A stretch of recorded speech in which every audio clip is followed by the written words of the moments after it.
was again given a complete indication that those who are supporters of the Pakistan, who are supporters of the terrorism, they should be eradicated and they should be busted like anything. Very strongly the administration is coming up, because this kind of attack has been seen in the valley or in the entire country. After almost 2 decades, where we see that the tourists like this have been targeted, then those tourists who have been targeted, they were also been evacuated by the Kashmiris. It is not that the Kashmiris only support the terror and the terror structures. Those people who were evacuated from the Baisaran Valley to the Pahalgam town, because it's a very muddy track, and it is you have to trek to almost 5 to 6 kilometers. So that evacuation was also done by the Kashmiris that time. When later the police took over the entire venue and the administration geared up for the evacuation. But we need to see the both part of the story. Definitely the dent should come to those organizations, to those people who are supporting terrorism and the terror activities. It should not be spared. But the other side of story is that Kashmiris have also been warning. We have seen an unpredictable visuals in the valley where we have seen candlelight visual. We have been seeing the people putting up flags to condemn this kind of attack. A silent message has come from the locals. Those locals have not earlier spoken even a word about the terror or the terror acts in 3 long decades, because they have seen a kind of... That's right, Zeenat. Crackdown has indeed begun on a war footing. No terrorists will be spared in the valley. They have been identified and their houses are being flattened. These are the latest pictures coming in.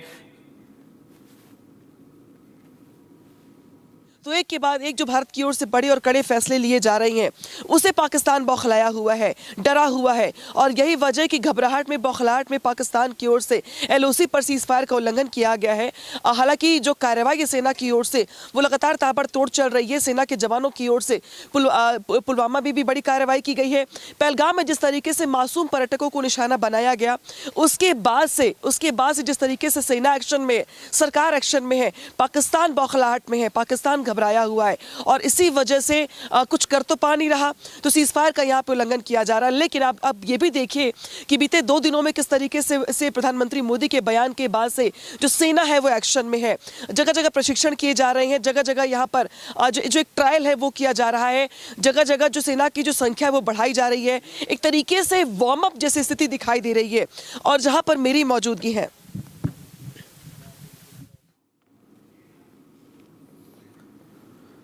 Well, those are the pictures, viewers, on your screens of houses of terrorists being completely dismantled, flattened and demolished. Some of them were even destroyed using explosives. Now, let's also tell you about another development that we are tracking at the moment. After a meeting with Home Minister Amit Shah, Jal Shakti Minister said that the central government has taken some strategic steps on Indus Water Treaty. India will not provide a drop of water to Pakistan under Indus Water Treaty, said the Jal Shakti Minister. We'll put out that reaction in just a few seconds, but this is India's resolve. It has vowed to suspend the Indus Water Treaty and the taps will run dry in Pakistan.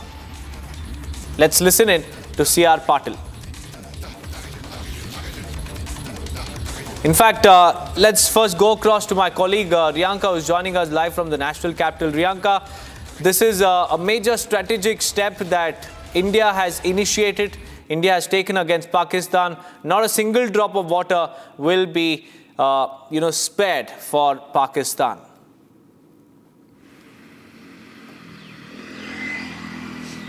Well, after the gruesome terror attack that we saw in Pahalgam, we know that one of the biggest steps which was taken by our country is to suspend at this point in time the Indus Water Treaty that gives in 80% of Pakistan's agricultural irrigation help. On the other hand, Pakistan is mostly dependent on the Indus waters and its tributaries. In fact, C.R. Patil, the Jal Shakti minister, yesterday after after his meeting with Home Minister Amit Shah, once again reiterated that not a single drop of water will be going to Pakistan. So that is a very, very strong message, and it makes it very clear how India is at this point in time strong and making very important strategies in order to stop the flow of the Indus, rivers that come under the Indus Water Treaty. At this point in time, we also understand how the Jal Shakti minister had informed after the meeting that the government is making plans. One, a short-term plan, and secondly, a medium-term plan, and third, a long-term plan in order to put this particular situation at a position, given the fact that, closing off the water that is going to Pakistan will not happen in a day. There has to be a plan and a strategy that needs to be maintained, which is why a short, a medium and a long-term plan is being chalked out by the government. That is what the Jal Shakti minister had in fact told at this point in time, that is the move which is taken by the government. On the other hand, we also saw Pakistan calling this move by India a situation of water warfare. In fact, there was a statement that had come in from, one of the Pakistani leaders who said that, the Indus is ours and we will in fact be getting every drop of water that we have and we deserve. And if not, then blood will flow through that particular river. So very provocative statements came in from Pakistan rather than denouncing the situation that happened in Pahalgam. So Deepak, that is the stance of our government in order to make several strategies how to hold back the Indus Water Treaty in abeyance. Right, Priyanka, thank you for joining me with those details. Let's now quickly shift our focus to another alarming breaking news that we are tracking. Pakistan has continued to violate the ceasefire along the line of control. And this happened on the intervening night of 25th and 26th of April, which is just a few hours back. Unprovoked small firing was carried out by multiple Pakistan army posts all across the line of control in Kashmir. Indian troops have also responded appropriately with small arms. No casualties have been reported, but Pakistan continues to violate the ceasefire along the line of control. Major escalation in the borders. Pakistan has now pushed in its tanks to be stationed near their border as well. And on the other hand, it continues to violate ceasefire. The Indian Army forces have also responded appropriately. In fact, Gursimran is also live with us. Gursimran, tell us about this recent escalation that has come to light from the side of Pakistan, which continues to violate ceasefire. See, it's the second consecutive day that Pakistan has violated the ceasefire agreement along the line of control in the Kashmir sector. It's in the North Kashmir's line of control where the Pakistan has violated the ceasefire, resorting to the unprovoked firing on the Indian Army post at multiple sectors in the Kashmir Valley. Now what we are picking up that this was given a befitting reply by the Indian Army, and now Indian Army has come out with a statement that there has been a firing, small arms firing by the Pakistani side at multiple locations in Kashmir Valley along the line of control. India has given Pakistan a befitting reply. There has not been any casualties to on side that has been reported, but it is being said that the Pakistan has also suffered losses because Pakistan provoked India and it was given a befitting reply. But one thing is very clear, that this all started after the Pakistan's decision that they are suspending the Shimla agreement, and now they are provoking India on the line of control, which shows that Pakistan do not want things to settle down, but they want this escalation to go on further. And Pakistan has seen it in 2016 and 2019 that what the escalations result means for the Pakistan. But for now, the situation continues to be concerning because Pakistan is not stopping and is provoking the India time and again by carrying out the small arms firing on the Indian army locations along the line of control in the Kashmir Valley. We are told that the senior army commander, including the GOC of the Dagger division, he is keeping a close watch on the situation, and on the almost real-time basis it is being conveyed to the Northern Army commander regarding the situation that is prevailing, that how to tackle the situation. Though the army has been given a clear-cut instructions by the top brass that if provoked, a befitting reply should be given to the adversary, and that is what being done on the ground. But see, the ceasefire violations can also be linked to the Pakistan's attempt to push more and more terrorists to India, and that's why it is taking the security forces are taking the due precautions by carrying out large-scale anti-terror operations along the line of control in the Kashmir sector.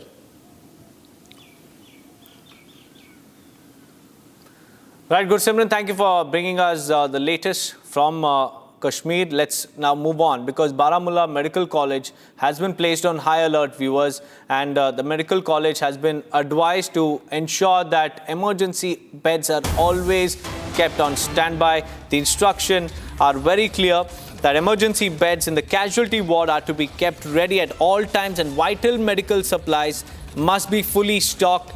The alert is precautionary, but it reflects growing concerns over the potential fallout from the ongoing security operations in the valley. In fact, viewers, the Government Medical College in Baramulla has been placed on high alert, and this follows security escalation in the region after the recent Pahalgam terror attack. The medical superintendent of the associated hospital has launched a comprehensive advisory calling on all departments to remain on standby. Arawat is joining us live. Arawat, there is a clear-cut instruction to ramp up medical infrastructure. Tell us and also give us the context of this advisory being issued. Yes, absolutely. Deepak, we have seen this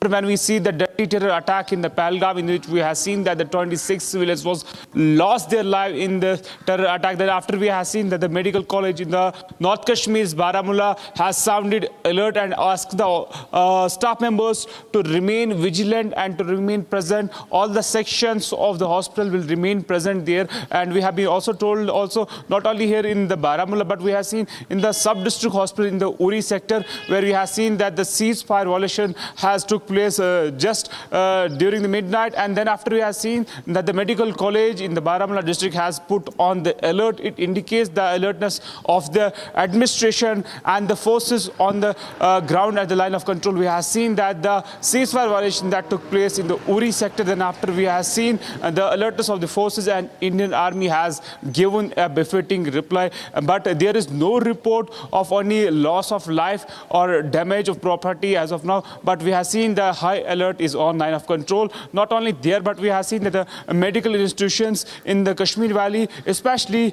here in the North Kashmir's Baramulla, where we have seen that the alert has been issued. Yes, Deepak.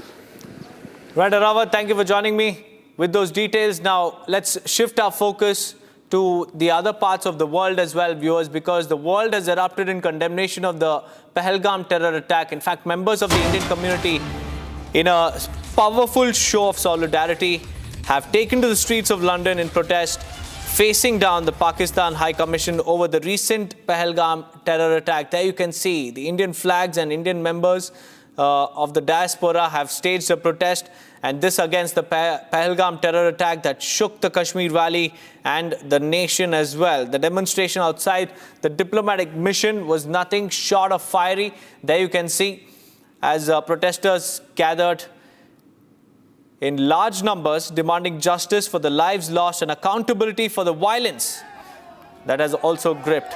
Let's now play up these visuals. There you can see counter protests have also been staged by members of Pakistan diaspora as well.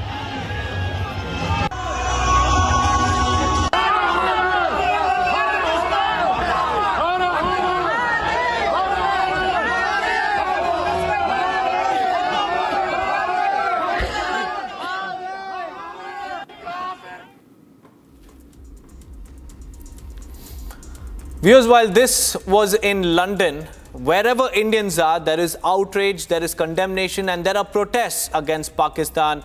Here is a report that has encapsulated India's show of solidarity and also India erupting in condemnation of the Pahalgam terror attack.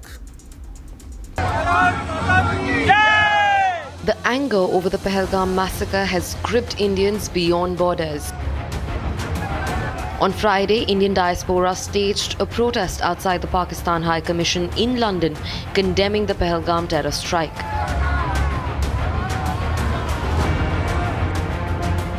Raising placards which read, "I am Hindu," the protesters gathered outside the Pakistan High Commission, chanting slogans against the country.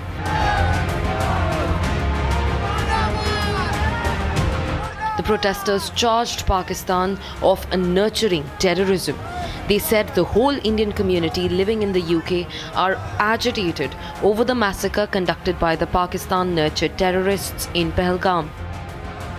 हम सब भारतीय लोग यहाँ इकट्ठे हुए हैं, हम ये सारा प्रदर्शन करने आए हैं पाकिस्तान के खिलाफ जो उन्होंने आतंकी फैक्ट्री बना रखी है और उसको उस वजह से हमारे पहलगाम के लोग कह रहे हो कि 26-27 लोगों को मार दिया गया, उसके खिलाफ प्रदर्शन करने आए हैं। The Pahalgam massacre has jolted Indians across the board. The gunning down of 26 innocents and unarmed tourists by the terrorists has left every Indian aghast and agitated. The nation is brewing with anger and there is growing demand for action. Now the anger is fast spreading beyond the border.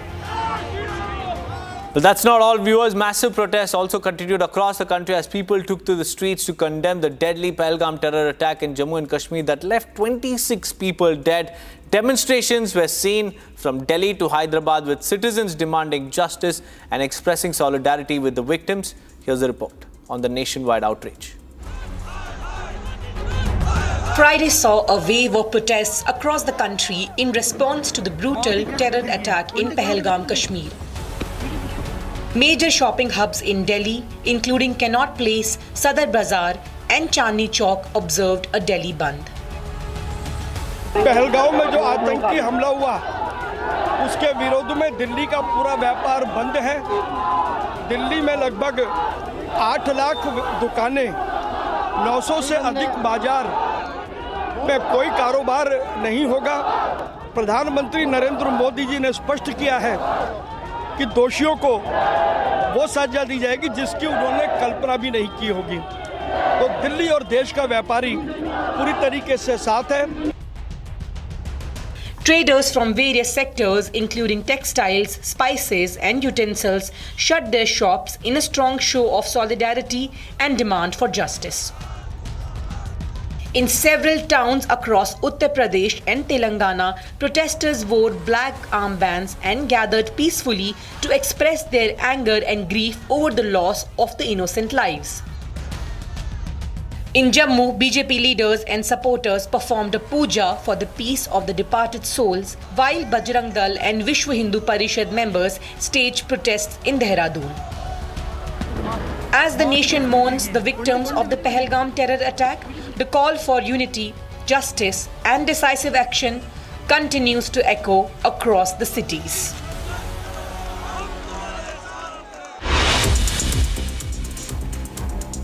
That, viewers, it's time for a quick break. On the other side, we'll tell you more about the centre's strong stand against Pakistan as far as the Indus Water Treaty is concerned. Not a drop of water for Pakistan. More details coming right up. Stay tuned.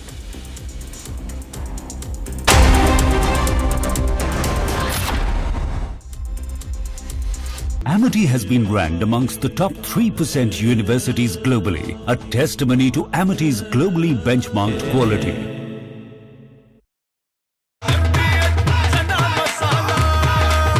अब छोलिया हो या लोबिया, सफेद चने या काले चने, सब कुछ मजेदार बने।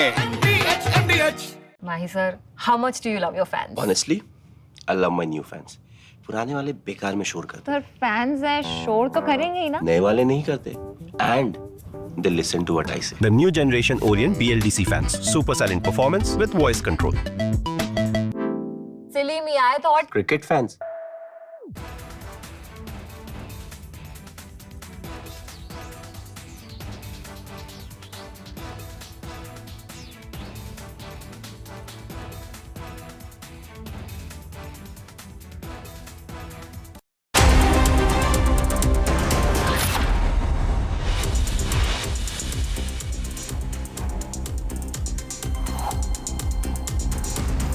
Army Chief General Upendra Dwivedi announces additional troops deployment in Kashmir. Spooked by rising tensions, Pakistan moves tanks to the LOC.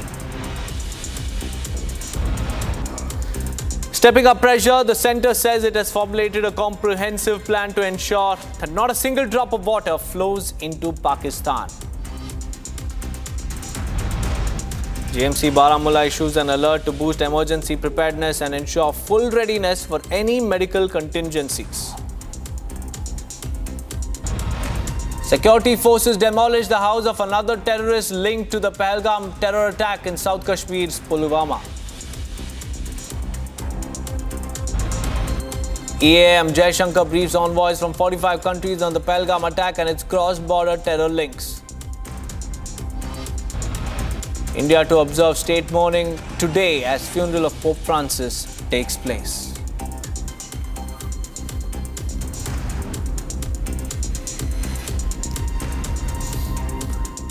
A very good morning, viewers. Thank you for tuning into Republic TV. I'm Deepak Suresh Kumar. First up, India has taken the initial steps by pulling the plug on the Indus Water Treaty with a three-phase plan of implementation with an end result to dry up Pakistan completely. Here's a detailed report.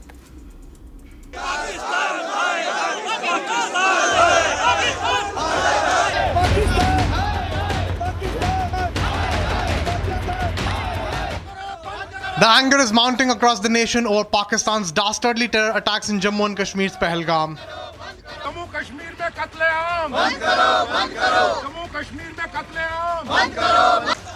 With chorus growing for tough action and retaliation against Pakistan. India has taken the initial steps by pulling the plug on the Indus Water Treaty. The plan of implementation will take place in three different phases, with an end result of leaving Pakistan completely dried up. In a three-phased plan, first phase will be immediate, followed by mid-term and long-term implementation. The centre is also planning to increase the water storage capacity along with the removal of silt from dams. Union Minister for Water Resources C.R. Patil welcomed the move, calling the Prime Minister's decision justified and in national interest. C.R. Patil said that his ministry will ensure that not even a single drop of water from the Indus River goes to Pakistan. India's stand on terror is abundantly clear, and now it's Pakistan's time to pay the price.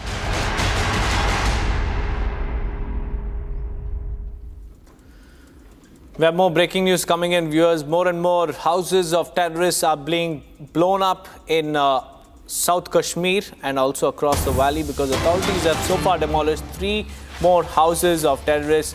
Those of active LET terrorist Ehsan Ahmad Sheikh in Pulwama and house of terrorist Shahid Kutte in Shopian have been demolished.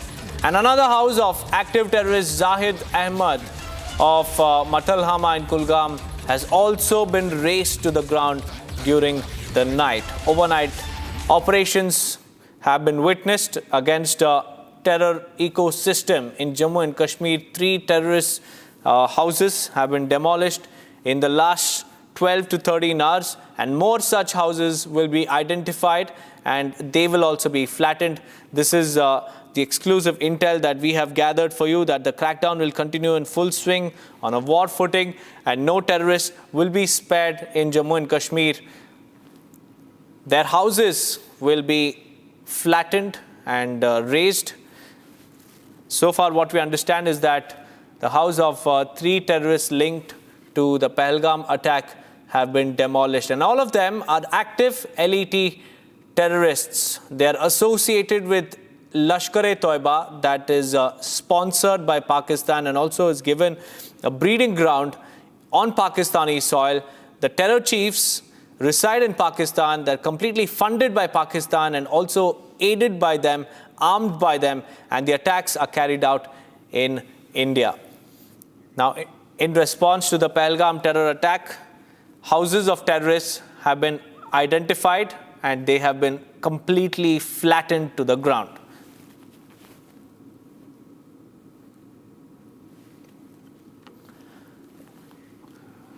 Well, Arawat is joining us live. Arawat, tell us more about the crackdown that's happening in the valley and also about these terrorists who were identified and their houses were demolished. Tell us more about these terrorists and also the crackdown.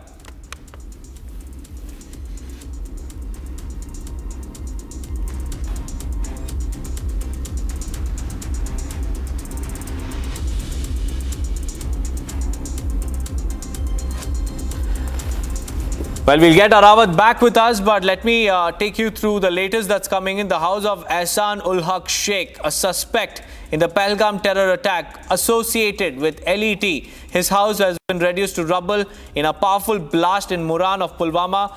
Let me tell you about Ehsan. He had undergone terror training in Pakistan in 2018 and had recently infiltrated back into the valley. And in a separate incident, the residence of active LET terrorist Haris Ahmad, operational since 2023, was also destroyed in a similar blast in Kachipura of Pulwama. And more houses of active terrorists are expected to be destroyed in the coming days. This is zero tolerance being shown by the central government towards terror, and no terrorist or terror associates will be spared in Jammu and Kashmir. Everyone will be identified, they will be fished out, and their houses will be destroyed. Arawat is live with us. Arawat, tell us about the crackdown that's happening in the valley in the wake of the Pahalgam terror attack, and who are these terrorists, Arawat? Yes, Deepak, absolutely. We have seen that the crackdown is on, not only here in the Pahalgam, but we have seen it's across Kashmir Valley. We have seen that the terror associates were also arrested in the Baripura, then followed by in the Pahalgam district in the South Kashmir. And also we have seen that yesterday that the two residential houses of the terrorists who are involved in this deadly terror attack in the Pahalgam, their houses were demolished by the joint security forces after an explosive was found in their homes. Then after we have seen more operations were taking place from yesterday late night to now. Also we have seen, if we will talk about the Murran in the South Kashmir's Pulwama district, where we have seen that the Pakistani terrorist who got training in the Pakistan, but he is basically from the Kashmir Valley, and he has infiltrated the Kashmir Valley, and he is also behind this deadly terror attack that took place in the Pahalgam. His house had also been razed to ground. Also we have been also told that the more operations are also taking place in the South Kashmir's Pahalgam as well as in the South Kashmir Shopian. Just we got more information from our label sources that the more houses in the Shopian, Shakir Ahmed Guche and other person who belong to Lashkar Toiba and who are putting the fuel and also are involved in this kind of the terror attack that took place here in the Pahalgam, in which we have seen that the 26 civilians lost their lives. It's a clear message that the Home Minister has already given here in the Kashmir, not to spare anybody whosoever is involved in this incident in the Kashmir Valley, whosoever, whether who is talking about providing the shelter or any other things in the Kashmir Valley. We have seen that the more anti-terror operations are also taking place not only here in the Pahalgam but other areas of the Kashmir Valley. Yes, Deepak. Right, Arawat. Also tell us about the ongoing operations, because door-to-door searches are also being held by forces. Tell us about that, and also the NIA as well is in action mode across different states including Jammu and Kashmir. Yes, absolutely, Deepak. If we'll talk about the National Investigation Agency, we have seen that the multiple locations was raided, and we have seen that also electronic and other gadgets were also seized, and the samples were collected at the spot where this deadly terror attack took place. Also, we have been told by the sources in the defense that the more than 70 persons was detained or called for the questioning related to this terror incident that took place in the Pahalgam. Also, if we'll talk about the ongoing operation, we have seen that the anti-terror operations are underway in the parts of the Kashmir Valley, whether we'll talk about North Kashmir's Baramulla or Baramula's Uri sector. Also, the search operation is also underway in the Pahalgam and Pulwama, Pahalgam, Shopian and other districts of the Kashmir Valley, where the massive search operation is going on. Right now, we are standing here in the Pahalgam. I'll request my VJ to pan camera from this side, and you can see these are the forests where the deadly terror attack took place on the 22 April, and then after we have seen that the search operation is on in these forests of the Pahalgam, where the search is being carried by the joint security forces. Also, we have seen that the special forces was also called, and the combing operation is going on today in these joint groups of the forces are doing here in these deep and dense forests. It's challenging for the forces to conduct operation. If Vijay is showing you from the visuals from this side, these are the glaciers in the the South Kashmir's Pahalgam, where the search operation is going on. Also, we have seen that the continuous movement of the helicopters and the quadcopters of the Indian Army are doing the frisking of the whole area. We have seen that the special checkpoints have also been placed in the various national highways in the Kashmir Valley. Also, if my VJ can pan camera to this side, and you can see the deserted look of the Pahalgam, and there is no transport and shops are closed. It's day 5 and you can see that they're completely shut down in the Pahalgam. It indicates that the local of the Pahalgam are still in the shock and after the deadly terror attack. But yes, we have seen that the coordinated search operation is also on to various locations of the Kashmir Valley, where we have seen that the shops are still closed in the Pahalgam and the other locations of the Kashmir Valley. Not only here, but there is more locations in the Kashmir Valley where these kind of the roads are closed. Also, the people are not coming out from their homes yet because of the terror attack here in the Pahalgam. But yes, the search is on, and the massive search not only here but across the Kashmir Valley to nab the attackers at the earliest. Yes, Deepak.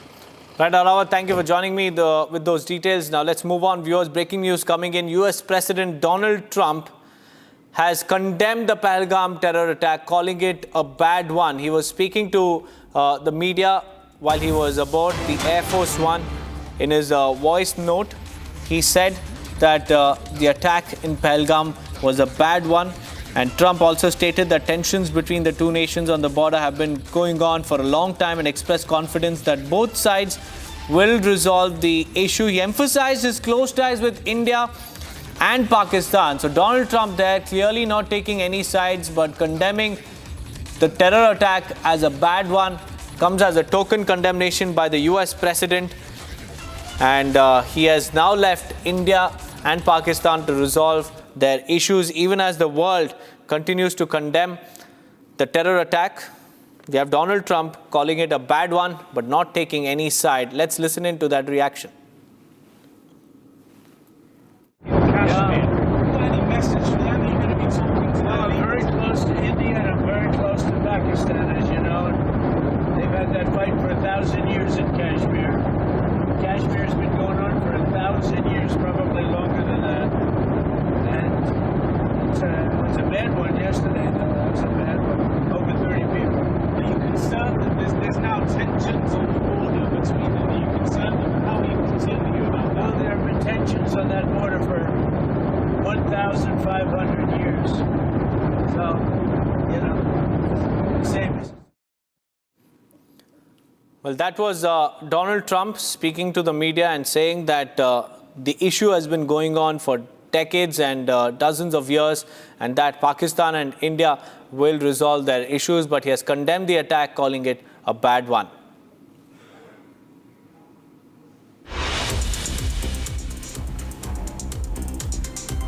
Let's take a look at the other top stories we're tracking. Army Chief General Upendra Dwivedi arrived in Kashmir to review the situation in the wake of the Pahalgam attack earlier this week that left 26 people, mostly tourists, dead. He was briefed by the Army's General Officer commanding of the Srinagar-based 15 Corps group on the overall security situation in the valley and actions that are being taken against terrorists within the Indian territory, as well as attempts by the Pakistani Army to violate ceasefire along the line of control. The Army Chief also visited Pahalgam to get a first-hand account of the situation in the aftermath of the terror attack. Later, General Dwivedi also attended the security review meeting at Raj Bhavan, which was chaired by Lieutenant Governor Manoj Sinha.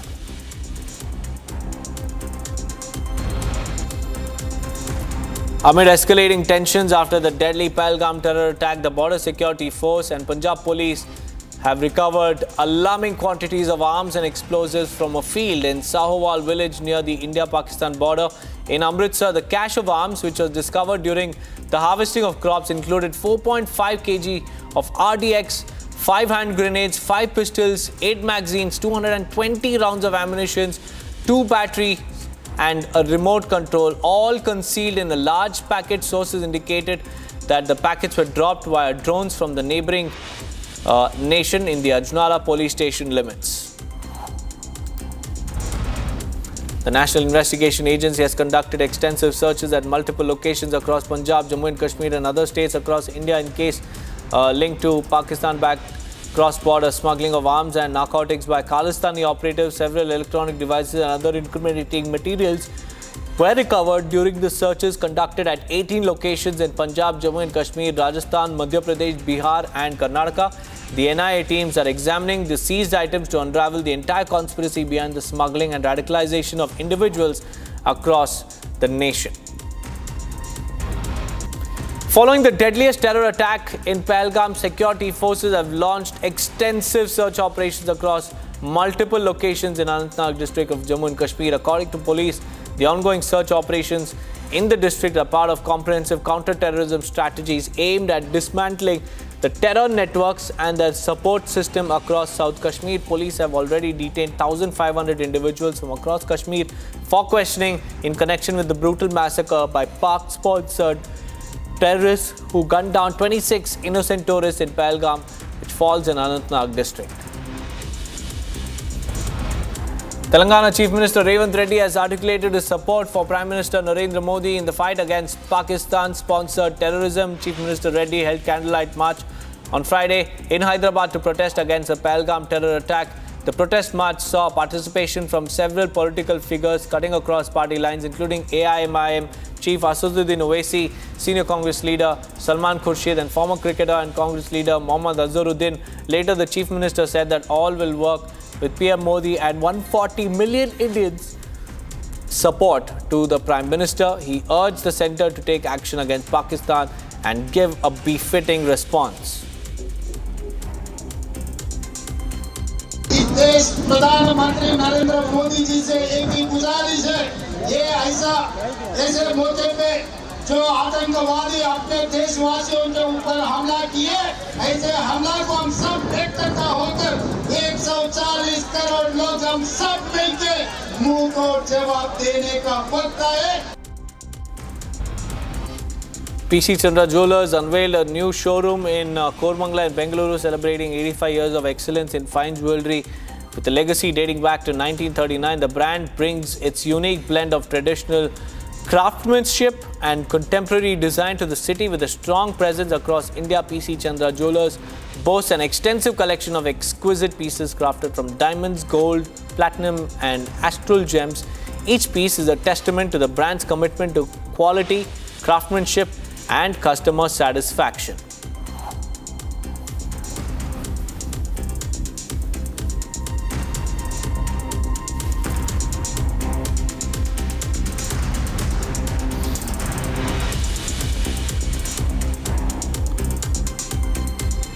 Shifting our focus, viewers, massive protests continued across the country as people took to the streets to condemn the deadly Pahalgam terror attack in Jammu and Kashmir that left 26 people lifeless. Demonstrations were seen from Delhi to Hyderabad, with citizens demanding justice and expressing solidarity with the victims.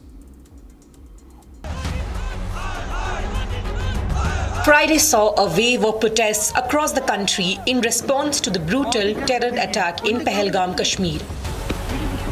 Major shopping hubs in Delhi, including Connaught Place, Sadar Bazaar and Chandni Chowk, observed a Delhi Bandh. Pahalgam में जो आतंकी हमला हुआ उसके विरोध में दिल्ली का पूरा व्यापार बंद है। दिल्ली में लगभग 8 लाख दुकानें, 900 से अधिक बाजार में कोई कारोबार नहीं होगा। प्रधानमंत्री नरेंद्र मोदी जी ने स्पष्ट किया है कि दोषियों को वो सजा दी जाएगी जिसकी उन्होंने कल्पना भी नहीं की होगी। तो दिल्ली और देश का व्यापारी पूरी तरीके से साथ है। Traders from various sectors, including textiles, spices and utensils, shut their shops in a strong show of solidarity and demand for justice. In several towns across Uttar Pradesh and Telangana, protesters wore black armbands and gathered peacefully to express their anger and grief over the loss of the innocent lives. In Jammu, BJP leaders and supporters performed a puja for the peace of the departed souls, while Bajrang Dal and Vishwa Hindu Parishad members staged protests in Dehradun. As the nation mourns the victims of the Pahalgam Terror Attack, the call for unity, justice and decisive action continues to echo across the cities.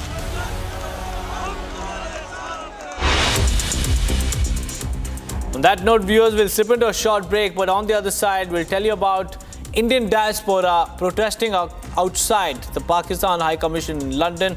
Stay tuned for more on that.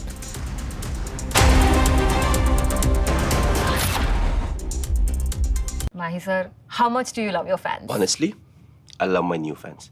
पुराने वाले बेकार में शोर करते Sir, fans हैं, शोर तो करेंगे ही ना? नए वाले नहीं करते. And they listen to what I say. The new generation Orient BLDC fans. Super silent performance with voice control. Silly me, I thought Cricket fans. सस्ते वाले दाल मसाले स्वाद हुआ बेकार MDH की हल्दी मिर्ची धनिया करे कमाल ये रंग दे ये खुशबू दे ये तीखा ये कम पड़े क्या निराला MDH masala. As far as the strike options are concerned for the Indian Armed Forces, so you see the first priority will be the launch pads, the terrorist launch pads from where these terrorists come in. They basically take harbor or take rest, then they reorganize and regroup, and from there they are dispatched by the Pakistan fraternity. And so keeping this in mind, we have places like Muridke, then you have Shankargarh, Bimbar, then Kotli, you have a place called Samani, then Rawala Kot, Lipa, then you have Kundal Shahi, then you have Taubat and Kale. So these are the hubs where all the tanzeems are there. They are like, transit camps for these infiltrators.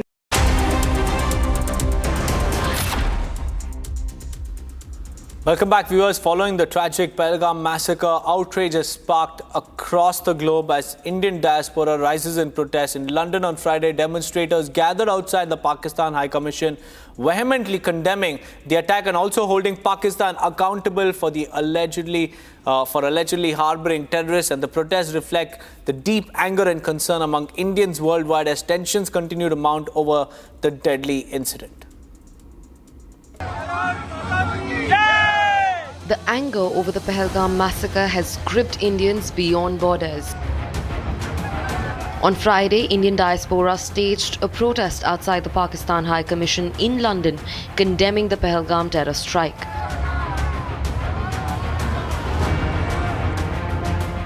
Raising placards which read, "I am Hindu," the protesters gathered outside the Pakistan High Commission, chanting slogans against the country.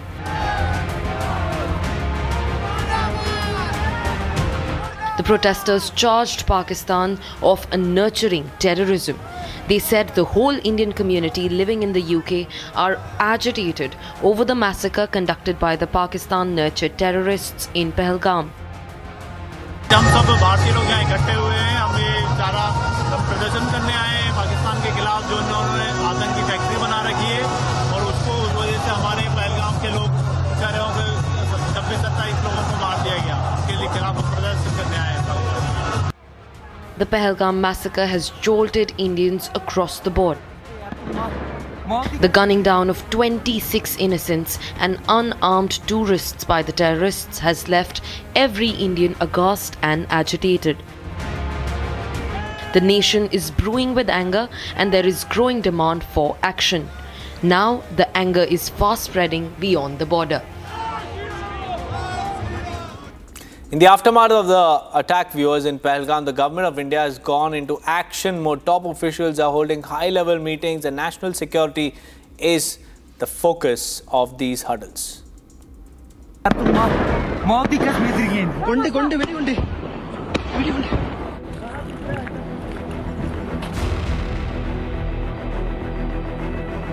In the wake of the deadly terror attack in Pahalgam, the power corridors of Delhi are buzzing with urgent activity as top security and diplomatic officials work round the clock to assess the situation.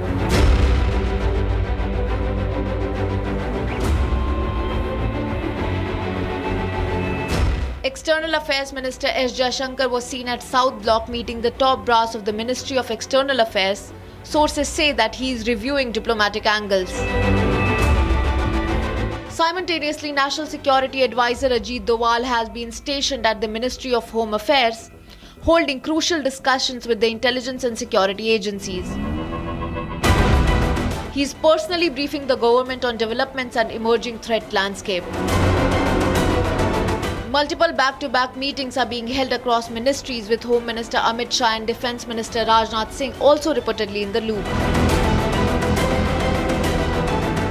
Union Minister Piyush Goyal also weighed in sharply, sending a strong message to Pakistan. India has no interest in having trade relations with such a terrorist nation. मुझे लगता है उसका नुकसान पाकिस्तान को ही है। भारत को कोई रुचि नहीं है इस प्रकार के आतंकी देश के साथ ट्रेड करने का। The message from New Delhi is clear. This is not a time for words but action. From diplomatic channels to military preparedness, the government is treating this as a top national priority.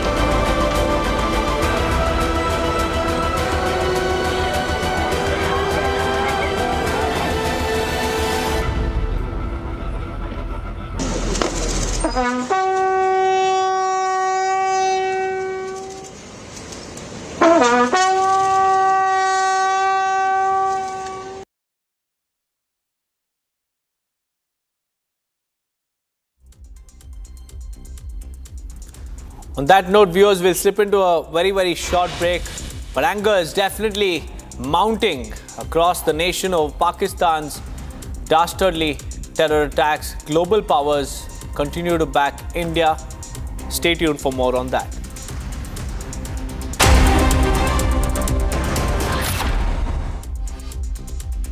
Amity has been ranked amongst the top 3% universities globally, a testimony to Amity's globally benchmarked quality.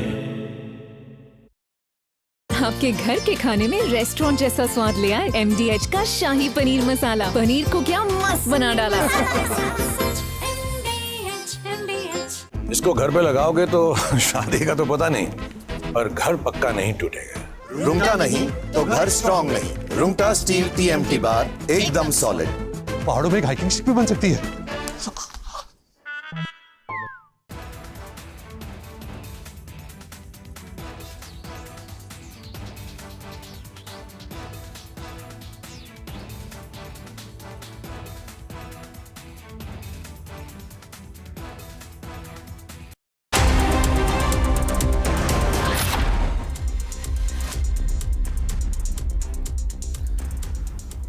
Welcome back, viewers. The anger is mounting across the nation over Pakistan's dastardly terror attacks in Pahalgam that left 26 people dead.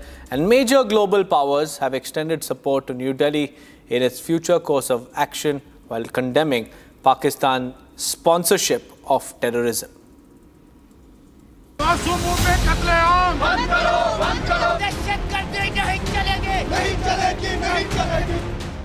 The anger is mounting across the nation over Pakistan's dastardly terror attacks in Jammu and Kashmir's Pahalgam,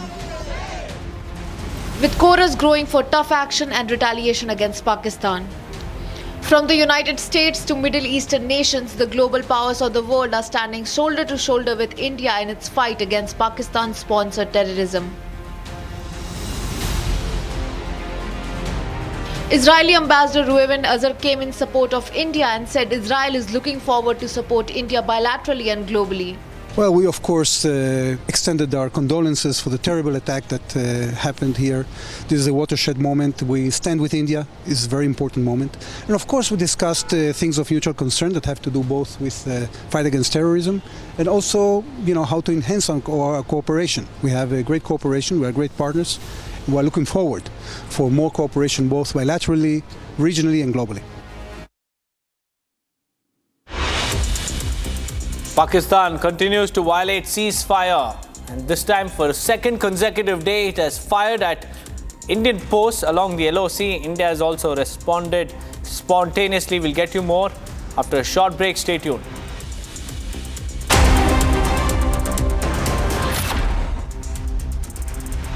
Mahi sir, how much do you love your fans? Honestly, I love my new fans.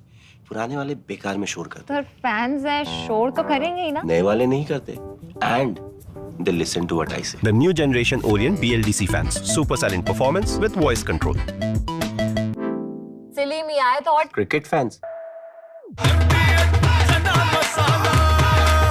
अब छोलिया हो या लोबिया, सफेद चने या काले चने, सब कुछ मजेदार बने। As far as the strike options are concerned for the Indian Armed Forces, so you see the first priority will be the launch pads, the terrorist launch pads from where these terrorists come in.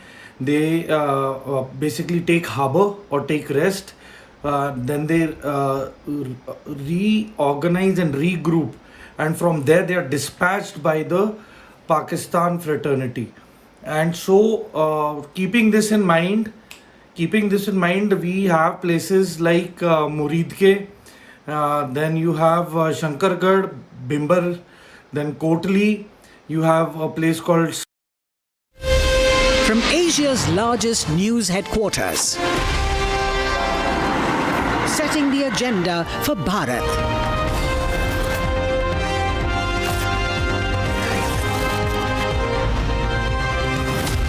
You're watching Republic.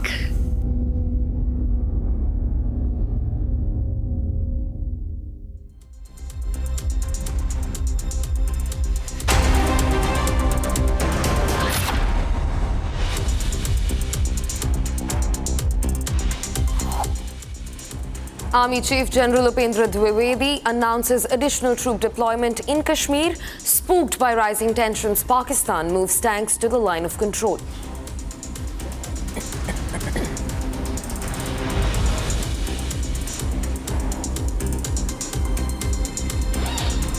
Stepping up pressure, the centre says it has formulated a comprehensive plan to ensure not a single drop of water flows into the Pakistani territory.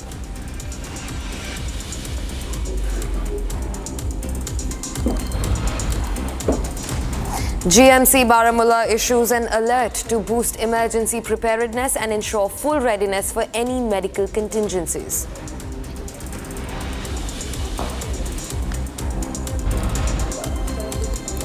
Security forces demolished the house of 3 more terrorists in Pulwama, Shopian and Kulgam sectors of Jammu and Kashmir.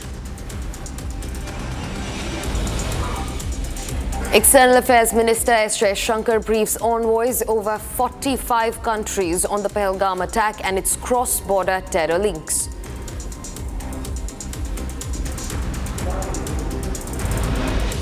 US President Donald Trump condemned the Pahalgam terror strike, says India and Pakistan should resolve the issue independently. India to observe state of mourning today as the funeral of Pope Francis takes place.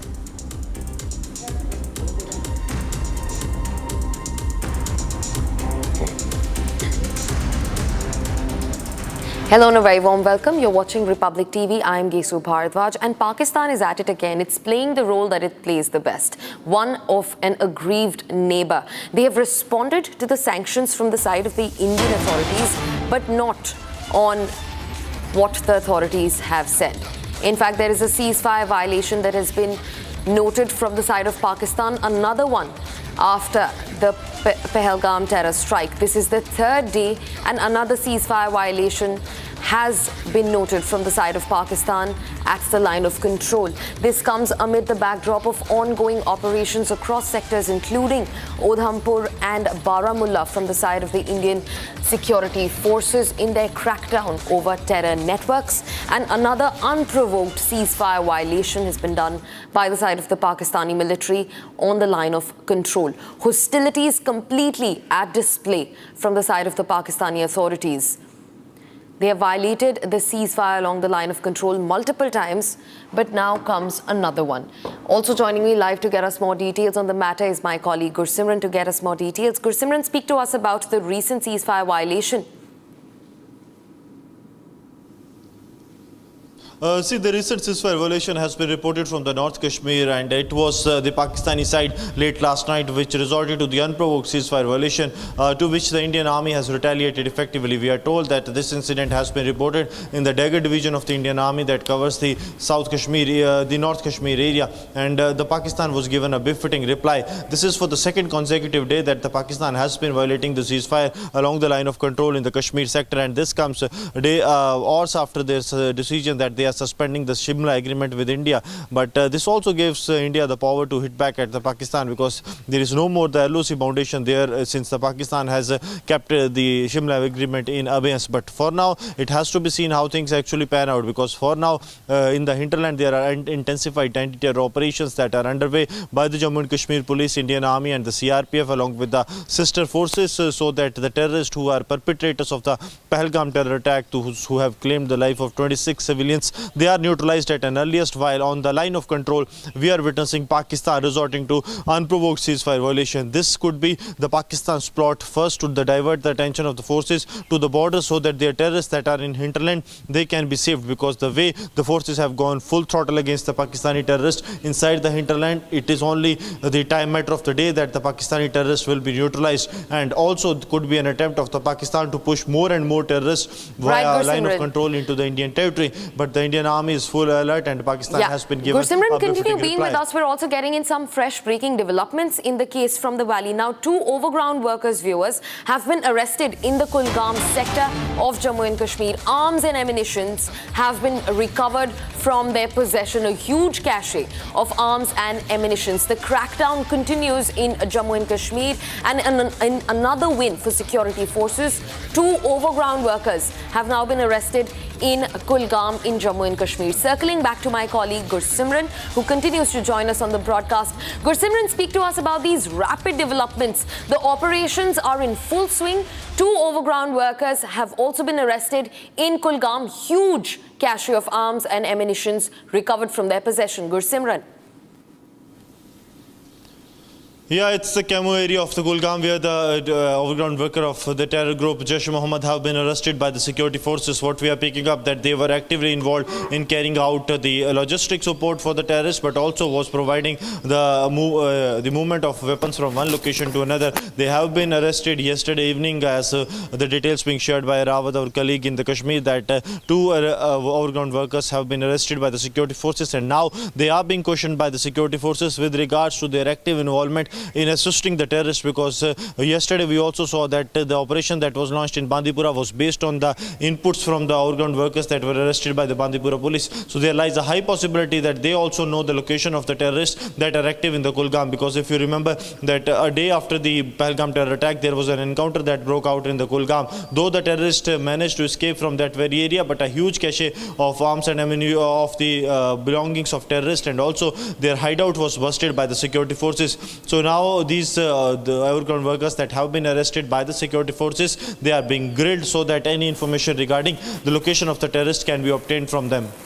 Right, Gursimran, thanks for getting us those key details into the matter. And of course, we will circle back on the case. For now, viewers, it's time to shift focus and take a look at other news that we're tracking. Now, in Ahmedabad, Crime Branch, along with the SOG, organizes combined operation to apprehend foreign immigrants residing illegally in the city. Now, during this operation, more than 400 suspicious immigrants have been detained in Ahmedabad. In fact, the police has detained over 100 Bangladeshi immigrants in Ahmedabad. A crackdown against illegal infiltrators continues. This time the news comes from Gujarat. Over 500 Bangladeshi illegals have been detained by the Ahmedabad police in the city. These are the visuals on your screens. The security has swung into action. The crime branch, along with the SOG, has organized combined operations to apprehend foreign immigrants that are residing illegally in the city of Ahmedabad in Gujarat. Now, during this operation, over 500 suspicious immigrants have been detained in the city.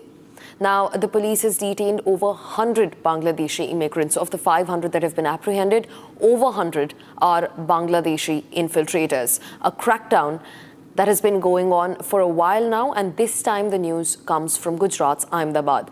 Over 500 foreign nationals illegally residing in India have been apprehended by the police. These are the visuals on your screens. Now, of the 500 that have been apprehended, over 100, as per preliminary sources, are Bangladeshi nationals who are residing in India illegally.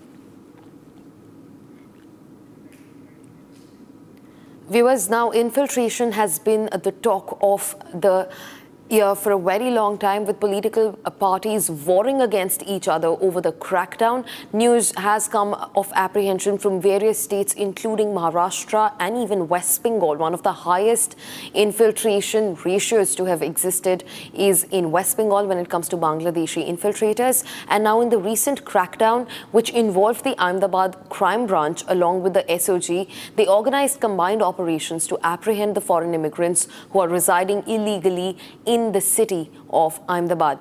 Now, during the operation, over 500 suspicious immigrants have been detained in the city.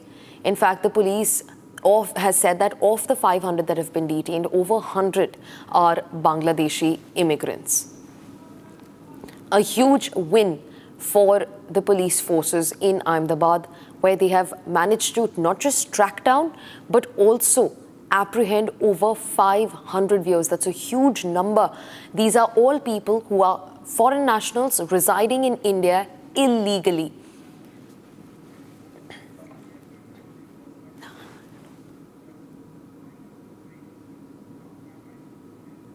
Viewers, shifting focus and coming back to the Pahalgam terror strikes in the aftermath. Now, after a meeting with Home Minister Amit Shah, the Jal Shakti minister said that the central government has taken some strategic steps on Indus Water Treaty. Now, India will not provide even a drop of water, that's his verbatim, to the Pakistani territory under the Indus Water Treaty.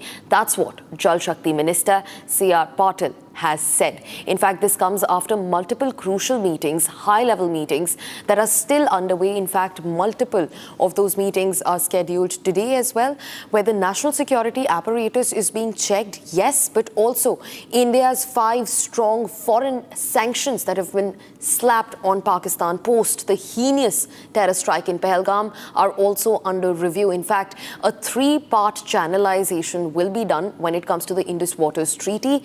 The motive remains the same: to dry out Pakistani wells completely. Now, viewers, over 2 major wars, the 1971 Indo-Pak War and the Kargil War, water was never touched. It remained sacrosanct. But this time, that's about to change. After the Pahalgam terror strike, multiple warnings from the side of the Indian authorities, Pakistan continues its dastardly tactics. They, in fact, are continuing to violate the ceasefire along the line of control, making the security apparatus of the country of India very, very sensitive. However, the security forces are continuously thwarting these attacks, and now the Indus Water Treaty remains in focus. C.R. Patil, the Jal Shakti minister, has vowed not a single drop will be released for Pakistan.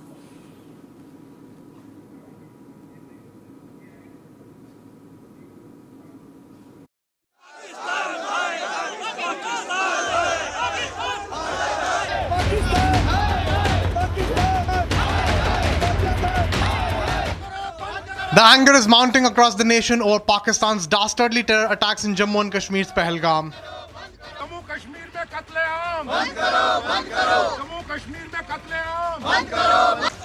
With chorus growing for tough action and retaliation against Pakistan.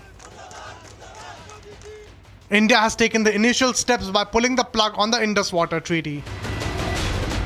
The plan of implementation will take place in 3 different phases, with an end result of leaving Pakistan completely dried up. In a 3-phased plan, first phase will be immediate, followed by mid-term and long-term implementation.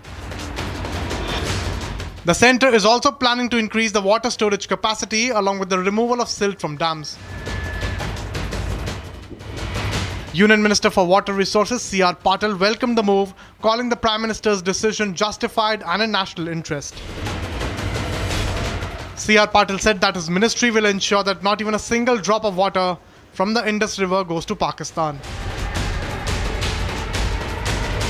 India's stand on terror is abundantly clear, and now it's Pakistan's time to pay the price.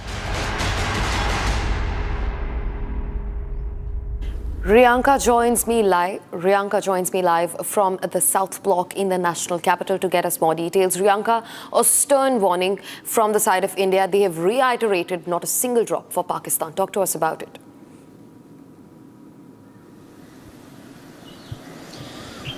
Well, that is a very, very strong stance of our country, and that statement from the Jal Shakti Minister C.R. Patel had in fact come in post his meeting with Home Minister Amit Shah regarding the Indus Water Treaty that stands suspended at the moment after the attack by Pakistan in Kashmir's Pahalgam. In fact, C.R. Patel has said that not a single drop of water will be going to Pakistan at this point in time. In fact, he also informed that the government has chalked out three-step plan. Firstly, immediate level plan, a short-term plan, a middle-term plan, as well as a long-term plan. This is the strategy that the government will be moving forward with in order to hold back the waters of the rivers that come under the Indus Water Treaty. Remember, the Indus Water Treaty is something between the India and Pakistan which was not touched previously. It is a 6-decade old treaty between both the nations, something which was warned in the past towards Pakistan by India, but there was no such strong action taken. But this time, since there has been such a heinous attack on the tourists in Kashmir, a dastardly attack by Pakistani terrorists, it is now the fact that our country has taken such a strong move, and they have suspended the Indus Water Treaty, something where Pakistan was 95% dependent on that particular water treaty, because the river and its distributaries that come under the Indus Water Treaty were in fact giving in maximum percentage of the irrigation facilities and agricultural facilities, creating a backbone for Pakistan, something that will now be stopped, and it looks like Pakistan might turn to be completely dried out by this particular move by India. Also, there was a strong response from Pakistan calling it water warfare if this particular treaty is suspended. In fact, Pakistan's former minister Bilawal Bhutto Zardari also said that at this point in time, every drop of the water belongs to us, we deserve it, and if the water is stopped, then either the water will flow from the Indus Water Treaty, or there will be flow of blood from the side of our country. So very provocative statements made by one of the Pakistani leaders there at this point in time, rather than denouncing the situation that has happened in Kashmir. Right, Riyanka, and you're right. Provocation is what Pakistan does the best. In fact, viewers, it's time to shift focus and track other breaking news that we're getting in at this hour. And now this comes as unprecedented support from the side of the US. US President Donald Trump has condemned the Pahalgam terror attack, calling it a bad one. That's his statement on the terror attack. Now, this also comes as US's assured support to India alongside multiple global players, including Israel and even the European Union. Apart from this, the US President Donald Trump has completely condemned the Pahalgam terror strike, and he's called it a bad one. He's also said that India and Pakistan should independently resolve this issue between them. He's refused to interfere on the matter. However, he's weighed in over the matter, and he said that the Pahalgam terror attack was a bad one, while completely condemning the attack on innocents that killed about 26 tourists. Listen in to US President Donald Trump. Directly. Any message for them? Are you going to be talking to them? I'm very close to India and I'm very close to Pakistan, as you know. And they've had that fight for 1,000 years in Kashmir. Kashmir's been going on for 1,000 years, probably longer than that. And it was a bad one yesterday. That was a bad one. Over 30 people. Are you concerned that there's now tension? Viewers, shifting focus. Now, it's not extraordinary that Indians across the globe are angry post the Pahalgam massacre. Agitated Indians are staging protests wherever they are. The Indian diaspora of the UK staged protests right outside the Pakistan High Commission in London just yesterday. They condemned the Pahalgam massacre and accused Pakistan of nurturing terrorists while also chanting slogans against the Pakistani territory. Take a look at this. Jai Anger over the Pahalgam massacre has gripped Indians beyond borders. On Friday, Indian diaspora staged a protest outside the Pakistan High Commission in London, condemning the Pahalgam terror strike.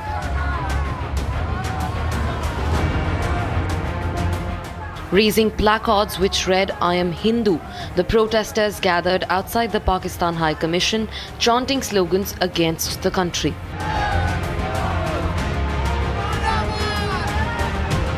The protesters charged Pakistan of nurturing terrorism.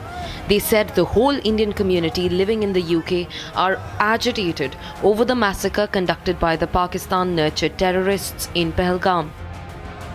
हम सब भारतीय लोग यहाँ इकट्ठे हुए हैं, हम ये सारा प्रदर्शन करने आए हैं पाकिस्तान के खिलाफ जो उन्होंने आतंकी फैक्ट्री बना रखी है और उसको उस वजह से हमारे पहलगाम के लोग कह रहे हो कि 26-27 लोगों को मार दिया गया, उसके लिए खिलाफ प्रदर्शन करने आए हैं. The Pahalgam massacre has jolted Indians across the board. The gunning down of 26 innocents and unarmed tourists by the terrorists has left every Indian aghast and agitated. The nation is brewing with anger and there is growing demand for action. Now the anger is fast spreading beyond the border. Viewers, in fact, at home also the agitations continue. Massive protests continued across the country as people took to the streets to condemn the deadly Pahalgam terror attack in Jammu and Kashmir that left 26 innocents dead. Demonstrations were seen from Delhi to Hyderabad, with citizens demanding justice and expressing solidarity with the victims. Here's our report that tells you what India is doing as it gets blanketed under grief, sorrow and anger. Friday saw a wave of protests across the country in response to the brutal terror attack in Pahalgam, Kashmir. Major shopping hubs in Delhi, including Connaught Place, Sadar Bazaar and Chandni Chowk, observed a Delhi Band. Pahalgam में जो आतंकी हमला हुआ उसके विरोध में दिल्ली का पूरा व्यापार बंद है. दिल्ली में लगभग 8 लाख दुकानें, 900 से अधिक बाजार में कोई कारोबार नहीं होगा. प्रधानमंत्री नरेंद्र मोदी जी ने स्पष्ट किया है कि दोषियों को वो सजा दी जाएगी जिसकी उन्होंने कल्पना भी नहीं की होगी. तो दिल्ली और देश का व्यापारी पूरी तरीके से साथ है. Traders from various sectors, including textiles, spices and utensils, shut their shops in a strong show of solidarity and demand for justice. In several towns across Uttar Pradesh and Telangana, protesters wore black armbands and gathered peacefully to express their anger and grief over the loss of the innocent lives. In Jammu, BJP leaders and supporters performed a puja for the peace of the departed souls, while Bajrang Dal and Vishwa Hindu Parishad members staged protests in Dehradun. As the nation mourns the victims of the Pahalgam terror attack, the call for unity, justice and decisive action continues to echo across the cities. Viewers, in the aftermath of the Pahalgam attack, the government of India has gone into action mode. Top officials are holding high-level meetings and national security is the front and the center of that dialogue. Take a look.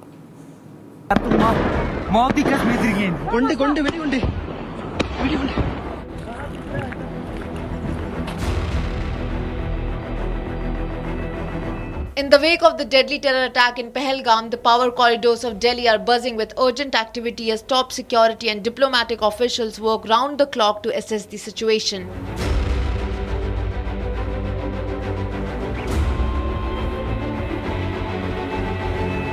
External Affairs Minister S. Jaishankar was seen at South Block meeting the top brass of the Ministry of External Affairs. Sources say that he is reviewing diplomatic angles. Simultaneously, National Security Advisor Ajit Doval has been stationed at the Ministry of Home Affairs, holding crucial discussions with the intelligence and security agencies. He is personally briefing the government on developments and emerging threat landscape. Multiple back-to-back meetings are being held across ministries, with Home Minister Amit Shah and Defence Minister Rajnath Singh also reportedly in the loop. Union Minister Piyush Goyal also weighed in sharply, sending a strong message to Pakistan. India has no interest in having trade relations with such a terrorist nation. मुझे लगता है उसका नुकसान पाकिस्तान को ही है. भारत को कोई रुचि नहीं है इस प्रकार के आतंकी देश के साथ ट्रेड करने का. The message from New Delhi is clear. This is not a time for words but action. From diplomatic channels to military preparedness, the government is treating this as a top national priority.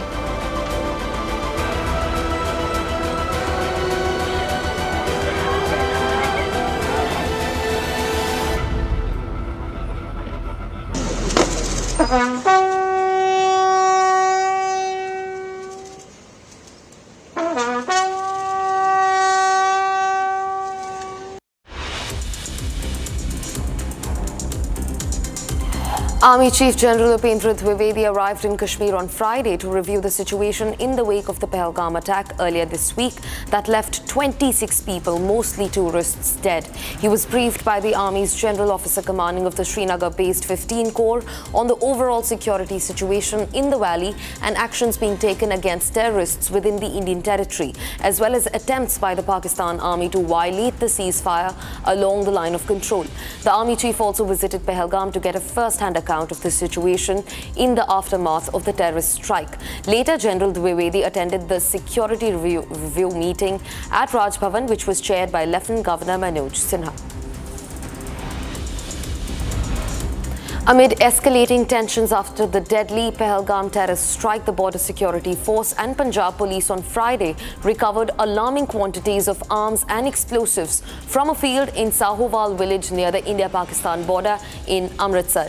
The cache, which was discovered during the harvesting of crops, including 4.5 kgs of RDX, 5 hand grenades, 5 pistols, 8 magazines, 220 rounds of ammunition, 2 batteries and a remote control, all concealed in a large packet. Sources indicate that the packets were dropped via drones from the neighboring country in the Ajanla police station area.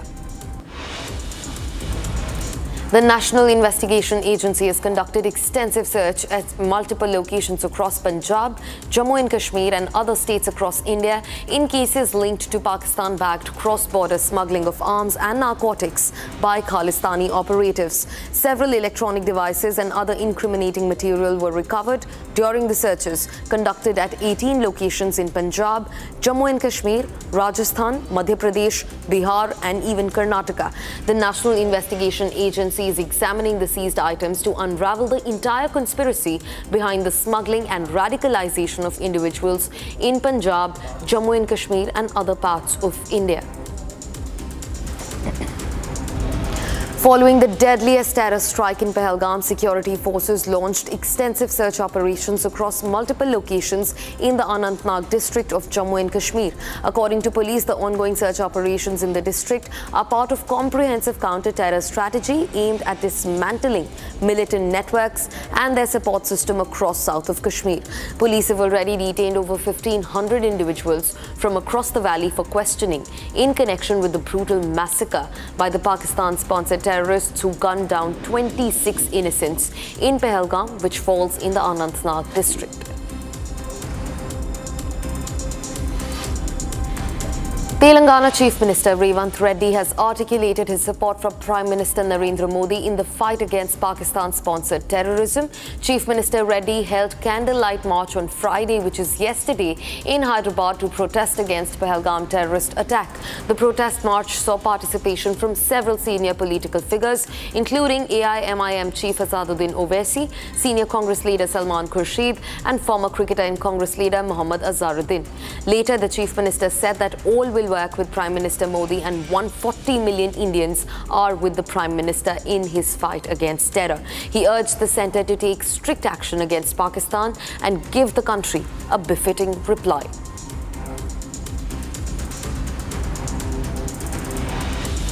प्रधानमंत्री नरेंद्र मोदी जी से एक ही गुजारिश है, ये ऐसे मौके पे जो आतंकवादी अपने देशवासियों के ऊपर हमला किए, ऐसे हमला को हम सब एकट्ठा होकर 140 करोड़ लोग हम सब मिलकर मुंह को जवाब देने का वक्त है।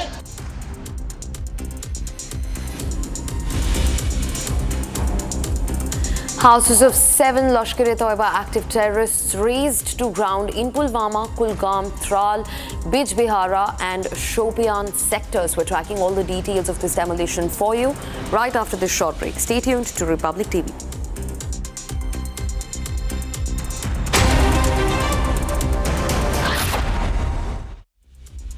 Amity has been ranked amongst the top 3% universities globally, a testimony to Amity's globally benchmarked quality. अब आया असली स्वाद। अब आया स्वाद। जब स्वाद के पड़े हो लाले तो MDH का चंकी चाट मसाला डालें। MDH का Chunky chaat masala. MDH. Mahi sir, how much do you love your fans? Honestly, I love my new fans. पुराने वाले बेकार में शोर करते Sir, fans हैं, शोर तो करेंगे ही ना? नए वाले नहीं करते. And they listen to what I say. The new generation Orient BLDC fans. Super silent performance with voice control. Silly me, I thought. Cricket fans.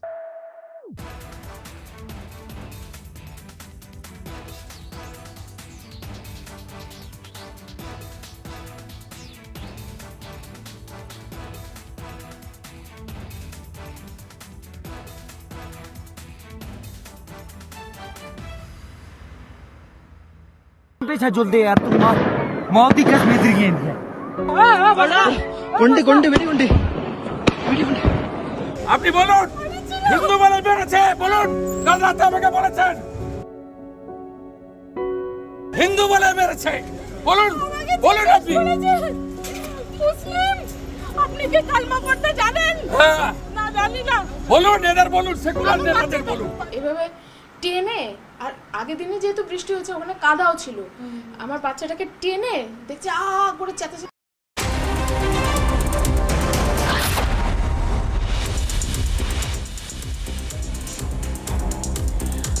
Army Chief General Upendra Dwivedi announces additional troop deployment in Kashmir. Spooked by the rising tensions, Pakistan moves tanks to the line of control. Stepping up pressure, the centre says it has formulated a comprehensive plan to ensure not a single drop of water flows into the Pakistani territory.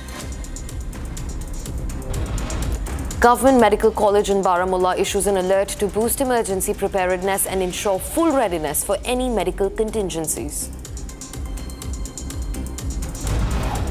Security forces demolished the house of 3 more terrorists in Pulwama, Shopian and Kulgam districts of Jammu and Kashmir.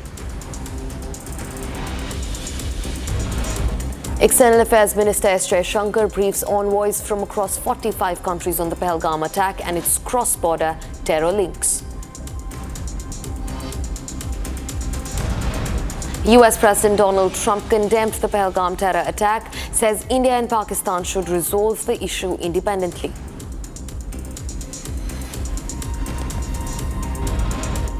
Crackdown on illegal immigrants as over 500 Bangladeshi illegals have been detained in Ahmedabad and Surat.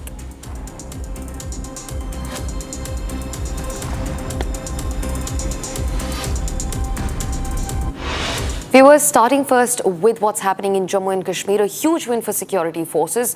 Now, after the house of 2 terrorists were blown up in the Tral sector of Jammu and Kashmir, authorities have now demolished 3 more houses of Lashkar-e-Toiba terrorists also involved in the Pahalgam terror strike. Now, House of active Lashkar-e-Toiba terrorist Ehsan Ahmed Sheikh in Pulwama and House of terrorist Shahid Kutte in Shopian districts have been demolished completely. Now, the house of an active terrorist Zahid Ahmed of Kulgam has been razed to ground during the night as well. A major operation underway to track down the terrorists of the Pahalgam terror strike, in which 2 demolitions took place yesterday, 3 more took place by the night, where houses of Lashkar-e-Toiba terrorists also involved in the Pahalgam terror strike have been razed to ground by security forces.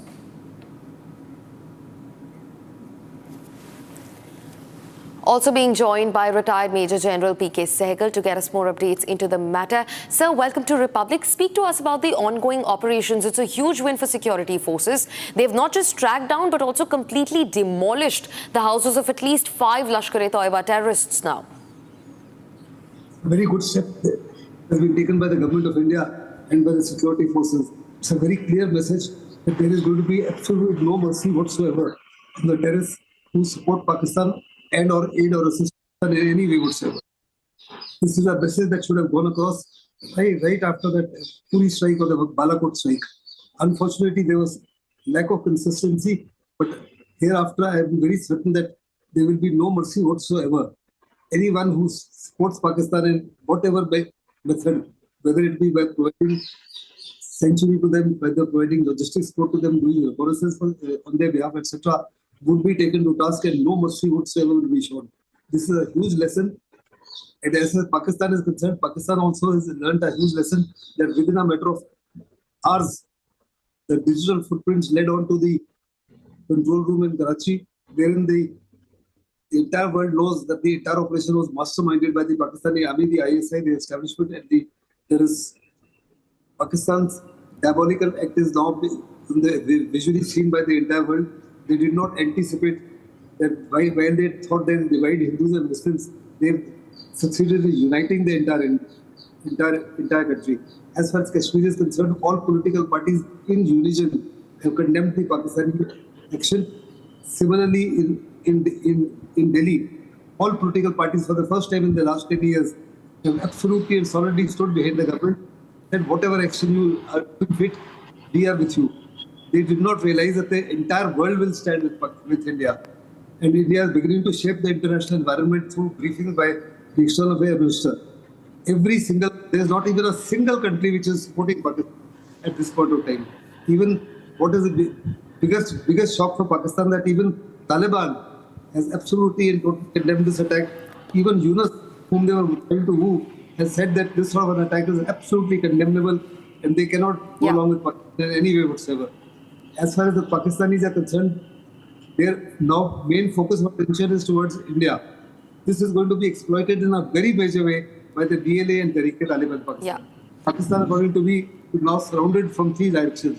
North में is DLA, east में is Tehreek-e-Taliban Pakistan as well as Taliban, and on the Indian side, all along the line of control, the Indian army is in a full alert, absolute ready to do something major.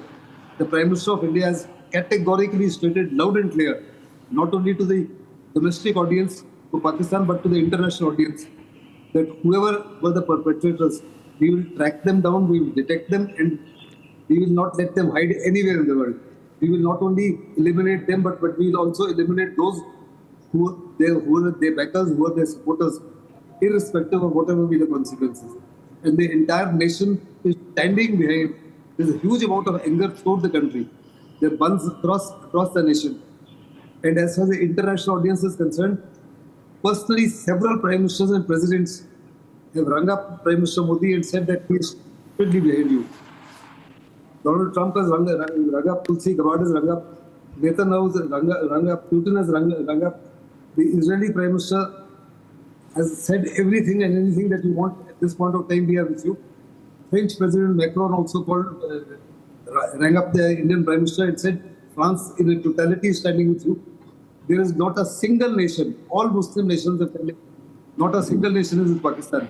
In fact, 8 of the Muslim nations who were supporters of Pakistan about 8 to 10 years back, which included Saudi Arabia, UAE, Qatar, Oman, etc., have given the highest civilian national award to our Prime Minister. 21 nations have saluted our Prime Minister by giving him the biggest award of their country. 8 of them are Muslim nations who previously were Pakistan supporters. They were giving them huge amount of aid. Diplomatically and politically and economically, we have isolated Pakistan. Pakistan is in deep trouble. As we have said that the Indus Water Treaty is held in abeyance, which can create chaos in Pakistan, and they are aware of it. Secondly, in fact, Major General Sehgal, I'm so sorry to have to interrupt you over the matter. We're getting in some more breaking news.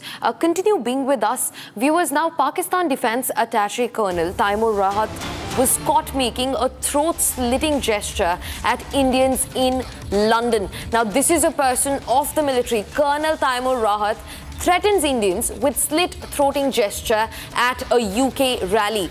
Now, with Abhinandan's poster behind, the Pak officer mocked India with a chilling gesture. This is an army officer that we're speaking of, who in the UK was caught on camera making a death threat towards Indians who were protesting over the Pahalgam terror strike.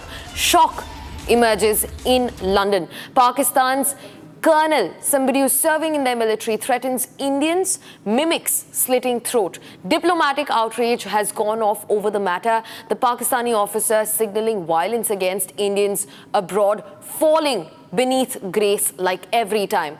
Circling back to Major General P.K. Sehgal, who continues joining us on the broadcast. Sir, this is an outrageous news that's come in.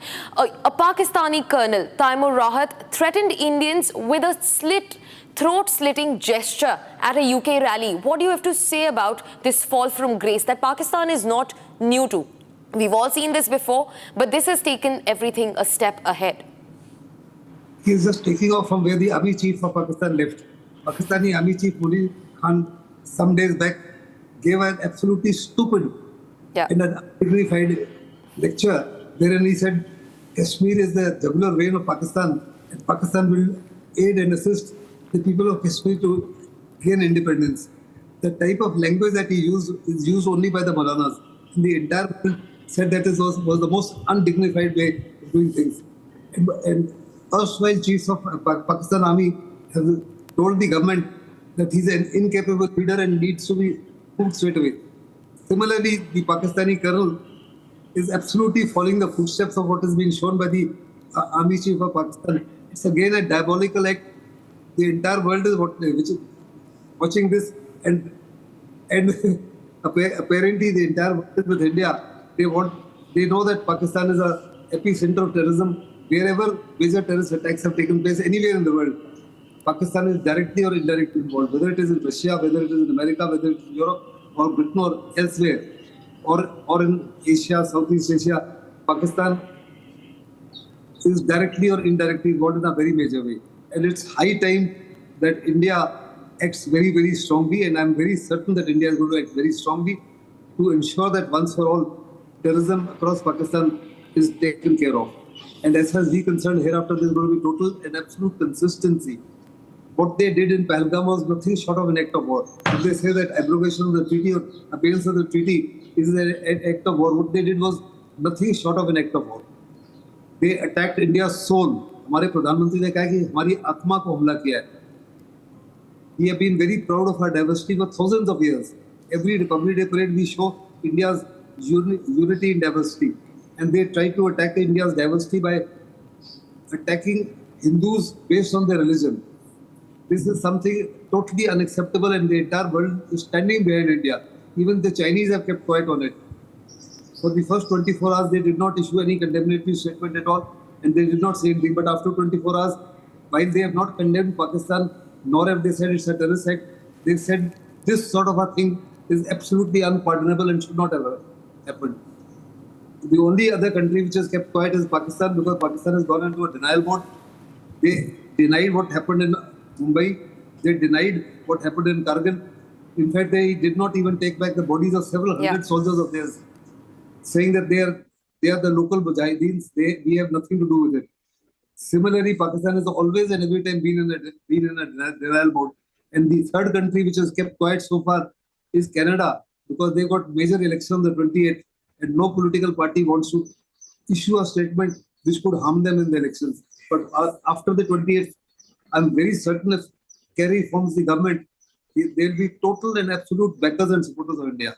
I have no doubts in that in my mind at all.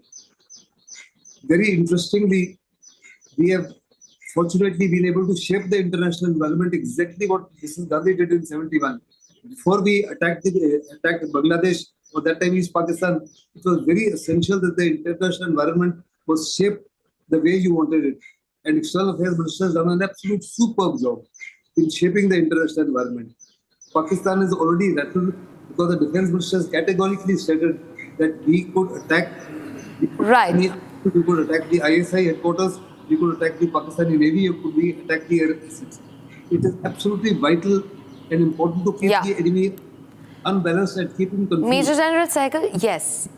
Yes, thank you so much for getting us your insights and for joining us on Republic. It's always very insightful to speak to you and get your opinions on matters. For now, viewers, it's time to shift focus and track other breaking news that we're getting. Now, protests against Pakistan have erupted globally. There are protests ongoing in London, Copenhagen against Pakistan on the Pahalgam terror strike. The Indian diaspora is angry. It's outraged by what unfolded in Pahalgam on the unfaithful afternoon of April 22nd, and now protests against Pakistan have erupted globally. These are the live visuals of protests that are ongoing in London, Copenhagen against the Pakistani authorities and the state over the Pahalgam terror strike that killed 26 innocents. There are also Israeli flags that you can see being raised. This comes in tandem with Israel's full support to India in its fight against Pakistan's nurturing of terror links. The Indian diaspora is angry. We can also listen in to what the Indian diaspora is saying in London. In fact, on one side there's London, on the other there's Copenhagen, where Indian diaspora is out on the streets protesting against Pakistan's hostilities, unprovoked, uncalled for hostilities, cowardly, dastardly attacks on innocents.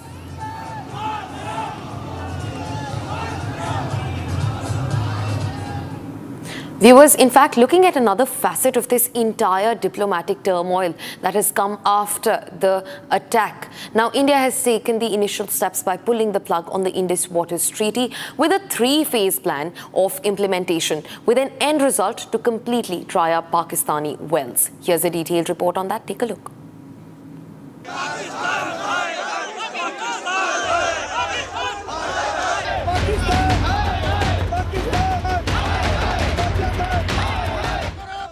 The anger is mounting across the nation over Pakistan's dastardly terror attacks in Jammu and Kashmir's Pahalgam.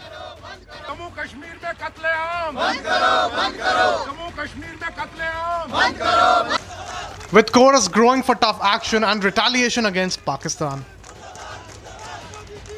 India has taken the initial steps by pulling the plug on the Indus Water Treaty.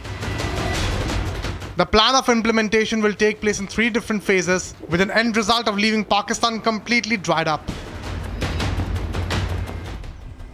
In a 3-phased plan, first phase will be immediate, followed by mid-term and long-term implementation.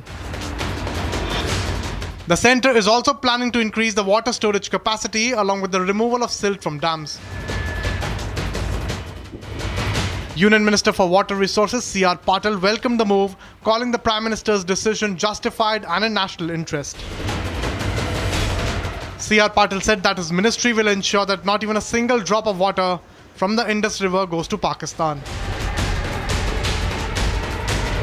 India's stand on terror is abundantly clear, and now it's Pakistan's time to pay the price.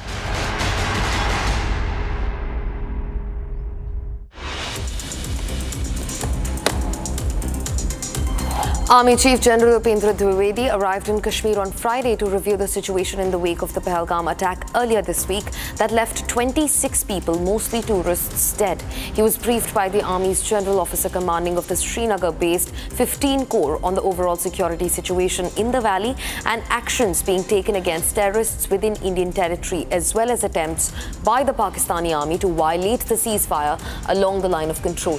Now, the Army Chief also visited Pahalgam to get a first-hand account of the situation in the aftermath of the terror strike.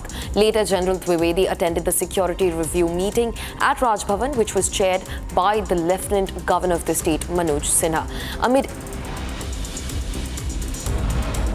Amid escalating tensions after the deadly Pahalgam terror strike, the Border Security Force and Punjab Police on Friday recovered alarming quantities of arms and explosives from a field in Sahoval village near the India-Pakistan border in Amritsar. The cache, which was discovered during the harvesting of crops, included 4.5 kilograms of RDX, 5 hand grenades, 5 pistols, 8 magazines, 220 rounds of ammunition, 2 batteries and a remote control, all concealed in a large packet. Sources indicate that the packets were dropped via drones from the neighboring country in the Ajanla police station area. The National Investigation Agency has conducted extensive search operations at multiple locations across Punjab, Jammu and Kashmir and other states across India in cases linked to Pakistan-backed cross-border smuggling of arms and narcotics by Khalistani operatives. Several electronic devices and other incriminating material were recovered during the searches conducted at 18 different locations across Punjab, Jammu and Kashmir, Rajasthan, Madhya Pradesh, Bihar and Karnataka. The NIA teams are examining the seized items to unravel the entire conspiracy behind the smuggling and the radicalization of individuals in Punjab, Jammu and Kashmir and other states of India. Following the deadliest terror strike in Pahalgam, security forces have launched an extensive search operation across multiple locations in the Anantnag district in Jammu and Kashmir. Now, according to the police, the ongoing search operations in the district are part of comprehensive counter-terror strategies aimed at dismantling militant networks and their support systems across south of Kashmir. Police have already detained above 1,500 individuals from across Kashmir for questioning in connection with the brutal massacre by the Pakistan-sponsored terrorists who gunned down 26 innocent tourists, including one foreign national in Pahalgam, which falls in the Anantnag district. Telangana Chief Minister Revanth Reddy has articulated his support for Prime Minister Narendra Modi in the fight against Pakistan-sponsored terrorism. Chief Minister Reddy held candlelight march on Friday, which is yesterday in Hyderabad, to protest against Pahalgam terror strike. The protest march saw participation from several senior political figures, including AIMIM President Asaduddin Owaisi, senior Congress leader Salman Khurshid, and former cricketer and Congress leader Mohammad Azharuddin. Later, the Chief Minister said that all will work with Prime Minister Modi and 140 million Indians are with the Prime Minister in the fight against terror. He urged the centre to take strict action against Pakistan and give the hostile neighbour a befitting reply. देश प्रधानमंत्री नरेंद्र मोदी जी से एक ही गुजारिश है, ये ऐसे मौके पे जो आतंकवादी अपने देशवासियों के ऊपर हमला किए, ऐसे हमला को हम सब एकट्ठा होकर 140 करोड़ लोग हम सब मिलके मुंह तोड़ जवाब देने का वक्त है. Viewers, it's time to take a look at what's happening in the aftermath of the deadly attacks across India, as India continues to remain blanketed by grief, sorrow and anger. Massive protests continued across the country as people took to the streets to condemn the dastardly Pahalgam terror strike in Jammu and Kashmir that left over 26 innocent people killed, including one foreign nationals. Now, demonstrations were seen from Delhi to Hyderabad, with citizens demanding just one thing: justice, and expressing their solidarity with the victims. Here's our report on the nationwide outreach. Take a look. Friday saw a wave of protests across the country in response to the brutal terror attack in Pahalgam, Kashmir. Major shopping hubs in Delhi, including Connaught Place, Sadar Bazaar and Chandni Chowk, observed a Delhi Bandh. Pahalgam में जो आतंकी हमला हुआ, उसके विरोध में दिल्ली का पूरा व्यापार बंद है. दिल्ली में लगभग 8 लाख दुकानें, 900 से अधिक बाजार में कोई कारोबार नहीं होगा. प्रधानमंत्री नरेंद्र मोदी जी ने स्पष्ट किया है कि दोषियों को वो सजा दी जाएगी जिसकी उन्होंने कल्पना भी नहीं की होगी. तो दिल्ली और देश का व्यापारी पूरी तरीके से साथ है. Traders from various sectors, including textiles, spices and utensils, shut their shops in a strong show of solidarity and demand for justice. In several towns across Uttar Pradesh and Telangana, protesters wore black armbands and gathered peacefully to express their anger and grief over the loss of the innocent lives. In Jammu, BJP leaders and supporters performed a puja for the peace of the departed souls, while Bajrang Dal and Vishwa Hindu Parishad members staged protests in Dehradun. As the nation mourns the victims of the Pahalgam terror attack, the call for unity, justice and decisive action continues to echo across the cities.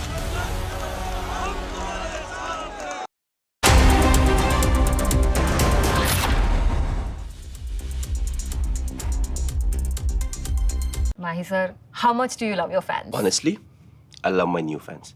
पुराने वाले बेकार में शोर करते sir fans है शोर तो करेंगे ही ना नए वाले नहीं करते and they listen to what I say. The new generation Orient BLDC fans. Super silent performance with voice control. Silly me, I thought. Cricket fans. अब छोलिया हो या लोबिया, सफेद चने या काले चने, सब कुछ मजेदार बने। इसको घर पे लगाओगे तो शादी का तो पता नहीं, पर घर पक्का नहीं टूटेगा। रुंगटा नहीं तो घर स्ट्रॉन्ग नहीं। रुंगटा स्टील TMT बार एकदम सॉलिड। पहाड़ों में एक हाइकिंग शिप भी बन सकती है। As far as the strike options are concerned for the Indian Armed Forces, so you see, the first priority will be the launch pads, the terrorist launch pads from where these terrorists come in. They basically take harbor or take rest. Then they reorganize and regroup, and from there they are dispatched by the Pakistan fraternity. And so, keeping this in mind, we have places like Muridke, then you have Shankargarh, Bimbar, then Kotli. You have a place called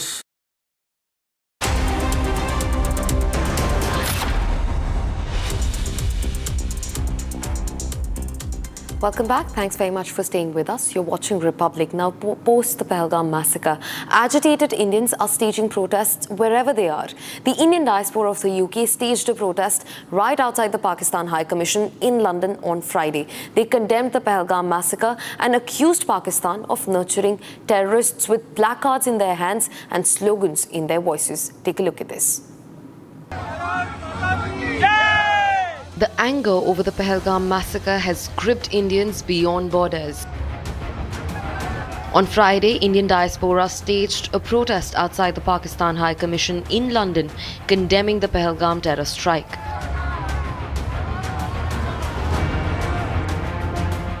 Raising placards which read, "I am Hindu," the protesters gathered outside the Pakistan High Commission, chanting slogans against the country.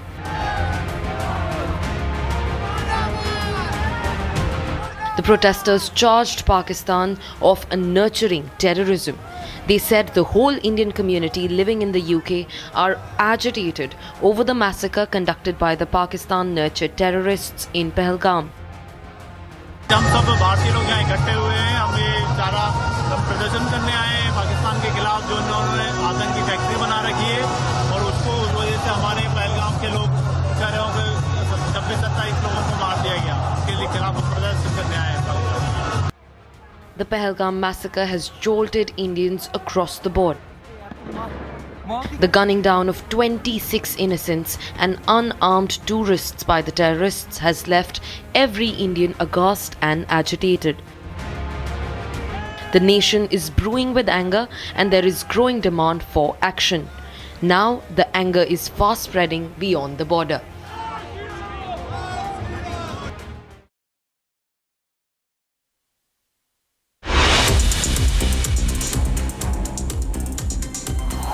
Houses of 7 Lashkar-e-Toiba active terrorists have been razed to ground in Pulwama, Kulgam, Tral, Bijbehara and Shopian sectors in Jammu and Kashmir. We're tracking all the details of that for you right after this short break. Stay tuned to Republic TV.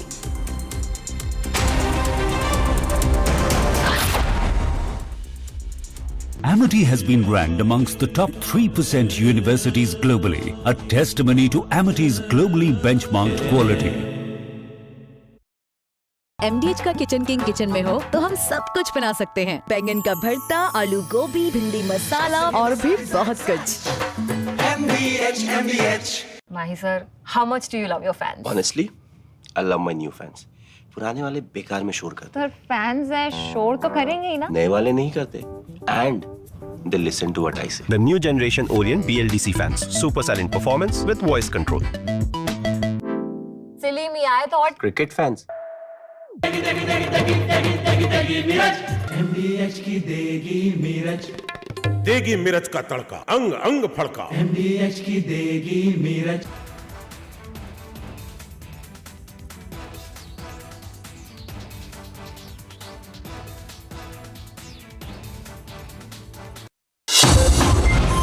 is here. Is your home ready for the heat? Keep your roof cool and your home comfortable all summer with Roof Cool and Seal.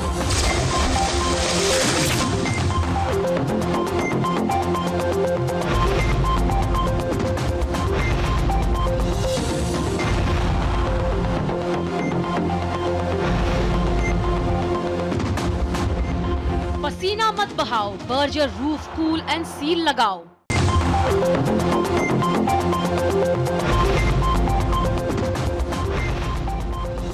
Mahi sir, how much do you love your fans? Honestly, I love my new fans. पुराने वाले बेकार में शोर करते sir fans हैं, शोर तो करेंगे ही ना। नए वाले नहीं करते and they listen to what I say. The new generation Orient BLDC fans, super silent performance with voice control. सिली में आए तो और Cricket fans. आपके घर के खाने में रेस्टोरेंट जैसा स्वाद ले आए MDH का शाही पनीर मसाला। पनीर को क्या मस्त बना डाला। As far as the strike options are concerned for the Indian Armed Forces, so you see, the first priority will be the launch pads, the terrorist launch pads from where these terrorists come in. They basically take harbor or take rest. Then they reorganize and regroup, and from there they are dispatched by the Pakistan fraternity. And so, keeping this in mind, we have places like Muridke, then you have Shankargarh, Bimbar, then Kotli, you have a place called Samani, then Rawala Kot, Lipa, then you have Kundal Shahi, then you have Taubat and Kale. So these are the hubs where all the tanzeems are there. They are like, transit camps for these infiltrators. So when they are infiltrating or into India, or they are exfiltrating back to Pakistan from Asia's largest news headquarters, setting the agenda for Bharat.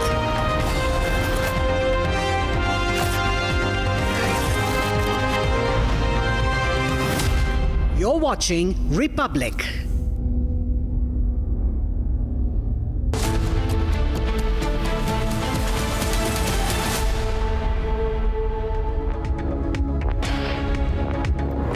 A very good morning, viewers. It's 9 a.m. and you're watching Republic TV. I'm Deepak Suresh Kumar. And the focus is on India's response to the Pahalgam Terror Attack. Protests have broken out across the nation and across the world as well. And in the latest, a Pakistani colonel, a defense attaché in London, has made barbaric signals and signs of hostility. We'll get you all the latest on that. But first, a quick check on the headlines we're tracking. Pakistan defense attaché issues threats, makes throat-slitting gestures at Indians in London.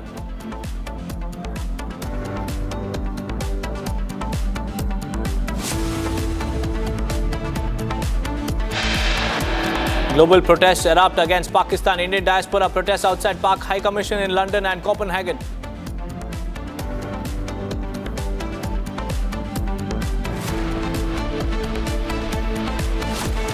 Army Chief General Upendra Dwivedi announces additional troop deployment in Kashmir. Spooked by rising tensions, Pakistan moves tanks to LOC.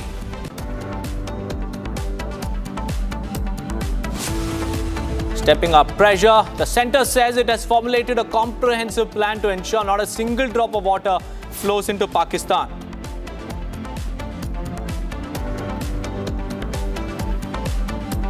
Security forces demolished the house of 3 more terrorists in Pulwama, Shopian and Kulgam areas of Jammu and Kashmir.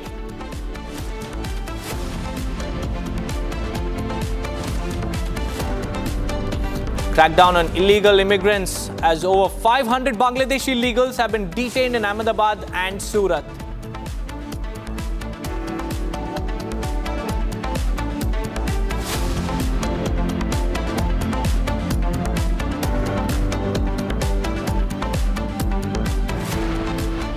First up, viewers, Pakistan defense attaché Colonel Taimur Rahat has been caught making throat-slitting gestures at Indians in London, Colonel Taimur Rahat threatens Indians with slit throat gesture at a UK rally. And Abhinandan's poster was also held right in front of him. And he was making these gestures while Indians were protesting outside the Pakistan High Commission. It's a shocking display of hostility and barbarism. Pakistan's defense attaché Colonel Taimur Rahat was caught on camera making a throat-slitting gesture aimed at Indians during a public event outside their High Commission in London. And this outrageous act, viewers, took place with a poster of Indian hero Wing Commander Abhinandan in the background, a blatant attempt to mock and intimidate India on foreign soil. Colonel Rahat, remember viewers, is a uniformed representative of the Pakistani army. He didn't just cross a diplomatic line. He has issued a barbaric gesture of hostility, and this gesture wasn't a slip, it was calculated and a chilling threat that reflects the deep-seated hate festering within Pakistani establishment. Pakistan's hate is out on display. There you can see that is Taimur Rahat, defense attaché, who is now in Pakistan High Commission in London. And to give us more insights on this and much more, we have Major General K.K. Sinha, retired, and also Wing Commander Praful Bakshi, defense expert, will also join us live. But for now, let's go across to Major General K.K. Sinha. Major General, a very good morning to you.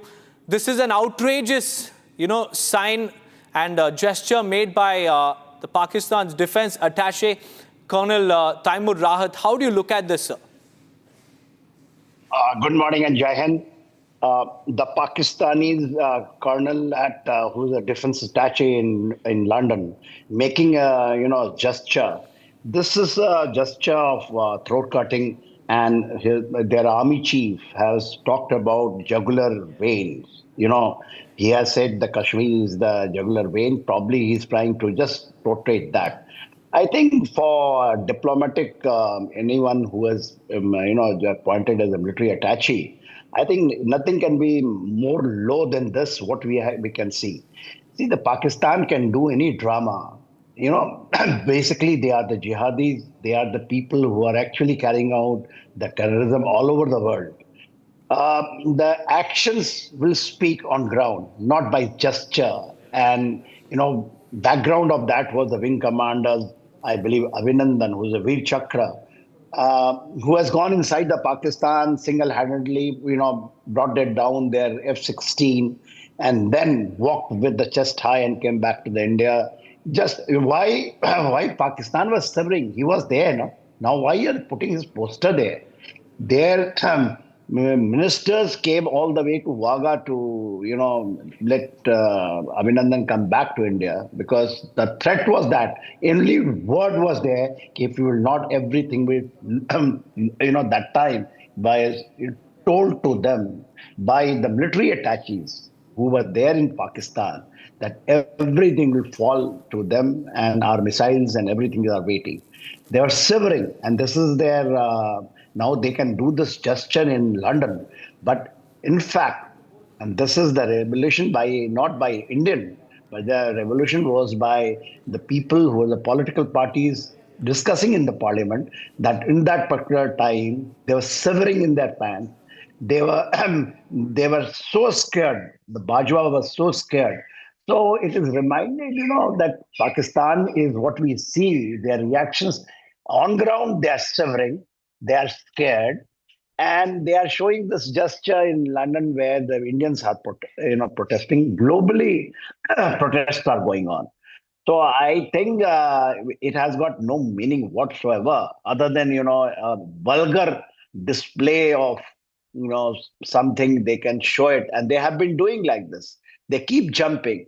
And they remember in the complete history of Pakistan, for such a long time, every time they have been showing, because their generals like Ayub Khan, they used to make a statement before, operations of 65, 71, thing like Major that. General, I'm sorry to interrupt you, but this gesture, Major General, has crossed all lines in terms of diplomatic conduct. Do you think that the local administration there should crack down on, Taimur Rahat for making such outrageous gestures out in the public while also holding Abhinandan's poster? Yeah, the India should take it very, very strongly. Not public. Publics are doing exactly the protesting it there. They will not get into the violence part of it. But UK should take the note of this. How they are permitting all these things are happening over there. There is a peaceful protest outside the Pakistan embassy, and this gentleman, he is just a military attaché. He is not even, a diplomatic, authority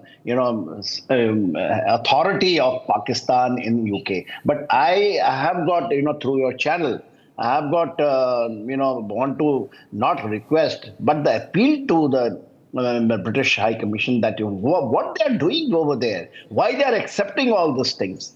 And if you see, they are in the placard which our people are carrying over there, it is just a peaceful and democratic, and also it is a norm which you protest over there with the Indian flags. And this gentleman is, showing a gesture which is below the belt.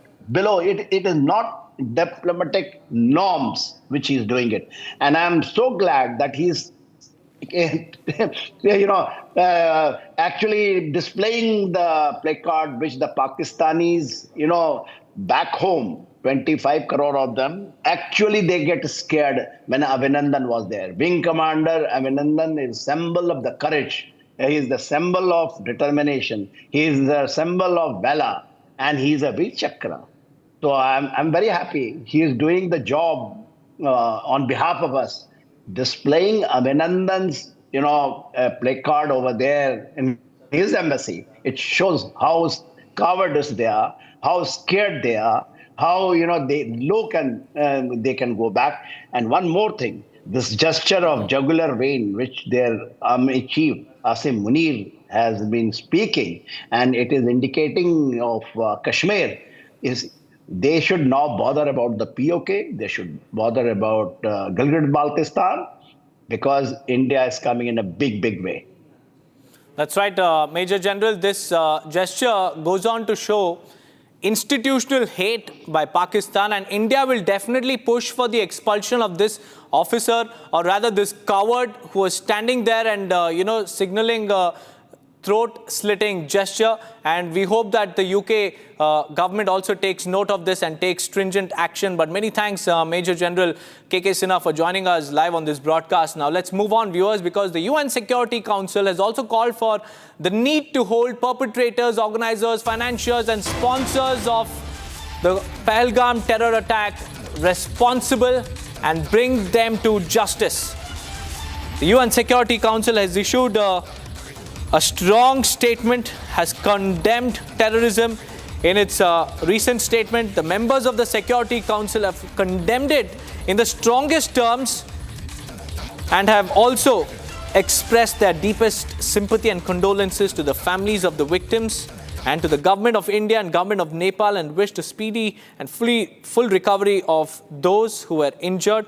And the members of the Security Council reaffirmed that terrorism in all its forms and manifestations constitutes one of the most serious threats to international peace and security. Hence, those perpetrators, those cowards who were involved in the Pahalgam attack must be brought to book. That's the latest statement coming in from the UN Security Council.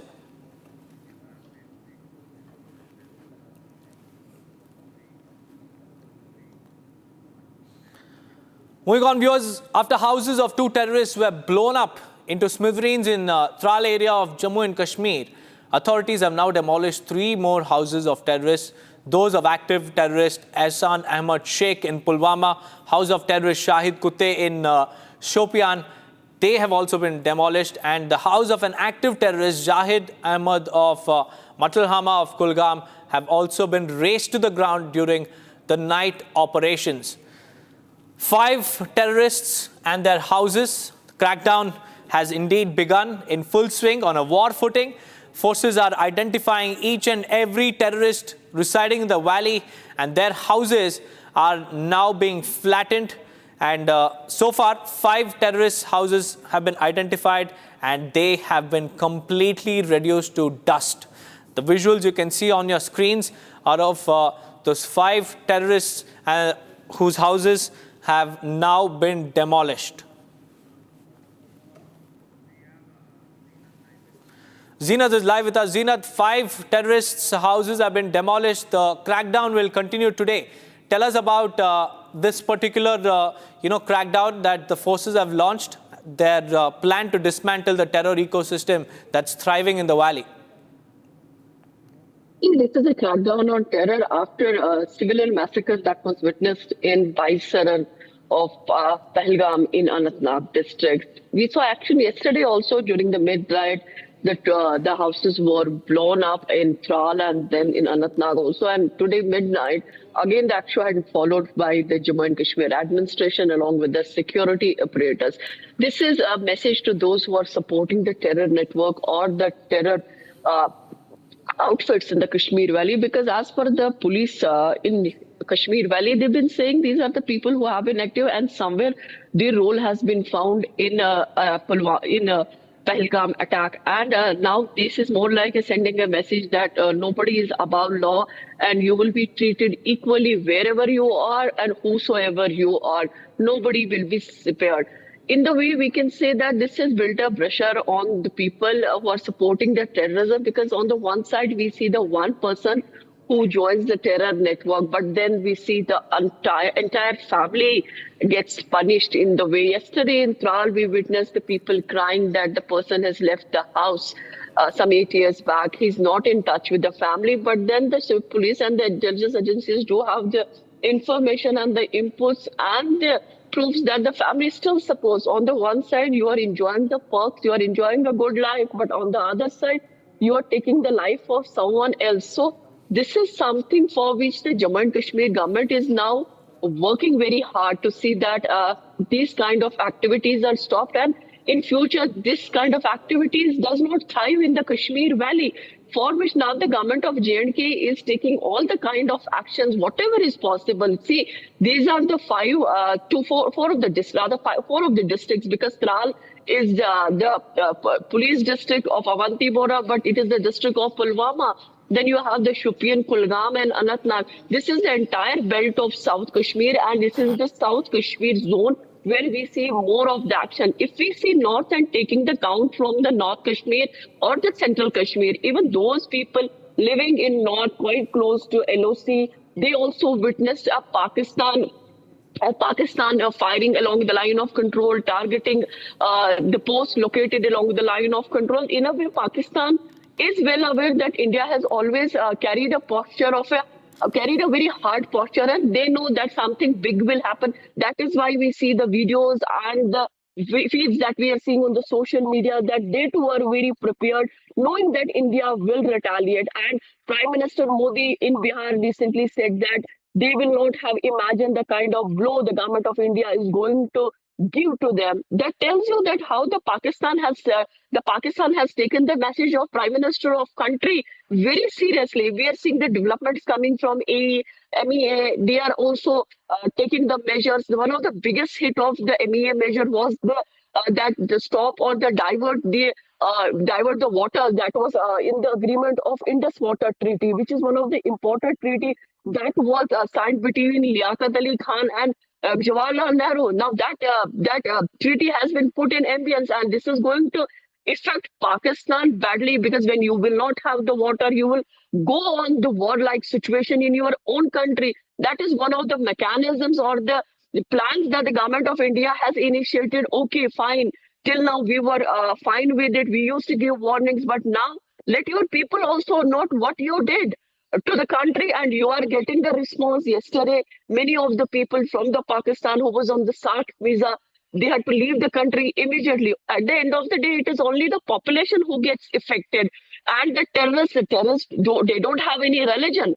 They don't have a normal life. They don't have a religion. But let them know that the countrymen are paying the cost now, because India is into the situation where they will go for a war-like situation is being witnessed in Jammu and Kashmir, even across the border, where you see that machinery has been completely up that, and India is also gearing up, because at the end of the country, the Narendra Modi government has always given a assurance to the people of the country that they have chosen the right government by giving vote to BJP, by electing BJP. And if you remember the feeds that would come from across the country, the people would say, we are giving vote for Narendra Modi. As long as you vote for Narendra Modi, the country is going to be safe. So Prime Minister is in a very tight position at present. He has to keep that faith among the people for himself that yes, it is Narendra Modi who is heading the country, and this time these perpetrators will not be left. They will be answered in their own language. So these kind of the activities or the actions that go on the ground, it is more like that you are tearing that onion, the layers are coming out so that you reach to the core. So because NIA National Investigating Agency is going to take up this case for the further investigations to collect those links, to connect the dots of the entire incident, like how it was, the conspiracy was had, who all people were involved in this conspiracy that had led to civilian massacre, leaving some 26 people killed and around 17 injured. Even those who are injured, some of them are even critical. One of them has been airlifted just day before from the Anantnag hospital.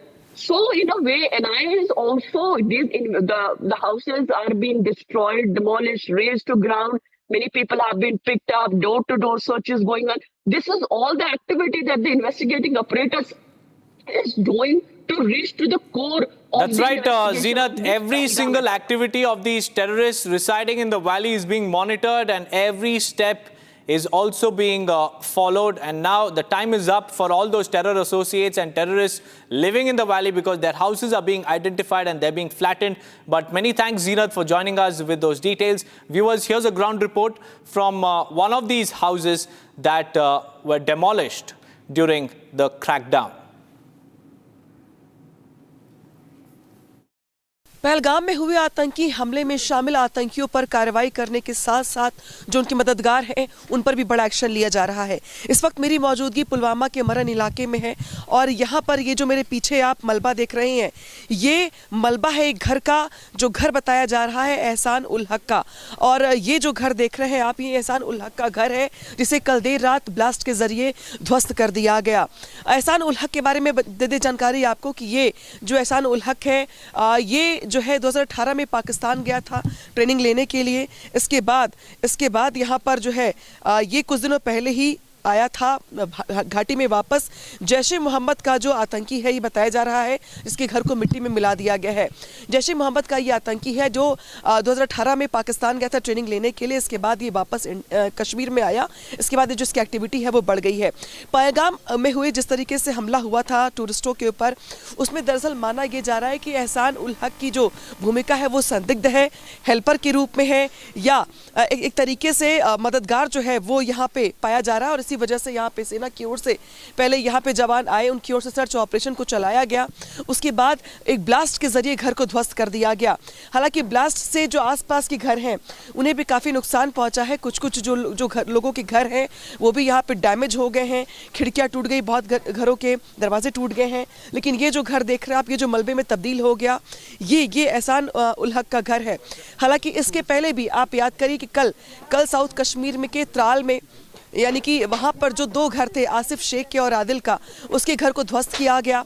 और आज की अगर बात की जाए, जो तस्वीर निकल के सामने आई है वो है एहसान उल हक की, जो कि जैश ए मोहम्मद का आतंकी बताया जाता है। उसके घर को फिलहाल यहाँ पे ध्वस्त कर दिया गया है। गांव के जो लोग हैं वो यहाँ पे इकट्ठे तो हो गए हैं, लेकिन कोई बात करने को इस पूरी घटना को लेकर तैयार नहीं है। गाँव के जो लोग कह रहे हैं कि वो बहुत टाइम से एहसान से नहीं मिले हैं, कोई बात नहीं कर रहा है। लेकिन यहाँ पे फिलहाल जो नज़र आ रहा है वो ये कि एक तरफ मोदी सरकार की ओर से बड़े फैसले किए जा रहे हैं, तो वही दूसरी ओर सेना की ओर से भी लगातार पहलगाम आतंकी घटना के बाद से जो आतंकी हैं उनके घरों को मिट्टी में मिलाया जा रहा है, चुन के इन्हें ध्वस्त किया जा रहा है और कड़ी कार्रवाई की जा रही है। Shifting our focus to Ahmedabad, viewers, the crime branch along with the SOG has organized a combing operation to apprehend foreign immigrants residing illegally in Ahmedabad, and during the operation more than 400 suspicious immigrants have been detained in Ahmedabad and Surat. Police have detained more than 100 Bangladeshi immigrants in Surat. So the total number of immigrants, illegal immigrants who have been detained has now mounted to 500. And this is nothing less than a declaration, viewers, a declaration that the days of illegal foreign squatters roaming free, hiding in plain sight, and taking advantage of our system are over. And at 3 a.m., while most of the city was asleep, the agencies cracked down and they detained about 400 individuals. And we also have a reaction coming in from the Ahmedabad crime branch. Let's listen it.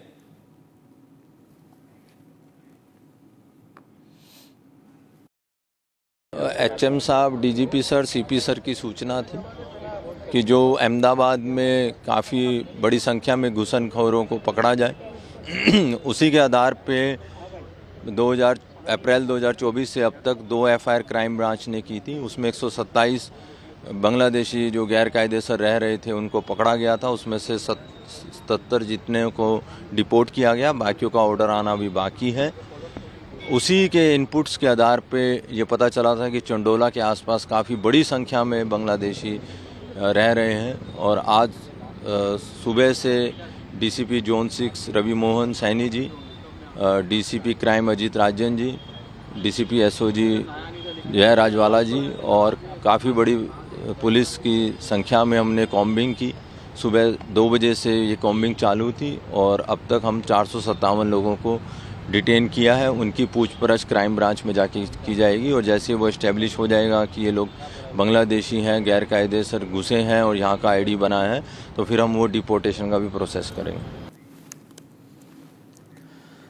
Yes, 500 illegal immigrants were rounded up by multiple teams, and the message is very clear. This is no longer a safe house for them. Now, moving on, we have more breaking news coming in. Ceasefire violation by Pakistan. Unprovoked small firing was carried out by Pakistan on multiple checkposts along the line of control in Kashmir. Indian troops have also responded appropriately by firing back at them. So far, no casualties have been reported, but this is a clear violation of ceasefire by Pakistan. Unprovoked and unapologetic firing by Pakistan continues at the LOC.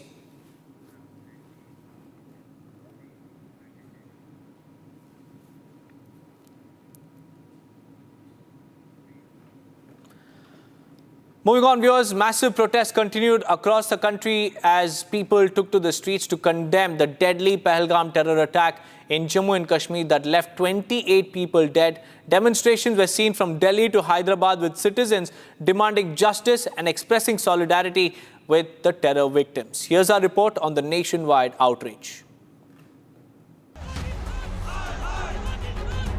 Friday saw a wave of protests across the country in response to the brutal terror attack in Pahalgam, Kashmir.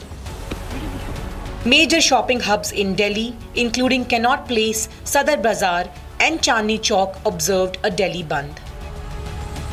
Pahalgam में जो आतंकी हमला हुआ उसके विरोध में दिल्ली का पूरा व्यापार बंद है। दिल्ली में लगभग 8 लाख दुकानें, 900 से अधिक बाजार में कोई कारोबार नहीं होगा। प्रधानमंत्री नरेंद्र मोदी जी ने स्पष्ट किया है कि दोषियों को वो सजा दी जाएगी जिसकी उन्होंने कल्पना भी नहीं की होगी।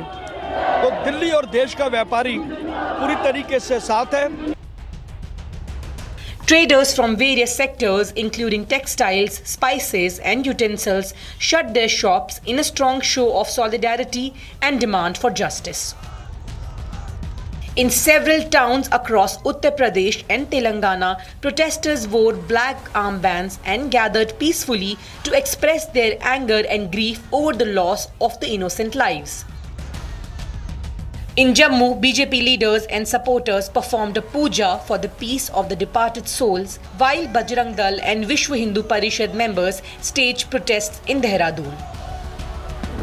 As the nation mourns the victims of the Pahalgam terror attack, the call for unity, justice and decisive action continues to echo across the cities.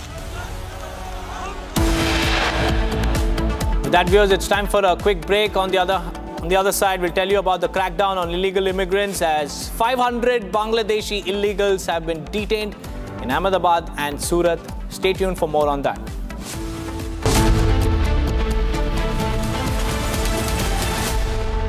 Amity has been ranked amongst the top 3% universities globally, a testimony to Amity's globally benchmarked quality.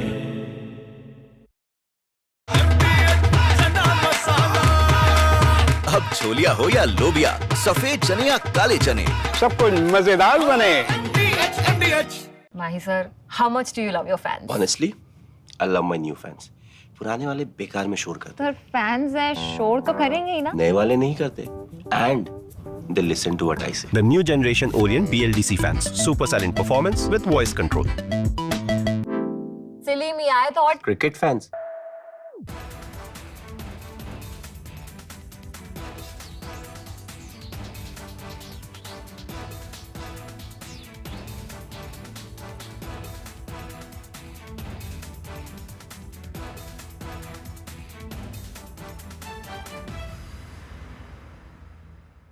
जुलदे यार तुम मौत की कसम इधर गेंद है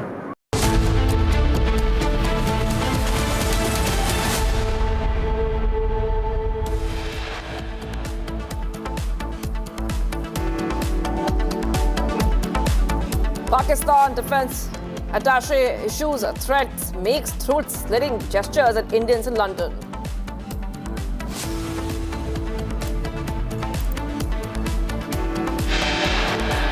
Global protest erupts against Pakistan-Indian diaspora protests outside Pakistan High Commission in London and Copenhagen. Army Chief General Upendra Dwivedi announces additional troop deployment in Kashmir, spooked by rising tensions. Pakistan moves tanks to the Yellow Sea.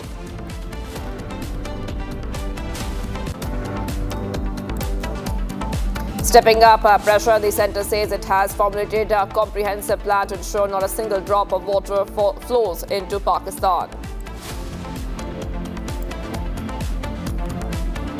Security forces demolished the house of 3 more terrorists in Pulwama, Shopian and Kulgaon areas of Jammu and Kashmir.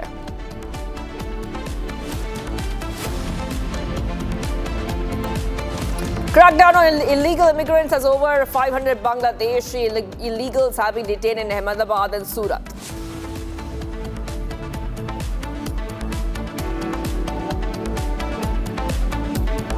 Viewers, we are live and breaking up. Shivangi Shukla getting you the latest coming in this Saturday. Breaking news coming in. 2 OGWs have been arrested in the Kulgaon area of Jammu and Kashmir. Arms and ammunition have been recovered from their possession. That is right. Back-to-back updates coming in right now, viewers, on Republic TV. The latest update for you we have is that 2 OGWs have been arrested in the Kulgaon area of Jammu and Kashmir. We keep a focus on Jammu and Kashmir as we keep getting you back-to-back updates on this on the story. And let's go straight across to my colleague who's joining us right now on Republic TV to help us understand what exactly is happening. Yes, sir. Go ahead and tell our viewers the latest coming in. We know that this is coming right in the backdrop of the manhunt for the terrorists, manhunt for the associates. What are we learning of right now?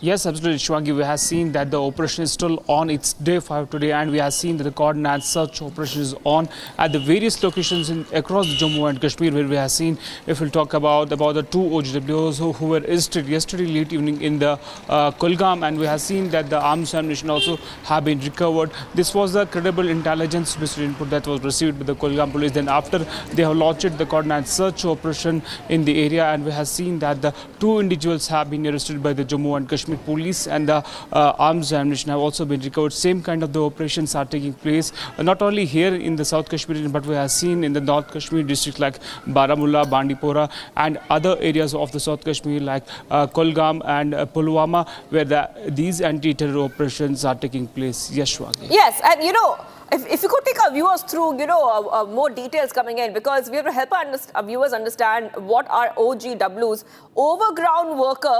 Overground worker is an individual who helps terrorists with logistical support, cash, shelter, other infrastructure. Do we know anything else about the background of this OGW? who have right now been identified. Yes. Yes, absolutely. We have seen the Shwangi. These OGWs work as sleeper cells, and they support terrorists to carry the attacks. Before the attack, they take help from these OGWs to carry out the recce of the area. Then after, we have seen these OGWs are also being used by the terrorists to transport the any arms ammunition from one location to another locations. Also, to help for the shelters that too are being provided by these OGWs in the various parts of the Kashmir Valley. But we have already seen in the Bandipora that 4 OGWs were arrested by the Joint Security Forces. But this time we have seen in the South Kashmir, Kulgam, where 2 OGWs was detained yesterday by the Jammu and Kashmir police. Later on, after the investigation, they have disclosed the various locations. Then after, we have seen the arms and ammunition recovery took place, and it indicates the alertness of the forces here in the Kashmir Valley after the deadly terror attack in the Pahalgam. Yes. Right. I just want to come back to you right now, because you're at the attack site, Pahalgam, and we are also learning some more updates coming in where helicopter movement, viewers, is continuing in the attack site at Pahalgam. We'll try to put those pictures out for you as well and go back to Arawat, who is getting us these updates. But from what we understand and from the information that we're getting for viewers is that continuous helicopter movement can be seen in the aftermath of the Pahalgam attack. We have seen that helicopters have resumed flying as well. And they're wrecking the spot. They are trying to wreck the spot. That is also very important information coming in right now. I want to go back to my colleague who's joining us right now. Let's go back to our colleague in Pahalgam, who is getting us back-to-back updates. Okay, let's go back to Arawat. Arawat, you know, we are seeing, the pictures on a screen. Now, we already know that the army has permitted limited flying of Dhruv helicopters after the Pahalgam attack. Are these the same helicopters which are surveying the area, they're wrecking the area, this is full surveillance? Yes, Arawat, take our viewers through these pictures coming in. Which helicopters are these? Yes, absolutely, Shwangi. We have seen that the search operation is continue in the Pahalgam, and we have also seen that the helicopter movement is continue, can be seen in the visuals that Republic has accessed in the area of Pahalgam, where the helicopters are still flying. I'll request my VJ to take you through these visuals also, where a while back we have seen that the helicopter movement was seen, and after this attack we have seen the area is being continuously monitored by the helicopters, by the troopers of the special forces into these dense forests where the attack took place, and it's difficult for the forces to do ground operation. That's why the area is being monitored by the drone surveillances, also by the helicopters, and it's difficult forces to carry search in these operations. But it's day 5 today, and the operation is on in the Pahalgam, and also you can see the snow-covered mountains. These are the glaciers. That's why the operation is taking time. But we have seen that the multiple helicopters of the Indian Army are doing the patrolling in the entire area, not only at this location where this incident happened, but across the Kashmir Valley. We have seen from time to time movement of the helicopters. We have yesterday seen that the army chief's movement also here in the Pahalgam. Then after, we have seen that the more helicopters were rushed to this place near the attack site where this incident happened. Also, yesterday morning we have seen that the fighter jets was also roaming here in the sky, and then after we have seen that the search operation is continue as of now. We have seen that the market is still closed here in the Pahalgam. As of now, transport is also thick on the roads as the operation is going on. If we'll talk about overall about the situation, about the anti-terror operations in the Kashmir, we have seen the operations are underway in the South Kashmir, Pulwama.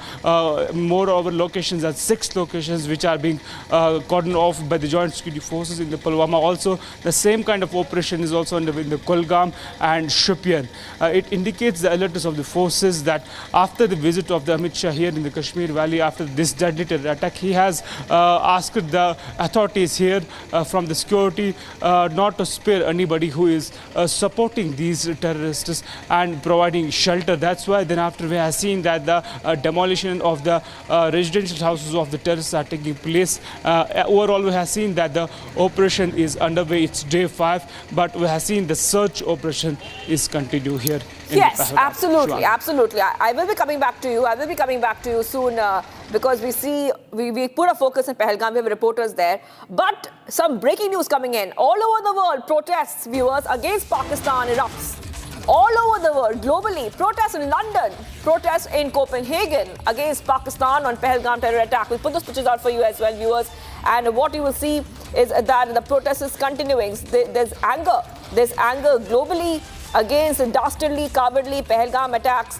The world is uniting. The world is uniting with India, standing with India. Whether it's London, pictures coming in with protesters holding the Indian flag, or whether it is on the right hand of your side, Copenhagen from Denmark. Global protests against Pakistan. Indian diaspora protesting right outside the Pakistan High Commission in London. So those pictures coming in right from there on the left-hand side. Protests on the streets of London. Demonstrators are condemning the Pahalgam terror attack, killing the 26 innocent tourists. And protests accuse Pakistan of supporting the terrorist groups. So these are the members of the Indian community and the global community coming together in different parts of the world, holding a strong protest outside the Pakistan High Commission in London and other areas in Copenhagen in Denmark. And demonstrators are carrying Indian flags, banners, placards, expressing grief over the loss of innocent lives and demanding justice for the victims. Okay, we move ahead right now, viewers. We have to go ahead right now because ceasefire violation by Pakistan. Once more, unprovoked small firing was carried out by multiple Pakistan army posts all across the line of control in Kashmir. Indian troops have responded appropriately with small arms. So these are the pictures we are getting for you as well. These are pictures coming in. These are deferred pictures, by the way, which are coming in right now on Republic TV. And we see Pakistan once again is violating the ceasefire at the LOC. The Indian army has responded back. It has responded back appropriately. Indian army responded appropriately with small arms. All right, let's go to Gursimran. Gursimran is joining us right now. Gursimran, India is giving appropriate and a strong message back. Indian army is retaliated. If you could take our viewers to latest coming in, because we have seen Pakistani troops once again have fired at Indian posts across the LOC. And I have to mention to our viewers that this has happened while India has not provoked Pakistan. In fact, this is unprovoked firing which Pakistan has done towards the Indian post. Yes, Gursimran, what are we learning of right now? See, right after the Pakistan decision to suspend the Shimla agreement, we have seen Pakistan now provoking India time and again. It's for the second consecutive day that the Pakistan has violated the ceasefire along the line of control in the Kashmir Valley. This has come late last night when the Pakistan started firing at the Indian army positions, especially in the Kupwara area, Stangdhar sector, where the Pakistan resorted to back-to-back of violations of the ceasefire along the line of control. And these firings were aimed at the positions of the Indian army, but it was retaliated effectively by the troops of the Indian army that have been deployed as part of the counter-insurgency group and the anti-infiltration grid that is there in place along the line of control. This firing went on for some 90 minutes at different locations, after which the guns have fallen silent. But one thing is very clear, that Pakistan do not want peace to prevail. At a time when the Pakistan is showing the apprehensions that the India will strike them, these kind of a misadventure from the Pakistani side is self-invitory for the Indian side, that the Pakistan is violating the ceasefire and that needs to be given a befitting reply. This is what we have seen way back in 2016, also in 2019, when these surgical strikes and air strikes took place. Before that also, Pakistan has heightened the provocation along the line of control and it has to pay the price. But this time also India is giving Pakistan a befitting reply, and also the Pakistan's decision to suspend the Shimla agreement may land Pakistan in trouble as well. That is right, Gursimran. Thank you for getting those details. I will be coming back to you for more, as once again Pakistan violates ceasefire with India. And we move ahead, viewers, because the anger is mounting across the nation over Pakistan's dastardly terror attacks in Jammu and Kashmir's Pahalgam, and major global powers have extended support to New Delhi in its future course of action. Here's more on the story.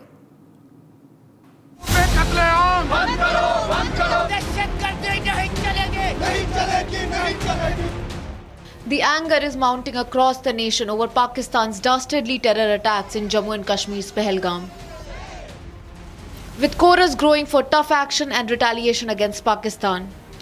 From the United States to Middle Eastern nations, the global powers of the world are standing shoulder to shoulder with India in its fight against Pakistan-sponsored terrorism. Israeli Ambassador Reuven Azar came in support of India and said Israel is looking forward to support India bilaterally and globally. Well, we of course extended our condolences for the terrible attack that happened here. This is a watershed moment. We stand with India. It's a very important moment. And of course we discussed things of mutual concern that have to do both with fight against terrorism and also, how to enhance our cooperation. We have a great cooperation. We are great partners. We are looking forward for more cooperation both bilaterally, regionally and globally. Followed by Israel's support, External Affairs Minister Jal Shakti met ambassadors of Egypt and Argentina.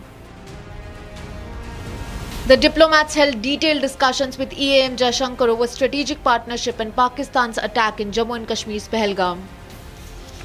First of all, the solidarity in the name of the Argentine government and the Argentine people for India, for the people of India, for the government of India, and our thoughts with the ones who lost their loved ones, the people that are injured also, and of course the Indian people in general that has been attacked and is in this commotion that was provoked by this terrible and unacceptable attack to the Indian territory and the Indian people. Prime Minister Modi is in the leadership of this country, the most populated country in the world, and he is delivering the message of support and leadership that the country deserves. So I think it was correct in the sense that terrorism has to be punished. It has to be prevented, it has to be prosecuted, but it has to be punished. And I think that in the strong statement that he made the first day and the following days. Significantly, EAMS Jal Shakti held a detailed telephonic conversation with his Saudi counterpart Faisal bin Farhan, and also met with former New Zealand PM Helen Clark and appreciated their support and solidarity. Speaking of the United States, Director of National Intelligence Tulsi Gabbard expressed solidarity with India and extended Washington's support to India in its fight against terrorism. India has been receiving support globally in its resolve to give a befitting reply to Pakistan in its own coin.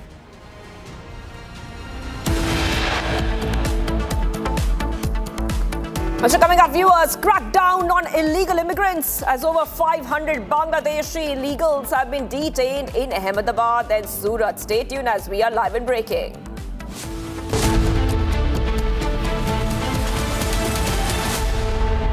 Mahi sir, how much do you love your fans? Honestly, I love my new fans. पुराने वाले बेकार में शोर करते sir fans हैं शोर तो करेंगे ही ना नए वाले नहीं करते and they listen to what I say. The new generation Orient BLDC fans. Super silent performance with voice control. सिली में आए तो Cricket fans. MDH का किचन किंग किचन में हो तो हम सब कुछ बना सकते हैं। बैंगन का भरता, आलू गोभी, भिंडी मसाला और भी बहुत कुछ। MDH. इसको घर पे लगाओगे तो शादी का तो पता नहीं, पर घर पक्का नहीं टूटेगा। रुंगटा नहीं तो घर स्ट्रॉन्ग नहीं। रुंगटा स्टील TMT बार एकदम सॉलिड। पहाड़ों में एक हाइकिंग स्टिक भी बन सकती है। As far as the strike options are concerned for the Indian Armed Forces, so you see the first priority will be the launch pads, the terrorist launch pads from where these terrorists come in. They basically take harbor or take rest. Then they reorganize and regroup, and from there they are dispatched by the Pakistan fraternity. And so keeping this in mind, we have places like Muridke, then you have Shankargarh, Bimbar, then Kotli. You have a place called.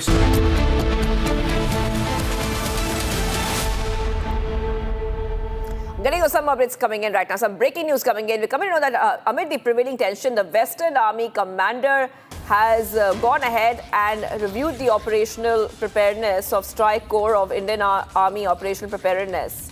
Okay, so we're coming to know that the Western Army chief has visited the Strike Corps. Western Army commander Lieutenant General Manoj Kumar Katiyar has reviewed the operational preparedness of Strike Corps of Indian Army.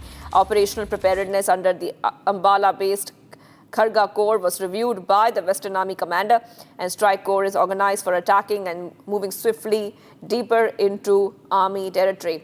So these are the top updates coming in, and I want to go straight across to my colleague who's joining us right now. Gursimran is joining us to take our viewers through the latest coming in. Yes, Gursimran, take our viewers through the latest in terms of what we are learning. We know that some review and operational reviews are happening as we speak. Go ahead and take our viewers through this breaking news coming in on the Western Army commander visiting the Strike Corps, and also take our viewers through what is the role of the Strike Corps.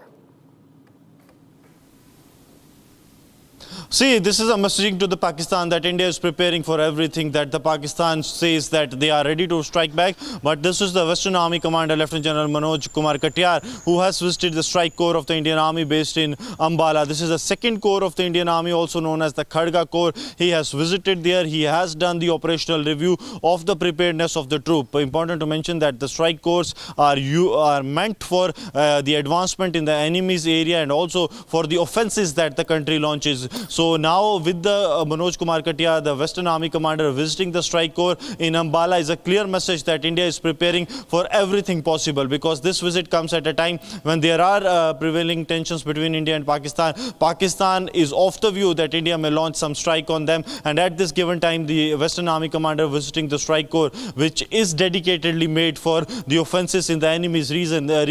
This is very clear that the posturing of the Indian Army, this is to send a message to the Pakistan that they have to bow down, that the Pakistan needs to see that the India has done with all the homework that they need to, because we are witnessing that this is taking place at a time when the operation, the exercise of the Indian Air Force Akraman is also taking place, and at that given time the Western Army commander visiting the Strike Corps of the Indian Army based in Ambala, that is very close to the Jammu and Kashmir police and is covering the borders of the Punjab and the nearby areas. This is very important, this visit of the Western Army commander. We are told that the Western Army commander was there for more than 24 hours. He has reviewed in details of the preparation and some of the roadmaps that the Strike Corps of the Indian Army, the second two corps, has made with regards to the operation and how the operations will be executed. Everything is there on the papers for the Strike Corps of the Indian Army, because these are the dedicated corps of the Indian Army for the operations within the enemy's area. That is right. I will be coming back to you, Gursimran. Thank you for getting those details. Our team of reporters are on the ground this weekend, getting us back-to-back updates. Taking a short break, but do not go anywhere. Security forces demolish the house of 3 more terrorists in Pulwama, Shopia and Kulgam areas of Jammu and Kashmir. Stay tuned as we are live and breaking.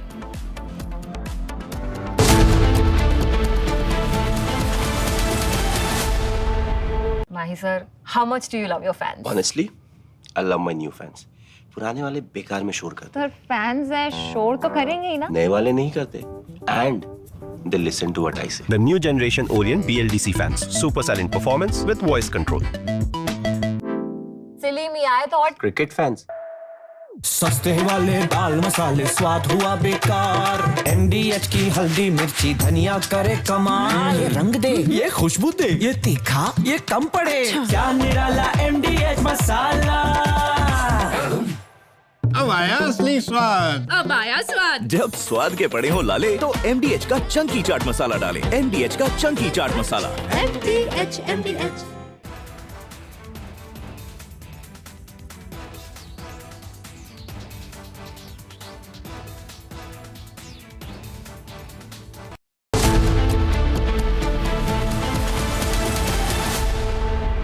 Welcome back, viewers of your live and breaking. Republic positive influencer Vishal Khandelwal is narrating you the history of Pahalgam and how it has been a gateway to Amarnath Yatra. Let's watch it.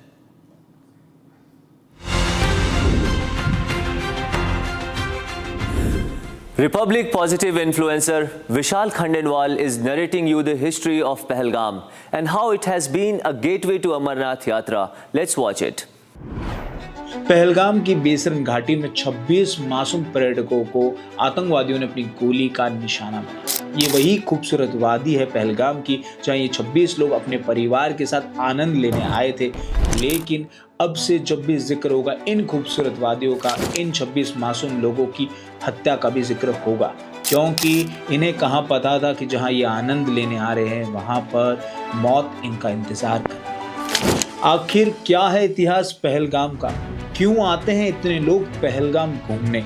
आइए जानते हैं। हमारा नाम है विशाल और आप देखना शुरू कर चुके हैं स्टोरीज विद विशाल। हिंदू पुराणों के हिसाब से पहलगाम का मतलब होता है बैलों वाला गांव, जहां भगवान शिव ने अपने वाहन नंदी को पहलगाम में छोड़ दिया था अमरनाथ जाने से पहले। उसके बाद उन्होंने अपने सर पर जो धारण चंद्रमा था उसे चंदनबारी में छोड़ा, गले में जो सांप था उसे शेषनाग झील में छोड़ा और पंचतरणी में जो 5 नेचर के एलिमेंट्स होते हैं, आकाश, अग्नि, वायु, जल, धरती, उन्हें वहां त्याग करके फिर अमरनाथ की गुफा में गए माता पार्वती को अमरतत्व की कहानी सुनाने के लिए। एक इतिहास ये भी कहता है इससे इतर कि चक वंश का राज था कश्मीर और पहलगाम के आसपास के इलाकों में। और इस कहानी की शुरुआत होती है 1561 एडी में, जब चक वंश के पहले राजा बनते हैं कश्मीर में गाजी शाह चक, जो हराते हैं शाह मीर के वंश को। और उसके बाद से लगातार 1589 तक चक वंश का राज रहता है कश्मीर में, जिनके आखिरी राजा थे याकूब शाह चक, जो अकबर के हाथों हार स्वीकार करते हैं क्योंकि उनकी खुद की ही प्रजा उन पर दबाव देते हैं उनके निर्णयों के कारण। इसके बाद मुगल एरा शुरू हो जाता है कश्मीर में, जहां पर अकबर, जहांगीर, शाहजहां, औरंगजेब ये सभी ही पहलगाम और आसपास की खूबसूरत वादियों को अपना शाही ग्रीष्म स्थल बनाते हैं और लगातार इस जन्नत का लुत्फ उठाते हैं। और यहाँ तक किसी ने कहा था कि इस दुनिया में अगर जन्नत है तो वो सिर्फ यही है, यही है, यही है। लेकिन आज यही जन्नत कांप रही है दहशत से, क्योंकि इस नरसंहार के बाद लोगों के मन में ये भय जरूर बैठ गया है कि अब अगर हम वहां जाएंगे तो अगली गोली का शिकार हम तो नहीं। लेकिन बात सिर्फ इतनी सी नहीं, चक वंश से पहले भी पहलगाम के आसपास बहुत ही ज्यादा रिच हेरिटेज और कल्चर था, क्योंकि पहलगाम से 50 किलोमीटर की दूरी पर है अवंतीपुर टेम्पल कॉम्प्लेक्स। ऐसा कहा जाता है कि ये मंदिर 9वीं शताब्दी में राजा अवंती वर्मन ने बनाया था, जो उत्तर भारत के प्रमुख शासकों में से एक थे। यहाँ पर 2 मंदिर है, एक भगवान शिव को समर्पित है और एक भगवान विष्णु को। अभी भले मंदिर की स्थिति ऐसी नहीं जैसे पुराने समय में थी, लेकिन ये मंदिर की नक्काशी देखकर ये जरूर बताया जा सकता है कि ये मंदिर बहुत ही ज्यादा प्राचीन है। इसके बाद आता है मार्तंड सूर्य मंदिर। इसे 8वीं शताब्दी में राजा ललितादित्य मुक्तापीड ने बनाया था, जो कारकोटा वंश के महान शासक थे। ऐसा कहा जाता था कि इस मंदिर के चारों तरफ 84 स्तंभ थे, जिन्हें देखने के लिए लोग दूर दूर से आते थे। इसके अलावा आज भले मंदिर खंडर की स्थिति में, लेकिन इसे देखकर अंदाजा लगाना बड़ा आसान है कि उस समय इसका स्थापत्य एक अद्भुत ही दिशा में दिखा होगा।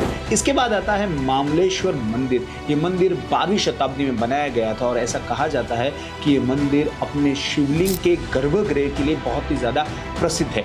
इन सभी स्थलों को देखने के बाद एक बात तो साफ है कि पहलगाम और उसके आसपास की जितनी भी घाटियां हैं वे सभी आध्यात्मिक और ऐतिहासिक धरोहर से भरी हुई है। और अंत में जाने से पहले जो लोग मरे हैं उनके आत्मा को भगवान शांति दे, अपने चरणों में जगह दे और उनके परिजनों को, उनके अपने परिवार के लोगों को शक्ति दे अपने आप को संभालने के लिए। ये कठिन समय है, पूरा भारत उनके साथ खड़ा है, हम भी उनके साथ हैं। और अंत में आपको ये वीडियो कैसा लगा कमेंट बॉक्स में ज़रूर बताएं। हमें सुझाव देते रहिए कि किन विषयों पर हमें वीडियो बनाने चाहिए। धन्यवाद।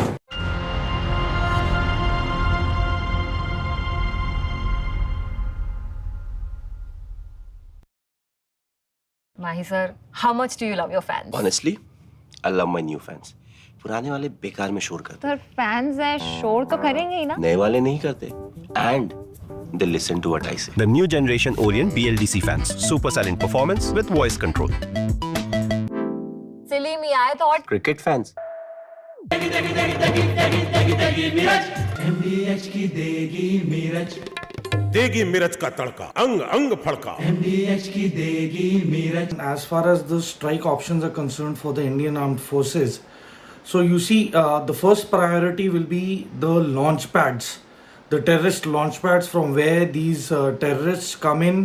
They basically take harbor or take rest. then they reorganize and regroup, and from there they are dispatched by the Pakistan fraternity.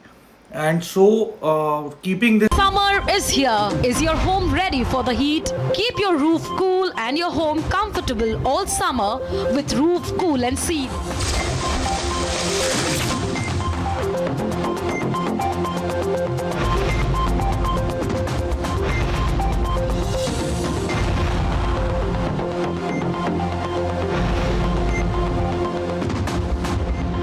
पसीना मत बहाओ, Berger roof cool and seal लगाओ।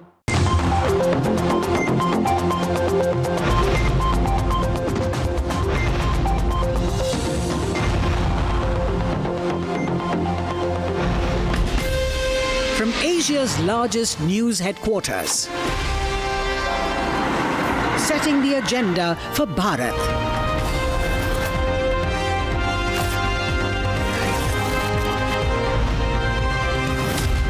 You're watching Republic.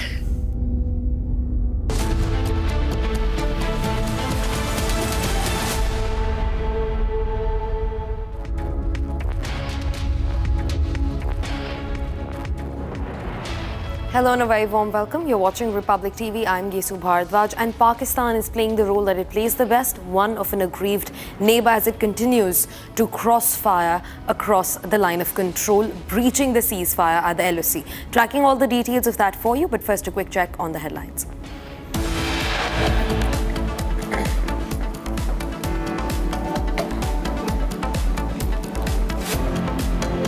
Pakistan defense attaché issues threats, makes throat-slitting gestures at Indians in London.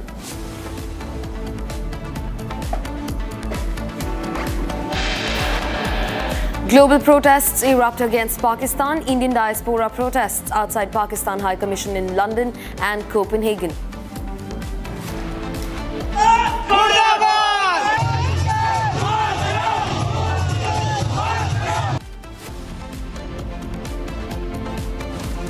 Army Chief General Upendra Dwivedi announces additional troop deployment in Kashmir. Spooked by rising tensions, Pakistan moves tanks to the LOC.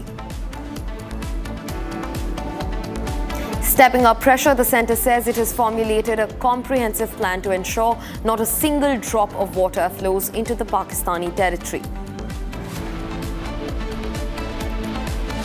Security forces have demolished the houses of 3 more terrorists in Pulwama, Shopian and Kulgam areas of Jammu and Kashmir. Crackdown on illegal migrants as over 500 Bangladeshi illegals have been detained in Ahmedabad and Surat.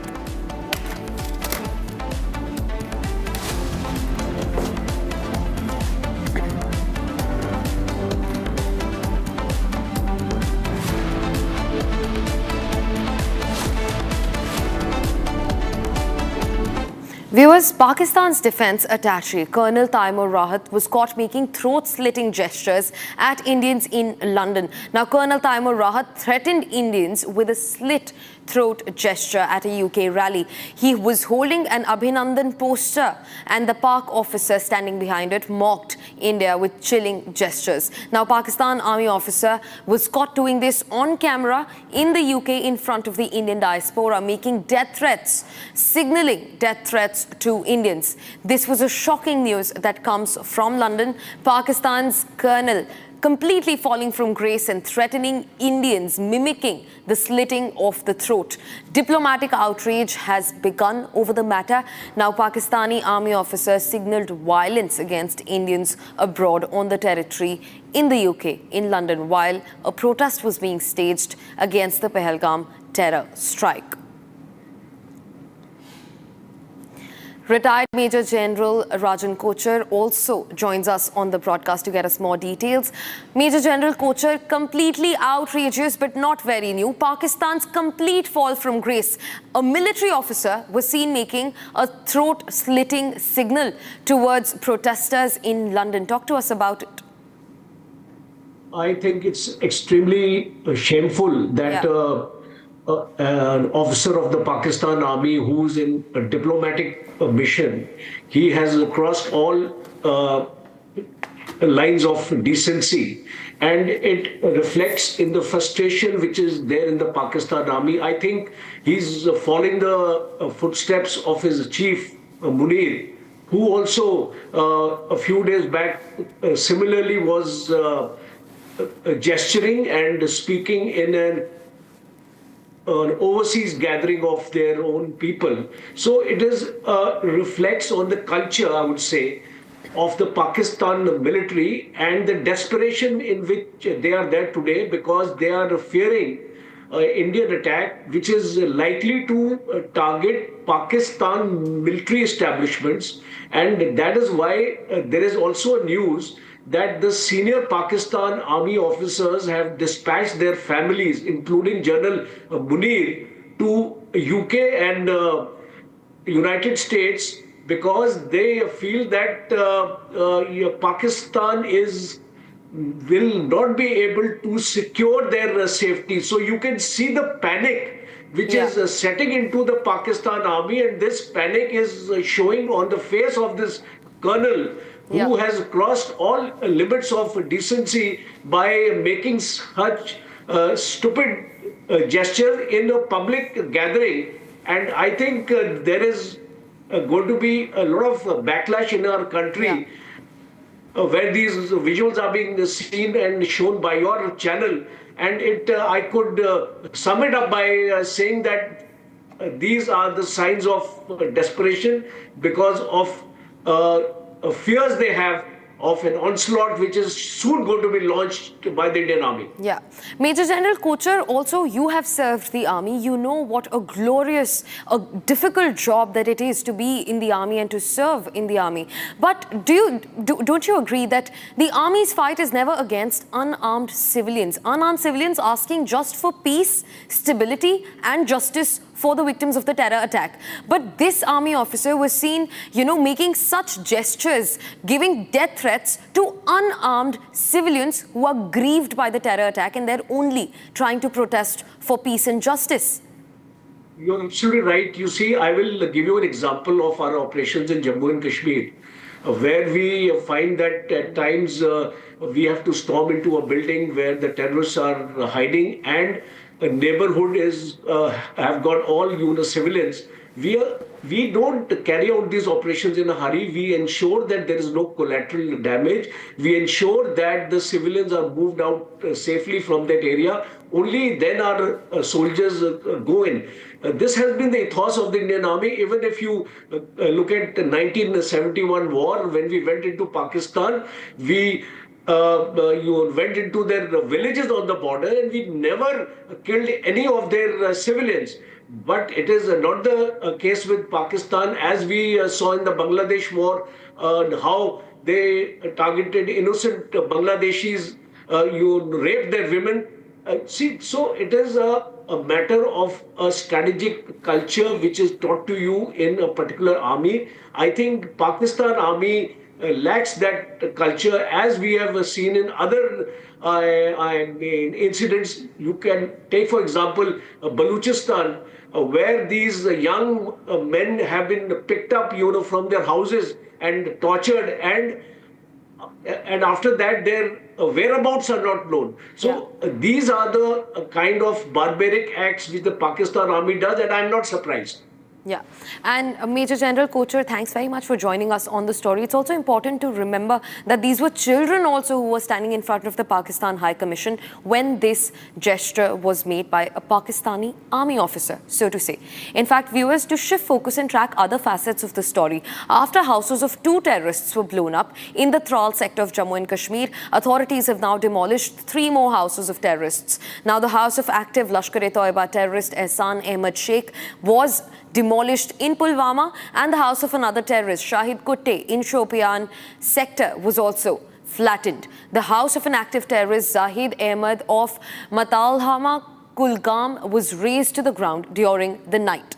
Active anti-terror operations crackdown on terror continuing across the Kashmir sector in Tral, Kulgam, Shopian, Anantnag district, and also Pulwama districts. While yesterday, 2 houses of these LET terrorists who were also named to be involved in the Pahalgam terror strike were demolished, completely flattened and blown up by the security forces.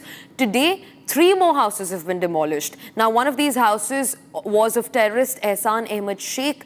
This was in Pulwama, and his house was completely flattened by the security forces. A massive hunt is underway for the perpetrators of the bloody attack that took place in Pahalgam on the 22nd of April. Also being joined by my colleague Ehrawat, who joins me from Ground Zero. Ehrawat, speak to us about the demolitions that you've been seeing. 3 more houses have been demolished today. Yes, absolutely. If we'll talk about the ongoing operation which is going on across the Kashmir Valley, we have seen that the terrorists who are involved in the Pahalgam terror attack, their properties have been demolished by the joint security forces in the South Kashmir areas.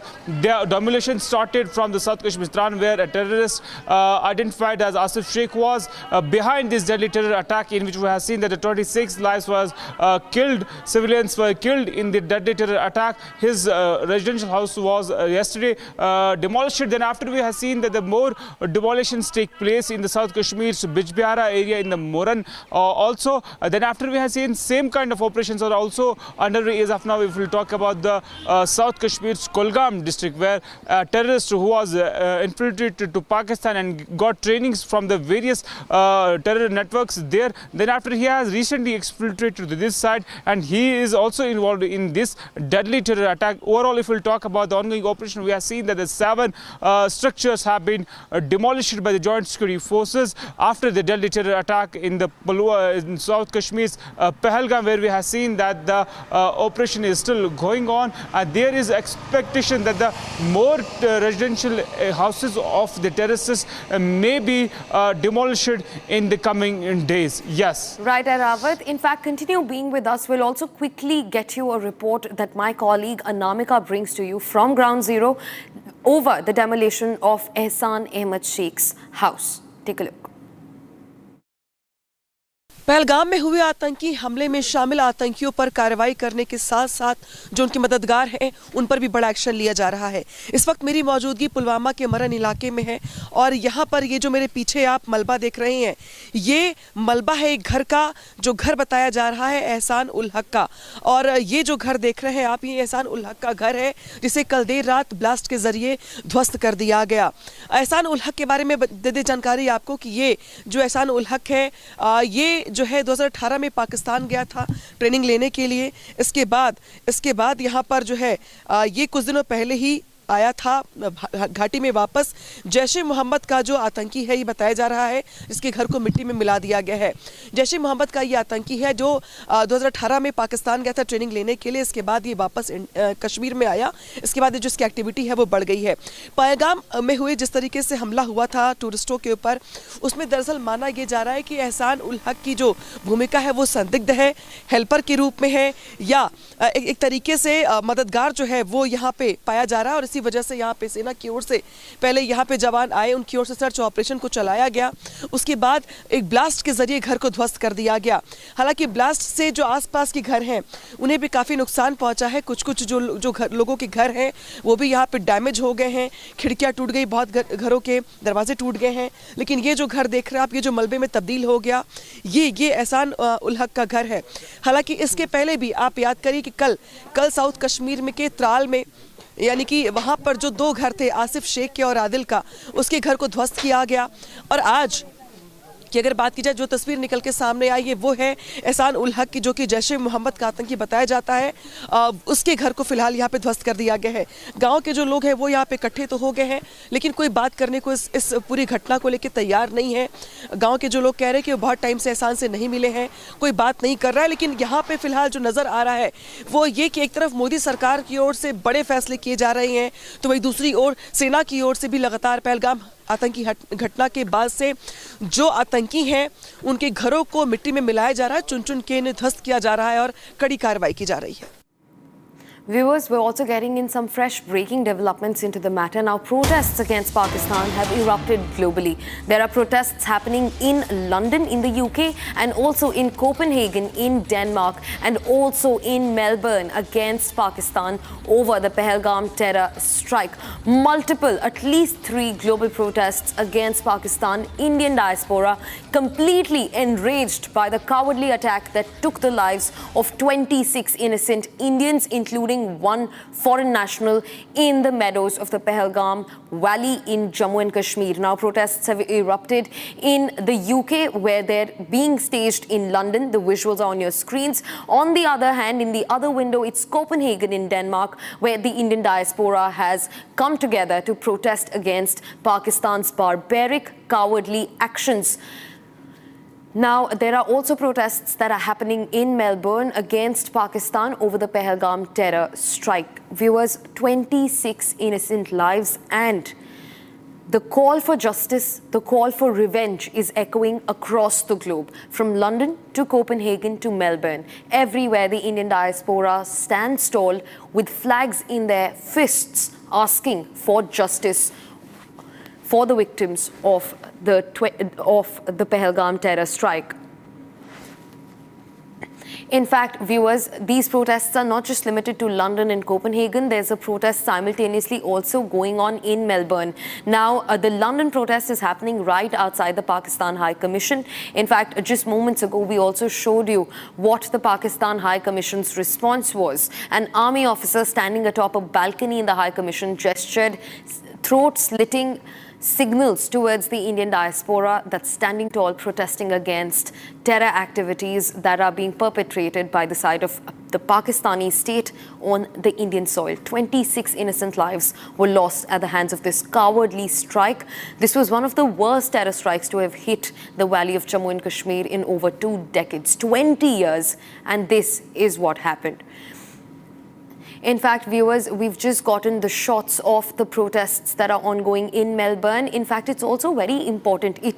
You have to call it what it is. This was targeted killings wrapped in a terror strike against Hindus. Men were singled out, completely killed, shot dead, point blank, in front of their families, their wives, their children, grandchildren. As India continues to be blanketed by the grief and anger, these are the protests that the Indian diaspora has launched in London, Copenhagen and Melbourne.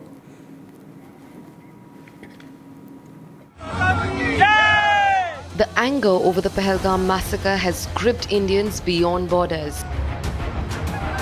On Friday, Indian diaspora staged a protest outside the Pakistan High Commission in London, condemning the Pahalgam terror strike.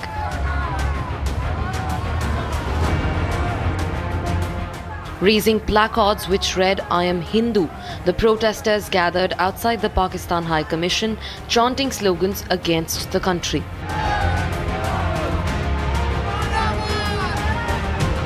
The protesters charged Pakistan of nurturing terrorism. They said the whole Indian community living in the UK are agitated over the massacre conducted by the Pakistan-nurtured terrorists in Pahalgam. हम सब भारतीय लोग यहाँ इकट्ठे हुए हैं। हम ये सारा प्रदर्शन करने आए हैं पाकिस्तान के खिलाफ, जो उन्होंने आतंकी फैक्ट्री बना रखी है, और उसको उस वजह से हमारे पहलगाम के लोग बेचारे 26-27 लोगों को मार दिया गया। उसके खिलाफ प्रदर्शन करने आए हैं। The Pahalgam massacre has jolted Indians across the board. The gunning down of 26 innocents and unarmed tourists by the terrorists has left every Indian aghast and agitated. The nation is brewing with anger, and there is growing demand for action. Now, the anger is fast spreading beyond the border.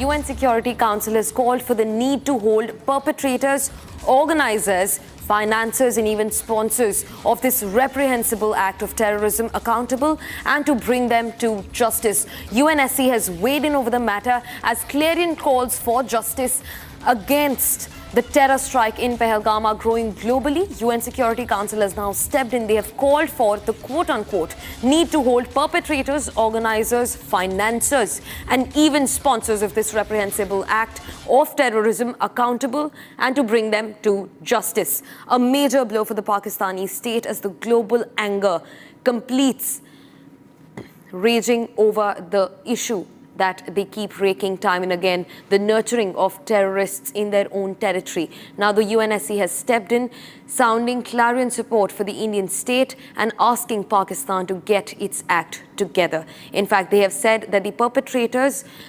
attackers and also financiers and sponsors of the terror strike in Pahalgam should be brought to justice as soon as possible. Meanwhile, viewers, that's not all. Massive protests continued across India as people took to the streets to condemn the deadly Pahalgam terror strike in Jammu and Kashmir that left 26 people dead. Now, demonstrations were seen from Delhi till Hyderabad, with citizens demanding just one thing: justice. They were out on the streets expressing their solidarity with the victims of the unfortunate, cowardly strikes at the wee hours in the afternoon of 22nd April. Here's a report on that. Take a look.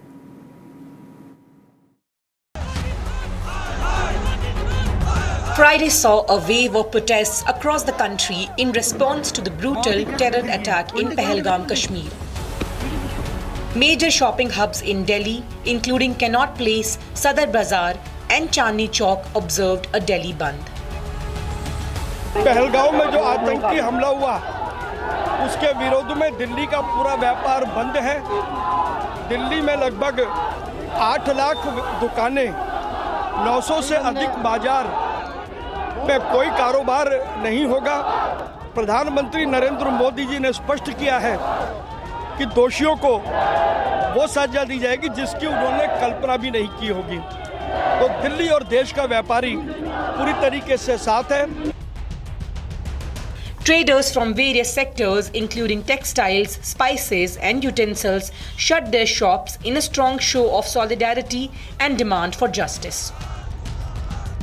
In several towns across Uttar Pradesh and Telangana, protesters wore black armbands and gathered peacefully to express their anger and grief over the loss of the innocent lives. In Jammu, BJP leaders and supporters performed a puja for the peace of the departed souls, while Bajrang Dal and Vishwa Hindu Parishad members staged protests in Dehradun. As the nation mourns the victims of the Pahalgam terror attack, the call for unity, justice and decisive action continues to echo across the cities. We're getting in a fresh breaking development. Helicopter movement is continuous at the attack site in Pahalgam. Now, just yesterday, we could also see the fighter jets of the Indian Air Force moving across the airspace right above the Pahalgam meadows where the attacks happened. And these are the visuals of military helicopter movement. Choppers out and about in action right above the Pahalgam attack site, which is the meadows in Pahalgam. The military has swung into action. In fact, Air Force's fighter jets have been pushed towards Kashmir. They've been put on deployment. They've been kept steady and prepared and ready for anything that is to be thwarted hereafter. In fact, a helicopter and chopper movement was also spotted just moments ago right above the Pahalgam meadows where the terror strike took place, killing 26 innocent people. Airavat, my colleague, joins us live on the broadcast. Airavat, speak to us about the military movement in the valley. We just saw choppers flying over the attack site in Pahalgam. Speak to us about the Indian Air Force's action.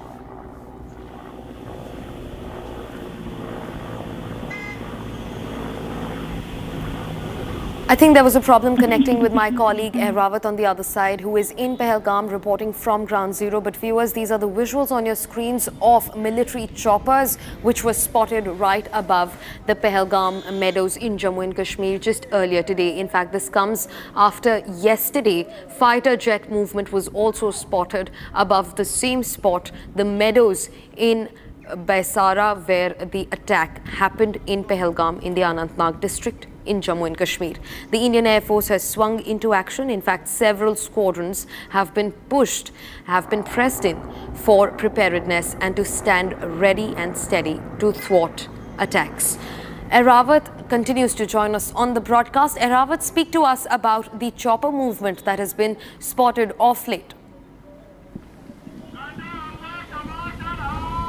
Yes, absolutely. We have seen after a deadly attack that took place here in the Pahalgam, in which we have seen that 26 lives were lost in deadly terror attack. Also, we have seen the entire area is under cordon and search operation. It's day 5. We have seen the water bodies are also being searched by the helicopter. Also, we have seen the dense forests in the Pahalgam are also being searched through the various choppers. We have seen the senior officials are continuously on the ground monitoring the minute-to-minute updates and minute-to-minute access the situation, what's happening there. Also, we have seen that the senior officials from the Jammu and Kashmir Police and the Indian Army are there at the spot where this deadly incident happened. The area is not only being monitored through the helicopters and choppers, but the latest technology gadgets like the quadcopters of the Indian Army are also present into services near the location where this incident happened. Also, we have seen that the cordon and search operation is on across the Kashmir Valley, whether we will talk about the Pahalgam area, Pulwama and Bandipora, where we have seen that the OGWs were also arrested. But after that, we have seen after the disclosure of the arrest, then after they have disclosed the few locations where the security forces have launched the cordon and search operation as of now. Yes. Right, Airawat, thanks very much for getting us those key details. For now, viewers, shifting focus, tracking other facets of the same story. Now, after the aftermath of the Pahalgam terror strike, after it has unraveled, a clear Pakistani hand has been emerged. The telltale similarities with the deadly Hamas terror attacks in southern Israel on October 7th, 2023 has not escaped the notice of the top security establishment. Now, Republic has exclusively accessed clinching visual evidence of a secret meeting between Hamas leaders and top al-Lashkar commanders that went down in Pakistan just weeks before the cowardly Pahalgam terror strike. Take a look at this.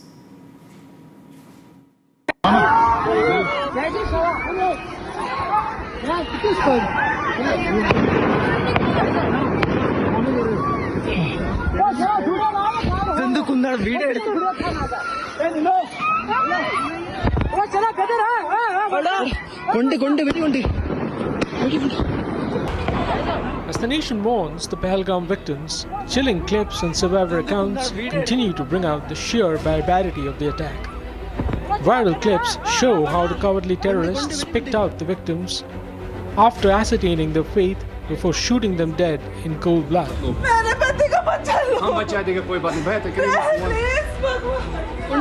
In a bone-chilling clip, one of the Lashkar terrorists was seen lining up defenseless tourists and putting bullets through their heads one after the other. The visual showed how defenseless tourists were fatally shot from point-blank range. The modus operandi has drawn parallels with the Hamas terror attacks of October 7, 2023. Hamas terrorists infiltrated southern Israel by land, sea and air and checked in the kibbutzes, gunning down victims at will. According to harrowing eyewitness accounts, they even slit the throats of sleeping infants in the cots and took away civilian hostages. In visuals eerily similar to the horrific events of October 7, 2023, the Pahalgam terrorists were seen killing the victims without a shred of remorse.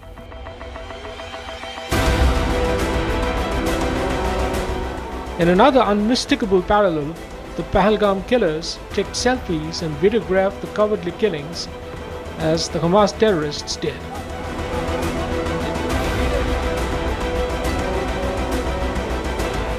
Now, Republic has landed clinching visual evidence of a clear Hamas link to the Pahalgam attack. Republic has exclusively accessed an image of Hamas leaders meeting top Lashkar commanders in Pakistan. Top sources told Republic that the meeting went down in Pakistan's Bahawalpur on February 5, weeks before Pahalgam. Speaking to Republic, Israeli ambassador to India, Reuben Azar, acknowledged the similarities between the October 7 and Pahalgam attacks, but also confirming the secret meeting. Well, it's very easy to see the lines that are very similar. Because the terrorists are copycatting and they are inspiring each other, unfortunately. We've seen Hamas leaders being invited to areas, to Lashkar-e-Taiba events, etc. And this is completely unacceptable. We know that they have the same goal, but we have the same goal as well. We are going to fight as civilized societies to get rid of these terrorists and to get rid of the root causes of that are enshrined in this extremist, distorted religious cult. As an undeniable Hamas link emerges, it is to be seen if the ambit of the Pahalgam probe extends beyond Pakistan.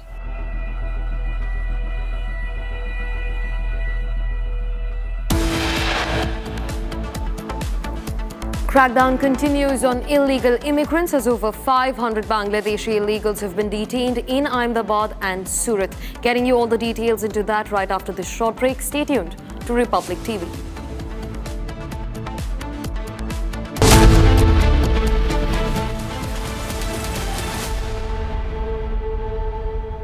Mahi sir, how much do you love your fans? Honestly, I love my new fans. पुराने वाले बेकार में शोर करते sir fans हैं शोर तो करेंगे ही ना नए वाले नहीं करते and they listen to what I say. The new generation Orient BLDC fans, super silent performance with voice control. सिली में आए तो और Cricket fans. MDH का किचन किंग किचन में हो तो हम सब कुछ बना सकते हैं। बैंगन का भरता, आलू गोभी, भिंडी मसाला और भी बहुत कुछ। MDH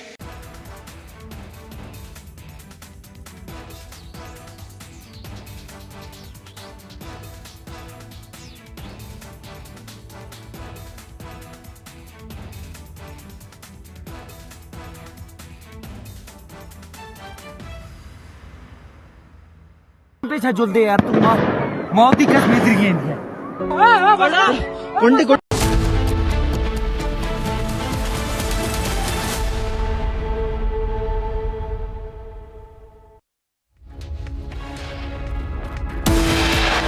Pakistan defense attaché issues threats, makes throat-sliding gestures at Indians in London.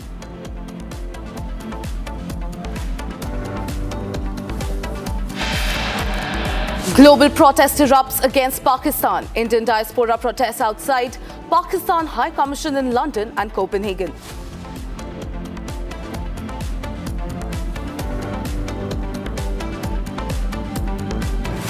Army Chief General Upendra Dwivedi announces additional troop deployment in Kashmir.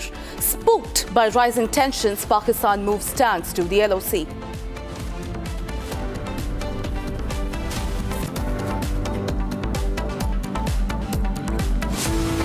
Stepping up pressure, the centre says it has formulated a comprehensive plan to ensure not a single drop of water flows into Pakistan.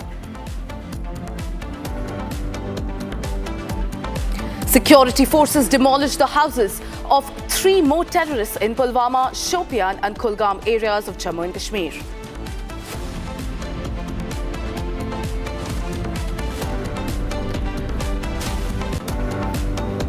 Crackdown on illegal immigrants as over 500 Bangladeshi illegals have been detained in Ahmedabad and Surat.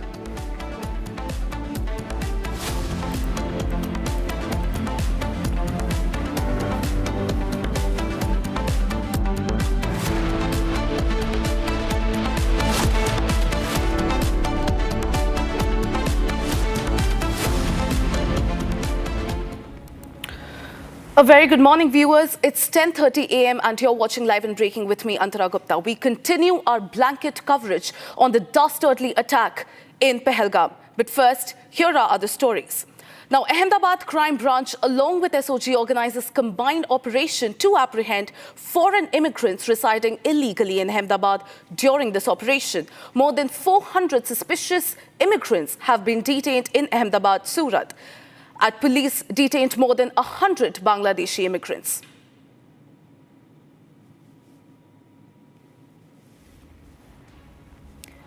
Viewers, this story is coming in from Ahmedabad, where the Ahmedabad Crime Branch, along with the SOG, has organized combined operation to apprehend foreign immigrants residing illegally in Ahmedabad.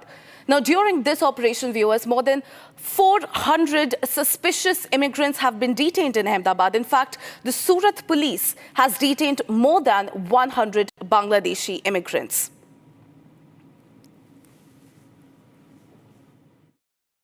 HM साहब, DGP sir, CP sir की सूचना थी कि जो अहमदाबाद में काफ़ी बड़ी संख्या में घुसनखोरों को पकड़ा जाए। उसी के आधार पे अप्रैल 2024 से अब तक 2 FIR क्राइम ब्रांच ने की थी। उसमें 127 बांग्लादेशी जो गैर कायदेसर रह रहे थे उनको पकड़ा गया था। उसमें से 77 जितने को डिपोर्ट किया गया, बाकियों का ऑर्डर आना भी बाकी है।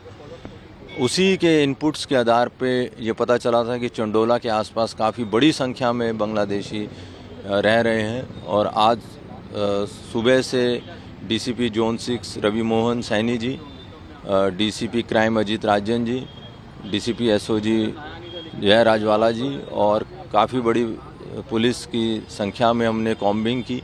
सुबह 2 बजे से ये कॉम्बिंग चालू थी और अब तक हम 457 लोगों को डिटेन किया है। उनकी पूछपरछ क्राइम ब्रांच में जाके की जाएगी और जैसे वो इस्टेब्लिश हो जाएगा कि ये लोग बांग्लादेशी हैं, गैर कायदेसर घुसे हैं और यहाँ का ID बना है, तो फिर हम वो डिपोर्टेशन का भी प्रोसेस करेंगे।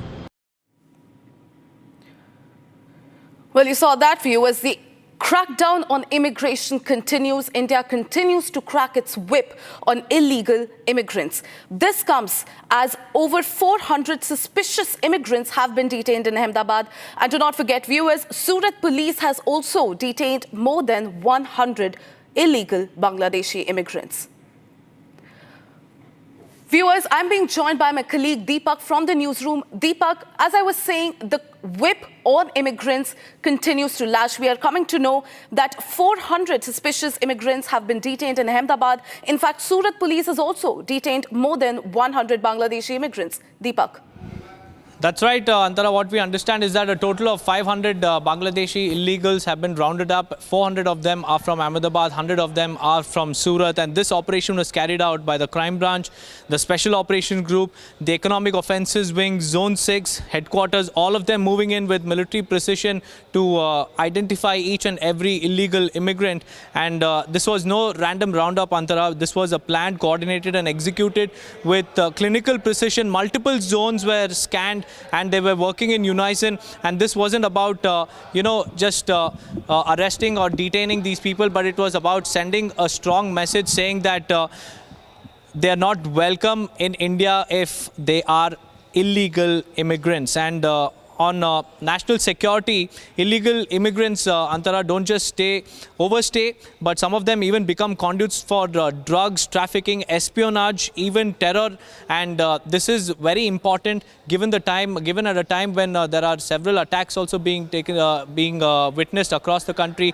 Pahalgam attack as well. You've seen the role of how locals aiding terrorists have costed our nation 26 innocent lives. And we've also seen how these illegal immigrants are involved in illicit drug trade, arms smuggling and much more. And for too long we've seen some of these illegal immigrants also being hand in glove with terrorists as well. So in order to ensure that no illegal attacks or compromises our national security, this crackdown is very, very important. And the way forward from here is that all of these illegal immigrants will now go through a process wherein they'll be asked to show their official documents, and if they don't have their documents, they will be deported. And what's even more important is the fact that the local agents who helped all of these immigrants get into India, and also some of them have been overstaying since many years, and we'll have to wait and watch what the probe throws up, because 400 to 500 is not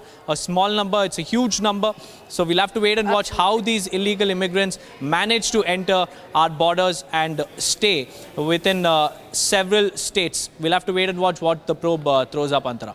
Well, absolutely, Deepak rightly said. The unapologetic crackdown on infiltrators continues. We'll keep coming back to you for more updates. For now, viewers, we are moving on to a breaking news update. Now, BJP President JP Nadda's stern message on Pahalgam attack. He says that the whole country is agitated by the attack by the terrorists in Pahalgam, and a befitting reply will be given to Pakistani. Well, that was BJP President Nadda's message. Listen in, viewers, to what he had to say.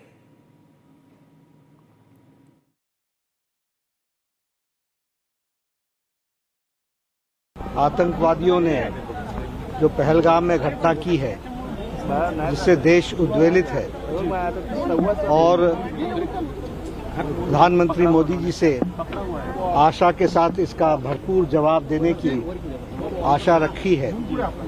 साथ ही साथ देश मजबूती से आगे इस संकट से बढ़े और माकूल जवाब उन लोगों को जो इसके पीछे दोषी हैं उनको दिया जाए, और मोदी जी के नेतृत्व में इसका भरपूर जवाब दिया जाएगा। इसके लिए प्रधानमंत्री मोदी जी को शक्ति प्रदान हो, ये हमने प्रार्थना की है। Well, that was JP Nadda, viewers, on the dastardly attack on Pahalgam. Viewers, I'm being joined by my colleague Riyanka from New Delhi. Riyanka, we saw what JP Nadda had to say on the attack, and of course, if this doesn't boil our blood, what will? Riyanka, what more can you tell us?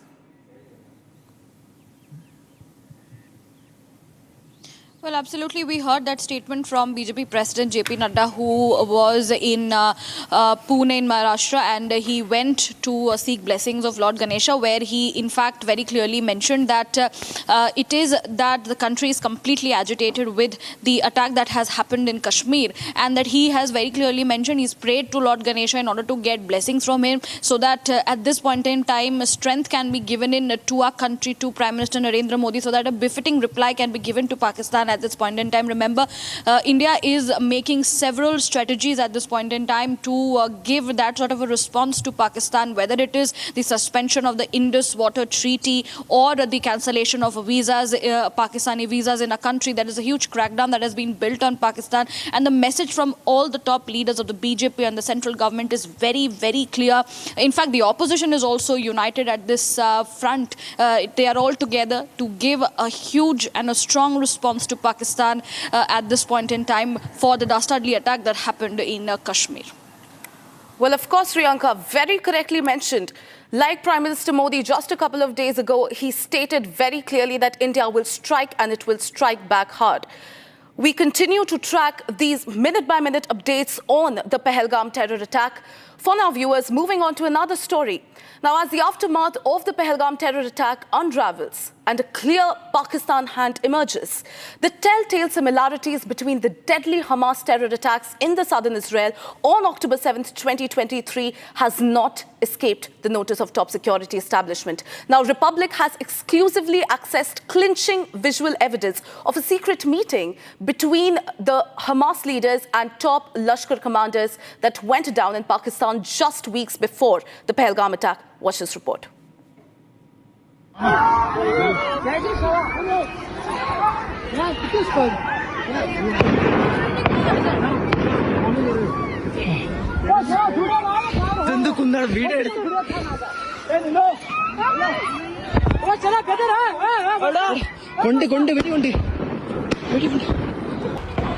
As the nation mourns the Pahalgam victims, chilling clips and survivor accounts continue to bring out the sheer barbarity of the attack.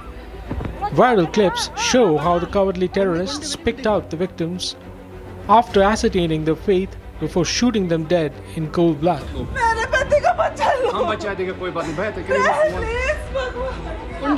In a bone-chilling clip, one of the Lashkar terrorists was seen lining up defenseless tourists and putting bullets through their heads one after the other. The visual showed how defenseless tourists were fatally shot from point-blank range. The modus operandi has drawn parallels with the Hamas terror attacks of October 7, 2023.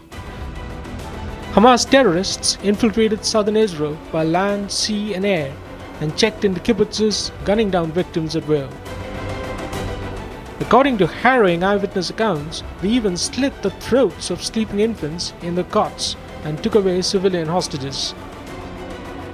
In visuals eerily similar to the horrific events of October 7, 2023, The Pahalgam terrorists were seen killing the victims without a shred of remorse.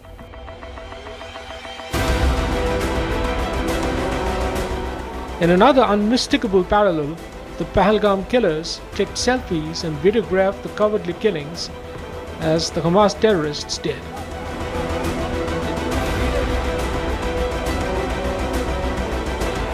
Now, Republic has landed clinching visual evidence of a clear Hamas link to the Pahalgam attack. Republic has exclusively accessed an image of Hamas leaders meeting top Lashkar commanders in Pakistan. Top sources told Republic that the meeting went down in Pakistan's Bahawalpur on February 5, weeks before Pahalgam.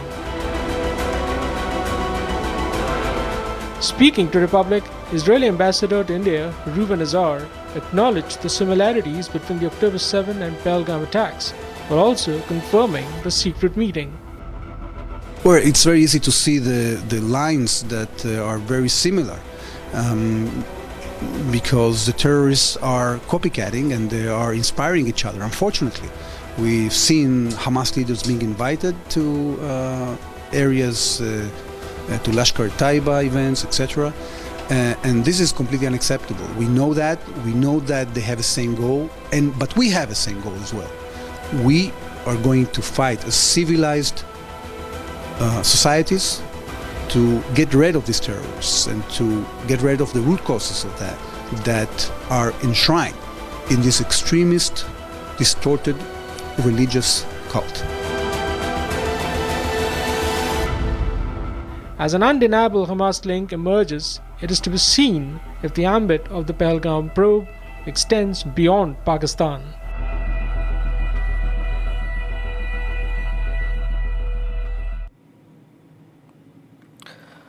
After houses of two terrorists were blown up in Tral area of Jammu and Kashmir, authorities have demolished 3 more houses of terrorists. House of active LET terrorist Ehsan Ahmed Sheikh in Pulwama and house of terrorist Shahid in Shopian demolished. The house of an active terrorist Zahid Ahmed of Matalhama Kulgam razed to the ground during the night. Here's a report.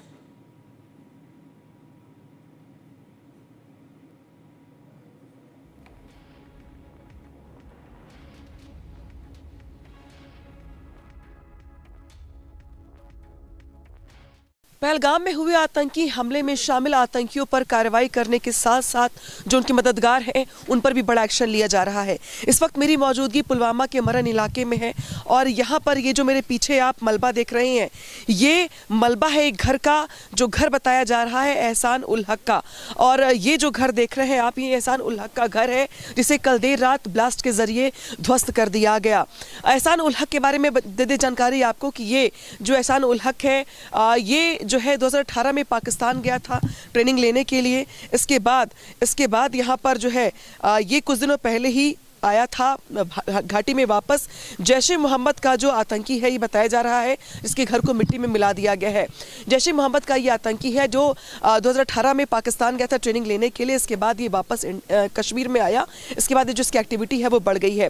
Pahalgam में हुए जिस तरीके से हमला हुआ था टूरिस्टों के ऊपर, उसमें दरअसल माना यह जा रहा है कि एहसान उल हक की जो भूमिका है वो संदिग्ध है, हेल्पर के रूप में है या एक तरीके से मददगार जो है वो यहाँ पे पाया जा रहा है। और इसी वजह से यहाँ पे सेना की ओर से पहले यहाँ पे जवान आए, उनकी ओर से सर्च ऑपरेशन को चलाया गया।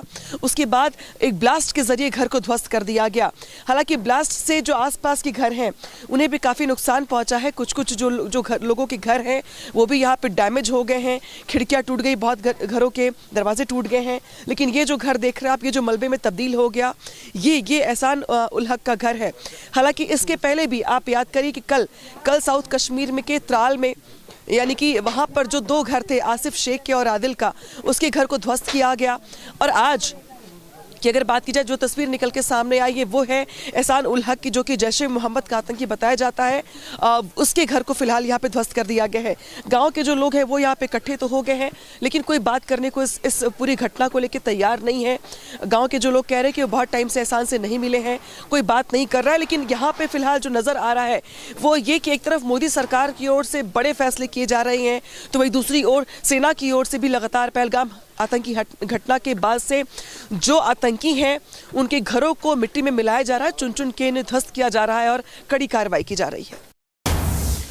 Viewers, breaking news coming in Pakistani women living in Bhubaneswar despite expiry date of a visa. Now police has served the notice. The Bhubaneswar police have issued a notice to a Pakistani woman residing in Bhubaneswar to leave India immediately. The woman had been staying in Bhubaneswar since 2008 on a long-term visa. Her visa had expired in 2024 and it so happens that she has not renewed it yet. Viewers, this is India cracking its diplomatic whip on Pakistan. Remember, viewers, just yesterday, India deported the first Pakistani national from India post the Pahalgam attack. Remember, viewers, Bibi Saida, the first Pakistani woman to be deported, had entered India on April 14th through the Atari-Wagah border and was residing with her relatives in Bharuch, Gujarat. Just yesterday, India cracked the diplomatic whip and deported her back from Bharuch. And now this is the second incident. This time a Pakistan woman has been caught overstaying in Bhubaneswar despite her visa expiring long back.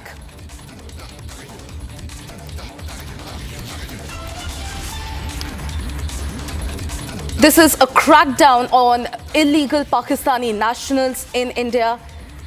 This comes after the cowardly attack that took place on Tuesday in Pahalgam, after 26 Indians were gunned down by the terrorists. And this is India's first response to the attack. Viewers, I'm being joined by my colleague Gesu from the newsroom.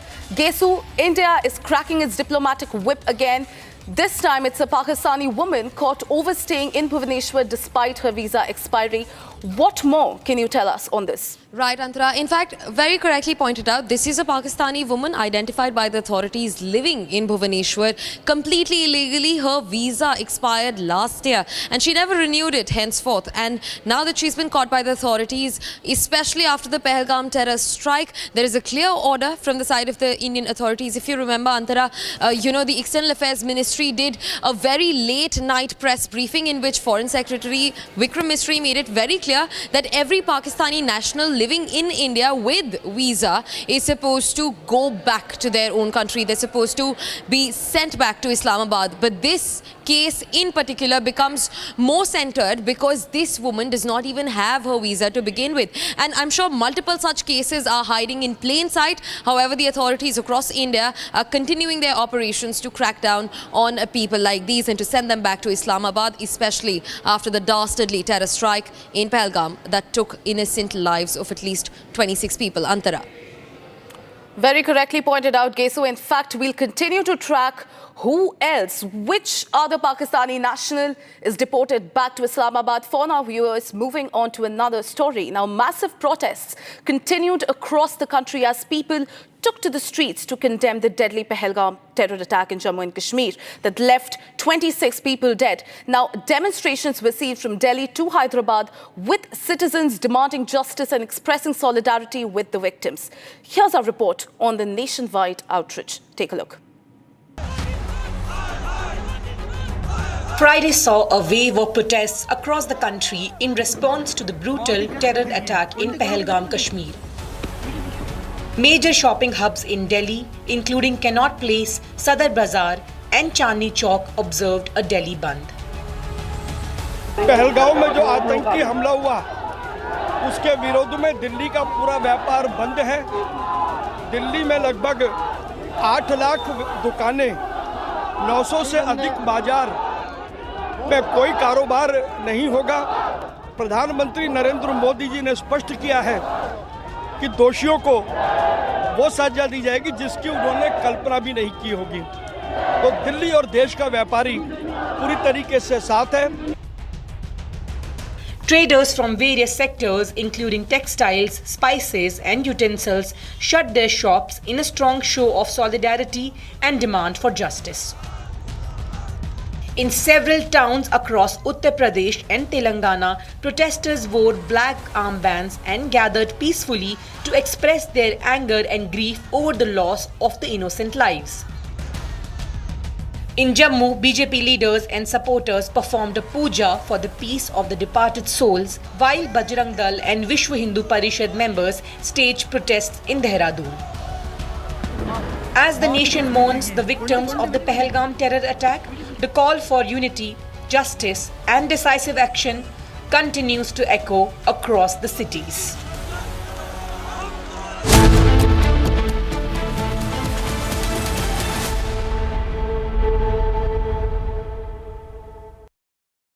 Mahi sir, how much do you love your fans? Honestly, I love my new fans.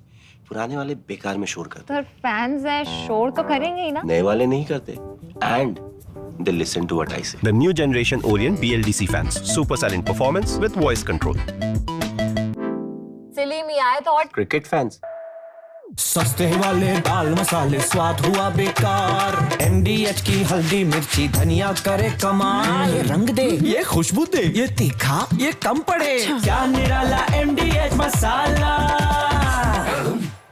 As far as the strike options are concerned for the Indian Armed Forces, so you see the first priority will be the launch pads, the terrorist launch pads from where these terrorists come in.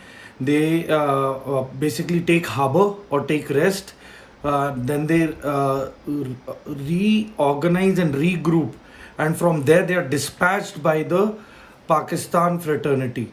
And so keeping this in mind, we have places like Muridke, then you have Shankargarh, Bimbar, then Kotli, you have a place called Samani, then Rawala Kot, Lipa, then you have Kundal Shahi, then you have Taubat and Kel.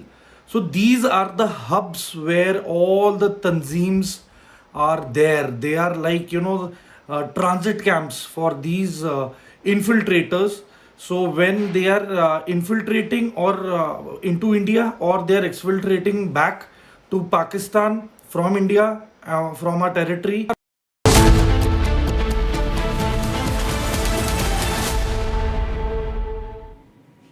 Welcome back, viewers. Now, the anger is mounting across the nation over Pakistan's dastardly terror attack in Jammu and Kashmir's Pahalgam. And now major global powers have extended support to New Delhi in its future course of action. Here's more on the story.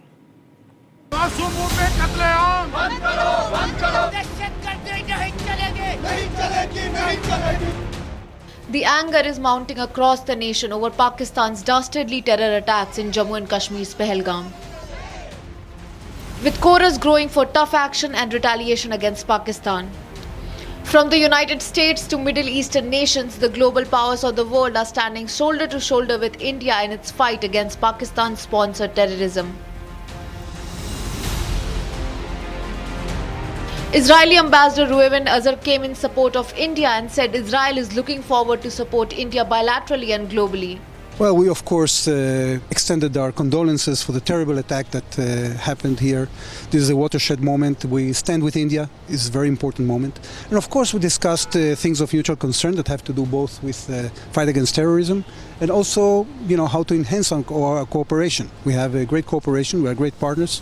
We are looking forward for more cooperation both bilaterally, regionally and globally. Followed by Israel support, External Affairs Minister S. Jal Shakti met ambassadors of Egypt and Argentina. The diplomats held detailed discussions with EAM Jal Shakti over strategic partnership and Pakistan's attack in Jammu and Kashmir's Pahalgam. First of all, the solidarity in the name of the Argentine government and the Argentine people for India, for the people of India, for the government of India, and our thoughts with the ones who lost their loved ones, the people that are injured also, and of course the Indian people in general that has been attacked and is in this commotion that was provoked by this terrible and unacceptable attack to the Indian territory and the Indian people. Prime Minister Modi is in the leadership of this country, the most populated country in the world, and he is delivering the message of support and leadership that the country deserves.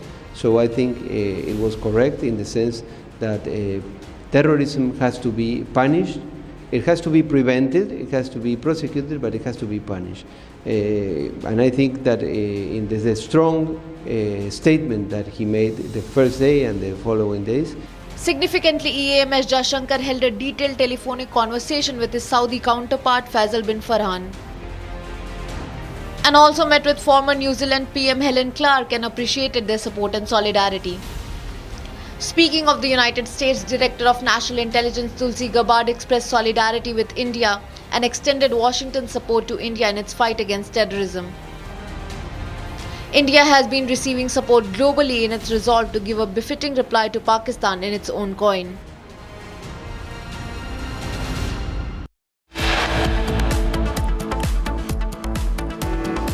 Coming up next, viewers, after deadline to leave India, long queues witnessed at the Attari-Wagah border. Visuals on your screen. We'll continue to get you minute-by-minute updates. Don't go anywhere. We'll be right back. Stay tuned to Republic.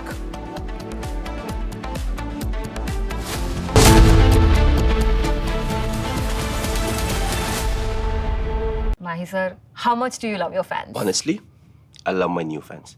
पुराने वाले बेकार में शोर करते sir fans हैं शोर तो करेंगे ही ना नए वाले नहीं करते and they listen to what I say. The new generation Orient BLDC fans, super silent performance with voice control. Silly me, I thought Cricket fans. अब आया असली स्वाद। अब आया स्वाद। जब स्वाद के पड़े हो लाले तो MDH का चंकी चाट मसाला डालें। MDH का चंकी चाट मसाला।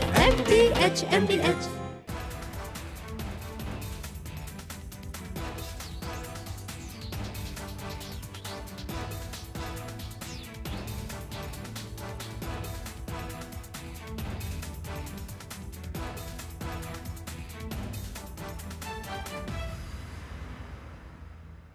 आपके घर के खाने में रेस्टोरेंट जैसा स्वाद ले आए MDH का शाही पनीर मसाला। पनीर को क्या मस्त बना डाला।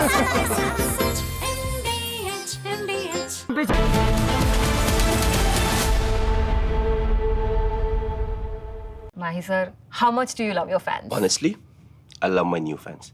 पुराने वाले बेकार में शोर करते सर फैंस हैं शोर तो करेंगे ही ना नए वाले नहीं करते and they listen to what I say. The new generation Orient BLDC fans, super silent performance with voice control. Silly me, I thought Cricket fans.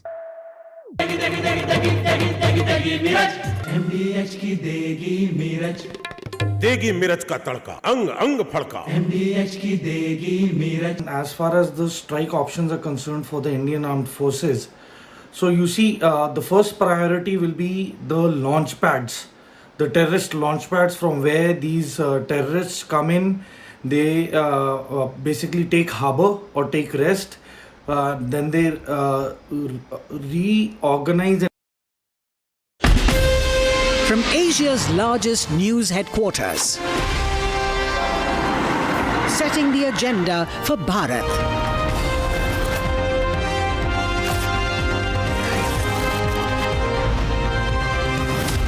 You're watching Republic.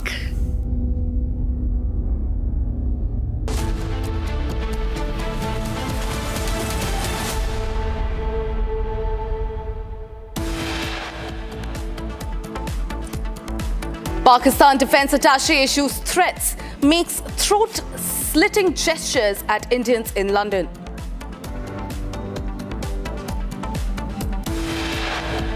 Keep this area clear so that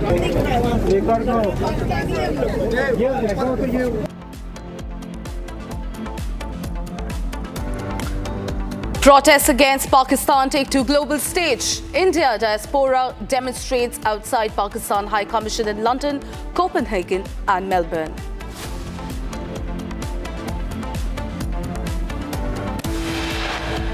Army Chief General Upendra Dwivedi announces additional troop deployment in Kashmir.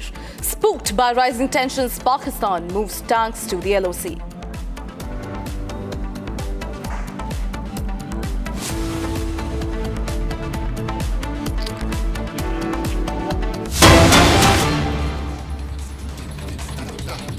Viewers, there's a breaking news coming in at this hour. Pakistan duplicity is now out in the open. The TRF is withdrawing its earlier statement and is now taking responsibility of the dastardly attack in Pahalgam. Well, viewers, Pakistan seems to continue to change its stance. Its duplicity is now out in the open. The TRF, in fact, has withdrawn its earlier statement and is now finally taking responsibility of the Pahalgam terror attack that claimed the lives of innocent civilians. 26 innocent civilians, viewers. They were gunned down point blank in Pahalgam. Just unsuspecting, unarmed, innocent civilians who had gone to Pahalgam but returned wrapped in tricolour.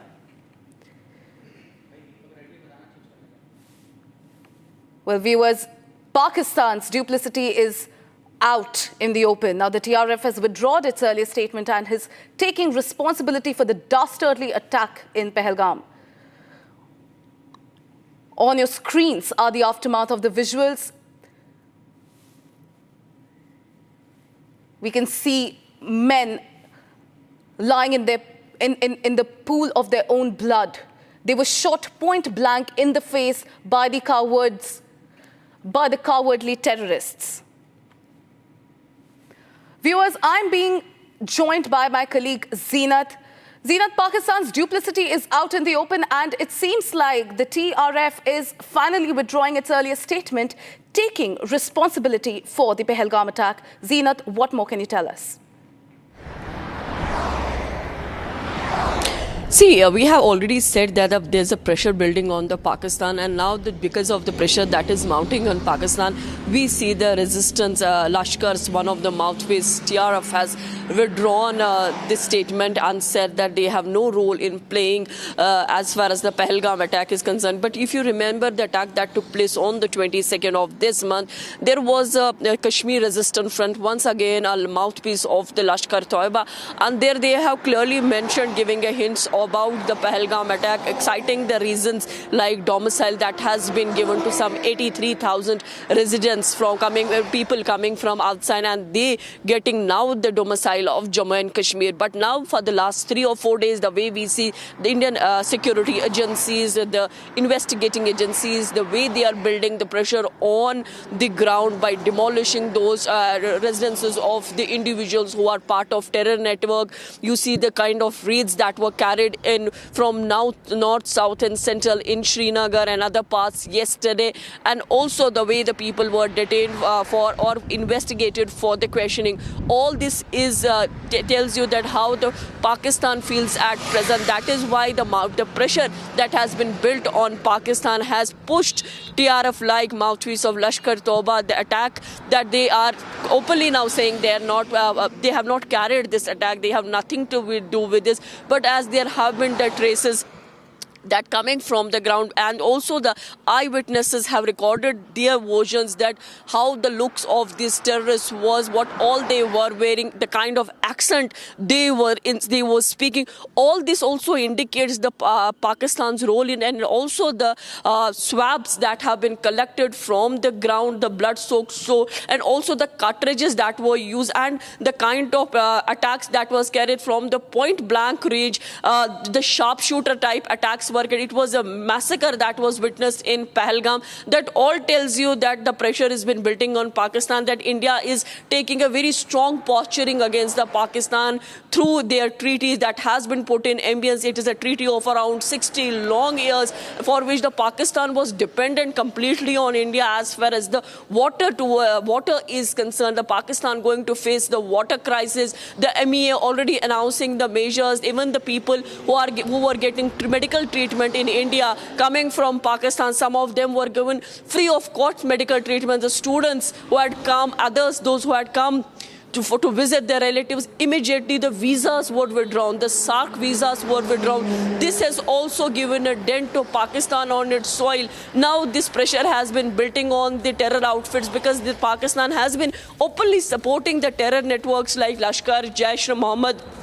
And if you go through the chronology of the events, the major attacks that were carried by the Pakistan in the Kashmir Valley, most of the times the involvement of the Pakistan were found, whether it was the 2000 attack in Chhattisgarh, Tejeshwarpura in Pahalgam, where the tourists were targeted in 2000 when Bill Clinton, the then US president, was on a tour to India. Again, the drastic attack was carried by the Pakistani terrorists in the Kashmir Valley. Again, if you go through the 2017 when the Amarnath Yatris were targeted, Lashkar was found involved. Or we talk about the recent attacks that took place in Sonmarg or the Gulmarg in 2024 in the month of October. Now this is in the history of all these years, the kind of 3 decades of terrorism that the Kashmir has witnessed. This is one of the deadliest attacks that has been on ground, for which the condemnation has come from all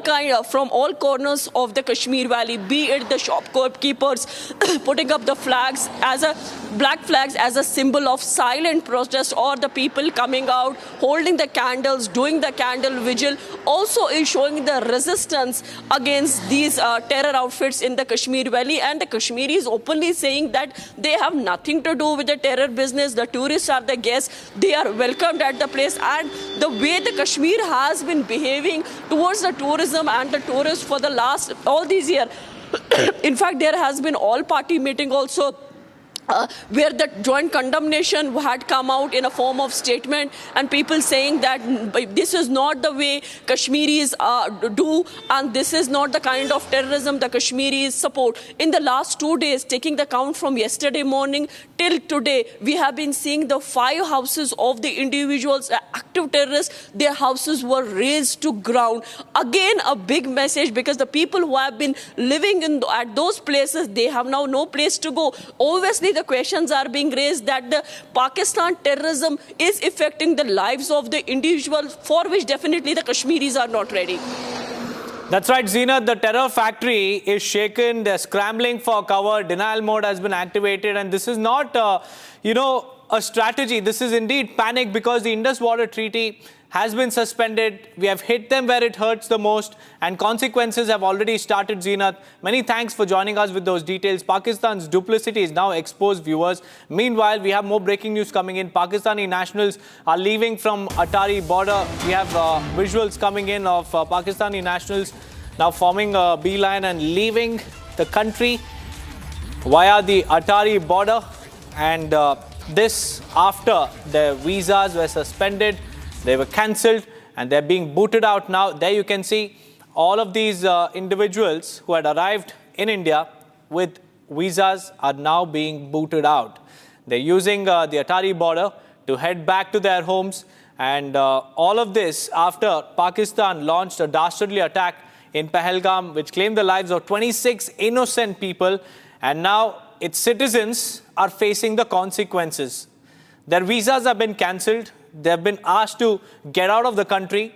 And we have visuals from Atari border where you can see Pakistani nationals in their vehicles moving out, leaving the borders, and essentially they have been booted out. We have our colleague Sumit also joining us from the Atari border. Sumit, tell us about the latest exodus. In fact, we can see how Pakistani nationals are leaving the borders. Take us through what's happening on ground zero, and also the numbers of how many Pakistani nationals you've spotted so far, and also Indians arriving back home. बिल्कुल 229 पाकिस्तानी जो 2 दिनों में last 2 days में वो वापस पाकिस्तान की तरफ गए हैं, जो यहाँ पर आए थे। आज भी सुबह से मैं यहाँ पर हूँ और सुबह से यहाँ लोगों के जाने का सिलसिला जारी है। कई लोग जो अलग अलग जगहों से, कोई मुजफ्फरनगर, कोई लखनऊ, कोई इंदौर, कोई जोधपुर, वहाँ पर गया था। और भी लोग। आप कहाँ से हैं? आप कहाँ से भाई? तो यहाँ पर जो सिक्योरिटी फोर्सेस हैं, बीएसएफ हैं, वो लगातार चेक कर रहे हैं, डॉक्यूमेंट्स चेक कर रहे हैं। आप ये कहाँ से हैं? पैसेंजर लाने जा रहे हैं। अच्छा, पैसेंजर। बहुत सारे लोग जो इंडियंस हैं वो भी आ रहे हैं, तो करीब 392 इंडियंस जो हैं, जो भारत में रहते हैं, जो पाकिस्तान गए थे, वो भी आ रहे हैं। 2 दिनों में वो भी आ चुके हैं। और भी कुछ लोग हैं यहाँ पर। देखिए, कुछ पाकिस्तान के लोग यहाँ पर दिख रहे हैं। प्लीज़। अच्छा, मैं बात करने की कोशिश करता हूँ। कहाँ से हैं सर आप? पाकिस्तान से। पाकिस्तान में। You are from, acha, you are from Canada. My mother has to go back. Okay. So where from in Pakistan you are from where? Lahore. यहाँ कहाँ आई थी आप? Family कहाँ पर? Sumit ji, if you can try and ask them about what they feel about the Pahalgam attack and how they are now facing consequences. What is their response? If you can ask these Pakistani nationals who are leaving. Pahalgam attack क्या कहेंगे? Very unfortunate. एक पाकिस्तान के होने के बावजूद. Very unfortunate. It should never have happened. And I hope better sense prevails and you know. और ये passport यहाँ पर चेक किया जा रहा है। तो ये वापसी जो हो रही है पाकिस्तान की तरफ से आए आतंकी टेररिस्ट ने अटैक किया था पहलगाम में, आपको भी पता होगा सर। ये आतंकी जो पाकिस्तान से आते हैं अटैक करते हैं और उसके बाद आपको परेशानी हो रही है, क्या कहेंगे सर? ये नहीं होना चाहिए, ये बिल्कुल इस चीज़ को ख़त्म होना चाहिए और लोगों का जो पीपल टू पीपल कांटेक्ट है वो बढ़ना चाहिए ताकि उसी से रिश्ते बेहतर होते। ओके कोई बात नहीं करेगा। और कुछ एक second, I am live. Okay sir और कुछ और भी लोग हैं, ये वो पाकिस्तान से आए थे और यहाँ वहाँ पर देखिए डॉक्यूमेंट दिखाए जा रहे हैं, पासपोर्ट दिखाए जा रहे हैं। तो लगातार पाकिस्तान से आए लोग वापस जा रहे हैं। यहाँ पर अभी गाड़ियाँ मेरे पीछे आप देख सकते हैं, ये लोग पाकिस्तान से आए थे और यहाँ पर इंडिया में कोई रिलेटिव के यहाँ रह रहे थे, कोई इलाज कराने आए थे और कोई यहाँ पर किसी फंक्शन में आए थे और एक के बाद एक लोग यहाँ पर आ रहे हैं। ये अल्टीमेटम जो दिया गया है 27 अप्रैल ये लास्ट डेट है, उससे पहले आपको देश छोड़कर जाना होगा और सभी स्टेट्स के सीएम को भी कहा गया है कि आपके स्टेट में अगर कोई पाकिस्तानी है तो उन्हें ढूंढिए, उन्हें वापस भेजिए 27 अप्रैल तक। और जो मेडिकल वीज़ा है उसे 29 अप्रैल तक एक्सटेंड किया गया है। उसके बाद अगर कोई यहाँ पर पाकिस्तान से आए लोग रहते हैं तो उन्हें फिर उनके खिलाफ लीगल एक्शन होगा। कहाँ से आए थे आप? पाकिस्तान में कहाँ से हैं? हम जैसलमेर से हैं। पाकिस्तान तो लहर चलते ये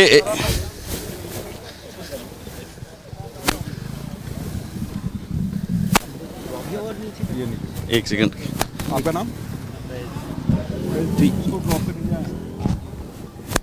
तो ये लगातार मैं बार बार लोगों से बात करने की कोशिश कर रहा हूँ। अलग अलग लोग जो हैं वो आ रहे हैं, कुछ लोग जो अपने जो रिलेटिव हैं उन्हें रिसीव भी करने आ रहे हैं, जो वहाँ से पाकिस्तान से आएंगे। उन्हें भी चूँकि 48 आवर्स दिया गया अल्टीमेटम, तो बहुत सारे लोग जो हैं पाकिस्तान से भी लौट रहे हैं जो यहाँ के रहने वाले हैं, तो उन्हें भी रिसीव करने बहुत सारे लोग आए हैं। कुछ लोग जो रिसीव करने आए हैं उनसे भी हम समझते हैं, लेकिन फ़िलहाल तस्वीरें देखिए। ये पासपोर्ट ये दिखाया जा रहा है। ये कहाँ से आए आप लोग सर? हम लोग पासपोर्ट के मुंह में कहाँ से आए? कितने दिन भाई मोबाइल हटा लो यार। 45 डेज। ठीक है। अच्छा, कुछ लोग जो यहाँ पर आपको दिख रहे होंगे ये लोग रिसीव भी करने आए हैं, जो पाकिस्तान से आने वाले लोग हैं उन्हें रिसीव करने आए हैं।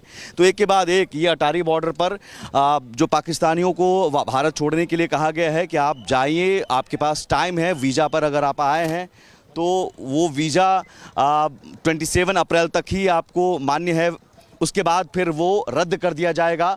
उसके बाद आप नहीं रह सकते हैं इंडिया में। और यही वजह है कि जितने भी जो पाकिस्तान के लोग हैं जो अलग अलग जगहों से, सुबह से मैंने देखा कुछ ईरान के लोग भी हैं, कुछ फॉरेनर्स भी हैं जो ईरान से आए थे वाया पाकिस्तान। एक लेडी मुझे मिली थी जो ईरान के तेहरान से आई थी, वाया रोड आई थी वो लाहौर होते हुए, वो भी वापस गई है तेहरान से, तेहरान के लिए निकली है। और ये पीछे गाड़ियों का जो गाड़ियों की लाइन आप देख रहे हैं, ये दरअसल वहाँ आगे जाकर डॉक्यूमेंट वेरिफिकेशन होता है, वहाँ पर चेकिंग होती है और ये पूछा जाता है कि आप किस वजह से आए थे, आपका वीज़ा कितने दिनों के लिए था। और ये सारी डॉक्यूमेंट वेरिफिकेशन के बाद फिर आगे उस बॉर्डर गेट पर जो क्रॉस करने दिया जाता है। और यही सिलसिला उधर से भी आने का है, वहाँ से भी पाकिस्तान के लोग जो हैं वो वापस इंडिया आ रहे हैं। तो ये सिलसिला लगातार जारी, 27 अप्रैल तक लास्ट डेट है। जो भी पाकिस्तान के लोग हैं उन्हें वापस जाना होगा। बहुत बहुत धन्यवाद सुमित जी हमारे साथ जुड़ने के लिए। Well, that was an exclusive report from Atari border where you can see how Pakistani nationals have been forced to leave the country following the cancellation of their visas. And this after the Pahalgam terror attack. Now, in another breaking news that we're tracking, joint security forces have launched search operations across multiple locations in downtown Srinagar, targeting terror hideouts and associates in a relentless crackdown. And the operation, viewers, is directly linked to the ongoing investigations under the Unlawful Activities Prevention Act, or the UAPA, intensifying efforts to dismantle and obliterate terror networks in this region. Raids are being carried out with precision and force, storming the homes of terror sympathizers, supporters and operatives who have been fueling violence and chaos in the valley. And the forces have shown zero tolerance for anyone connected to the web of terror. And this is a clear warning to all that no one will be spared. And this aggressive offensive marks a decisive escalation, viewers, in operations aimed at eradicating the influence of terror groups and their associates. There is zero tolerance against terror, with no room for negotiations. The security forces are hitting hard and fast to neutralize threats, seize weapons, explosives, and also uncover the full extent of the terror ecosystem that is operating in the valley. Zenith is also joining us on the phone line. Zenith, it's a massive operation that is aimed at dismantling the web of terror, also the machinery, the terror machinery operating in Srinagar. Tell us about these search ops that are currently underway. Those are the searches that are being conducted in relation to the cases of UAPA. The cases are related to the UAPA. Again, it is a structure or a support to the terrorism for which the police has already been investigating. These are not new cases.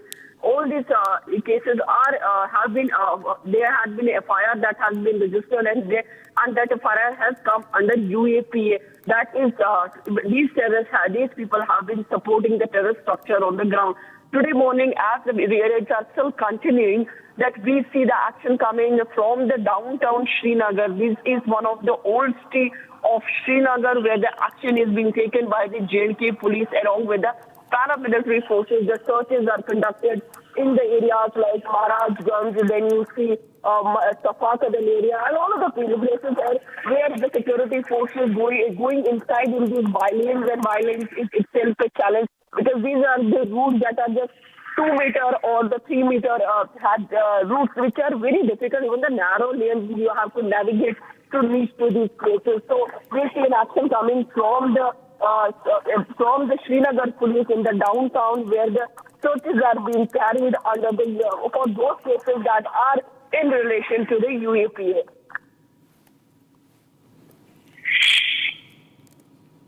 Right, Zenith, thank you for joining me with those details. Raids are being carried out with precision and force, viewers. It's a show of strength, sending a clear message that terror networks will be hunted down, crushed and obliterated. Anyone involved will face the full wrath of the law. And these are raids being conducted on those who have been charged under UAPA, which is the Unlawful Activities Prevention Act. And the efforts have now been intensified to dismantle and crush all the terror networks in the region.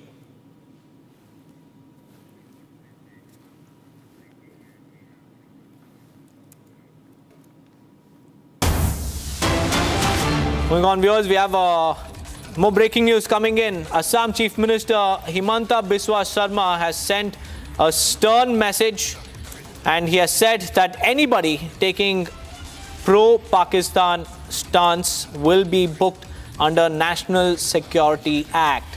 This is the latest that's come in from Assam Chief Minister. He has issued a no-nonsense, fiery ultimatum to all those who are siding with Pakistan, sympathizing with Pakistan, sending out a stern message. And he has declared that anyone found taking a pro-Pakistan stance, whether through words, actions or support, will face immediate and uncompromising action under the NSA. This is a direct shot across the bow at those attempting to undermine India's sovereignty and stand with the enemy, and no one will be allowed to spread anti-national sentiment or incite hatred against the state. And this is the message that Himanta Biswa Sarma has sent out. Let's listen in. ये भी मैं बताना चाहूँगा कि जो directly और indirectly Pakistan को support करेगा उनका ऊपर हम NSA भी लगा देंगे। ये भी मैं बताना चाहूँगा कि जो डायरेक्टली और इनडायरेक्टली पाकिस्तान को सपोर्ट करेगा उनका ऊपर हम NSA भी लगा देंगे। ये भी मैं बताना चाहूँगा कि जो डायरेक्टली और इनडायरेक्टली पाकिस्तान को सपोर्ट करेगा उनका ऊपर हम NSA भी लगा देंगे। Anirudh is live with us. Anirudh, the gloves are off, and Assam Chief Minister's statement shows the iron fist policy that they are going to implement against all those Pakistan proxies, terror sympathizers and anti-nationals siding with Pakistan. NSA will now be charged against them. Tell us more. Well, Deepak, so far at least 8 individuals have been arrested from different parts of Assam for directly or indirectly supporting the cause of Pakistan or taking the side of Pakistan on social media. And these 8 individuals also include Haji Aminul Islam, an AIDF MLA who had given a controversial statement. He had tried to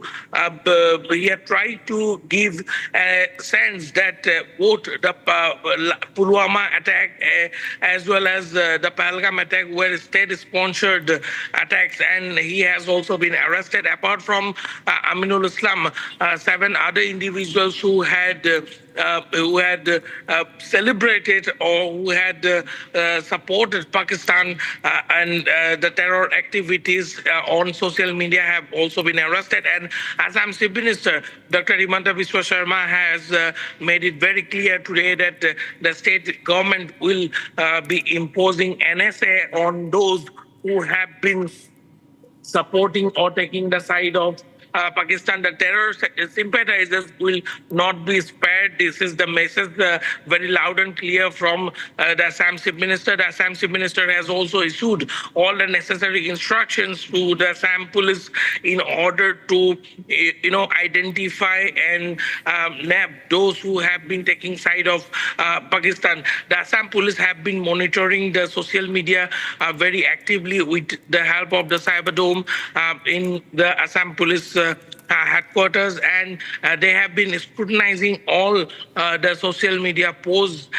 and those which particularly have taken a side of Pakistan or have supported Pakistan. They are being identified and they are being put behind the bars. Deepak.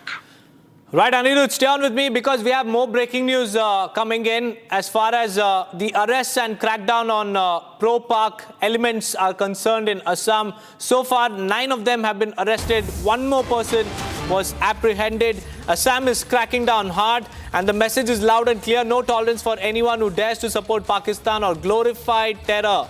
9 arrests have been made so far in the state for pro-Pakistan posts.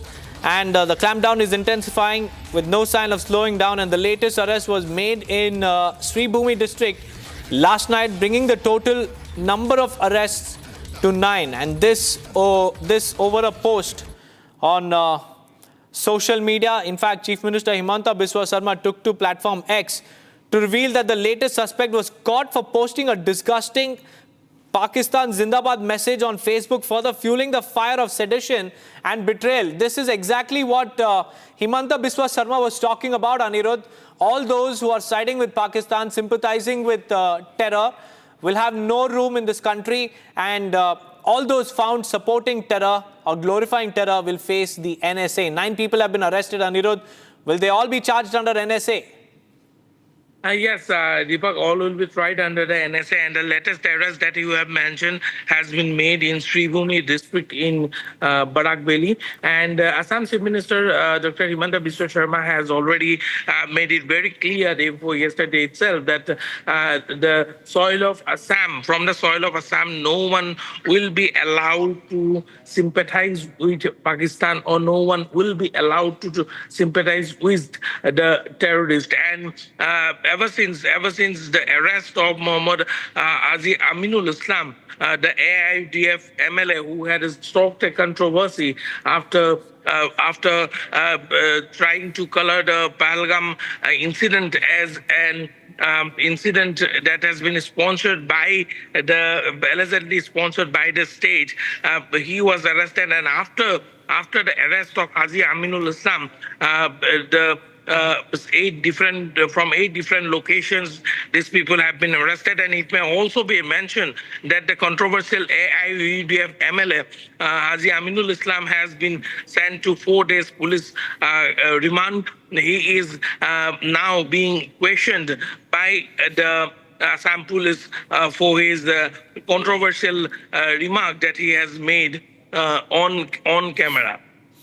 That's right, Anirudh. This isn't just a crackdown. It's a declaration that treasonous acts will be charged under the NSA. There is zero tolerance by the Assam government. And that's the latest coming in. Total number of people arrested are 9. And Assam Chief Minister has also said that stringent NSA will be charged against all those who are sympathizing with terror. With that, viewers, we'll slip into a very, very short break. We'll be right back with more live and breaking news updates on the other side. Stay tuned.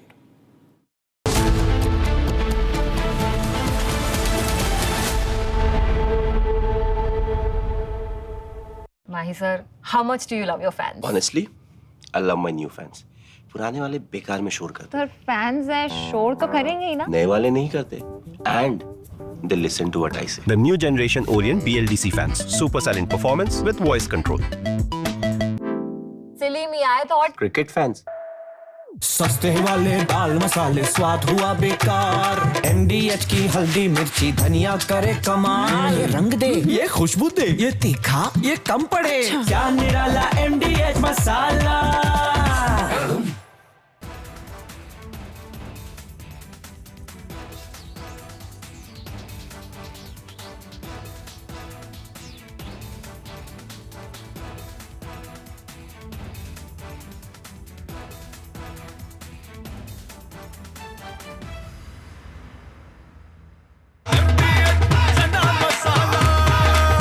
अब छोलिया हो या लोबिया, सफेद चने या काले चने, सब कुछ मजेदार बने। पीछा जुल दे यार तुम मौत की कसम मिल रही है गुंडे गुंडे वेरी गुंडे আপনি বলুন হিন্দু বলে বেড়েছে বলুন কাল রাতে আমাকে বলেছেন হিন্দু বলে মেরেছে বলুন বলুন আপনি মুসলিম আপনি কি কালমা পড়তে জানেন না জানি না বলুন এদের বলুন সেকুলার নেতাদের বলুন এভাবে টেনে আর আগের দিনে যেহেতু বৃষ্টি হয়েছে ওখানে কাদাও ছিল আমার বাচ্চাটাকে টেনে দেখছি করে চেঁচাতে যাচ্ছে আমি না বুঝতে পারিনি কি হলো হঠাৎ কি হলো আমি পেছনে যখন ঘুরি তখন দেখি ডিসটেন্স ছিল ধরুন আমি আপনি একটা লোক রান করছে এভাবে মেরে দিল ডান শেষ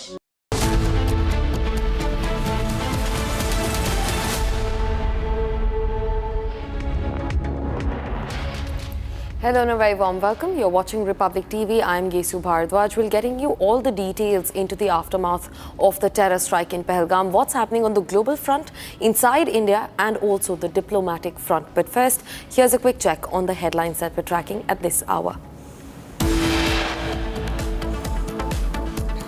Pakistan defense attaché issues threats, makes throat-slitting gestures at Indians in London.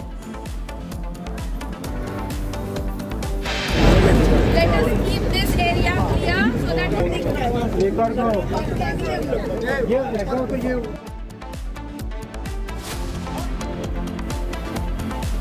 Protests against Pakistan take to the global stage. Indian diaspora demonstrates outside Pakistan High Commission in London, Copenhagen and Melbourne. Army Chief General Upendra Dwivedi announces additional troop deployment in Kashmir, spooked by rising tensions. Pakistan moves tanks to the line of control.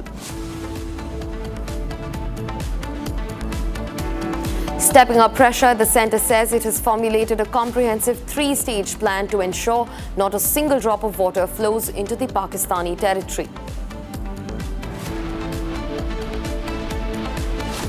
Security forces demolished the houses of 3 more terrorists in Pulwama, Shopian and Kulgam sectors of Jammu and Kashmir.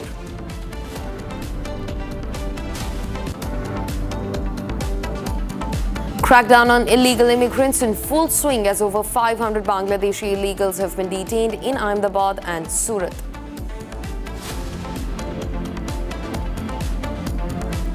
The resistance force, an offshoot of the Lashkar-e-Taiba, has unequivocally denied any involvement in the Pahalgam terror strike.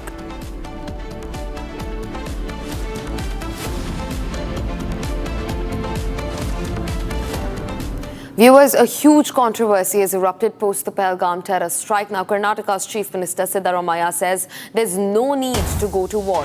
Karnataka Chief Minister says no point taking action now. Anger over Congress taking a soft line on Pakistan is only snowballing post this statement. Now, Congress had said that they will be hand in hand and shoulder to shoulder with the Modi government in its response to terrorism. However, Karnataka's Chief Minister Siddaramaiah has said that there is no need to go to war. And in fact, Karnataka Chief Minister said that there is no point in taking action anymore. Also being joined by my colleague Abhishek to get us more updates into the matter. Abhishek, speak to us about the recent statement where Siddaramaiah has now taken a soft line on Pakistan's terror strike in India. Well, this is not only taking a soft corner on the Pakistan. CM Siddaramaiah has clearly mentioned that he had predicted that one of these incidents would happen because of the failure of the intelligence in the Kashmir area. And also, he mentions that instead of getting into the war, we can take another stand. What is the use of waging a war against Pakistan now is what he is claiming, directly showing that he doesn't want any war to happen, and also directly showing that he in turn is supporting or having a soft corner on the Pakistan. And also, we have seen him claiming that even if India wants to wage the war now, will the 28 has been lost? Will it be back is what he has questioned directly, showing that CM is not in favor of war, and also he has a soft corner on Pakistan. Yes, and this is going to surely bring an uproar in the state of Karnataka, because the entire citizens in the state of Karnataka and also in the country are demanding that we retaliate and give a proper answer to the Pakistan with respect to the incident that happened in Pahalgam. CM making such a statement at this are surely controversial, Gesu. Right, Abhishek. Thanks very much for joining in with those details. In fact, also being joined by our senior executive editor, Niranjan Narayanaswamy, to get us more updates. Niranjan, speak to us about the statement. Congress again downplays the entire grief that India is blanketed by, now says no action is needed anymore. Well, that's not the, that may not be the most accurate interpretation of what said Kesu, but he has said that if they take action now, the lives of 26 Indians are going to come back. And he said there is no need, when asked the question, he says that there's no need to go to war. Now, the whole point is, yes, of course, the Congress party is stuck on the security lapse of our forces, which was their line during Pulwama as well. Were there security lapses that led to Pahalgam terror attack? Yes, there were a few lapses, and there are questions that need to be asked. These are legitimate reasons, and there is anger across India to retaliate, to avenge the killings of the 26 Indians. Now, the question is, what action India should take is left to the government, is left to the forces, and they will respond. Of course, the final decision will be taken. The Prime Minister has said that we will go to the ends of the earth to find them, bury them, to ensure that their ecosystem is destroyed. But the question is, why is the Congress party against going to war with Pakistan? Why is the Congress party saying there is no point going to war with Pakistan? Yeah. Why is the Congress party saying there is no point taking action now? The whole country is angry, and people are just sitting back waiting for what happens next so that we punish those behind this terror attack. And the saddest part is, on one hand, you have leaders in Pakistan, ministers in Pakistan, Deputy Prime Minister of Pakistan saying, yes, we did it. Some are saying, yes, they were freedom fighters. Some are admitting that, yes, we have funded terror groups for the last 30 years. We did your dirty work. And yes, and I mean, you have Pakistani terror groups coming out and saying, yes, we did it. And we have people sitting in India in positions of power saying, there is no need to go to war. There is no need to take, what is the point of taking action now? Now, whether he was sarcastic or whether said it in the context of whether we should have taken action earlier, and there's no point taking action now because the lives won't come back. The question is, being a chief minister, and there is a lot of anger. There are, on one hand, you have leaders of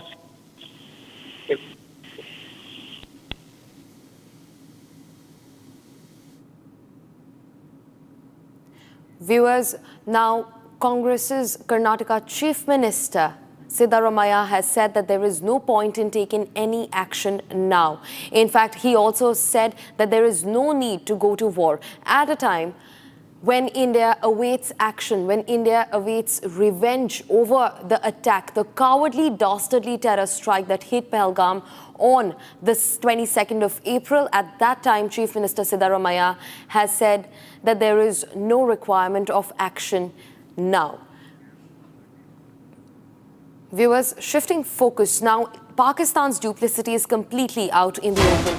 The resistance front has withdrawn its earlier statement, taking responsibility of the Pahalgam attack. In fact, now they've voiced unequivocally, they've said that they are not involved in the terror strikes. The resistance front now withdrawing its earlier statement where they took full responsibility of the cowardly Pahalgam strike. Pakistan's duplicity completely out in the open. The resistance front is now going back, making a U-turn on their earlier statement, claiming responsibility of the attack. Now they say that they have nothing to do with the cowardly terror strike and that they're only being blamed to malign their image. We're also being joined by my colleague Zeenat to get us more updates. Zeenat, the resistance front has now completely made a U-turn on its statement. They have said that they were not the ones carrying out the attacks. Talk to us about it, Zeenat. See now, TRF, the resistance front of the Lashkar-e-Toiba, which is a mouthpiece of Pak terror organization. Now they are doing a U-turn by claiming that they have nothing to do with it and it's a baseless allegation and they are not part, they have not carried this attack. But the day this attack took place, the Kashmir Resistance Front, which is again a mouthpiece of Lashkar, while giving the reasons for the attack, claimed in a way that the Pahalgam attack was carried because of the domicile certificates that were given to the people of different states in the Kashmir Valley. See, Pakistan is rattled, no doubt about it, after the measures that were taken by the Indian government. Indian government has been time long been talking about they will be taking the harsh measures like snapping the ties with the Pakistan in the most hard-hitting way. They have talked about the Indus Water Treaty in past also. But it seems that Pakistan has always taken India for granted, knowing that the World Bank is involved in it and the monitoring is being done by the World Bank, though India cannot touch Indus Water Treaty. But now the Indian government has openly kept this treaty in abeyance. That means Indian government is not only hitting Pakistan hard, it is hitting its economy, its water security, its food security. That means once the water is stopped or it is diverted, it will be a mayhem for the Pakistan, because this is one of the important treaty that was signed some 65 years between India and Pakistan. So India has taken a very drastic and an important step by snapping not only the ties but taking the MEA has taken the measures for withdrawing the diplomats or getting the numbers have been cut, and similarly the other things, the SAARC visa has been withdrawn. But this treaty, which has been kept in abeyance, is going to hit Pakistan in a hard way. That is why now we see the support, as Pakistan supports the terror outfits like Jaish and Lashkar, who have the base in Pakistan. And it has time again been proved that when Osama bin Laden was found there and the big terrorists of the Lashkar and the Jaish have shown their presence on Pakistan soil. Till now, the Pakistan was taking India for granted that India will not take this kind of harsh stuff. But as you know, this water flows through southwest of the Pakistan. The Jhelum connects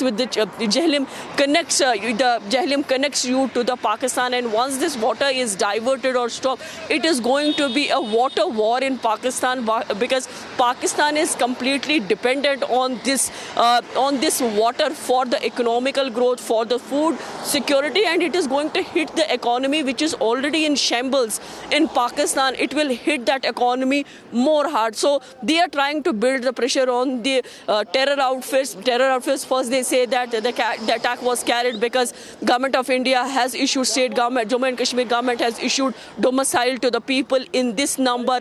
That is why this kind of attack was carried.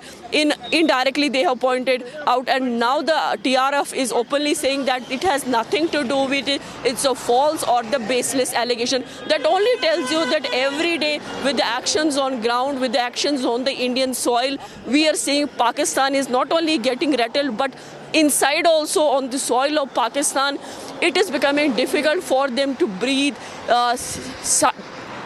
to have a normal breathe, because the pressure is building. It is not only about supporting terrorism. What about the economy of the Pakistan? How will they deal with the crisis that will emerge? Because it is not even easy that you will just do the flip-flop in the next 24 or the 48 or a week's time, that you will divert or stop the water that flows into the Pakistan. It's gonna take much time, but this is an indication, a clear indication that how the Indian government is responding to Pakistan this time, the kind of mayhem or the massacre that they have created in Pahalgam's by Saran Valley. Right. Zeenat, in fact, they've made it a complete child's play. They first took responsibility of the cowardly attack and they're treating this as something very normal. This was a terror strike, killed 26 innocent people, including one foreign national. And now it's so easy for the TRF, the resistance front, to now make a U-turn on their statement and say that they have nothing to do with it. Zeenat.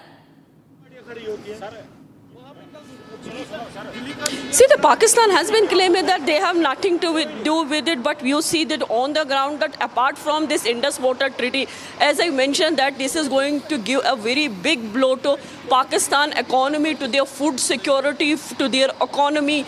But as far as the insecurity for the Pakistan in Kashmir is now, that the terror bells will be hit hard by the government of India, and the action has already started when this incident on 22nd of April happened. Since then, we have been seeing the multiple raids, searches going on. Jamaat-e-Islami members, their houses were raided, they were questioned. Then the searches were conducted in the fringes of the forest line, the houses that are quite close to snowbound areas, even though those houses were touched, because they all connect you to the line of control, where we have seen the infiltration has been coming from Pakistan. One of the operations recently happened along the line of control in Uri, Baramulla sector. All these things are happening to hit the Pakistan in the highest form.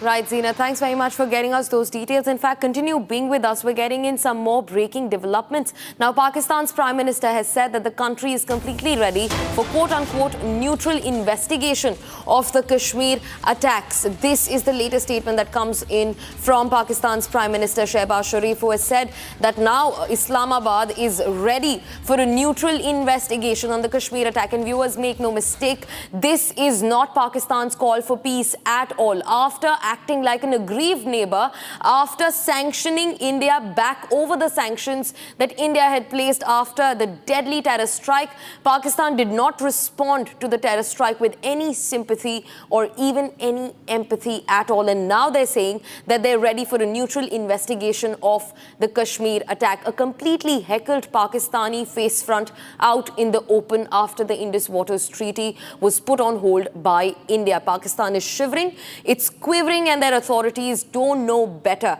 And now they have said that they're ready for a neutral investigation of the Kashmir Act. Also comes closely following the condemnation of the attack by US President Donald Trump, who said that Pakistan and India should independently resolve the matter. Zeenat, circling back to you, Prime Minister Shehbaz Sharif of Pakistan has said that they're ready for a neutral investigation of the Kashmir attacks, trying to hint that there is no involvement of Pakistan in the attacks to begin with. Zeenat. See, if you see the layers and try to understand what is happening from the Pakistan side, First, they asked the TRF to openly come and say they deny their involvement in the attack. Now, Prime Minister Pakistan saying that they are ready for the neutral investigation. Even Iran has also put out a statement saying that they are ready to diffuse the tensions between India and Pakistan, because as we know, India is emerging as a big superpower, and the kind of things that India hold at present, that is definitely going to give dent to Pakistan. Pakistan knows that this is going to be an economy war for them, the way India is behaving towards Pakistan. As 3 days back also, I said that apart from all MEA measures that has been taken, but this Indus Water Treaty is a very big step that the government of India has taken, knowing that the World Bank is doing monitoring, and for which the Pakistan has always taken an advantage of this treaty, feeling that the India will never react because the monitoring is being done from some other place. But India has shown that it can go to any extent to hit the terror belts in the Pakistan. And now we're saying that Shahbaz Sharif knows that his economy is in shambles, and if India as India has taken the stand, it will further give further dent to the Pak economy. The bigger news point coming from the Kashmir Valley, now Pakistan Prime Minister has said to India that it is ready to give neutral investigation in the Pahalgam attack. More on the story, keep watching Republic TV.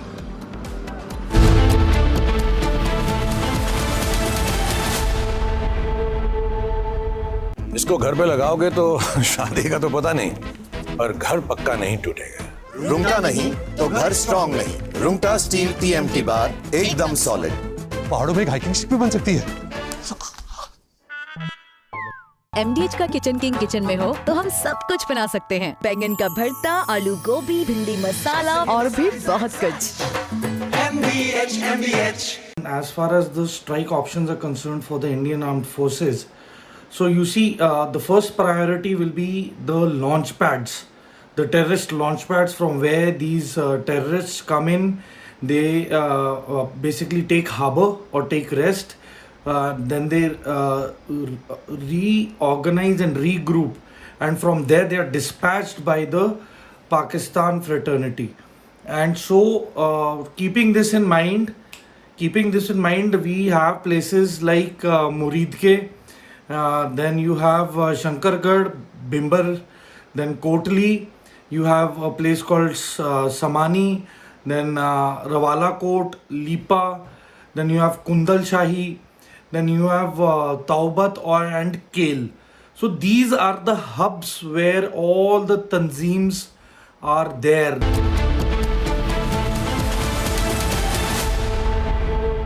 Welcome back. Thanks very much for staying with us. You're watching Republic TV. Now, Republic positive influencer Purnima Kotak shares how there is an unborn leader in all of us and how you can unleash that potential. So why wait? Let's watch this.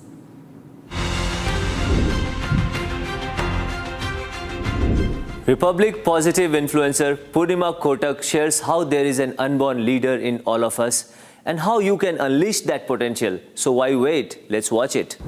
I just want to share with you. Did you know that you were a brand?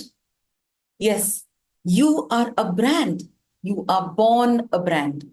Namaste. My name is Purnima Kotak and I'm India's first leadership branding coach.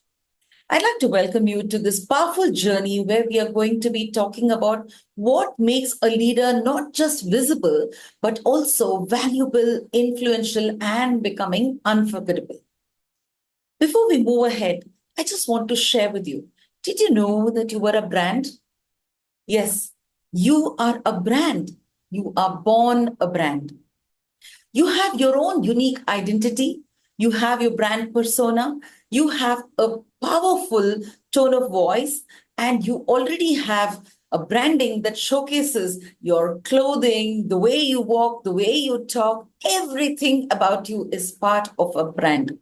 And all of these aspects about you are always communicating. Hold on. While your brand is communicating, the world is listening. When the world listens, they make their notes about you mentally, either positive or negative. If we look around us, everybody is leading all the time. Children, parents, friends, colleagues, everybody is a leader. We lead with our words, actions, our energy, the way we take our decisions, etc. But when you talk about the professional or the formal format of leadership, their leadership branding becomes their power currency. Adding to this is the way people perceive you or trust and follow you. Everything, all of these factors add to your leadership branding. As a leader, you're always under the lens. People are always watching you. The way you walk into a room, the way you conduct meetings, the way you conduct online meetings, everything about you is being watched and people are experiencing you all the way through. So when people look at you, you're visible to them. More and more layering of this visibility leads to credibility. Remember, when these messages are layered in people's minds, one should be very careful to layer positive messages. Positive messages cannot be a drama or acting. It has to be coming from within. So if you are a positive person, you think very positively, that is when these messages are more authentic and get layered absolutely positively in people's minds. Consistent and intentional positive messages lead to building trust and credibility. So what I'm saying here is visibility is not vanity. It is a strategy. Many times people come and ask us, you're talking about the way we are presenting ourselves, appearance and this and that. And, we don't believe in fashion. We don't believe I'm a normal person. I will wear clothes the way I am. We tell them that it is not about dressing fashionably. It is being appropriately dressed to your role and appropriately dressed to the role that you're aspiring to grow into. And it is not just about clothing. You're visible through your body language. A slouched shoulder or a too upright position is not going to work. So visibility is not about being vain. It has to be a strategy for it to work for you. There are many, many parts of us which are visible. You are always sending a message. Whatever you're doing, whether you're working, even if you are sleeping at home, your branding is always giving out a message to people, even in their memory. So when people see you, your body language, the way you speak, the way you make your eye contact with people, your smile or the lack of it, your clothes, everything, even your energy is giving out a message. Even your silence is giving out a message. So when these messages that your aura, your branding is giving out consecutively and congruently, when these messages are going to people, it is layered in their mind and that becomes your brand story in their mind. So it is very, very important to watch out for what messages you're giving to people all the time. And how the messages are layered in people's minds is the reflection of your future branding story. Now let's talk about intention, which is the root of all leadership. So a good leader with grace sets the intention of growing his or her team members along with growing his or her own self. Setting an intention for your leadership is the foundation on which your branding stands. It is visible. Your intention becomes visible through everything that you say, do, and even through your silence. So setting the right and positive intention is very, very important for leadership. Leaders who set a right intention or a good intention, they expand themselves and start including people in their teams and the matrix teams into their energy, and they become very, very popular among all their team members. In retrospect, leaders who do not set the right intention, when leaders think that, I am here because I want to grow into the next level, and they do not include their team members in their growth or help them also grow. They operate out of insecurities, ego, fear, etc., even frustration. All this is visible to their team members and everybody else in the organization, and their intention, since it is wrong, takes the branding all the way down, and it doesn't help them become a good leadership brand. So this brings us back to the topic of what is leadership branding. Leadership branding is about everything that I spoke to you right now and a lot more, which I will be sharing with you in the next few months to come. And when we talk about leadership branding, I would like to definitely talk about one iconic leadership brand that our country has seen. Dr. APJ Abdul Kalam. He was not only the 11th president of India, his branding was seen through his wisdom, his humility, and his service to the nation. We're speaking about strong and powerful and positive leadership brands here. We also should look at those leadership brands that we see who are good in what they do. They might be skilled, but when it comes to positivity, they have lost probably people's trust because of the intention that they have probably put when they started off. So what we want to do is we want to put the right intention and build a branding based on that. Good leadership brand is the alignment of that positivity to your intention and working on that straight line. Conscious branding, my friends, is about putting your right intention, walking on that, being a role model to your people and accepting responsibility on your own shoulders as a brand. Remember, visibility leads to credibility, which leads to becoming a compulsive and a compelling leadership brand.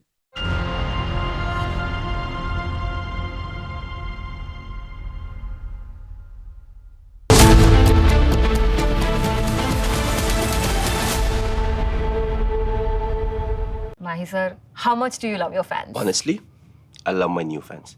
पुराने वाले बेकार में शोर करते sir fans है शोर तो करेंगे ही ना नए वाले नहीं करते and they listen to what I say. The new generation Orient BLDC fans. Super silent performance with voice control. Silly me, I thought. Cricket fans. अब आया असली स्वाद। अब आया स्वाद। जब स्वाद के पड़े हो लाले तो MDH का चंकी चाट मसाला डालें। MDH का चंकी चाट मसाला।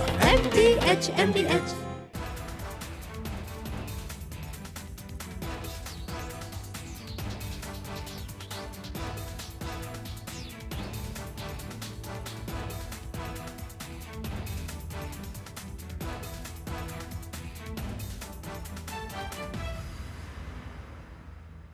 पीछे जुल दे यार तुम मौत की कसम इधर गेंद है गुंडी बेटी गुंडी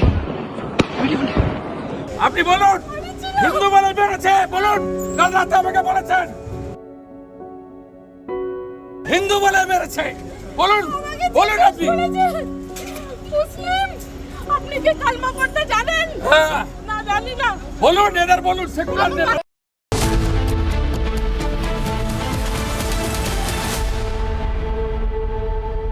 Mahi sir, how much do you love your fans? Honestly, I love my new fans. पुराने वाले बेकार में शोर करते सर फैंस है शोर तो करेंगे ही ना नए वाले नहीं करते and they listen to what I say. The new generation Orient BLDC fans. Super silent performance with voice control. Silly me, I thought. Cricket fans. सस्ते वाले दाल मसाले स्वाद हुआ बेकार MDH की हल्दी मिर्ची धनिया करे कमाल ये रंग दे ये खुशबू दे ये तीखा ये कम पड़े क्या निराला MDH masala. As far as the strike options are concerned for the Indian Armed Forces, so you see the first priority will be the launch pads, the terrorist launch pads from where these terrorists come in. They basically take harbor or take rest, then they reorganize and regroup, and from there they are dispatched by the Pakistan fraternity. And so keeping this in mind, we have places like Muridke, then you have is here. Is your home ready for the heat? Keep your roof cool and your home comfortable all summer with Roof Cool and Seal.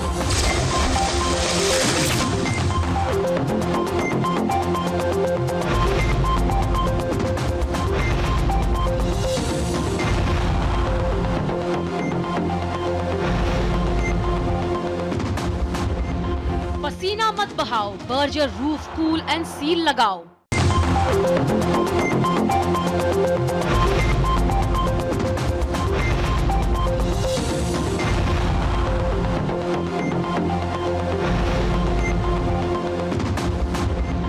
पसीना मत बहाओ, Berger roof cool and seal लगाओ।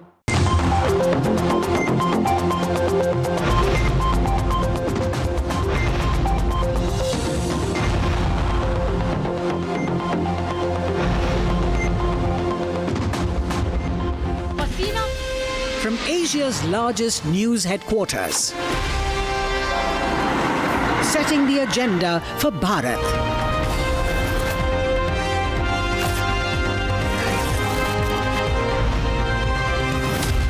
You're watching Republic.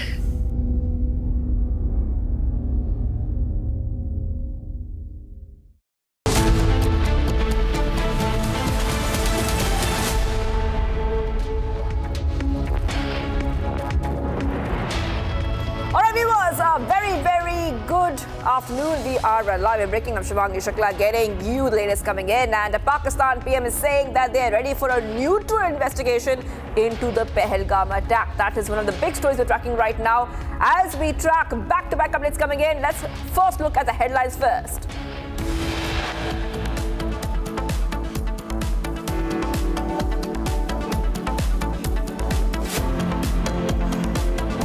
After backtracking, Pakistan Prime Minister now demands a neutral probe into the Pahalgam terror attack.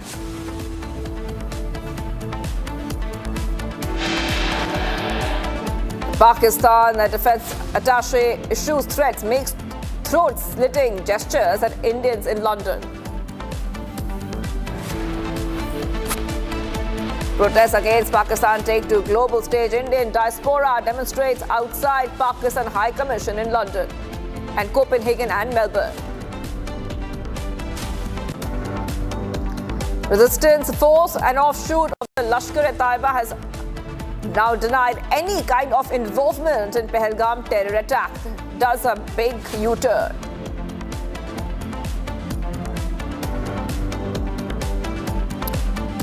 While 26 innocent lives were lost in Pahalgam terror attack, Karnataka security forces demolished the house of 3 more terrorists in Pulwama, Shopian and Kulgam sectors of Jammu and Kashmir.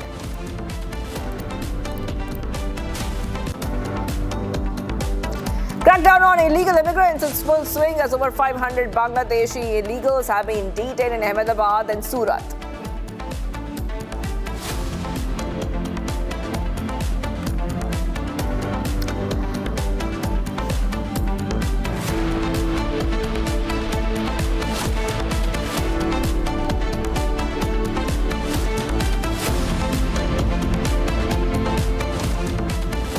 And viewers, getting you back-to-back is coming in right now. Security forces have launched a massive combing operation across South Kashmir following the recent terrorist attack in Pahalgam. The focus of the operation is on the Anantnag district. That is what we're learning right now. Search operations are underway in multiple areas, including Kokarnak, the upper reaches of Pahalgam. Other areas, mostly the infiltration routes. This is a huge update coming in right now, viewers. We'll try to connect to our colleagues in a short while from now, because search operations have been launched. The entire area has been secured. We know that the entire area has been secured ever since the past few days post the Pahalgam attack. But in the latest coming in, we're getting you back-to-back and specific information on the story. Massive search operation. Focus is on the Anantnag district. Many districts of Anantnag. We're putting those pictures out for you right now. Those pictures coming in on our screen as massive search operations have been launched in South Kashmir area. All right, let's go straight across to my colleague who's joining us right now. Yes, Zeenat, pictures coming in. Now, we know that the South Kashmir area has been on alert. The security forces and the Indian Army are in multiple places in South Kashmir, but those updates for our viewers is specific to Anantnag district. If you could take our viewers through how many districts are right now under the radar of the security personnel and the army. Multiple, I repeat, multiple areas, including upper reaches of Pahalgam. Yes, go ahead.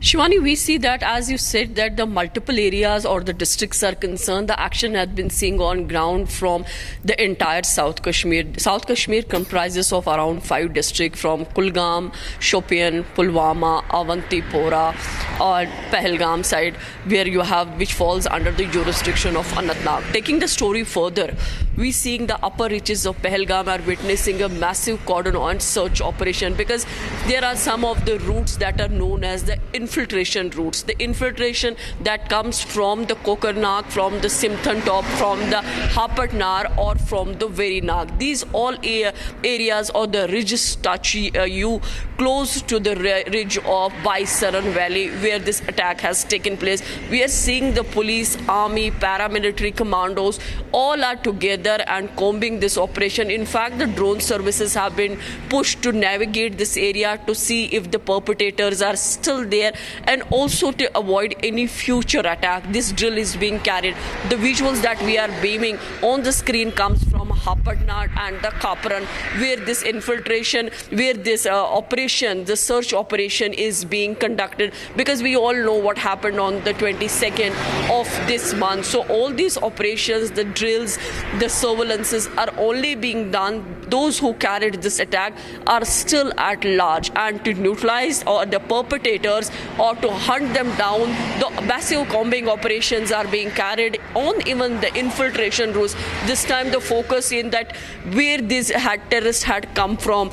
Did they use the infiltration routes? Did they use those ridges that connects you to Baisaran, or it was from the Verinag or the Sirgufara routes that they managed to come inside this Baisaran valley? So multiple operations on the way. As of now, the threat has not been neutralized after Baisaran incident, and meanwhile we are seeing the operation, the demolition of the house of the active terrorists we have seen in Pulwama, in Shopian, and also in Kulgam. Simultaneously in downtown Srinagar, the searches were conducted to those people whose cases are being registered under UAPA. So a lot of action on the ground from the Kashmir Valley, where now the forces are searching and scanning the infiltration routes. Okay, extensive search operations happening in South Kashmir area, but multiple areas are on your screen: Srinagar, Pahalgam, and Rajouri. Speaking of Pahalgam, you will see a chopper flying there. A chopper is doing a recce. I want to go to my colleague from Pahalgam, Arnab, who has been in Pahalgam for the past few days. Pahalgam, the same area where the dastardly, cowardly attacks took place on innocent tourists. I want to go to you. What is happening at Pahalgam? We saw these pictures of the recce, which is happening by the choppers, but there are more security operations underway in terms of search operations. What are the security personnel looking for? Yes, Arawat.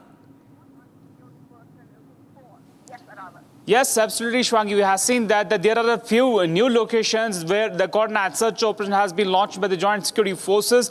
These locations are near to that very took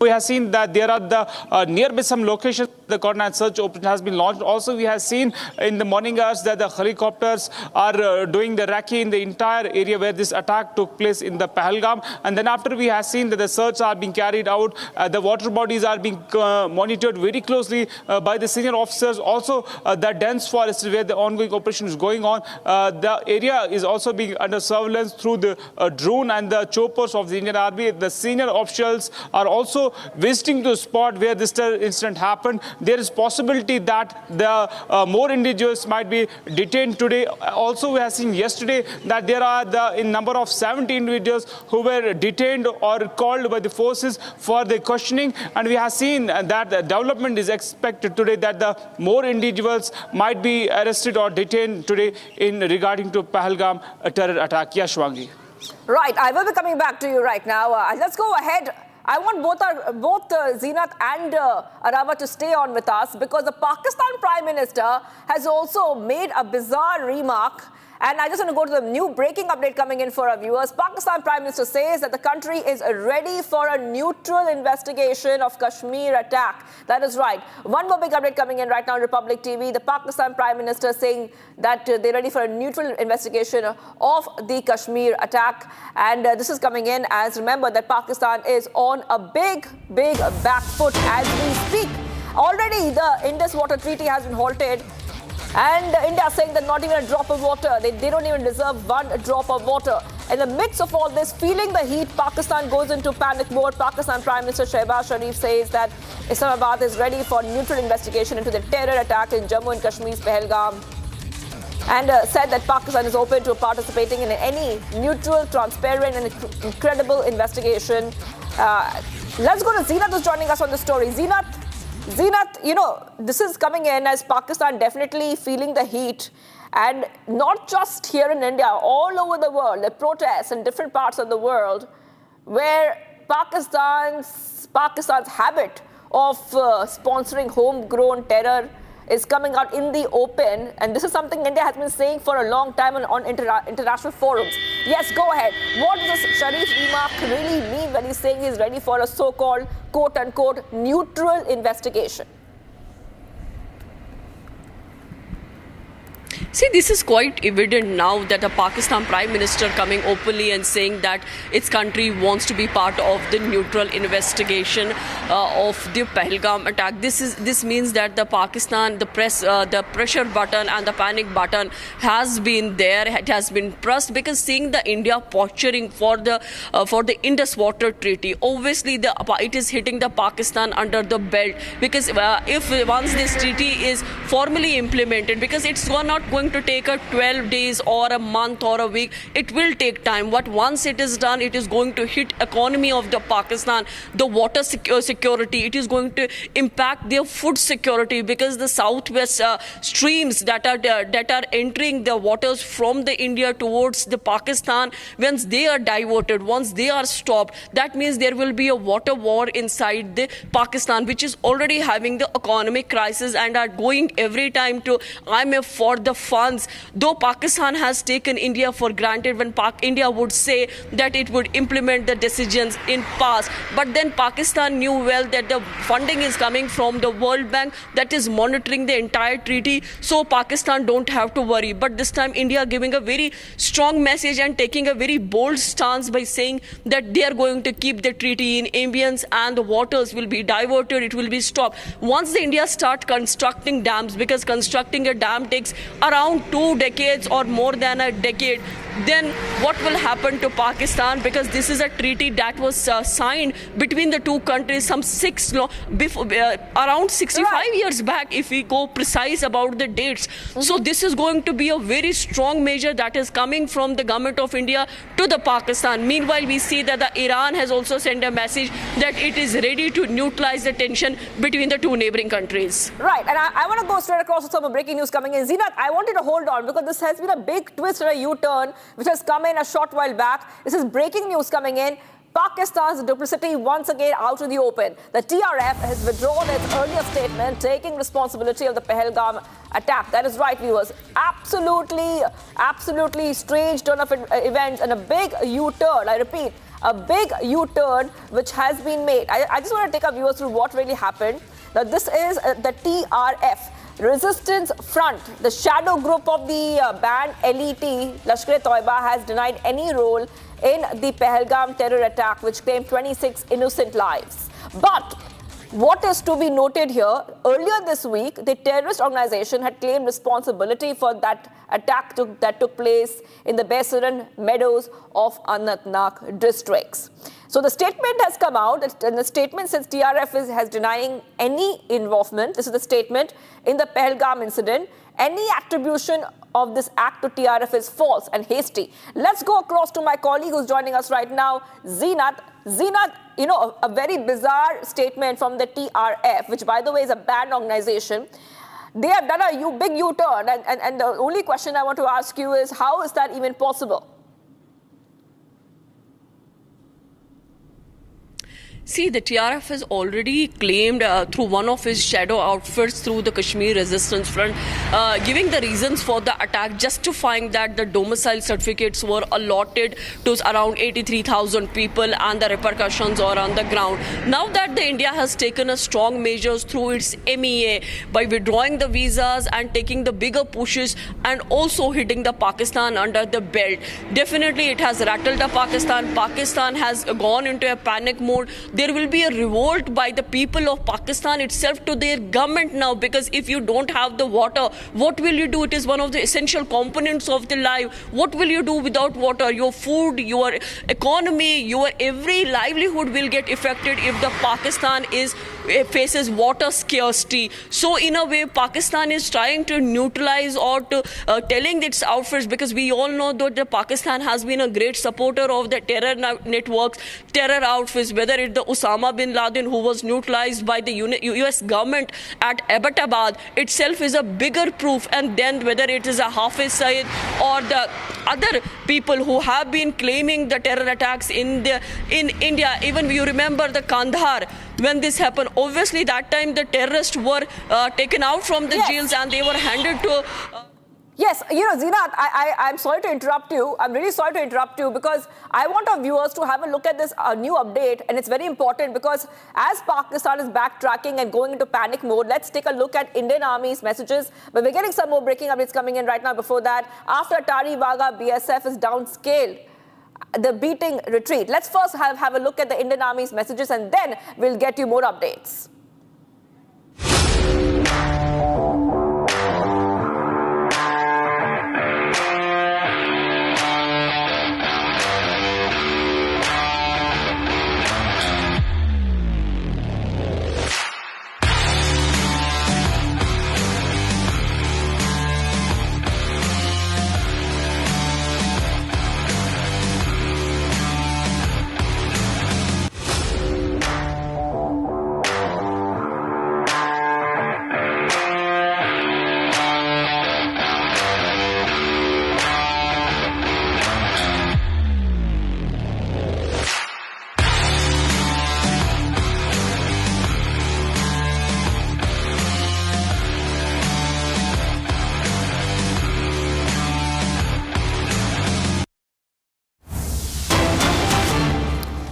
We have some breaking updates coming in, like we told you. After we coming to know that after Atari Wagah border, focus is now on the Jammu border. Okay, so what we're learning right now is that after Atari Wagah, BSF has downscaled the beating retreat ceremony at Jammu international border.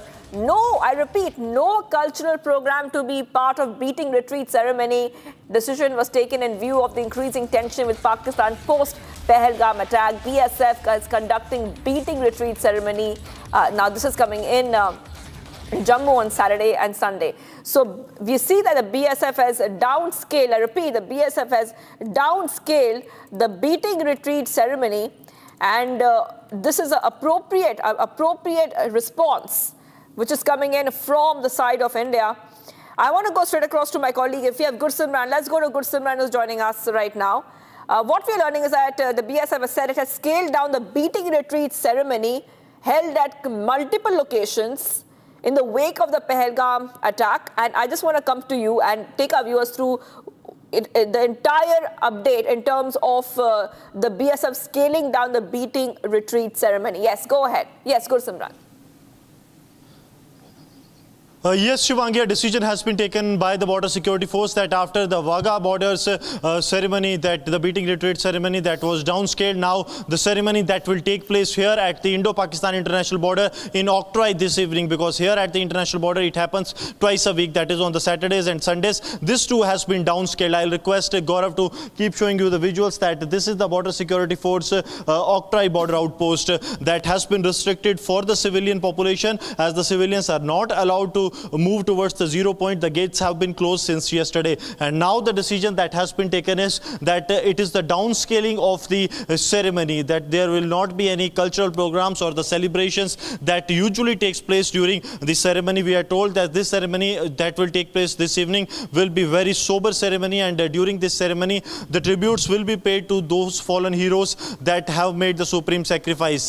Important to mention that the senior officers of the BSF, they are already at the borders. I'll request request Gaurav to show you that as we speak, the Deputy Inspector General of the BSF, he too has arrived at the Octroi border. It's the DIG of the BSF, Chitrapal, who has arrived at the Indo-Pakistan border, because the border tensions, they are also prevailing. The Pakistan side, we know that, have already increased the deployment of the Chenab Rangers at the Indo-Pakistan international border. There have been manifold deployment that has been done here at the Indo-Pakistan border by the Pakistani side, be it the 13 Chenab Rangers, 14 Chenab or 26 Chenab. That is from the Jammu, Kathua, Samba. They have increased the deployment, and Gaurav is showing you the visuals of the senior BSF official, that is the DIG of the BSF, this sector. He has arrived here at the Indo-Pakistan international border.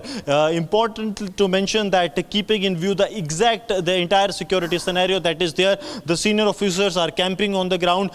We are told that earlier also he was at some other border, that is the next unit to this, and now he has arrived at the Octroi border outpost, where the ceremony that is slated to take place later this evening has been downscaled, and no cultural activities or any celebration will take place. It will pay a solemn tribute to those 26 civilians, those who have made the supreme sacrifice during this deadly terror attack in Pahalgam. That is right, Gursimran. BSF scaled down the beating retreat ceremony. Handshake with Pakistan soldiers has also been suspended. Okay, I want to go straight to some of the breaking updates coming in right now. Gursimran, you stay on with us. But the entire world is siding with India. Protests are happening in many countries against the brutal killings of the 26 Indians. And on your screen, you will see pictures coming in from Nepal. These are getting in visuals of protests near Embassy of Pakistan in Kathmandu against the Pahalgam terror attack. So these are the pictures coming in, and remember that there are protests in multiple parts of the country and in all over the world as well against Pakistan and the brutality that we are seeing. Worldwide support, I repeat, worldwide support coming in from India, whether it be Melbourne, whether it be London, or whether it be any other part of the country and the world, including Kathmandu. I want to go straight across to my colleague who's joining us, Deepak. Deepak, you know, global protests erupt against Pakistan in different parts of the world. And now the latest coming in is Kathmandu. These pictures coming in from Kathmandu, where multiple protesters are condemning the attack on innocent tourists. Yes, go ahead, Deepak. That's right, Shivangi, from London to Copenhagen, from Kathmandu to Melbourne, a wave of grief, rage and resistance is being witnessed across the globe, and protests have erupted in solidarity with the 26 lives that have been snatched away in the horrific terror attack in Pahalgam. And this was not just an attack on India, it was an attack on humanity. And this is not diplomatic pressure, Shivangi. This is the power of the people that is being witnessed on the streets across the globe. And it's a world standing shoulder to shoulder with India. It's a global indictment of terrorism and of those who shelter it, sponsor it, and then pretend to be innocent, like what we've seen Pakistan do time and again. And today as well, they've made a massive U-turn. While some are busy issuing denials and even cooking up theories that it was the Indian cyber warfare system that put out a message on TRF, the global public isn't buying all these narratives, because the anger is real and the solidarity is also very fierce. These protests, Shivangi, reflect a growing consensus that enough is enough, and the time is right for condemning from a distance. And this time, concrete action and accountability is being sought by people across the world. The Indian diaspora, activists and people from all walks of life are joining in solidarity. And the chorus is very, very simple, and the demand is also loud, that action must be taken against those perpetrators, and terror has no justification. We've seen how in London, when Indians were protesting, we've seen how the defense attaché of Pakistan made throat-slitting gesture. This goes on to show how hate has been institutionalized in Pakistan, and the proof was right out there in London when the Pakistan defense attaché came out of the Pakistan High Commission and gestured hate. And this must be taken note in the United Kingdom, and action must be taken against these individuals. Yeah, Kathmandu, London, Melbourne or Copenhagen, the world stands with India at this point of time, like Deepak is saying. I'm going to go ahead, viewers, because we're getting some breaking news coming in right now. Let's go to the breaking news coming in right now. There's a deadline. Pakistan nationals have a deadline to leave India. Pakistani nationals are leaving from the Atari border right now. Breaking update coming in. Okay, we'll put those pictures out for you also in a short while from now, where Pakistani nationals have started arriving at the Wagah-Attari border ahead of their deadline to leave India in the wake of the Pahalgam Terror Attack. And we'll put those pictures out. Okay, those are out on your screen. So what do you see Pakistani nationals leaving from Attari border? Let's go straight across to Sumit, my colleague from Republic Bharati, who's joining us live from the ground. Sumit, pictures aa rahe hain. Pakistani nationals are leaving India. They're leaving Indian soil, and deadline, and it's a deadline. Before the deadline, they have to leave, and the process is happening as we speak. Yes, Sumit, over to you.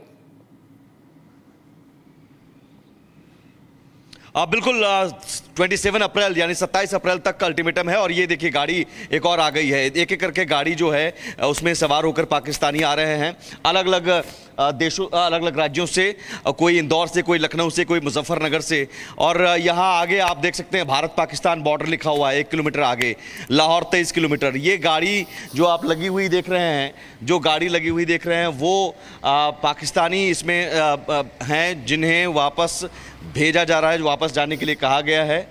और अभी कुछ लोग, आप लोग कहाँ से sir?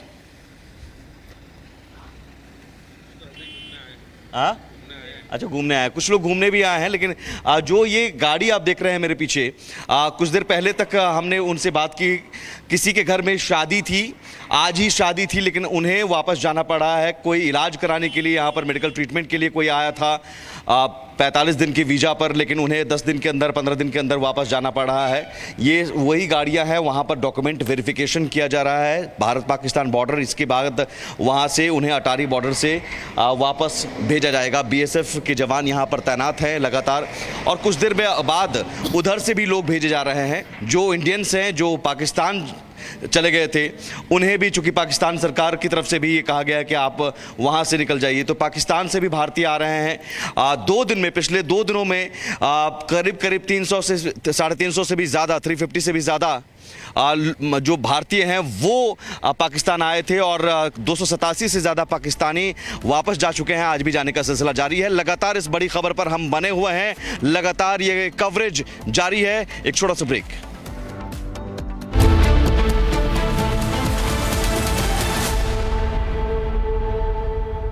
Amity has been ranked amongst the top 3% universities globally, a testimony to Amity's globally benchmarked quality.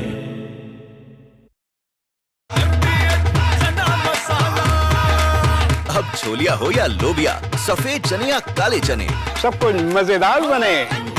MDH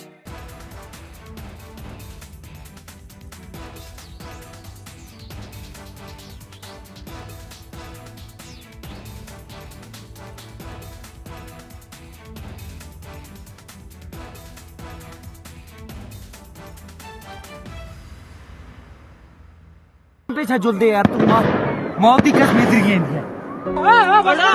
गुंडी गुंडी बेटी गुंडी আপনি বলুন হিন্দু বলে বেড়েছে, বলুন কাল রাতে আমাকে বলেছেন হিন্দু বলে মেরেছে, বলুন বলুন আপনি মুসলিম, আপনি কি কালমা পড়তে জানেন? না জানি না। বলুন এদের বলুন, সেকুলার নেতাদের বলুন। এভাবে টেনে, আর আগের দিনে যেহেতু বৃষ্টি হচ্ছে ওখানে কাদাও ছিল, আমার বাচ্চাটাকে টেনে দেখছি করে চেঁচাতে যাচ্ছে। আমি না বুঝতে পারিনি কি হলো, হঠাৎ কি হলো। আমি পেছনে যখন ঘুরি তখন দেখি ডিস্টেন্স ছিল ধরুন আমি আপনি, একটা লোক রান করছে, এভাবে মেরে দিল, ডান, শেষ। আওয়াজ হচ্ছে।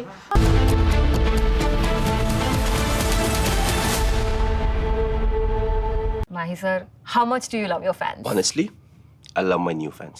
पुराने वाले बेकार में शोर करते। सर फैंस हैं, शोर तो करेंगे ही ना। नए वाले नहीं करते। And they listen to what I say. The new generation Orient BLDC fans, super silent performance with voice control. Silly me आए तो और Cricket fans. MDH की देगी मिर्च, देगी मिर्च का तड़का, अंग अंग फड़का। MDH की देगी मिर्च। As far as the strike options are concerned for the Indian Armed Forces, so you see, the first priority will be the launch pads, the terrorist launch pads from where these terrorists come in. they basically take harbor or take rest. Then they reorganize and regroup, and from there they are dispatched by the Pakistan fraternity. And so, keeping this in mind, we have places like Muridke, then you have Shankargarh, Bimbar, then Kotli, you have a place called Samani, then Rawala Kot, Lipa, then you have Kundal Shahi, then you have Taubat and Kale.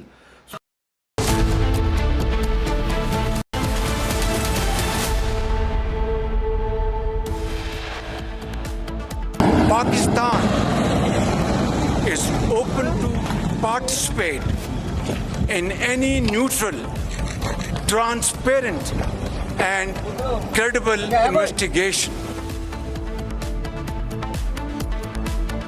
After backtracking, Pakistan Prime Minister now demands a neutral probe on Pahalgam terror strike.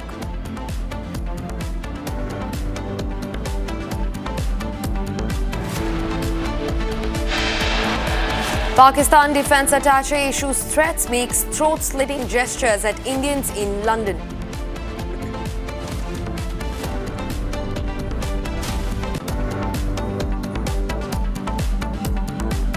Protests against Pakistan take to the global stage. Indian diaspora demonstrates outside Pakistan High Commission in London, Copenhagen and Melbourne.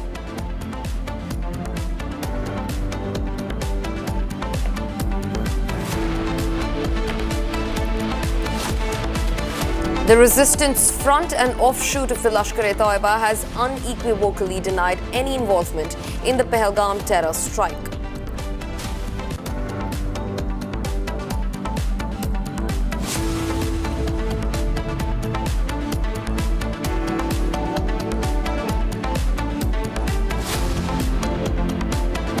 While 26 innocent lives were lost in the Pahalgam terror attack, Karnataka Chief Minister downplays the terror stance.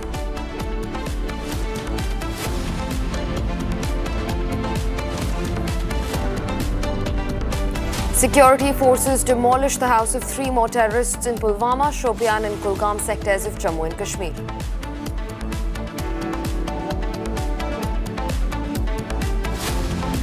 Crackdown on illegal immigrants in full swing as over 500 Bangladeshi illegals have been detained in Ahmedabad and Surat.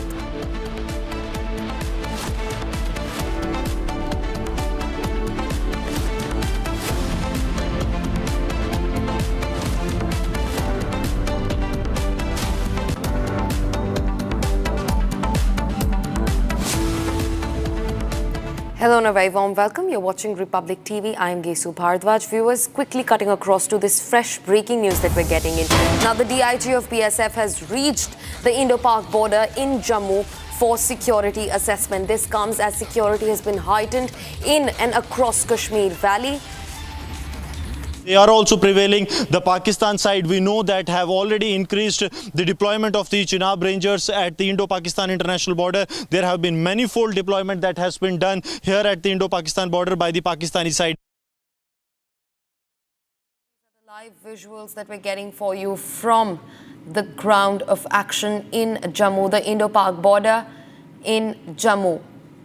DIG BSF reaches Indo-Pakistan border in Jammu for security assessment. And now this comes as security has been heightened. It's been beefed up in and across the Jammu and Kashmir Valley. In fact, this follows closely in relation with the security forces' crackdown over infiltration attempts from the line of control. Also being joined by my colleague Gursimran to get us more updates into the matter. Gursimran, speak to us about this integral move. Now, DIG BSF has reached the Indo-Pak border for security assessment. Yes, as we speak, it's the Deputy Inspector General of the Border Security Force here in Jammu frontier. It's where the DIG has arrived a couple of minutes back. Right now, we are outside the Indo-Pakistan international border in the Octroi, and the senior officers have arrived. It is the commandant of the unit along with the Deputy Inspector General who has arrived, and as per the reported, they are in the operations room for now. It's a general assessment of the situation, keeping in view the alert that has been sounded on the Indo-Pakistan international border, keeping in view the heightened activity from across the border, because if we speak of last 2 to 3 days, there has been a heightened activity across, be it from the 13 Chenab Rangers, 14 Chenab Rangers, or the 26 Chenab Rangers that have been deployed in the Jammu, Kathua and the Samba sector. So keeping that in view, the Deputy Inspector General has arrived here. That is what we saw in the visuals as well, that he is at present in the ops room of the Octroi border and is reviewing the situation. A general assessment of the situation is being done, because see, it is a regular affair that the BSF keeps a tab on the border, but now the situation is altogether different. The adversary is of the view that they might face some backlash over what has happened in the Pulwama, the way the civilians were killed brutally by the Pakistani terrorists, and that is why we are witnessing that the BSF here is also maintaining a highest level of alertness, because what we have seen in the Kashmir line of control, where the Pakistan is provoking India time and again for the last 2 days, there have been ceasefire violations that are taking place. So that's why the BSF is leaving no stone unturned and taking nothing at chance, and that's why the senior officers are here at the Indo-Pakistan international border for the security assessment. Yeah. Thanks very much for getting us those key details, Gursimran. In fact, also joining me on the broadcast is my colleague Rakshita, right at the Lal Chowk in Jammu and Kashmir, Srinagar. Rakshita, take this forward, please. Yes, Getu, thanks so much. And yes, we are reporting from Srinagar, and remember, Republic TV is getting you each and every update as India continues to fight back against terror. Viewers, we continue to get you more updates. In fact, the latest update is that how a Pakistani defense attaché, Colonel Taimur Rahat, was caught making a throat-slitting gesture towards Indians in London. Viewers, this is a video that is going viral, and it actually exposes Pakistan's ugly face once again. Its ugly, evil face once again. This is a person who is part of the Pakistani forces. And we are playing those visuals of Colonel Rahat of the Pakistani army, who threatens Indians. You see this gesture, this action of his that has been caught on camera. And he also holds Abhinandan's poster.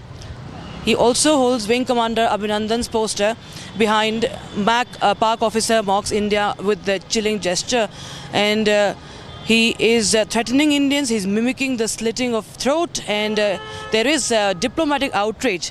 Pakistani officer signals violence clearly against Indians abroad.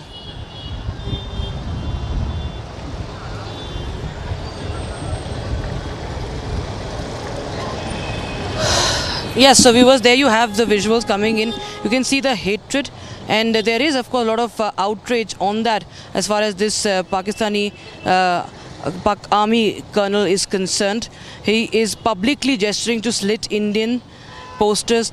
You can see after the Pahalgam attack, Pakistani Army Defense Attaché gesturing to slit Indian protesters' throat publicly, and he's Colonel Taimur Rahat, the Pakistani Army Air and Army Attaché of Pakistan's mission in UK, and he also was holding a placard with a picture of Indian Air Force Group Captain Abhinandan Vartaman in his hand, and members of the Indian community were staging a protest, which of course provoked him, which he was, of course, could not take very easily, and he made that provocative gesture, in fact, instead. And also, we have some more breaking news coming in right now, viewers, as we speak. Pakistan Prime Minister Shahbaz Sharif has said that it is that Pakistan is ready for neutral investigation of this terror attack. Now, he's calling for neutral investigation. Again, this is Pakistan's way of bringing the Kashmir problem or the Kashmir issue to the international level. This is what Shahbaz Sharif is saying. He says that the country is ready for neutral investigation of the Kashmir attack.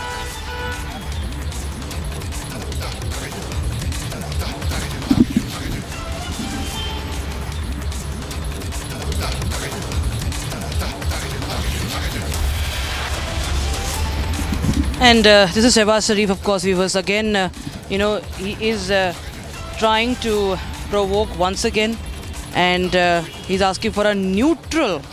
He's talking for a neutral investigation. This is typical of Pakistan. Typical of Pakistan, viewers. Not the first time we've seen this, and we see that Shehbaz Sharif says that it's in a brazen attempt, of course, from him to take up their so-called Kashmir issue, of course, to the global platform and repeat the rhetoric of demanding the plebiscite. There you have, viewers. In fact, we can listen into what exactly Shehbaz Sharif has said.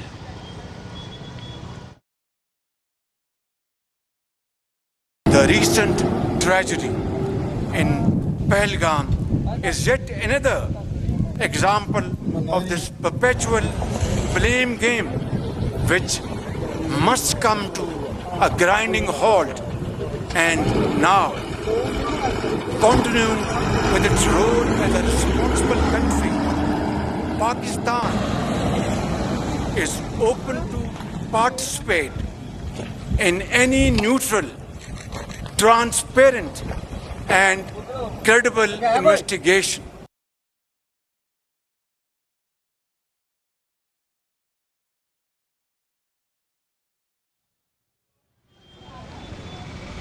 And in fact, my colleague Zeenat is joining us live on the broadcast. Zeenat, well, this is of course a typical Pakistan attempt, a typical Pakistani attempt by Shehbaz Sharif, typical of them to drag, more countries here, to drag this issue to what they call the Kashmir issue, to the international platform. And now you have Shehbaz Sharif. I mean, we do know that chills are right now running down the spine of the Pakistanis as they know that India will retaliate. They fear India's retaliation, and now they're calling for a neutral investigation.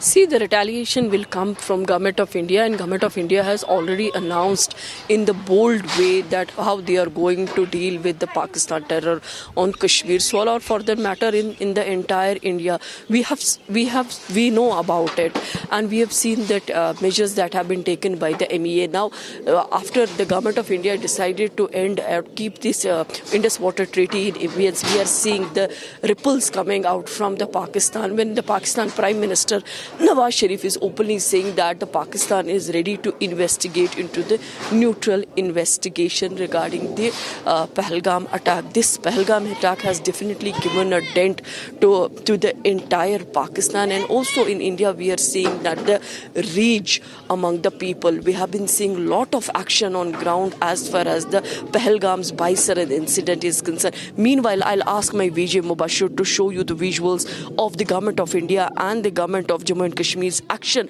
in dealing with the Pakistan terror on Kashmir soil. We are reporting from Kulgam. This is the residence of the Zakir Ahmed, who's a part of Lashkar-e-Toiba. He has joined the outfit long back, and tonight, his house was razed to ground by the administration along with the security apparatus. This tells you a strong and a clear message coming from the administration that the Pakistan terror will not be tolerated on the Kashmir soil, for which the Government of India has taken an action, and it is clearly aimed at disincentivizing local terrorism or any kind of terrorism or any support to terror. It's a stern reminder to local youth, that if they pick up the gun and join terror ranks, their families will have to pay the price. The families will also be denied government benefits like passport clearance, jobs and other things. This is a part of centre's broader strategy to deal with the terror, like zero tolerance for terror in Jammu and Kashmir. Although we are seeing the family members of Zakir, they are collecting their belongings, the articles that they are able to retrieve from the rubbles of this very house. The family members have chipped in, but this is also a stark reminder to those who support terrorism on the ground. All these actions are coming at a time when Jammu and Kashmir police and the other state investigating agencies are dealing and investigating and trying to take out the layers of the Baisaran incident.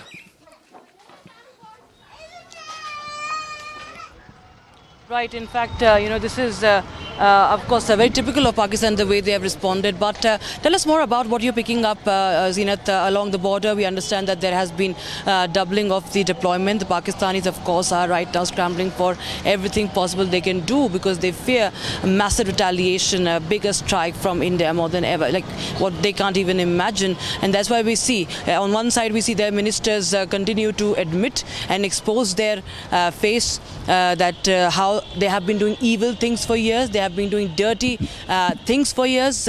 But we saw Khwaja Asif speaking to foreign media and speaking very outrightly exposing themselves. But at the same time, what is happening along the borders and what is the Pakistani army doing right now?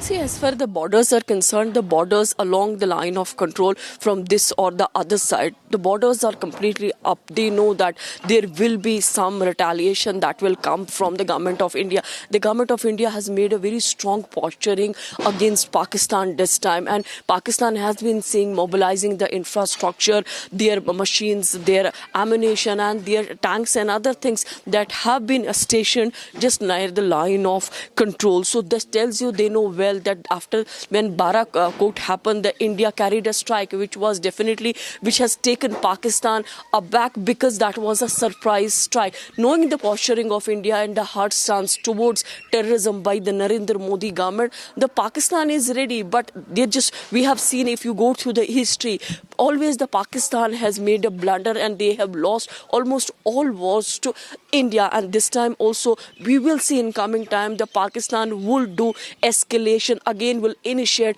and the Indian government will retaliate. There have been multiple measures that have been taken by the government of India at present to boost the confidence of the people of the country and to give assurance to the people of the country that the Modi government is with them, and whosoever has carried this kind of attack, the perpetrators will be given a body blow.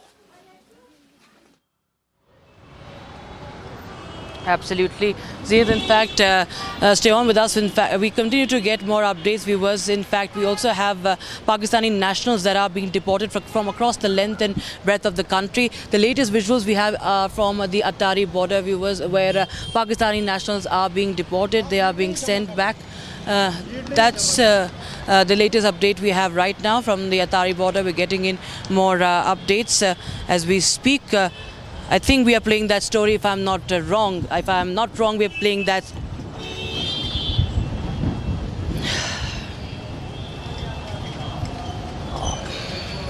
All right. Shifting our focus, viewers, now. The Park Defence Attaché Colonel has now made us a very provocative gesture. He has threatened Indians publicly on camera. This is a visual coming in from London. If you can just play that visual from London, viewers, where Colonel Taimur Rahat was caught making slitting throat gesture, pointing towards the Indians who are protesting outside the embassy, the Park Embassy, Park High Commission there in London. And he also was holding a placard which showed Indian Army officer, Group Captain Abhinandan as well. He was mocking in the Indians with this gesture. He was making death threats to Indians, and he was mimicking, he was showing that he'll slit the throats. That's what he has said.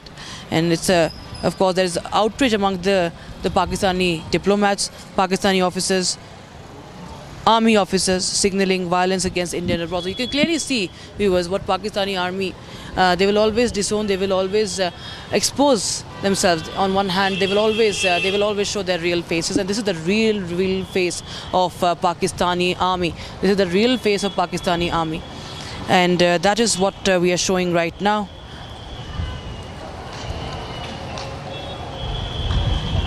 And I think we have our reporters also on ground. If we can go across to them. If I'm told what do I have, I can go across to whatever we have, viewers. If we have somebody from somewhere we can talk to, we can have a defense expert also on this, because this is an outrageous story, outrageous gesture by the Pak diplomat. Of course, they have all the reasons to get enraged. They are, of course, right now scared, and they are in shambles. They don't know what to do. So all they can do is try to do these juvenile actions. In fact, we have some breaking news coming in right now, viewers. We'll just go across to visuals coming in from the Attari border. Amritsar, Pakistani nationals leaving from the Attari border. Remember, there are many of these Pakistani nationals who have overstayed. You know, there are so many of them whose visas have expired, and even if those visas are valid, they, as India's diplomatic strike has directed, they all need to be deported. Sumit, my colleague, joins us live in the broadcast for more. Sumit, हमें बताएं क्या कुछ सामने है आपके इर्द गिर्द, कितने लोगों को अभी तक डिपोर्ट किया गया है? बिल्कुल, मैं इस वक्त अटारी बॉर्डर पर खड़ा हूं और ये मेरे पीछे आप देख सकते हैं जो गाड़ियां हैं। आपसे कुछ देर पहले यहां से गाड़ियां अंदर भेजी गई हैं और वहां जो गाड़ियां रुकी है वहीं पर डॉक्यूमेंट वेरिफिकेशन हो रहा है, पासपोर्ट और वीज़ा देखा जा रहा है। बहुत सारे लोगों से हमने बातचीत भी की सुबह सुबह। उनमें से कई लोग थे जो ये कह रहे थे कि उनके पास वीज़ा था और यहाँ कुछ लोग भी आए हैं। सर, एक सेकंड शीशा नीचे कीजिए। यहाँ एक और आप देख सकते हैं, ये पाकिस्तान से आए हुए हैं, इन्हें वापस भेजा जा रहा है, वो डॉक्यूमेंट वेरिफिकेशन किया जा रहा है। एक सेकंड सर, आप तो ये एक सेकंड ये डॉक्यूमेंट दिखा सकते हैं? एक सेकंड, ये पाकिस्तान के, आप कहाँ से आए, किधर से आए? भेजा पाकिस्तान में कहाँ से आए? तो ये एक और जो पाकिस्तानी नेशनल्स हैं उन्हें अंदर भेजा गया है। वो उनके पास वीज़ा था, लेकिन चूंकि 27 अप्रैल ये लास्ट डेट थे और उधर से भी लोग आ रहे हैं। अब चूंकि इंडियंस जो पाकिस्तान में थे उन्हें भी अब उधर से भेजा जा रहा है। तो करीब करीब 2 दिनों में 300-350 से भी ज़्यादा जो लोग हैं वो पाकिस्तान से आ चुके हैं और यहाँ से भी 287 से ज़्यादा लोग, 287 से भी ज़्यादा लोग पाकिस्तानी नेशनल जो हैं वो यहाँ से पाकिस्तान वापस जा रहे हैं। अभी भी गाड़ियों के आने का सिलसिला जारी है और दोनों तरफ से आप देख सकते हैं मेरे पीछे ये लगातार गाड़ियाँ आ रही हैं। कुछ लोग हैं जो बात कर रहे थे, कुछ लोग बात नहीं करना चाह रहे हैं, लेकिन कई ऐसे पाकिस्तानी हैं जिनसे बात हुई हमारी। उनमें से कुछ लोगों ने कहा कि हम शादी में आए थे, यहाँ पर रिलेटिव हैं, उनकी शादी थी, फंक्शन थी, लेकिन आज ही शादी होनी थी और आज ही हमें वापस जाना पड़ा है शादी अटेंड किए बगैर। और कुछ लोग हैं जिनका मेडिकल ट्रीटमेंट होना था, वो यहाँ से वापस पाकिस्तान जा रहे हैं, चूँकि अल्टीमेटम दे दिया गया है। कल ही एक बड़ी बैठक बुलाई थी गृह मंत्री अमित शाह ने, होम मिनिस्टर ने साफ तौर पर सभी राज्यों के सीएम को, सभी स्टेट के सीएम को कह दिया कि आप अपने स्टेट में देखिए कौन कौन पाकिस्तान के लोग हैं, उन्हें ढूंढिए। उनकी लिस्ट सौंपी गई है और उन्हें वहां से डिपोर्ट करने के लिए कहा गया, उन्हें वहां से डिपोर्ट किया जा रहा है और लगातार ये सिलसिला जारी है। क्योंकि जी सुमित, बहुत बहुत शुक्रिया हमारे साथ जुड़ने के लिए।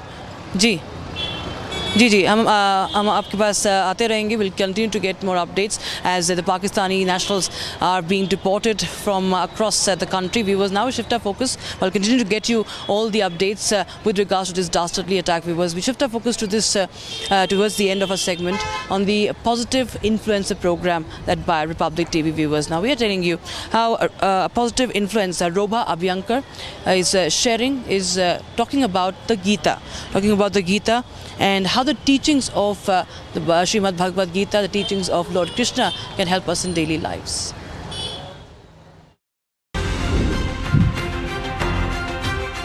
Roma Abhyankar tells us about the wisdom of Gita and how the teachings of Krishna can help and guide us in our daily lives. Let's watch.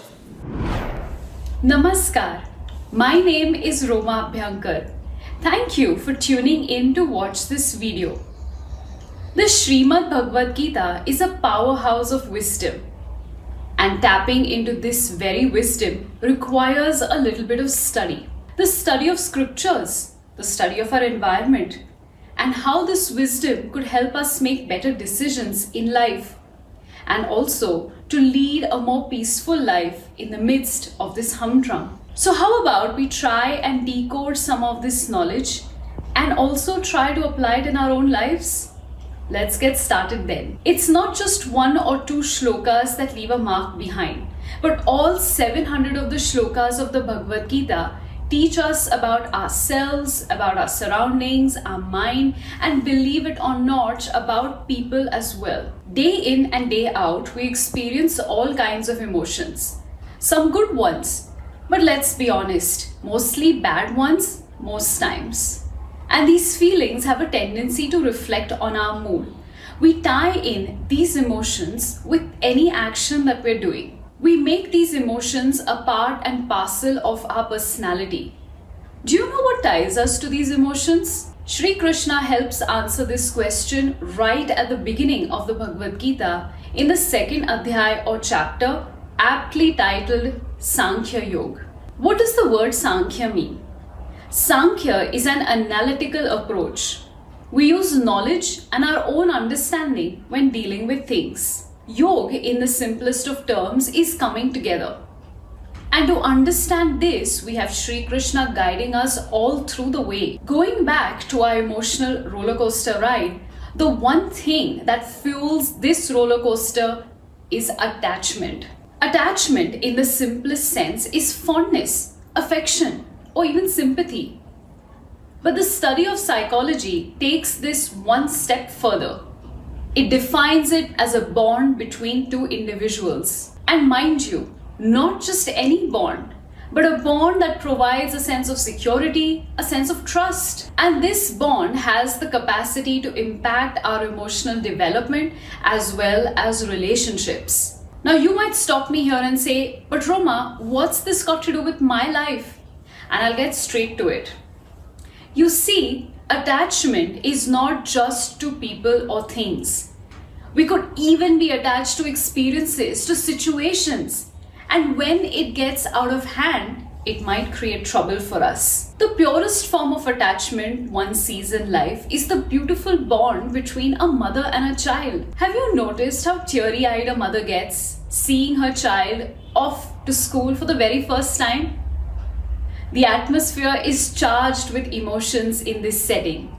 And that moment captures something which can't be easily explained in words. Most of us have furry friends, our pets at home. If you travel for work or leisure, you might have had to leave your pet behind with a friend or family or even at a pet hostel. I'm sure you've dreaded that. Watching your furry friend's eyes as you say goodbye stirs something inexplicable in you. That is attachment. Even if you aren't a parent or have no pets, I can assure you that you still have had attachment to things around you. If I could run your memory over to your days at school, I'm sure you couldn't do without a favorite pen, a compass box, a lunch box, or even an outfit you love to wear often. Now that you have a sense of the concept of attachment, let's jump straight into the Bhagavad Gita and see what Shri Krishna has to say. Karmanyevadhikaraste ma phaleshu kadachana ma karma phala heturbhur mate sangostva karmani. This is the explanation of the shlok. One has the right to work, but one is not entitled to the fruits of the action. Be not motivated by the fruits of your action, nor be attached to inaction. This is the 47th shlok of the second adhyay, and a shlok that you will hear very often. In the simplest of words, Shri Krishna is advising Arjuna to do his work, fulfill his duty, and not be attached to the fruits of his actions. Sounds easy, but a tad bit difficult to implement, right? Let's decode the shlok in a way in which we understand, in a contemporary sense, shall we? Shri Krishna advises Arjuna to practice detachment. The word detachment might seem like an antonym or the opposite of attachment, but we're not in grammar class, so it won't be that easy. If attachment is emotional involvement, is detachment not doing anything at all? No, not one bit. And this is where we might falter in understanding the true meaning of the word detachment. When we say we must detach ourselves from something, it means we are detaching ourselves from the emotional involvement. We are not detaching from doing the action. We are not detaching from fulfilling our responsibility. A lot of times, one tends to interpret the shlok to mean that now I can sit back and do nothing. I can do the bare minimum. I don't have to take the efforts. I can get away with a small contribution. Well, I have to break it to you. It doesn't mean all this at all. In fact, it means just the opposite. Shri Krishna's advice in this shlok is to give your 100% to whatever is at hand, but don't focus on the result. Put your best foot forward, but don't ask the question, what's in it for me? At this point, we're conditioned to ask, if there's nothing in it for me, why should I waste my time? And that's a valid question. Sometimes we have to do things because they are a part of who we are. They are our responsibility. They are our duty. They are our dharma. Your dharma can be viewed as the duty you have, a duty towards yourself, a duty to the community at large, a duty towards the greater good. And fulfilling it is your responsibility. The fruits, the outcome of our actions, are many a times beyond us.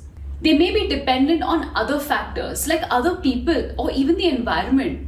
They may be defined by time and therefore meant to be received later in life. Why stress and fuss over the things we can't control? You know what you can control? You can control your actions. You can control your reactions. You can control how you view things. And isn't control what we all want as humans at the end of the day? I know this is a lot to take in the first go. I'll leave you with these thoughts.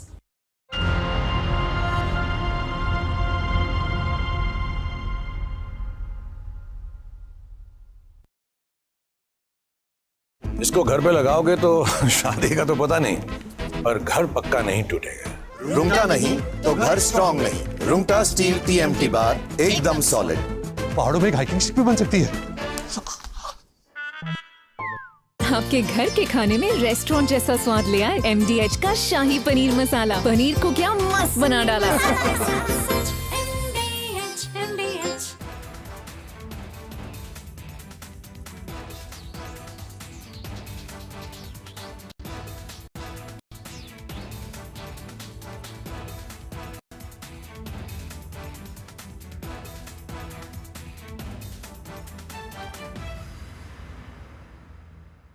जुल्दे यार तुम मौत की कसम इधर गई है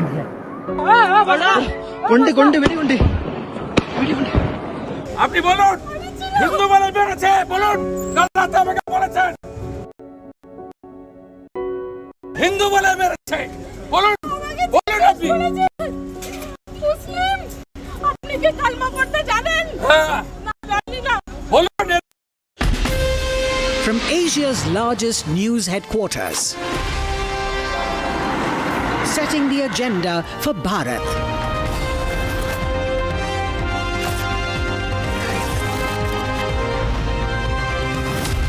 You're watching Republic.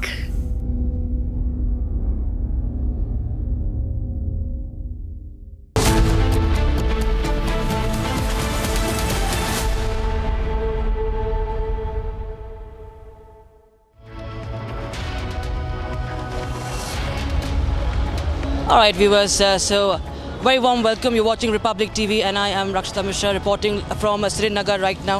And we are getting you all the latest updates that we're getting in as India continues to fight against terror. Let's get started with the headlines right now.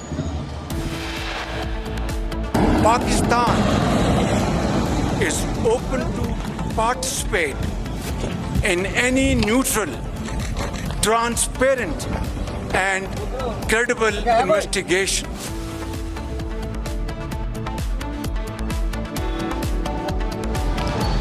After backtracking, Pakistan Prime Minister now demands a neutral probe on Pahalgam Terror Attack.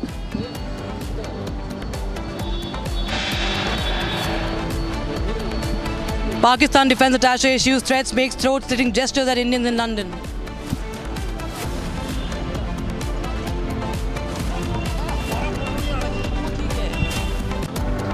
Protests against Pakistan takes to a global stage.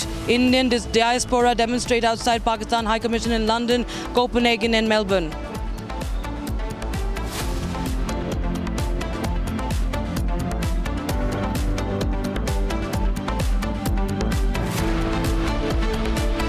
Resistance Force, an offshoot of the Lashkar-e-Taiba, has unequivocally denied any involvement in the Pahalgam terror attack.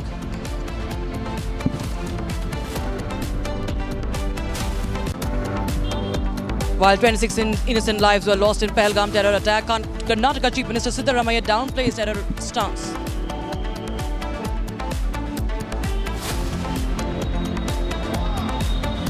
Security forces demolished the house of 3 more terrorists in Pulwama, Shopian and Kulgam sectors of Jammu and Kashmir.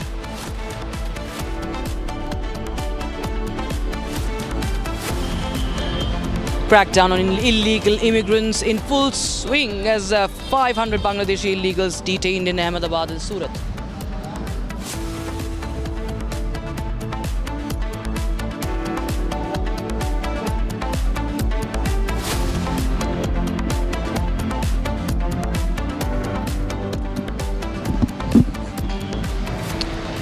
And viewers, our forces are on ground and they are leaving no stone unturned to hunt down the terrorists and those supporting them. And this is the latest update we have. There are massive combing operations that are right now being conducted across South Kashmir. In several locations of South Kashmir, the combing operations are underway.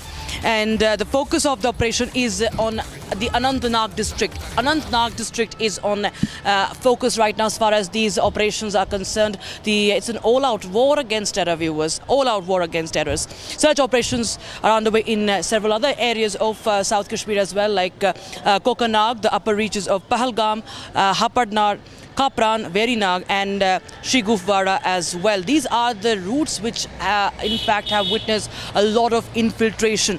Joint security forces are also going inside the dense forest at Pahalgam. That's one big update we have. My colleague Aravat is joining us live from Pahalgam. Aravat, tell us more about this operation that is going into the dense forests of Pahalgam. बिल्कुल, जिस तरह Republic media network Pahalgam के घने जंगलों में पहुंचा है, जहां पर आतंकी गतिविधि हुई, उसके बाद यहां पे स्पेशल कमांडोज को जो है बुलाया गया है। फिरदौस, अगर आपको यहां से विजुअल्स दिखाए किस तरह से फोर्सेस जो है लास्ट स्टेज पर पहुंचे हैं, यहां पर जितने भी घने जंगल है उन घने जंगलों पर जो है इस तरह के सर्च ऑपरेशन जो चलाए जा रहे हैं, जितने भी यहाँ के एंट्री और एग्जिट पॉइंट्स हैं उनको कम्प्लीटली सील कर दिया गया है। और लगातार आप देख सकते हो, फिरदौस आपको विजुअल दिखा रहा है किस तरह से पूरे पहलगाम की अगर हम बात करें, इस तरह के पूरे घने जंगल जो है वहाँ पर इस तरह का जो है ऑपरेशन अभी चल रहा है। इससे साफ तौर से जाहिर हो रहा है किस तरह से सुरक्षा बल के जवान जो हैं वो लगातार पूरे इस एरिया में पहुँच चुके हैं और सर्च ऑपरेशन जो है बड़े पैमाने पर चल रहा है। हालांकि सुरक्षा एजेंसीज को सूचना मिली थी कि इन्हीं घने जंगलों में जो है वो आतंकी जो है वो मौजूद है और लगातार यहाँ पे जो है सर्च ऑपरेशन को बढ़ा दिया गया है। रिपब्लिक मीडिया नेटवर्क आपको ये एक्सक्लूसिव विजुअल दिखा रहा है पहलगाम से, जहाँ पर ये आतंकियों ने हत्या की 26 लोगों की। और पूरे एरिया में जो आप देख सकते हो यहाँ से किस तरह से फोर्सेस जो है फॉरेस्ट से बाहर आ रहे हैं, नेक्स्ट लोकेशंस पर जा रहे हैं। पूरे इस एरिया को जो है वो कॉर्डन ऑफ किया गया है। जितने भी लेटेस्ट वेपन्स है वो सुरक्षा बलों के पास है और बल्कि इतना ही नहीं बल्कि एयर सर्वेलेंस भी जो है वो रखा जा रहा है। ये घने जंगलों में ऑपरेशन करना काफ़ी हैक्टिक है फोर्सेस के लिए, बट हम लगातार देख रहे हैं आज 5वां दिन है और लगातार इस सर्च ऑपरेशन जो है पूरे इन इलाकों में जो है वो चल रहा है। फिरदौस आपको यहाँ से दिखा रहा है, यहाँ से these are the visuals right now, you can see here in the visual how the Jawans are moving towards the more forest. You can see the latest weapons that forces are having here in the Pahalgam, where the deadly terror attack happened 22 April, and then after we have seen that the 26 civilians lost their lives in the deadly terror attack. You can see the forces alertness, and these are the special forces who are doing the operation here in the Pahalgam. Right now, we believe we have told by the sources that 4 to 6 terrorists were involved in the deadly terror attack, and there is possibility these terrorists are hiding these dense forests. After that, you can see the special forces are doing the search operation in these dense forest areas of the Pahalgam, where we have seen and we have seen multiple teams of the CRPF, Rashtra Rifles, Jammu and Kashmir police are going to locations where they have received the intelligence that there might be the presence of some terrorists in the area, and the massive coordinated search operation is going on. You can see the forces are moving toward the forest where the ongoing operation is going on. It's day 5, but we have seen that the special forces are doing the combing operations here in the Pahalgam forest, where you can see here in the visuals that Firdaus is showing you. These are the exclusive visuals. Republic Media Network is on the ground and showing you the visuals. These are the latest weapons that the forces are having in these operational times in the forest areas. Also, we have been told that the air surveillance and the water bodies are also being monitored by the forces in these lush green mountains. You can see the forces are doing the operation.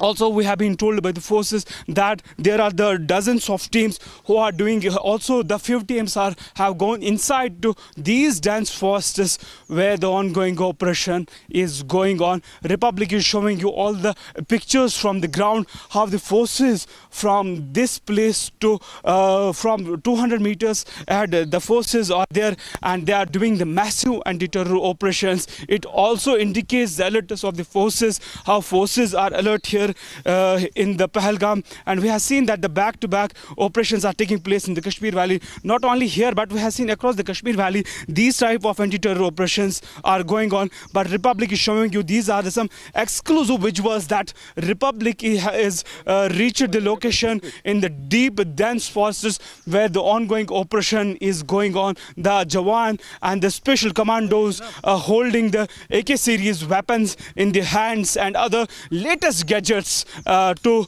fight the terrorists in deep forests. And you can see the different movements of the forces here, and you can see after the combing operation these forces are going toward to upside where it's possible that terrorists might hide it there. We have seen that the instructions were received by the forces not to spare anybody whosoever is involved in this terror attack in Jammu and Kashmir, whether it's the OGWs. We have seen the crackdown on the OGWs and other networks here in the Kashmir Valley, but this time Republic has access to reach the forests where this terror attack happened. Also, this is the same location where there is the possibility that the terrorists might have believed to be trapped in these forest areas, where we have seen the forces are doing the operation in the forest areas here in the Kashmir Valley. And you can see there, for those showing the visual, this is the entire forest area that have been cordoned off by the joint security forces. Also, you can see here in the visuals that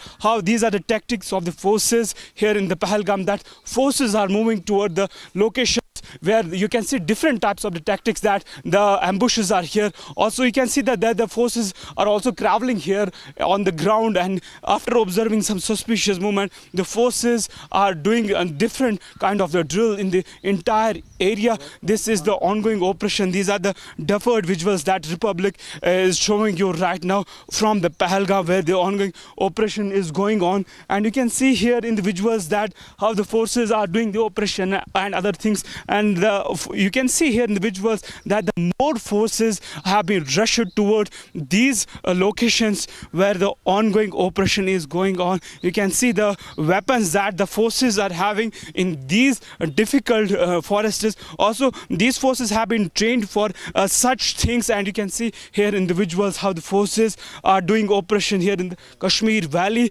And also, if my VJ can pan camera this side, we have also seen these kind of operations early in the Kashmir, but this time this operation is much serious. And also we have seen that the seriousness of the forces in the Kashmir Valley, that how they are doing this anti-terror operations. We have been also told that there are the 66 individuals who have been called for the questioning or detained related to this terror attack that happened here in the Pahalgam, in which we have seen that 26 civilians was killed by the terrorists. And then after, we have seen that the senior officials are also monitoring the ground situation, how this terror incident happened and who is behind this attack. That's being investigated. Also, we have seen that the national investigation teams have also visited this location, and they have collected the samples and other cartridges of the bullets here in the Pahalgam, and you can see the ongoing operation. We have seen this operation has started this morning, and we have seen that the special commandos have also been pressured to this location here in the Kashmir Valley. And also, if my VG can pan camera to this side, and you can see that the how forces are doing the crawling and other activities here in the valley.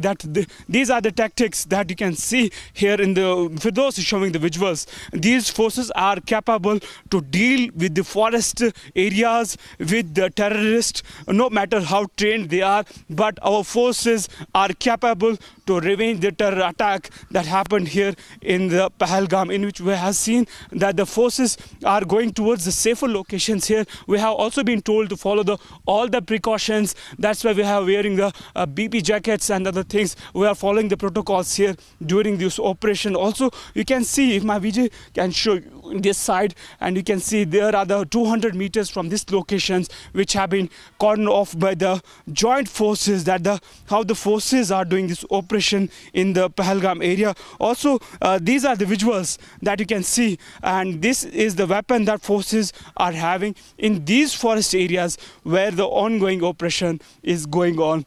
Also, if we'll talk about not only here, these kind of operations are taking place, but we have seen in the entire Kashmir Valley, there are the dozens of the locations where these type of the operations are going on in the Kashmir. Whether we will talk about a line of control area in the North Kashmir or the Central Kashmir, we have seen that the downtown area where a lot of happened today. We have seen the multiple locations were also raided by the forces this morning. Also, if we'll talk about the Pahalgam, where the ongoing terror operation is going on, if we'll talk about the South Kashmir Shopian, dozens of the locations are there where the ongoing operation is going on. And the same kind of operations is going on right now here after the deadly terror attack. This is the entire area that has been cordoned off by the forces here in the Pahalgam. And we've seen this.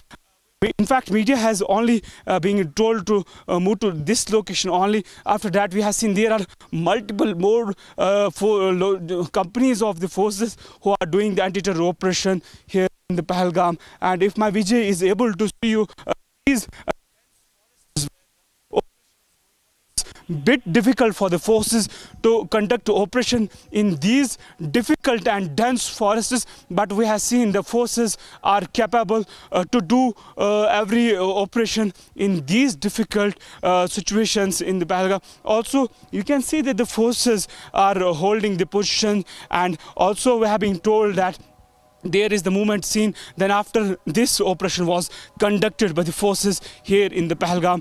These are the exclusive visuals that Republic is showing you from the location where this anti-terror operation is going on. It's day 5, but we have seen that the operation is still on here. Also, the line of control areas, if we'll talk about the North Kashmir, Uri, where we have seen that the ceasefire violation took place during the night, but we have seen the Indian Army has given the befitting reply to Pakistan, unprovoked firing, and the same kind of the high alertness have been advised to be followed across the Kashmir Valley. That's why these kind of operations is going on in the valley. Yes, back to you, studios.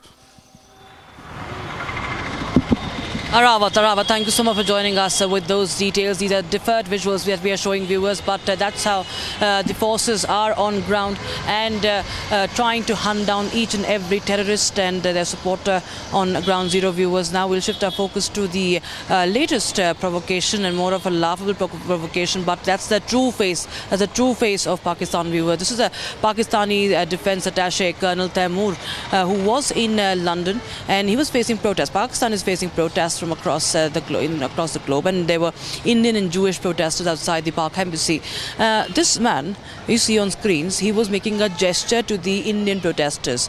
He was gesturing that he is going to slit the throats. He's going to slit the throat of Indians, and also not just that, he was also holding a placard of Group Captain Abhinandan of the Indian Air Force, and this is clearly the evil face of Pakistani army that is exposed. They expose their own selves. On one hand, they call for a neutral probe, but across the globe they go, they make statements, and they show how they are behind every terror attack.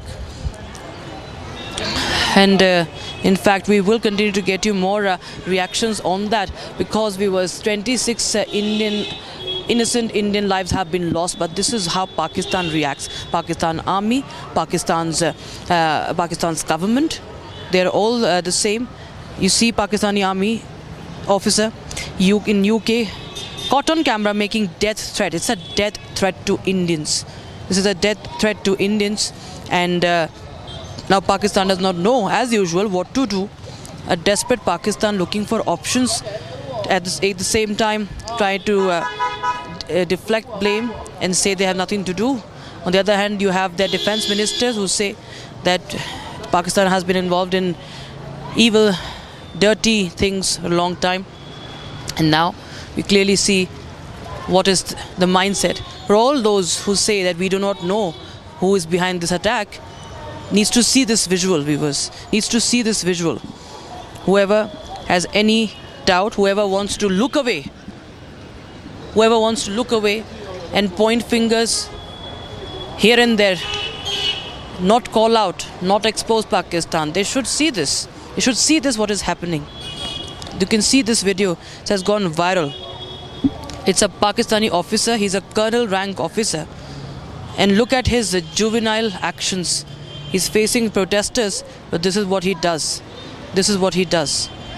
The radicalist face, fanaticism, the evil face, the lack of a better word, because it's worse.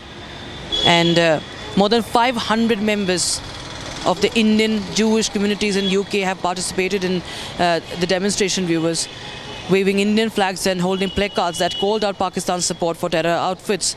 And protesters also chanted slogans demanding justice, accountability, urging the UK government to in fact take diplomatic actions. And in fact, we have some more breaking news coming in right now, viewers. There's a stern warning now that has been issued by BJP's firebrand leader and the Chief Minister of Uttar Pradesh, Yogi Adityanath.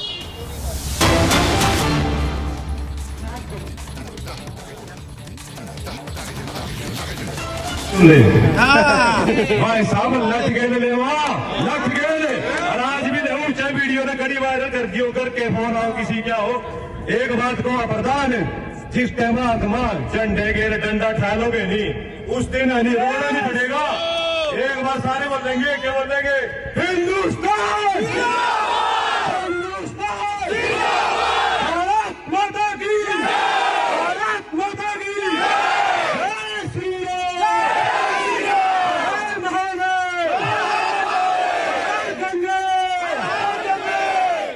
ये आजा ना ये मोर्चा join करने के लिए कुछ भाई थे मेरे यार दोस्त क्लेटन तो नहीं आ सके सेंट किल्डर तो नहीं आ सके मेरा भाई हेमंत है न्यूजीलैंड था रहा ठीक है ना भाई हमारा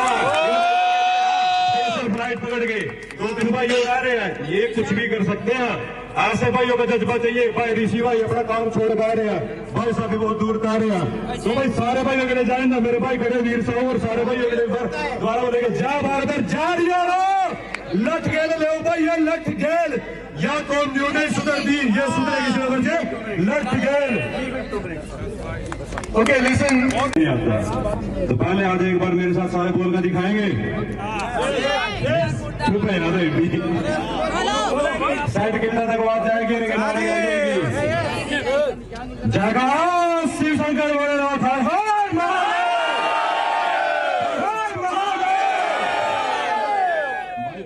बात होगी दूसरे दस्तारे हो गए अगर महादेव होगा द्वारा बने जगाड़ा वीर बजरंगे हर हर हर जैसे आज ये आवाज एक हुई है कैसे It is the Jewish Sabbath and therefore I will not use a microphone. Okay. And that is the reason. But I'm here to tell you that after the 7th of October, the worst killing of Jews since the Holocaust, the Australian Jewish community was lost. It was in despair. We were grieving and we were angry. And there was a community that stood with us. The community that stood with us was the Australian Indian community.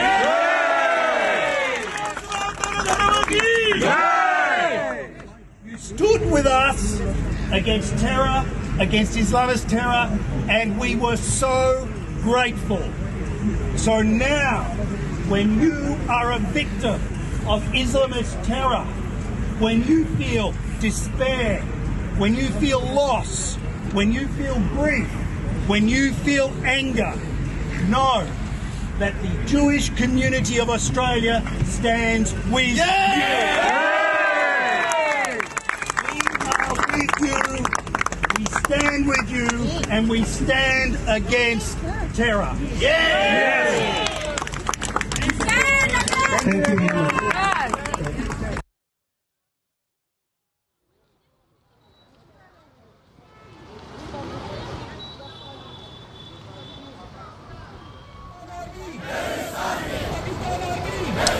So visuals from across the globe, viewers, visuals from London coming in and Melbourne also. The Indian diaspora there stands united, chants of Hindustan Zindabad and Bharat Mata Ki Jai echoing across these cities from Europe to Australia.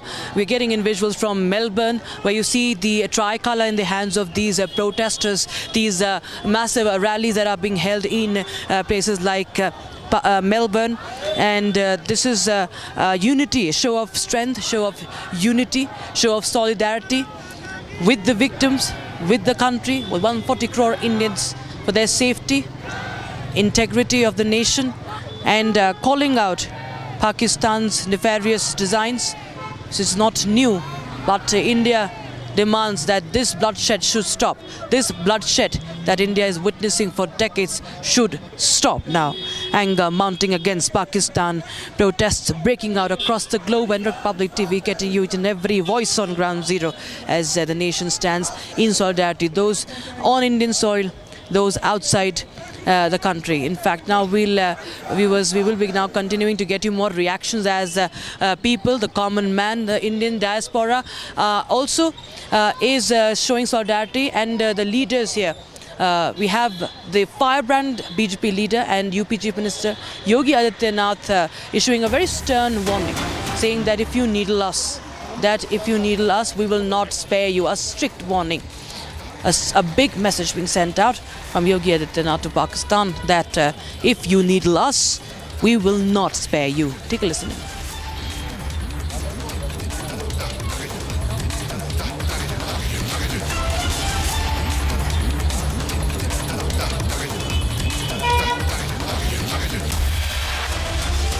गांव में कायराना आतंकी हमले की निंदा करते हुए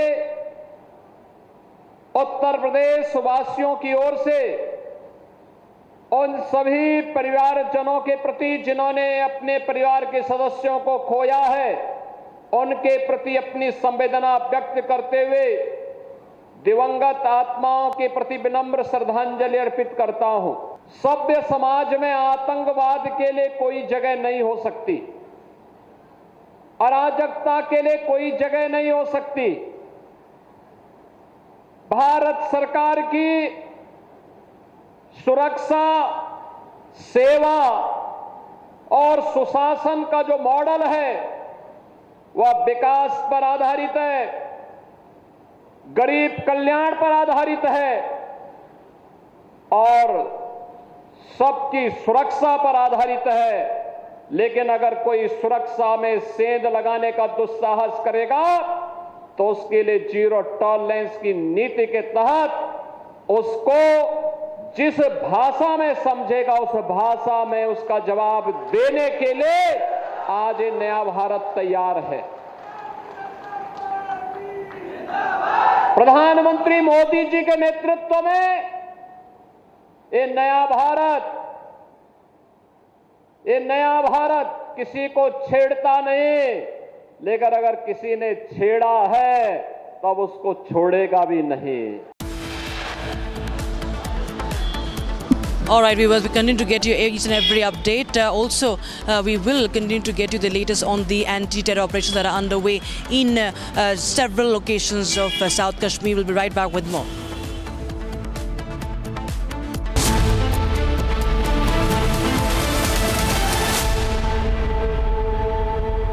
सस्ते वाले दाल मसाले स्वाद हुआ बेकार। MDH की हल्दी मिर्ची धनिया करे कमाल, ये रंग दे, ये खुशबू दे, ये तीखा, ये कम पड़े, क्या निराला MDH masala. As far as the strike options are concerned for the Indian Armed Forces, so you see, the first priority will be the launch pads, the terrorist launch pads from where these terrorists come in. They basically take harbor or take rest. Then they reorganize and regroup, and from there they are dispatched by the Pakistan fraternity. And so, keeping this in mind, we have places like Muridke, then you have Shankargarh, Bimbar, then Kotli, you have a place called Samani, then Rawala Kot, Lipa, then you have Kundal Shahi, then you have Taubat and Kel. So these are the hubs where all the tanzeems are there. They are like, transit camps for these infiltrators. So when they are infiltrating or into India, or they are exfiltrating back to Pakistan from India, from our territory, so these are the places where they are received with open arms and given full support, which mainly includes arms, ammunition, rations and medicines, which keep them going. And so this is the place, and now they've started with the new modus operandi of,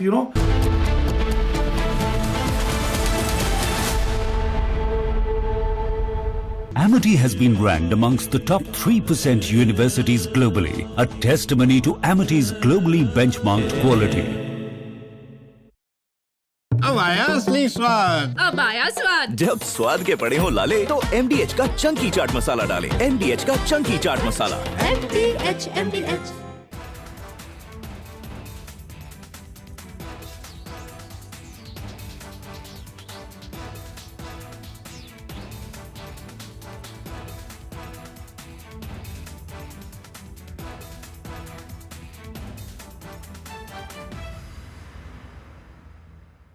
जुल्दे यार तुम मौत की कसम तिरिगे गुंडे गुंडे बेटी गुंडे আপনি বলুন হিন্দু বলে বেড়েছে বলুন কাল রাতে আমাকে বলেছেন হিন্দু বলে মেরেছে বলুন বলুন আপনি মুসলিম আপনি কি কালমা পড়তে জানেন না জানি না বলুন এদের বলুন সেকুলার নেতাদের বলুন এভাবে টেনে আর আগের দিনে যেহেতু বৃষ্টি হয়েছে ওখানে কাদাও ছিল আমার বাচ্চাটাকে টেনে দেখছি করে চেঁচাতে যাচ্ছে আমি না বুঝতে পারি না কি হলো হঠাৎ কি হলো আমি পেছনে যখন ঘুরি তখন দেখি ডিসটেন্স ছিল ধরুন আমি আপনি একটা লোক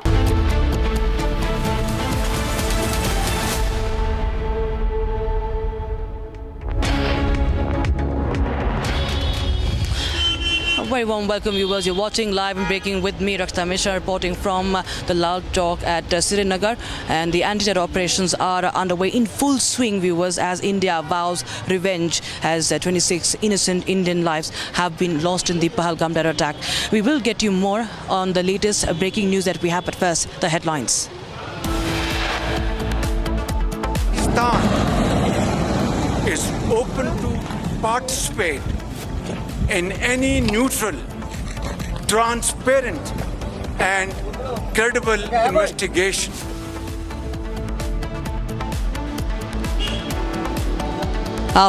After backtracking, Pakistan Prime Minister now demands a neutral probe on the Pahalgam terror attack.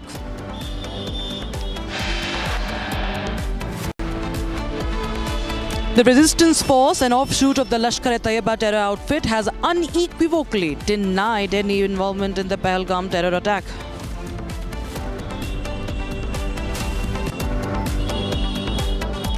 Pakistan Defence Attaché issues that threats makes throat-slitting gestures at Indians in London.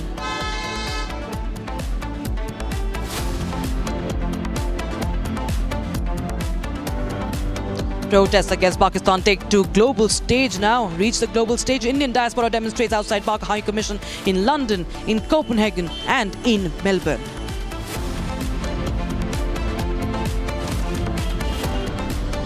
While 26 innocent lives were lost in Pahalgam Terror Attack, Karnataka Chief Minister Siddaramaiah downplays the terror stance.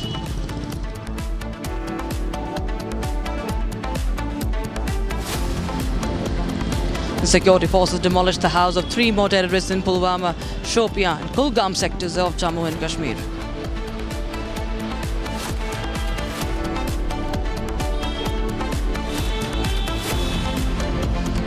And crackdown on illegal immigrants in full swing as over 500 Bangladeshi illegals detained in Ahmedabad and Surat.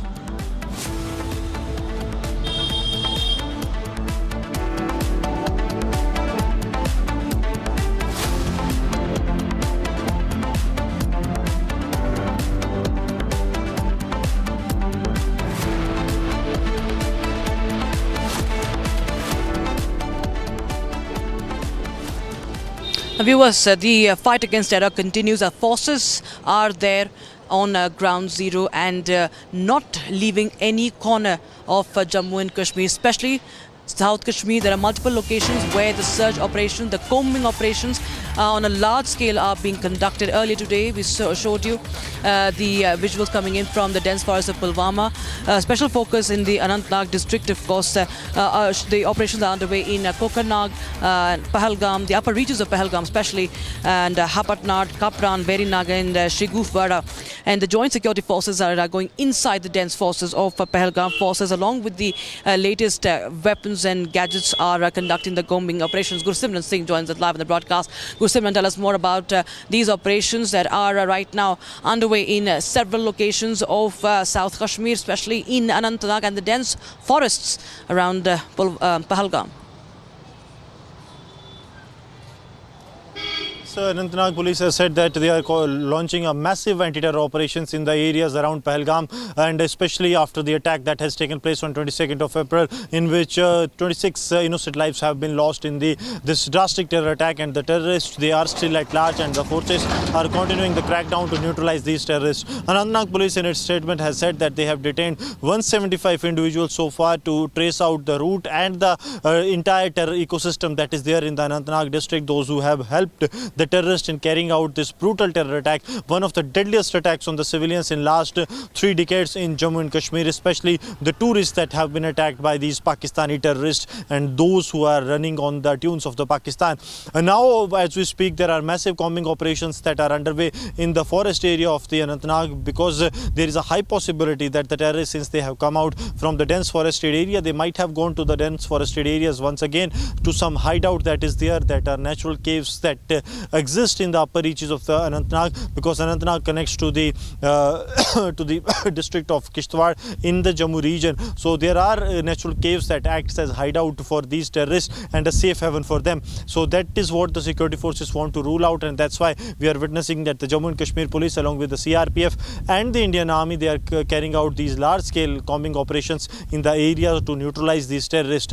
Also, the prime focus of the forces also remains on the overground network of these terrorists, because this ecosystem of the terrorism has been one of the reasons that the terrorists are not dying in Kashmir. Because they see, one commander is getting killed, but the other commander that gets a ground cadre support, that makes it altogether a different ball game, because they are getting the ground support from the radicalized cadre of Jaish-e-Mohammed, Lashkar-e-Toiba and Hizbul Mujahideen in Kashmir. That is what the security forces are now aiming to completely dent upon. They want that this entire ecosystem be wiped out, because see, the change that has happened in the many parts of the Kashmir are because of this, that wherever the ground cadre of the terror groups is wiped out, there is no trace of the terror group reviving in that part of the Jammu and Kashmir.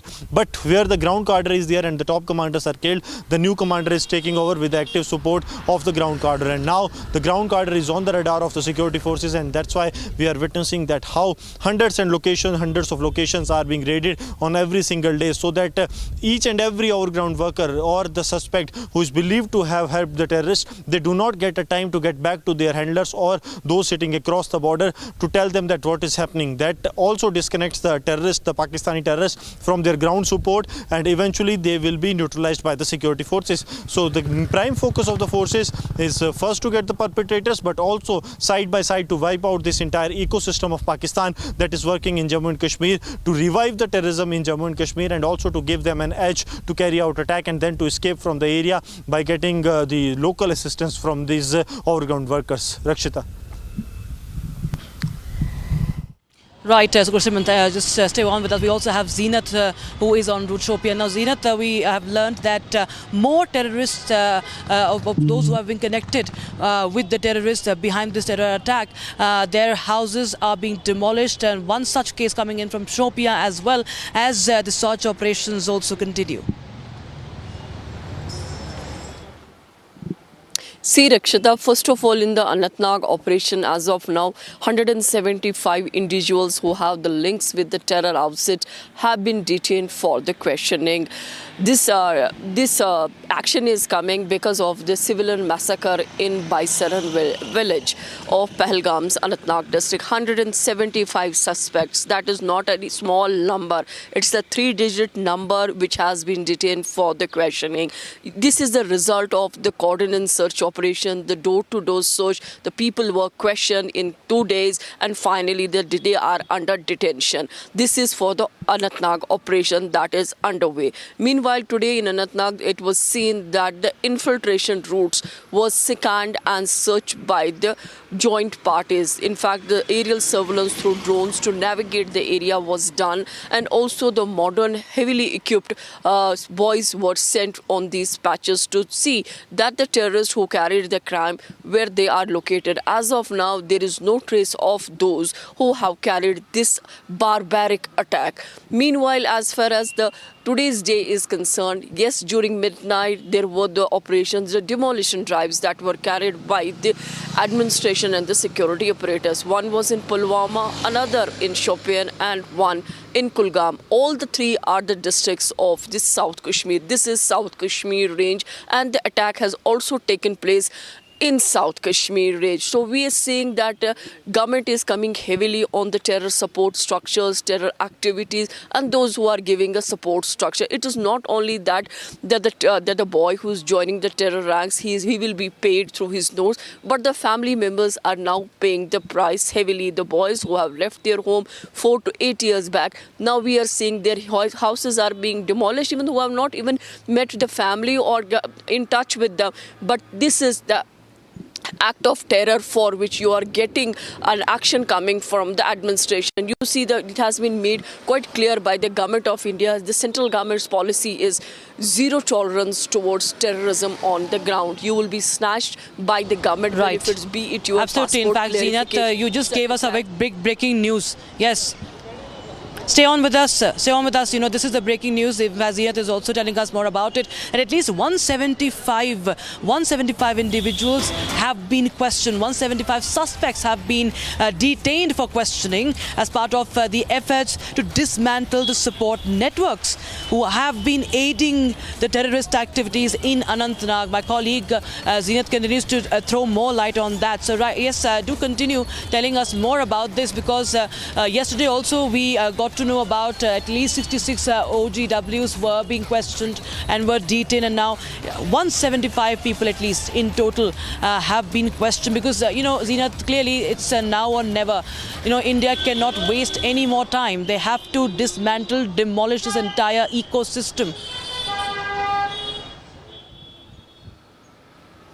See, Rakshita, as I already mentioned, that this time the digits are in three-digit numbers that we are seeing. 175 is a huge number which are lodged in different police stations. They are being questioned, they are being grilled, they are being interrogated, so that the more layers that will lead you to the exactly to the one, those perpetrators who have carried this barbaric act in the meadows of Baisarar village. As of now in Anantnag, we see that 170 individuals are undergoing questioning, and they are being interrogated by the Anantnag police. All these have been interrogated. Many of them are still undergoing through their thorough questioning, and some of them have also taken the leads from these people in order to reach the hideouts of the terrorists. Yesterday evening, two of the individuals, two of the OGWs, or rather 3 individuals were arrested by the Kulgam police. As I mentioned, that Kulgam again is a part of South Kashmir zone,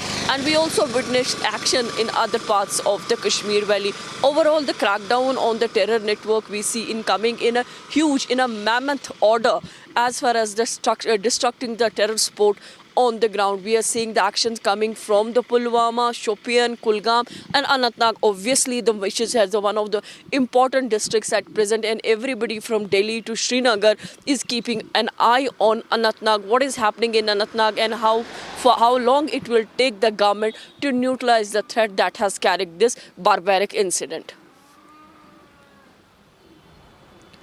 Yes, Shyam Mudas Gursuman and Zeenat, we also have more stories to, in fact, bring to our viewers. This is a woman from Rajasthan, viewers, who was in Pahalgam for vacations. Her name is Ekta Tiwari. She has in fact now said on camera, she has claimed that she does identify one of those terrorists in the sketches that were released by the police. And now what we know is that she has revealed that she saw that man making a call and inquiring about number of people going towards the meadows in Baisaran and about the ponies there. Take a look at this report.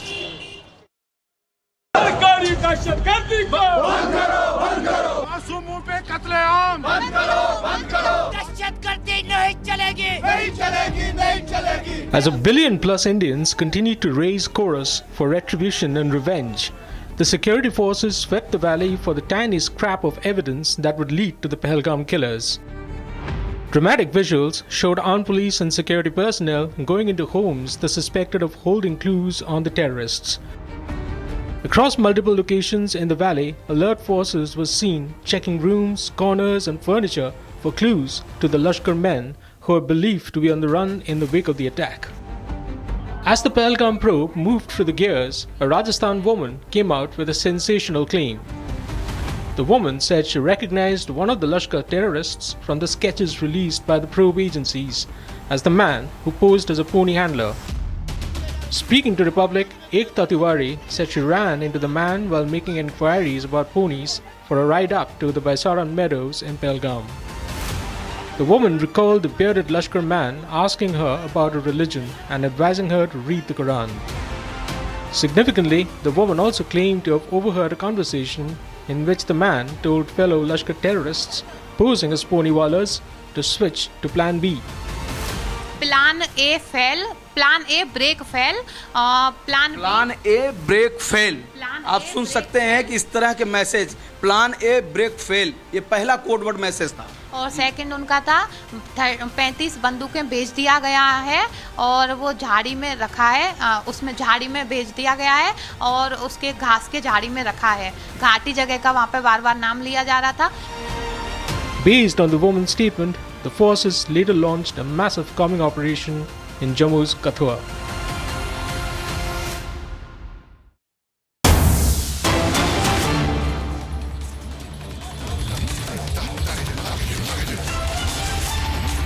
Well, viewers, our forces are risking their lives and they are all out fighting against terror on ground.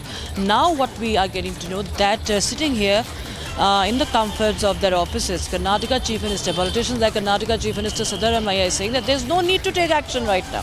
26 lives, innocent Indians have lost their lives. Families have been destroyed. Those people will never come back. But Karnataka Chief Minister Siddaramaiah says no point taking action now. And there is a massive anger over Congress taking this soft line on Pakistan. Not the first time we've seen that the Congress party takes a soft line on Pakistan. But now you have a Karnataka Chief Minister. You have Karnataka Chief Minister Siddaramaiah saying no need to go to war, no point in taking action now. Listen in.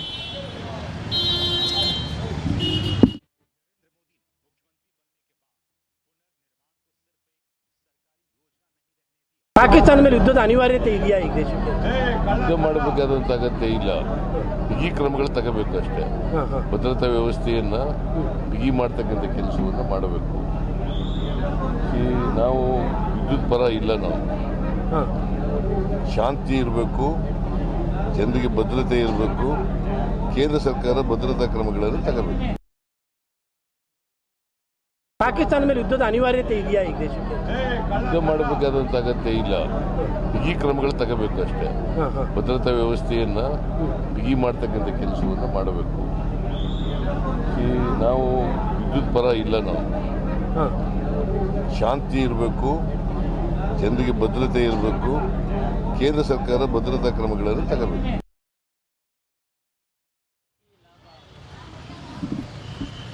So this is the same Congress party, viewers, who has questioned our forces in the past. Remember what happened during the Pulwama attack? Now this very, very deadly attack. This is one of the most heartbreaking tragedies that the Valley has witnessed, that India has witnessed in its history. And we have Karnataka Chief Minister who continues to politicize the issue and says that there's no need to take action. And we will continue to get more details on that.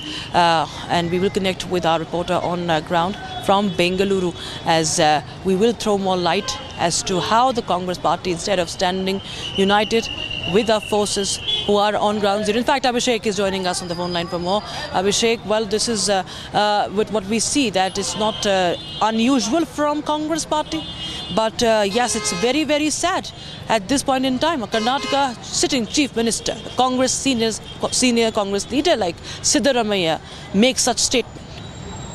In fact, when the entire country wants India to retaliate and revolt against Pakistan for its cowardly attacks, CM Siddaramaiah very clearly mentioned that he is not ready to and he is not in pace with waging a war against Pakistan, and also he's showing the soft corner on the Pakistan as of now very clearly. And he also says instead of waging a war against Pakistan, it is in fact the government should make sure that the security in the borders and in the city of Kashmir and in the state of Kashmir should be increased.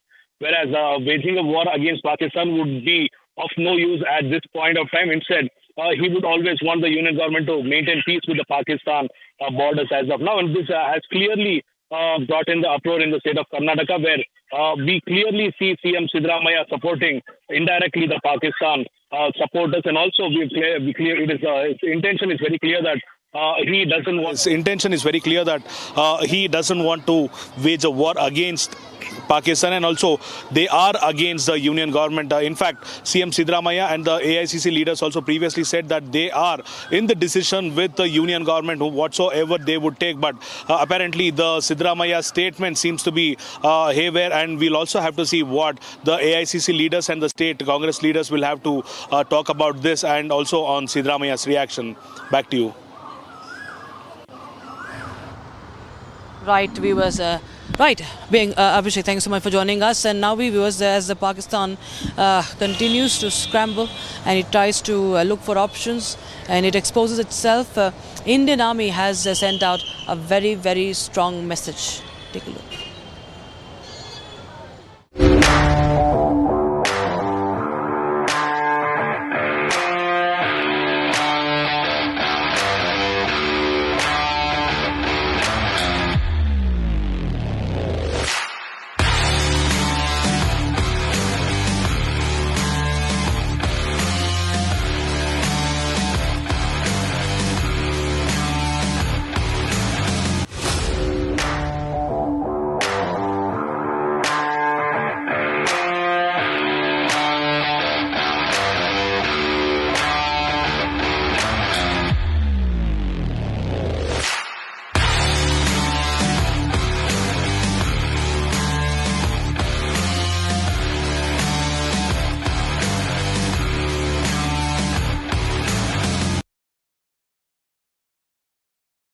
Mahi sir, how much do you love your fans? Honestly, I love my new fans. पुराने वाले बेकार में शोर करते sir fans हैं शोर तो करेंगे ही ना नए वाले नहीं करते and they listen to what I say. The new generation Orient BLDC fans. Super silent performance with voice control. Silly me आए तो और Cricket fans. आपके घर के खाने में रेस्टोरेंट जैसा स्वाद ले आए MDH का शाही पनीर मसाला। पनीर को क्या मस्त बना डाला। As far as the strike options are concerned for the Indian Armed Forces, so you see the first priority will be the launch pads, the terrorist launch pads from where these terrorists come in. They basically take harbor or take rest. Then they reorganize and regroup, and from there they are dispatched by the Pakistan fraternity. And so keeping this in mind, we have places like Muridke, then you have Shankargarh, Bimbar, then Kotli, you have a place called Samani, then Rawala Kot, Lipa, then you have Kundal Shahi, then you have Taubat and Kale. So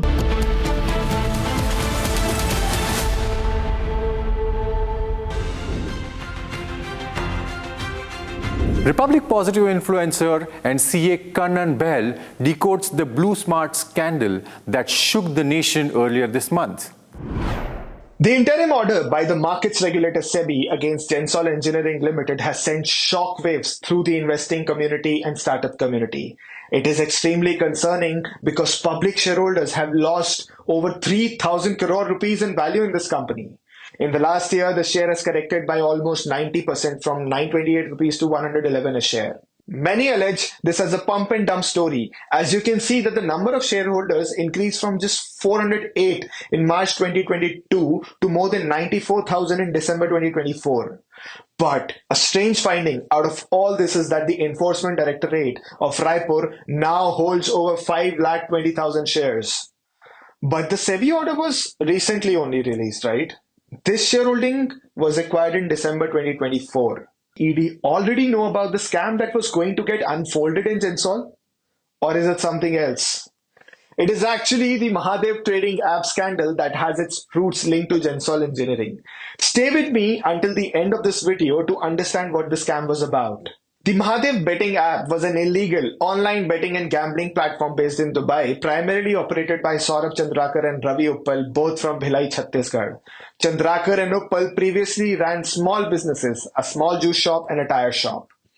The app facilitated gambling on various games, including cricket, football, poker and card games, and was implicated in a massive money laundering scandal with estimated proceeds of crime of around 6,000 crore rupees. But what happened with Mahadev app? The Mahadev app, launched around 2017, grew significantly during the 2020 pandemic, becoming a popular platform with over 10 million users. It operated as an umbrella, managing multiple illegal betting gambling apps and websites, allowing users to bet on live games and sports. The app functioned by franchising panel branches to associates on a 70-30 profit ratio, enrolling new users, creating user IDs and laundering money through a complex network of Binami proxy bank accounts. It reportedly generated 200 crores daily. Chandrakar and Uppal operated from Dubai, with networks extending to India, Nepal, Pakistan and Sri Lanka. The app used a complex web of Benami bank accounts to launder money. Panel operators across India, which were around 4,000 to 5,000, facilitated user enrollment and betting, transferring funds through fraudulent or loaned bank accounts to UAE-based promoters. Accounts were sourced from unsuspecting individuals, particularly from lower income groups who were paid small commissions for providing their UPI ID. These accounts facilitated large-scale transactions with approximately 1,100 crores funneled into the stock market. The ED alleged large-scale hawala, that is underground banking operations to siphon betting proceeds to offshore accounts in the UAE, Mauritius and other jurisdictions. An estimated 5,000 crores was diverted through such transactions. The scandal came under scrutiny after Chandrakar's lavish wedding with a budget of 200 to 250 crores in the UAE in Feb 23, which was attended by Bollywood celebrities and involving private jets to ferry guests. This event raised red flags about the source of funds. The Enforcement Directorate began investigating money laundering allegations prompted by FIRs filed in Chhattisgarh and other states, as well as reports of large-scale online fraud and gambling. The ED conducted multiple raids across cities like Kolkata, Bhopal, Mumbai, Raipur and Jaipur, recovering incriminating evidence, including 417 crores in proceeds of crime in September 23, 5 crores in cash and 15.59 crores in bank balances in November 23 and December 24. Assets worth 2,300 crores were frozen, attached or seized. Now, these assets included Gensol Engineering shares. So you must be thinking, so what? Mahadev app must have made illegal money and they invested in Gensol and got confiscated by ED. What's the big deal?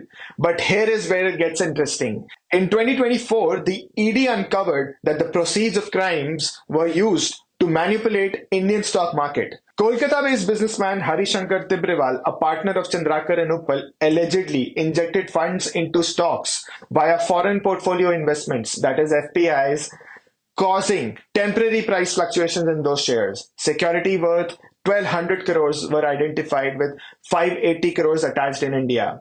It is also being reported that some of the promoters of these listed companies were also involved in the Mahadev trading app stock rigging machinery. So did it involve Gensol too? Well, only time will tell. SEBI has initiated orders of a forensic research in Gensol. So what happened next with Mahadev betting app? 11 individuals were arrested. Chandrakar and Uppal were detained in Dubai in 24 based on Interpol red notices issued at the ED's request. The ED is seeking their extradition or deportation to India. The ED alleged that the app's illicit funds were used to bribe high-ranking politicians and bureaucrats in Chhattisgarh, notably claiming that promoters paid 508 crores to former Chhattisgarh CM as well, although the ex-CM denied these charges as politically motivated. Bollywood celebrities like Ranbir Kapoor, Kapil Sharma, Huma Qureshi and others were summoned for promoting the app or attending Chandrakar's wedding. Ranbir Kapoor was questioned for appearing in advertisements. Business figures like Ease My Trip co-founder Nishant Pitti and Dabur Group's Mohit and Gaurav Burman were also linked, though Ease My Trip denied any association. That is why I always believe in the old adage that goes by, if something is too good to be true, it probably is. You just can't keep on making easy money all the time. Hence, do not fall for any app that promotes betting or gambling in any manner whatsoever, even if that app is disguised as a gaming app. Keep following Republic and CA Kanan Behel for more such interesting videos. Thank you. If you like this video, do share this with your friends to spread large-scale awareness. Thank you and Jai Hind.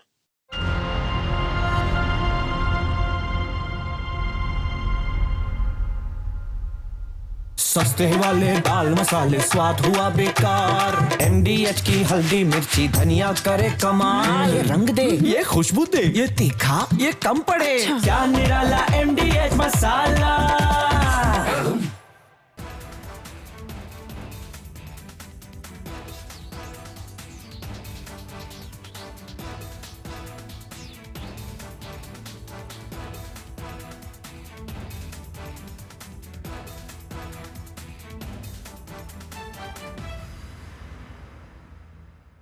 जुल दे यार तुम मौत की कसम से गेंद है गुंडे गुंडे बेटी गुंडे আপনি বলুন হিন্দু বলে বেড়েছে বলুন কাল রাতে আমাকে বলেছেন হিন্দু বলে মেরেছে বলুন বলুন আপনি মুসলিম আপনি কি কালমা পড়তে জানেন না জানি না বলুন এদের বলুন সেকুলার নেতাদের বলুন এভাবে টেনে আর আগে দিনে যেহেতু বৃষ্টি হচ্ছে ওখানে কাদাও ছিল Summer is here. Is your home ready for the heat? Keep your roof cool and your home comfortable all summer with Roof Cool and Seal.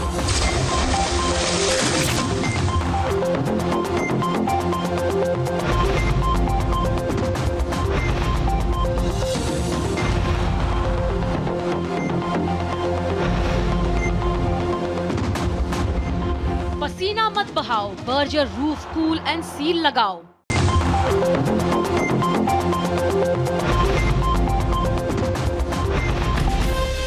From Asia's largest news headquarters, setting the agenda for Bharat.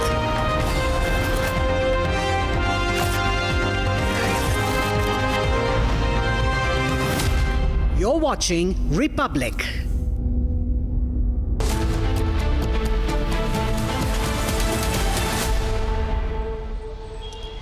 All right, viewers, welcome back. You're watching Republic and I'm Rakshita Mishra reporting from Srinagar's Lal Chowk. Massive anti-terror operations are underway, viewers, while at the same time the Pakistanis are also now showing their real face once again. We'll get you all the latest that we are getting in from India, from across the globe. First, the headlines.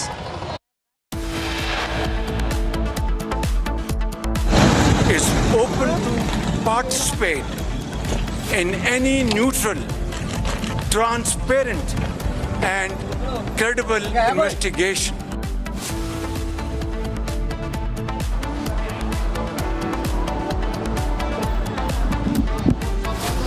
Cornered by India's diplomatic strike, Pakistan Prime Minister now wants a neutral probe into Pahalgam Terror Attack.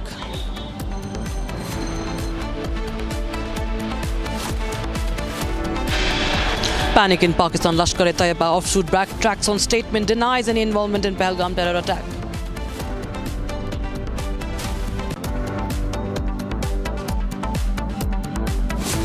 Pakistan Defence Attaché publicly threatens civilians, makes throat-slitting gestures at protesters outside High Commission in London.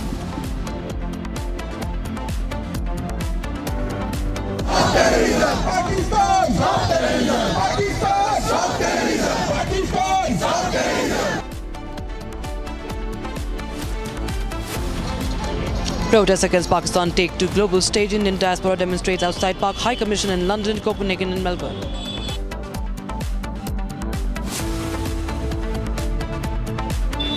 Forces act on zero tolerance policy. Houses of 3 more terrorists demolished in Pulwama, Shopian and Kulgam. Massive search operation underway in South Kashmir.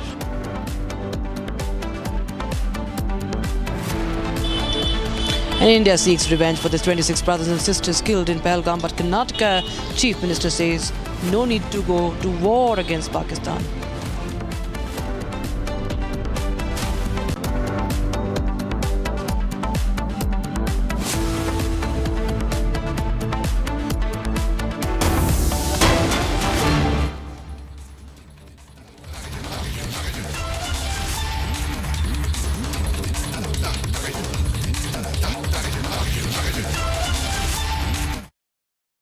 Has only intensified now, and what we are getting to know is that the joint operation by the CRPF, by the Jammu and Kashmir, the CRPF, the Rashtra Rifles is underway, and the Special Operations Group is also underway right now as we speak. Security forces have increased the search and cordon operation along the Sangam Highway corridor,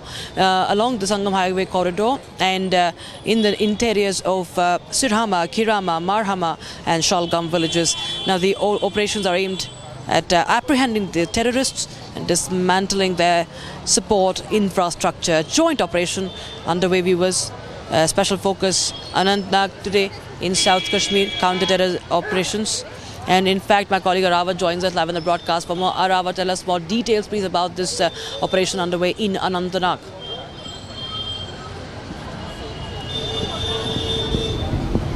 Yes, absolutely, Rakshita. We have seen that the operation is going on here in the parts of the South Kashmir. We have seen the operation was launched this morning after receiving the intelligence-based inputs. We have seen also the operation was also carried in the deep and dense forests here in the Pahalgam, where we have seen that the deadly terror attack. Thereafter, we have seen the special forces are doing the operation in the deep and dense forests of the Pahalgam, where we have seen the ongoing operation is going on. Republic has also reported from the ground, where we have seen that the special operations have gone into deep and dense forests. It's day 5, and we have seen that the air surveillance is also being done in the entire area, where we have seen that the choppers of the Indian Army and helicopters are doing the recce of the entire area. Also, the water bodies of the area has also been watched closely. We have seen the senior officials are also on the ground. Yes.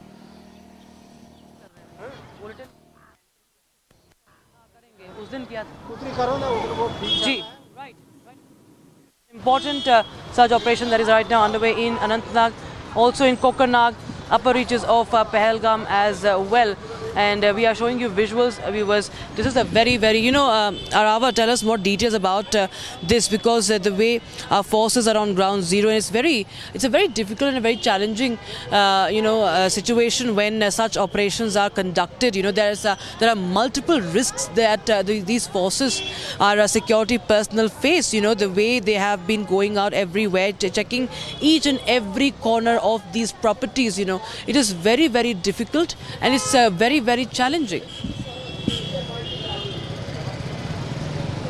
Yeah, absolutely, Rakshita. We have seen it's a bit difficult for the forces to conduct the operation, because we have seen it's the dense forest, and there are the difficult terrains where it's unable to walk there in the dense forest. We have also tried to go inside where the operation is there, but it's very much hard for the common people to walk there where the ongoing operation is going on. That's why the operation is taking time. It's day 5, but we have seen the alertness of the forces. Also, the special commandos are also there on the way, and we have seen seen the ongoing operation is going on in the entire area. Also, we have been told that the more forces have rushed to there. Also, we have been told that the breaking news that is coming as of now. We have seen the search was launched in the South Kashmir's Pahalgam, where we have heard that the intelligence-based input has received by the Joint Security Forces after receiving the credible intelligence that the presence of some terrorists in the area. Then after we have seen the coordinated search operation is going on right now in the Pahalgam. Earlier, just 3 days back, we have seen there took place an exchange of fire, but then after we have seen there was no fresh contact. But as of now, you can see here in the visuals that the forces are moving continuously to these locations, where you can see the forces movement here in the Anantnag, where the ongoing operation is going on. As of now, the breaking is coming from the South Kashmir's Pahalgam, where we have seen that the coordinated search operation is going on, and there is high possibility of the exchange of fire. Yes, Rakshita. Right, Arawat. In fact, as we are telling our viewers, that's it's a joint operation with advanced weapons as well, Arawat. It's a Sangam highway corridor that we are learning about, and in the interiors of Sirhama and other villages as well. So tell us more about the significance of this. Why is this location of utmost significance? Yes, absolutely, Rakshita. The ongoing operation is going on the areas which is close to line of control, particularly if we start from the line of control Uri, where we have seen which the close area to line of control area, and we have seen the search operation is going there also. And the same if we move towards the central Kashmir, we have seen that there are the couple of the locations where we have seen in the morning the search were carried out the forces. Then around at 11 a.m. this morning, we have seen the search operation is also going in the Sirhama and the Marhama and other locations like Sangam area in the South Kashmir's Pulwama district, where forces receive the credible intelligence and the technical input. There is presence of the militants. Then after we have seen that the search operation is going on, these areas are close to line of control. That's why the importance of operation is very much, Rakshita. Right, Arawat. In fact, Gursimran Singh also joins us live in the broadcast. He is at the Indo-Pakistan border. What is the situation like there at the international border, Gursimran? Because we see South Kashmir is witnessing large-scale, massive combing operations, search operations. But what's the update from the border?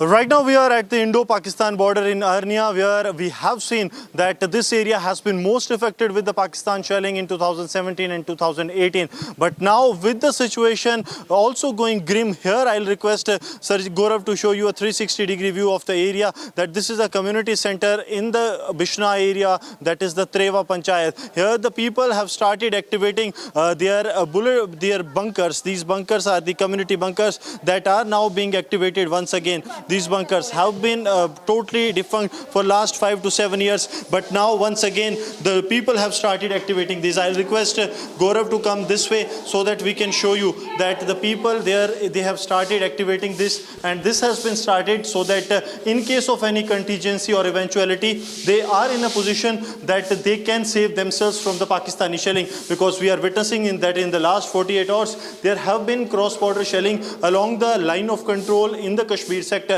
But in the Jammu, Arnia is a plain terrain where the people are hit with the very first bullet being fired, and that's why these bunkers are being activated. I'll request Gaurav to show you that how strong these bunkers are. These are built of hard structure so that if any mortar shell comes from the adversary, that attempt can also be fired. I am joined by the Sarpanch here, Balveer Kaur. I'll speak to her. Madam, मुझे एक बात बताइए, आप लोग bunker दोबारा से activate कर रहे हैं, क्या रीज़न है?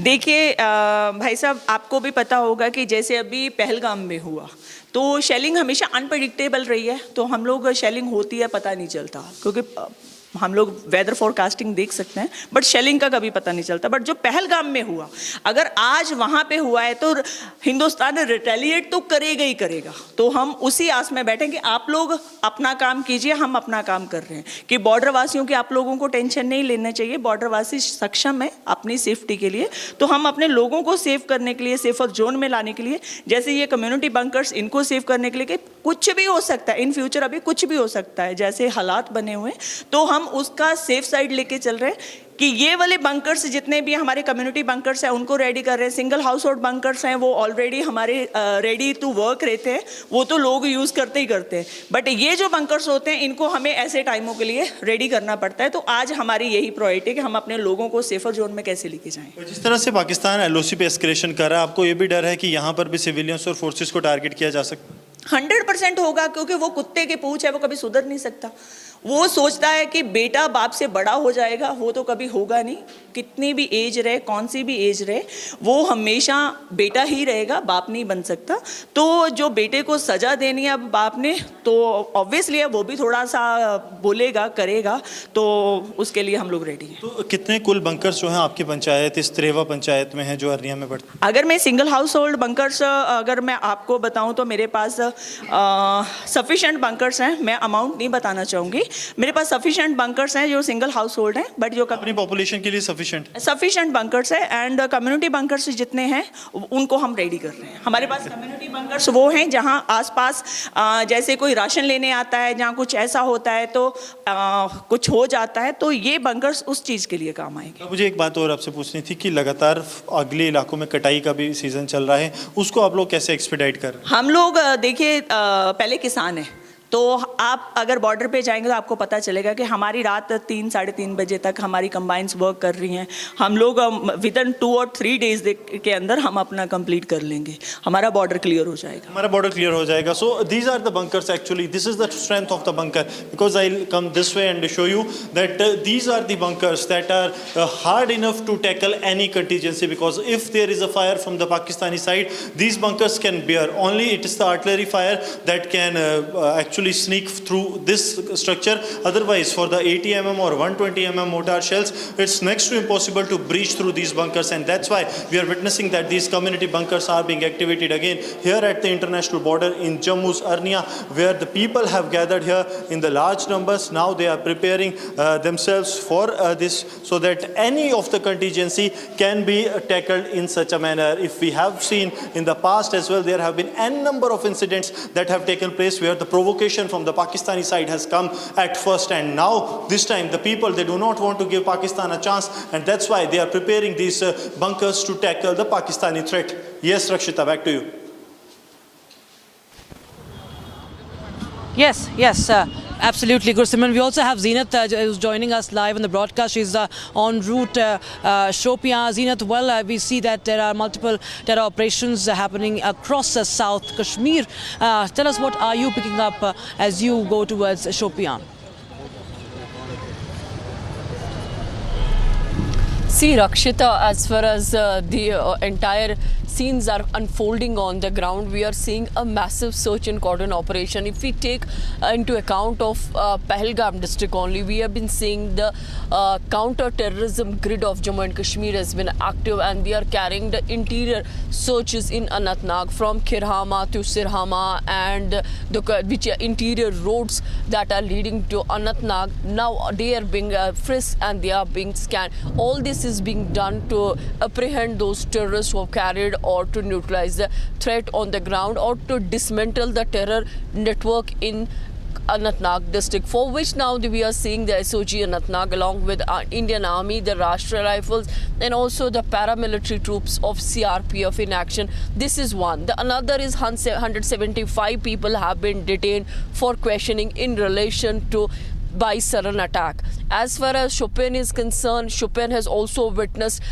demolition drive of a terrorist house being rubled down. It has been razed to ground. Now we are also picking that a gun shot was heard in Kulgam a while back ago, and this is a Gudar village, the Gudar village in Kulgam, where the gunshots were heard by the locals.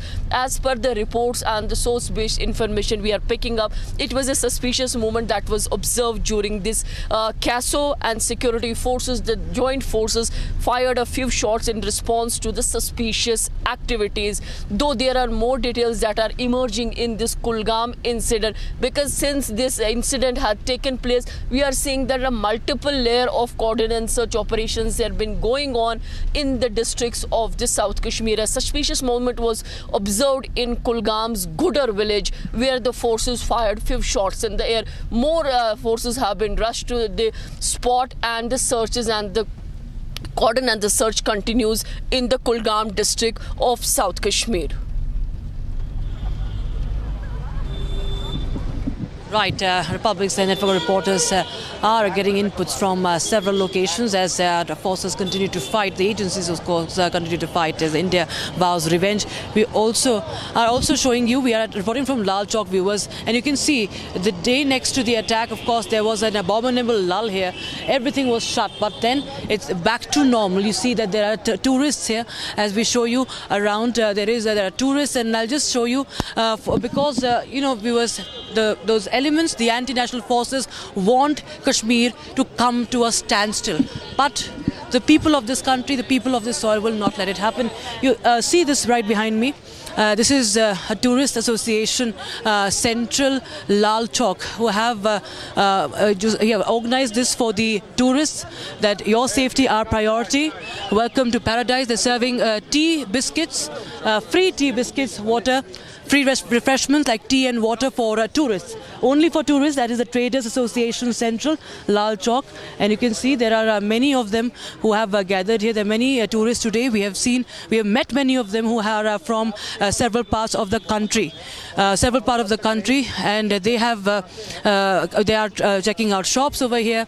They are taking selfies. They are shooting videos at the beautiful Lal Chowk with the tricolor that is there atop the Ghanta Ghar, that is the clock tower. So yes, viewers, we continue to show you what's happening in Srinagar, the heart of the entire action. Just 2 days back, there was a lot of action, but everything was shut. There was a lot of disappointment among the traders, among the travel industry stakeholders as well. But now we see that Indians do believe that we will not stop. We will not let what the terrorists want, what those sitting across the border want. We will not let it happen. While we speak, we have some more breaking news coming in. At least 175 individuals have been detained for grilling, for questioning, viewers, and that's what we are sharing right now.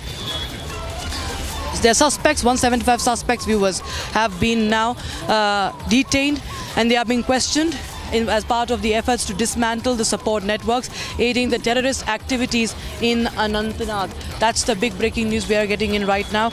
Around 175 suspects have been detained for questioning, right from those who are the OGWs to anyone who has given shelter to these terrorists. And this is something that India is right now not going to spare anyone who has any sort of support.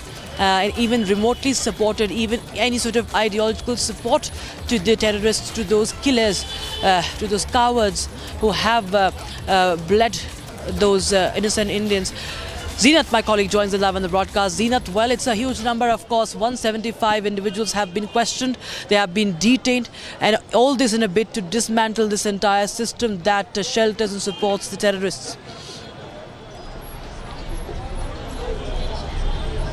Of course, Rakshita, this is a huge number. See, you can understand the kind of exercise that went on the ground to detain 175. This is a 3-digit number that we are breaking. That it takes a lot of courage, lot of time, the exercise, the inputs to identify among hundreds of people this digit number, and then you start questioning. A large-scale exercise was observed in Anantnag by the Anantnag police, where they have detained 175 individuals for the questioning in relation to this by-siren attack. A lot of combined operations are also taking place from South Kashmir's Kulgam to Shopian and to Pulwama. Even in Avantipora, the places are being touched, and those who have a link with the terror network, they are being questioned. Pulwama police is questioning only the listed OGW so that the public in general do not face inconvenience. So everything is being taken into account. The public convenience and public inconvenience is also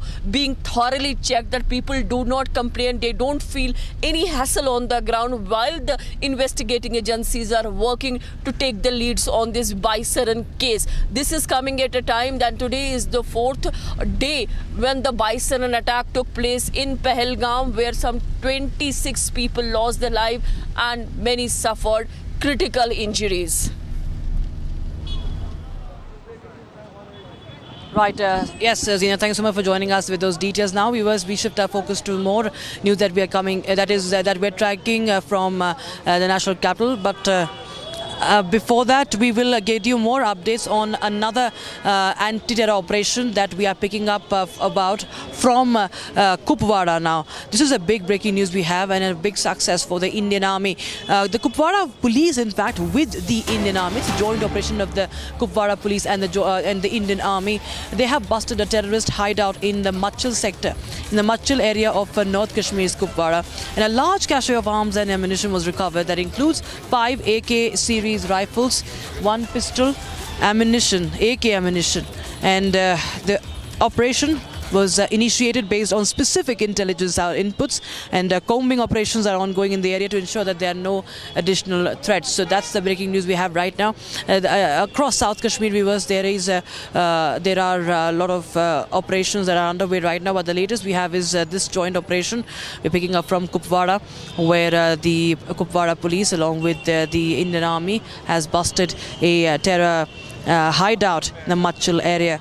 This is in North Kashmir's Kupwara district. So while there is a lot of operations happening, anti-terror operations in South Kashmir, but every nook and corner of Jammu and Kashmir is very much active, and this is Kupwara that falls in North Kashmir, where a joint operation has led to the seizure of a large cache of arms and ammunition, 5 AK series rifles, 1 pistol AK ammunition, and this is after the agencies received some specific intelligence inputs.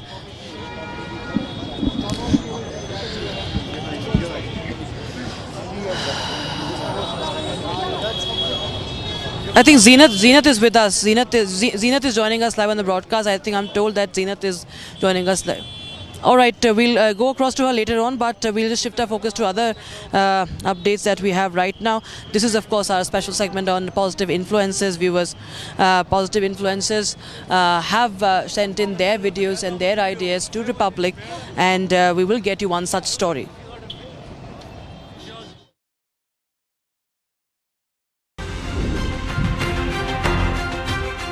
Republic positive influencer Astha Kotari talks about the 5 different forms of journaling. Let's watch it. A very important and fundamental aspect of mental and emotional wellness is something called self-awareness. And there are many tools that can help us to build this sense of self-awareness. But one of the most important ones is something called journaling.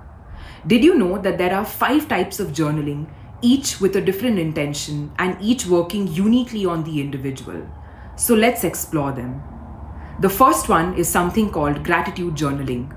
And quite literally, it forces us to just focus on the positive things that happen to us on a daily basis and that we might tend to ignore in the stream of things. For example, today, I'm truly grateful for the fact that my friend called me up and took the time out to check up on me.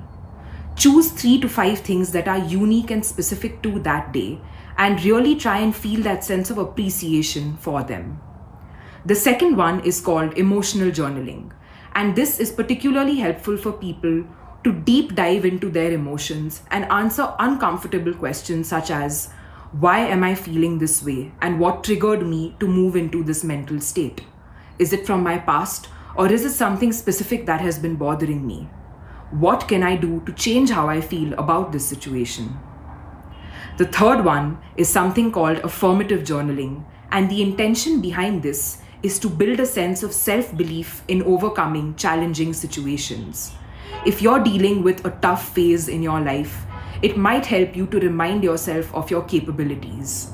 So writing down your strengths or writing down statements like, even though I am going through this particular difficult phase, I know I will overcome it with grace. Repeating this and using the power of repetition can really build a mindset shift in such cases. The fourth one is a little more fun, and it's dream journaling. The basic premise of this is to silence your analytical and logical mind and to vividly recall details about your dreams, the people you were talking to, what you saw, the color of the clothes that they were wearing. Remember, there's no right or wrong. Journaling is a very personal process, and the entire intention is for you to strengthen the relationship with your mind. The fifth one is for all the art lovers, and it's called art journaling. It involves bringing out all the crayons, colors, watercolors, and just letting your creative mind flow. Observe the colors, absorb them. There's no masterpiece that you need to create. The entire point, once again, is just to build the creative mind and watch how art can really do therapy. If you are a parent watching this video, these are great activities for you to do with your child over the weekend and to help them to explore themselves a little better. I really hope that you try these out and that this video has added value to you. So happy journaling. Mahi sir, how much do you love your fans? Honestly, I love my new fans. पुराने वाले बेकार में शोर करते sir fans हैं शोर तो करेंगे ही ना नए वाले नहीं करते and they listen to what I say. The new generation Orient BLDC fans. Super silent performance with voice control. सिली में आए तो और Cricket fans. MDH का किचन किंग किचन में हो तो हम सब कुछ बना सकते हैं। बैंगन का भरता, आलू गोभी, भिंडी मसाला और भी बहुत कुछ। MDH. As far as the strike options are concerned for the Indian Armed Forces, so you see, the first priority will be the launch pads, the terrorist launch pads from where these terrorists come in. They basically take harbor or take rest. Then they reorganize and regroup, and from there they are dispatched by the Pakistan fraternity.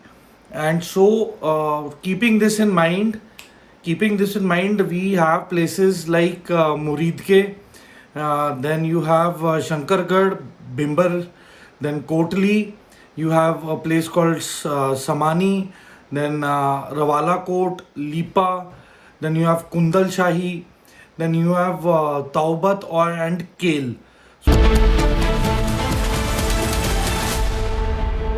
Amity has been ranked amongst the top 3% universities globally, a testimony to Amity's globally benchmarked quality.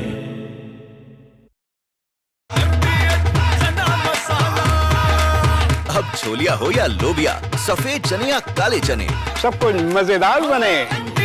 MDH.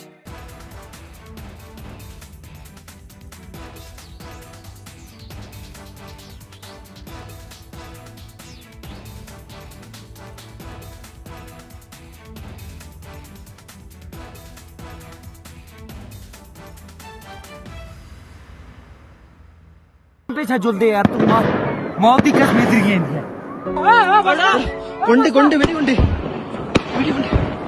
আপনি বলুন হিন্দু বলে বেড়েছে বলুন কাল রাতে আমাকে বলেছেন হিন্দু বলে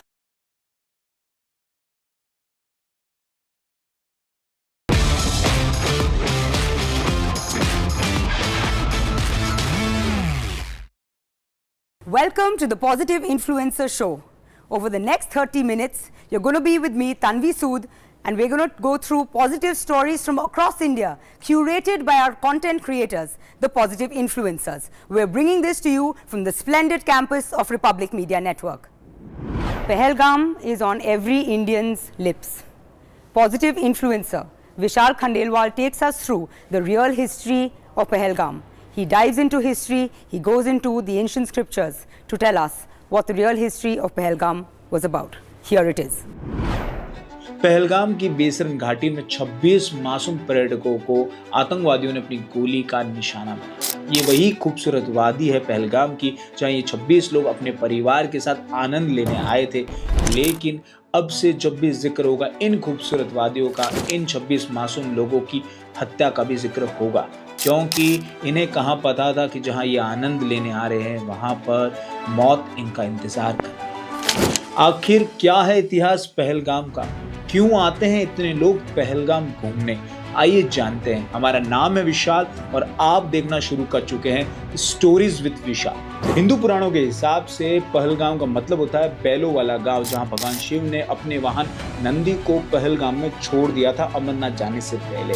उसके बाद उन्होंने अपने सर पर जो धारण चंद्रमा था उसे चंदनबारी में छोड़ा, गले में जो सांप था उसे शेषनाग झील में छोड़ा और पंचतरणी में जो 5 नेचर के एलिमेंट्स होते हैं, आकाश, अग्नि, वायु, जल, धरती, उन्हें वहां त्याग करके फिर अमरनाथ की गुफा में गए माता पार्वती को अमरतत्व की कहानी सुनाने के लिए। एक इतिहास ये भी कहता है इससे इतर कि चक वंश का राज था कश्मीर और पहलगाम के आसपास के इलाकों में। और इस कहानी की शुरुआत होती है 1561 एडी में, जब चक वंश के पहले राजा बनते हैं कश्मीर में गाजी शाह चक, जो हराते हैं शाह मीर के वंश को। और उसके बाद से लगातार 1589 तक चक वंश का राज रहता है कश्मीर में, जिनके आखिरी राजा थे याकूब शाह चक, जो अकबर के हाथों हार स्वीकार करते हैं क्योंकि उनकी खुद की ही प्रजा उन पर दबाव देते हैं उनके निर्णयों के कारण। इसके बाद मुगल एरा शुरू हो जाता है कश्मीर में, जहां पर अकबर, जहांगीर, शाहजहां, औरंगजेब ये सभी ही पहलगाम और आसपास की खूबसूरत वादियों को अपना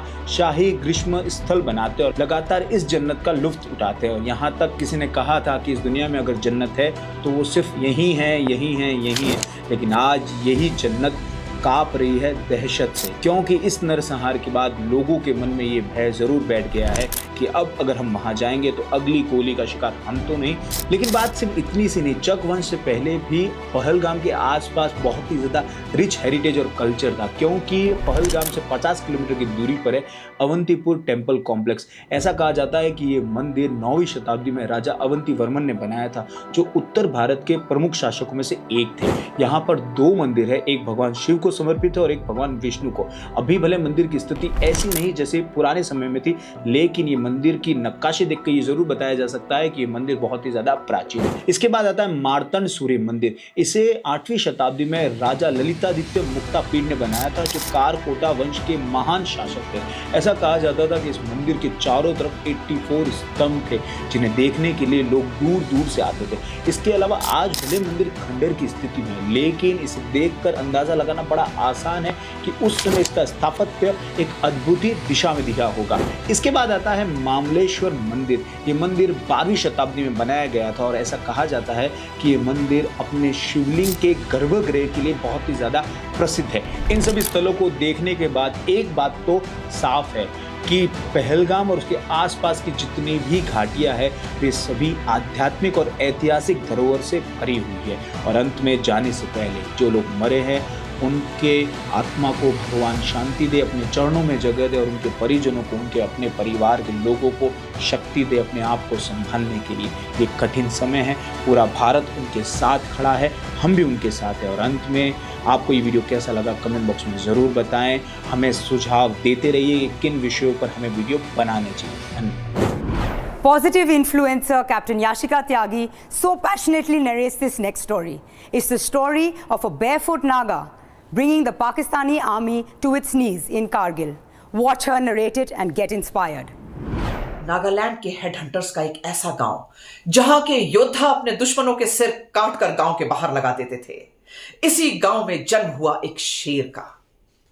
इस वीर योद्धा का नाम था कैप्टन नीखे जाकू कैंगरूसे, जिसने आगे चलकर कारगिल की लड़ाई में वो शौर्य दिखाया कि उन्हें महावीर चक्र से सम्मानित किया गया और जिनकी कहानी शौर्य टेल्स में आज आपको सुनाना मेरे लिए बहुत फख्र की बात है। दिन था 28 जून 1999। द्रास के ऊपर क्लेफ ब्लैक रॉक नाम की जगह, जहां दुश्मन की एक मशीन गन पोस्ट थी, उसे ध्वस्त करने की ड्यूटी मिली कैप्टन नीखे जाकू कैंगरूसे, जो घातक प्लूटून के कमांडर थे। अपनी 2 राजपुताना राइफल के रण बांकुरों के साथ आगे बढ़ते जा रहे थे। घातक प्लूटून एक ऐसी प्लूटून होती है जिसमें किसी भी इन्फेंट्री रेजिमेंट के सबसे बहादुर और काबिल योद्धा शामिल किए जाते हैं। राजस्थान के रण बांकुरे जिन्हें लीड कर रहे हैं नागालैंड के एक वॉरियर, तो आज पाकिस्तान की बिसात नहीं थी कि वो जिंदे बच जाते। जैसे जैसे ये प्लाटून दुश्मन के सामने आगे बढ़ती गई, रात का अंधेरा भी बढ़ते जा रहा था। टेम्परेचर -10 डिग्री से भी नीचे हो रहा था। द्रास की उस एरिया में कोई पेड़ नहीं, सिर्फ चट्टानें, जहां ऊंचाई पर बैठा दुश्मन बहुत आसानी से नीचे से ऊपर बढ़ने वाले फौजियों पर आराम से नजर रख सकता था। स्टेल्थ मेंटेन करते हुए यह प्लाटून आगे बढ़ती जा रही थी। लेकिन जंग का समय था, दुश्मन भी चौकन्ना था। हल्के से पत्थरों के गिरने की आवाज हुई और दुश्मन ने जनरल डायरेक्शन में एक फायर खोल दिया। एक गोली का स्प्लिंटर आकर नीखे जाखू केंगरूसे के पेट में लगा। उनके जवान, जो उन्हें प्यार से नीबू साहब कहते थे, उन्होंने कहा, साहब आपके पेट में गोली लग गई और खून बह रहा है। नीबू साहब ने कहा, चिंता मत करो, मैं बेल्ट थोड़ा कस कर बांधता हूं। आगे बढ़े, पेट से खून बह रहा है, लेकिन उन्होंने हिम्मत नहीं हारी। आगे बढ़ते गए और फिर पाया कि एक खड़ी चट्टान है जो बर्फ से फिसलन भरी है। नीबू साहब ने कहा, मैं आगे बढ़ता हूं और रस्सा बांधता हूं। किसी मजबूत चट्टान पर जब यह रस्सा बंधे तो बाकी के प्लाटून मेरे पीछे आए। इंडियन आर्मी का ऑफिसर हमेशा आगे बढ़कर अपने जवानों को लीड करता है और कहता है, फॉलो मी। नीखे जाखू केंगरूसे उस चट्टान पर चढ़ने की कोशिश करने लगे तो बार बार उनका पैर फिसलता जा रहा था। जूतों की वजह से उन्हें ग्रिप नहीं मिल रही थी।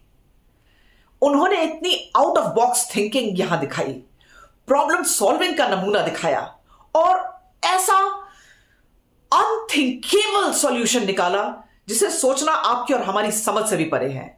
नीखे जाखू केंगरूसे ने -10 डिग्री के टेम्परेचर पे अपने जूते उतार दिए, सॉक्स उतार दिए, जिससे कि नंगे पैरों वो उस चिकनाई भरी पहाड़ी पर आराम से ऊपर बढ़ सके।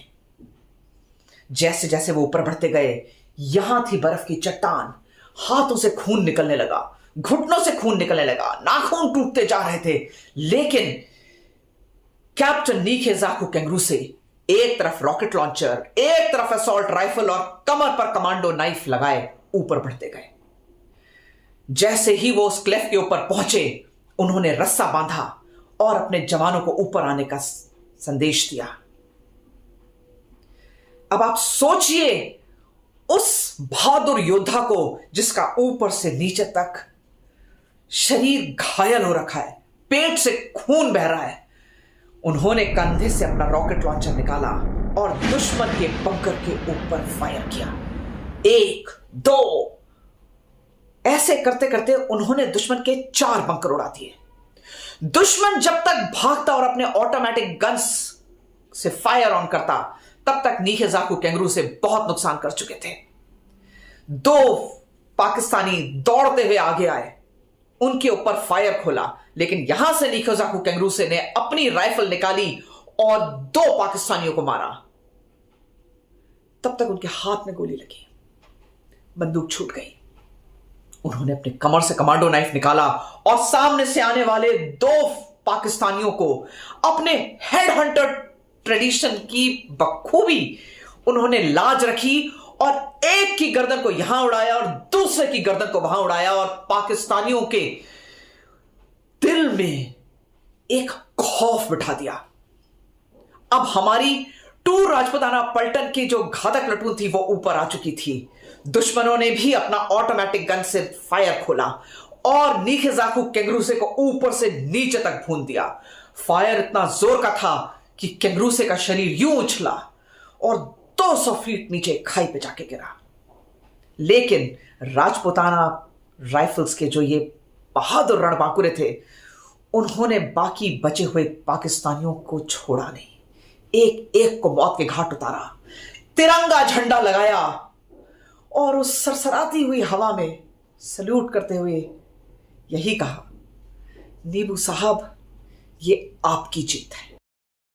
मरणोपरांत कैप्टन नीखे जाखू केंगरूसे को महावीर चक्र से सम्मानित किया गया। जय हिंद की सेना।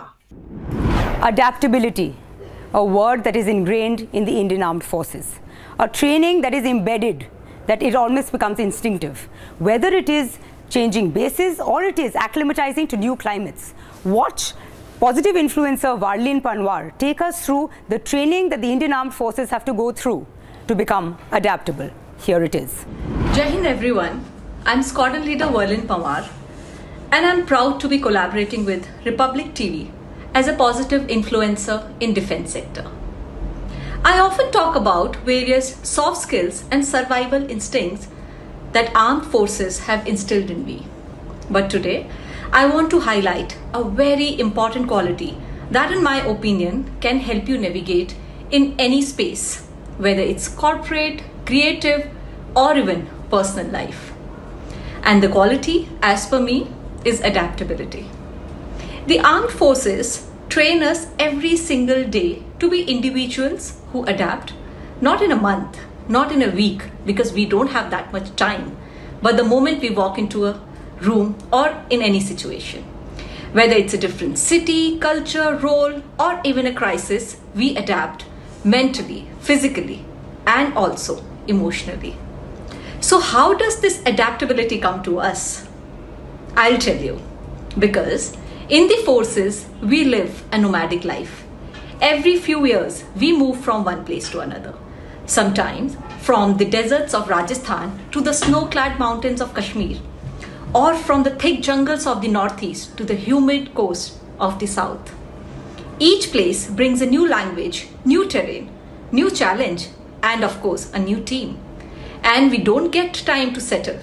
We step in, absorb, adapt, learn, and of course, deliver. This constant shift does not teach you to survive, but it teaches you to thrive. It makes you emotionally intelligent. You learn to read the energy of a room. It makes you empathetic. You understand when to listen and when to lead your team. And most importantly, it gives you the strength to evolve without losing your identity. And to me, it is very important. And that's why today, whether I'm working with corporate leaders, Women Premier League, or training actors on military movies, I never show up as a rigid version of myself. I show up as someone who is ready to understand, adapt, and create an impact. Hence, I always say, we Fauji's don't just survive, but we thrive wherever we go. Jai Hind. Hope this helps. A head full of thoughts, a heart full of emotions, meltdowns, anxiety. How does one deal with the everyday emotion? Positive influencer Roma Abhyankar takes us through the teachings of the Bhagavad Gita to tell you how to deal with the everyday emotion, how to deal with things like detachment and attachment. Here's her video. Namaskar. My name is Roma Abhyankar. Thank you for tuning in to watch this video. The Srimad Bhagavad Gita is a powerhouse of wisdom. And tapping into this very wisdom requires a little bit of study. The study of scriptures, the study of our environment, and how this wisdom could help us make better decisions in life. And also to lead a more peaceful life in the midst of this humdrum. So how about we try and decode some of this knowledge and also try to apply it in our own lives? Let's get started then. It's not just one or two shlokas that leave a mark behind, but all 700 of the shlokas of the Bhagavad Gita teach us about ourselves, about our surroundings, our mind, and believe it or not, about people as well. Day in and day out, we experience all kinds of emotions. Some good ones, but let's be honest, mostly bad ones most times. And these feelings have a tendency to reflect on our mood. We tie in these emotions with any action that we're doing. We make these emotions a part and parcel of our personality. Do you know what ties us to these emotions? Shri Krishna helps answer this question right at the beginning of the Bhagavad Gita in the second adhyay or chapter, aptly titled Sankhya Yoga. What does the word Sankhya mean? Sankhya is an analytical approach. We use knowledge and our own understanding when dealing with things. Yoga, in the simplest of terms, is coming together. And to understand this, we have Sri Krishna guiding us all through the way. Going back to our emotional roller coaster ride, the one thing that fuels this roller coaster is attachment. Attachment, in the simplest sense, is fondness, affection, or even sympathy. But the study of psychology takes this one step further. It defines it as a bond between two individuals. And mind you, not just any bond, but a bond that provides a sense of security, a sense of trust. And this bond has the capacity to impact our emotional development as well as relationships. Now you might stop me here and say, but Roma, what's this got to do with my life? And I'll get straight to it. You see, attachment is not just to people or things. We could even be attached to experiences, to situations.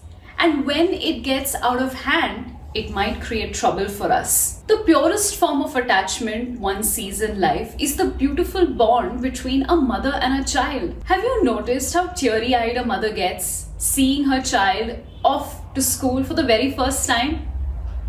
The atmosphere is charged with emotions in this setting.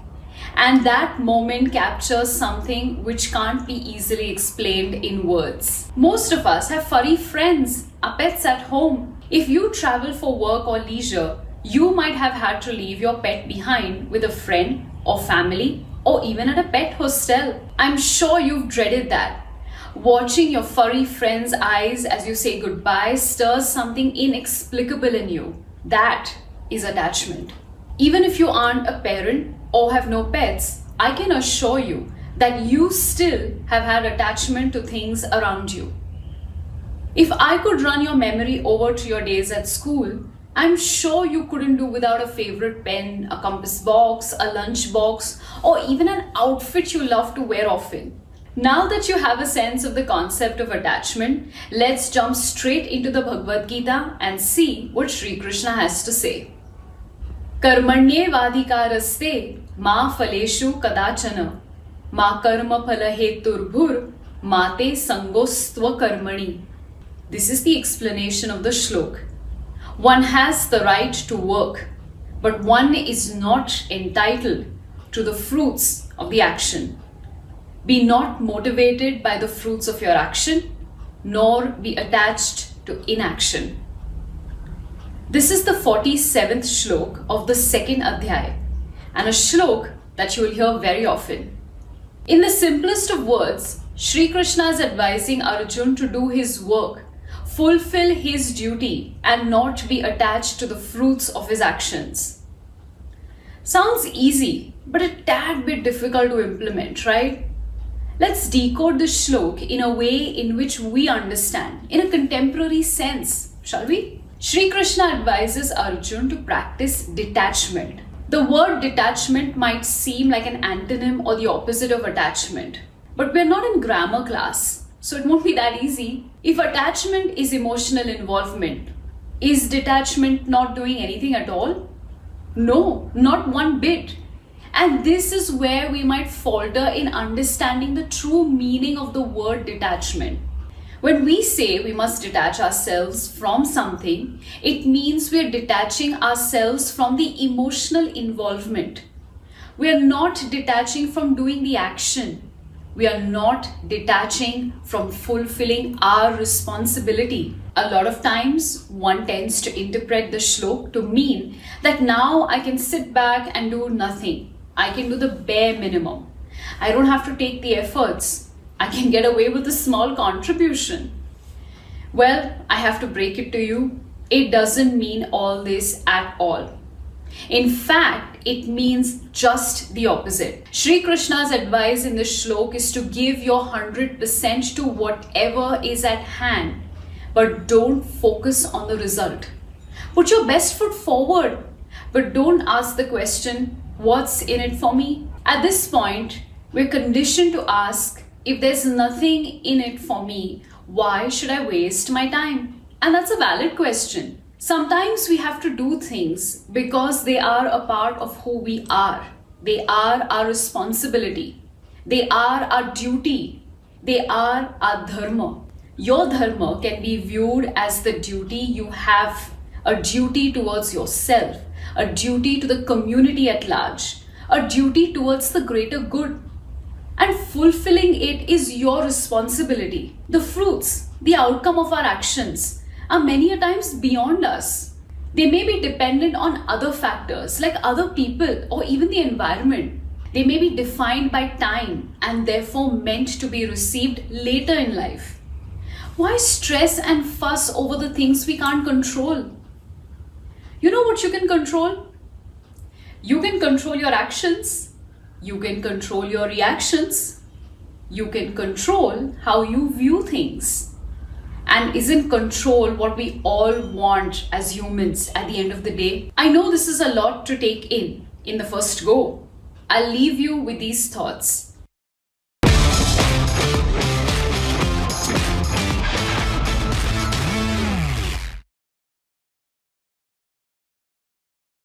Mahi sir, how much do you love your fans? Honestly, I love my new fans. पुराने वाले बेकार में शोर करते sir fans हैं शोर तो करेंगे ही ना नए वाले नहीं करते and they listen to what I say. The new generation Orient BLDC fans. Super silent performance with voice control. Silly me, I thought Cricket fans. आपके घर के खाने में रेस्टोरेंट जैसा स्वाद ले आए MDH का शाही पनीर मसाला। पनीर को क्या मस्त बना डाला। As far as the strike options are concerned for the Indian Armed Forces, so you see, the first priority will be the launch pads, the terrorist launch pads from where these terrorists come in. They basically take harbor.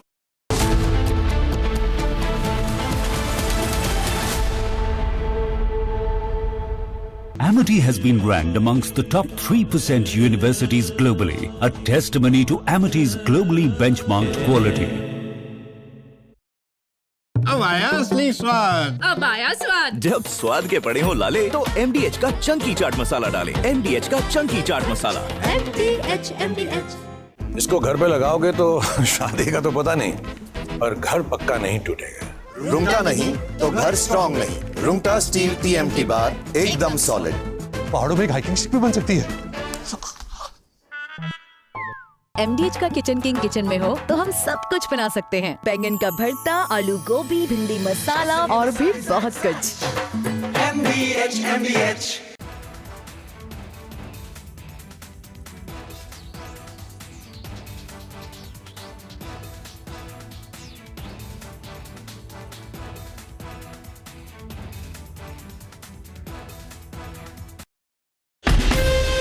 From Asia's largest news headquarters,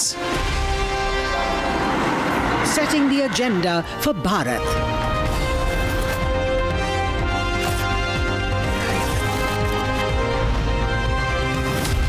You're watching Republic.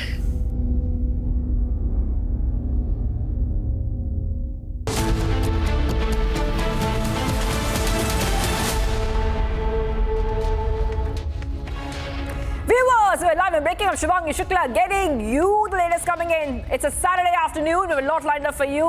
We see that Lashkar affiliate TRF is panicking now and is saying it has no, I repeat, no involvement in the Pahalgam attack. A big U-turn being made as Pakistan is panicking and sweating and is scared. All this and much more coming right up. But as usual, the headlines. Let's get started.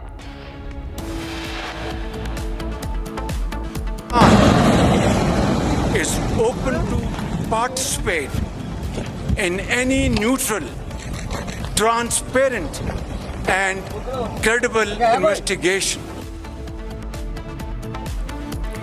Cornered by India's diplomatic strike, Pakistan Prime Minister now wants a neutral probe into Pahalgam terror attack.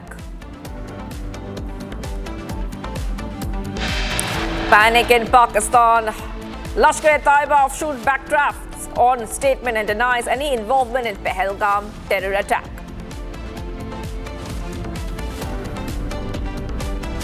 Pakistan Defence Attaché publicly threatens civilians, makes throat-slitting gestures at protesters outside the High Commission in London. Stop terrorism! Pakistan! Stop terrorism! Pakistan! Stop terrorism! Pakistan! Stop terrorism! Protests against Pakistan take to global stage. Indian diaspora demonstrates outside Pakistan High Commission in London, Copenhagen, and Melbourne and Kathmandu.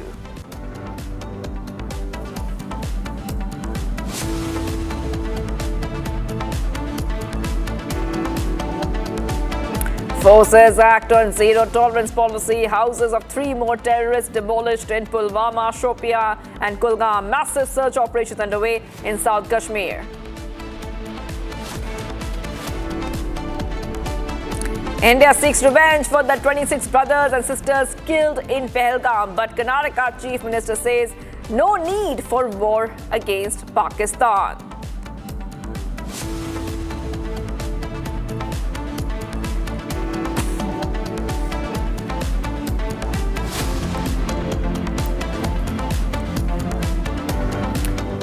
That is right, viewers. We're getting some big updates coming in. Forces have demolished House of Terrorist Shahid in South Kashmir, Shopian. This is a big update coming in right now, viewers. Remember, many homes of these terrorists have been razed down, blown up. And in the latest coming in right now, viewers, we see that the house of an active, I repeat, an active top Lashkar terrorist commander has now been razed by our forces. That's a big update coming in right now on Republic TV. And those pictures showing you multiple homes associated with these terrorists razed and blown up. Let's go to Zenat. Zenat, pictures coming in of multiple homes associated with these terrorists which has been razed. In the latest, we have seen forces have now demolished House of Terrorist Shahid in South Kashmir, Shopian. Take us to the background of this terrorist Shahid. Who is he? What is his background? We are reporting from Sidhu. This is Shopian district of South Kashmir, and this is the house that you see has been razed to ground. This is a house that belongs to Shahid Kutte of LET. He joined LET outfit, the terror outfit, and is giving a local support to the Pakistan-based terror organization. The visuals that you see that we are beaming on the screen, the house belongs to Shahid Kutte. The demolition was taken up by the administration of UT along with Jammu and Kashmir police and the other joint forces. The house that you see has been razed to ground completely. One can see the metal rods, the rooftops, the wooden structure has come down.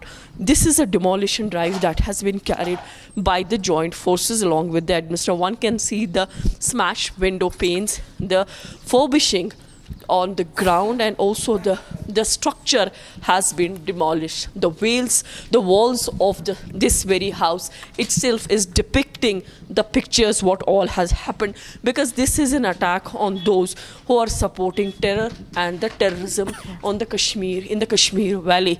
Although the inmates of this house have left and we cannot find anybody present here, the house has been left in shambles now. There is nobody around, and no article has also been taken out from this very place where the demolition drive had taken place. One can find the furbishing articles, the glass windows, and also some footwears are around, the cables that are lying on the surface of this very house. So overall, nobody is here, and it depicts the tale of the demolition that was carried by the administration along with the joint forces. As far as Shahid Kutte is concerned, one of the suspect and his role has been in the Baisaran attack case, for which the action has come heavily on his family. Although it's quite clear, the message from the administration, from the Delhi and the forces, that if your child is joining the terror ranks, is a part of terror ranks, then also the family will have to pay the price. And this is also a center's initiative and a policy for the zero terrorism on the ground. Nobody will be spared. Nobody is above the law. Wherever you are, whosoever you are, you will be dealt as per the law. Although the villagers here have gathered to see what is happening all around, the neighborhood is buzzing with the people who are coming here to see, because this is also a message that is going inside the society that you can also face the same fate. You will also face this kind of action if your child takes the path of terrorism. Terrorism will not be tolerated, for which the counter-terrorism units have been activated. We are seeing the searches, door-to-door searches. We have been seeing this infiltration routes being scanned, the modern technology is being used, aerial surveillance is being done, digital evidences are being picked up, and many people are being questioned as far as this case of massacre in Baisaran is concerned. Yes. Yes, Shweta. and you know, you're showing that house. This is the first and exclusive only on Republic TV, where my colleague Zeenat is, where the terrorist Shahid's house has now been destroyed. Now, I just want our viewers to understand, and Zeenat, please take our viewers to the other terrorists. Now, we know, and we had those pictures coming in, whether it's Pulwama, whether it's different parts of Kashmir, whether all these homes have been absolutely destroyed. Shopia, Kulgam, Pulwama, much more, many terrorists. Now there are at least 4 or 5 terrorists whose homes have been absolutely either blown up or destroyed by our forces or razed to the ground. If you could take our viewers through who these other terrorists are, just to give our viewers a recap of those homes. And those pictures are also on our screen. Tral, Shopia, Kulgaon, Anantnag, Pulwama. Yes, Zeenat. The number of demolition drive and the structures that have been demolished and razed to ground stands 5. Yesterday, the action was witnessed in Tral and also in Anantnag. Taking today's count is from Shopian, Kulgam and Pulwama. The total number of the demolition drive, the destruction that had taken place, the houses that had been razed to ground is 5. This is an attack on the 5 terrorists who, as per the police, have provided a logistic and the other support to the terrorists who have carried this very attack on 22nd of this very month. I can, my VJ Mubashir is showing you the visuals of the very house where the demolition drive had taken place. One can see the vacant rooms, nobody around, the home has been left behind. It is a complete demolished structure now. Everything here is broken, the window panes, the glass sheets, the furbishing, and also the household articles have been left behind. And nobody is here in this very house. The inmates, it seems, have left the place. This is an action which has been taken by the administration of J&K.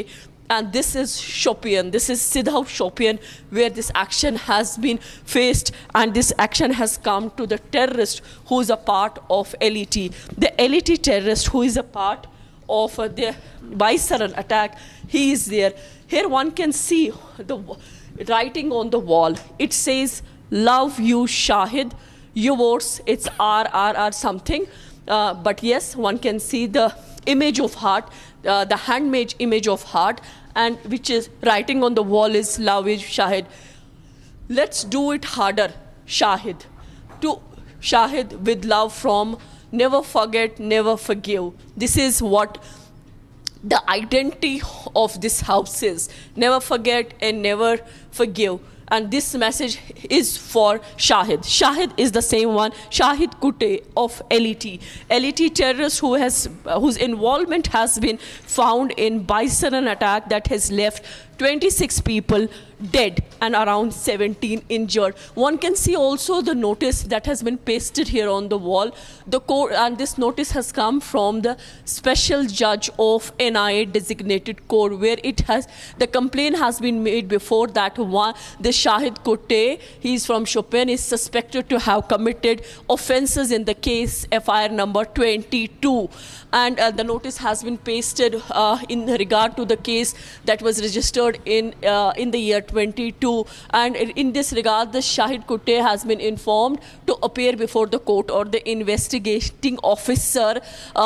So the notice has also been pasted, and this comes from NIA Kulgam. Yes. Very much clear on writing on the wall that the notice has been pasted by the NIA Kulgam. That means that Shahid Kutte has other cases also in his name. Apart from that, he is in a big mess this time because he has been the part of the Baisaran terror attack, for which now his family is also paying through the nose. That is right. Okay, thank you, Zeenat, for getting those details. But stay on with us, Zeenat. Stay on with us, because it's been just a couple of days since the cowardly and dastardly attack on tourists by terrorists in Pahalgam. Now the Indian Army has successfully busted a terrorist hideout in the Himachal area of North Kashmir's Kupwara district. A large cache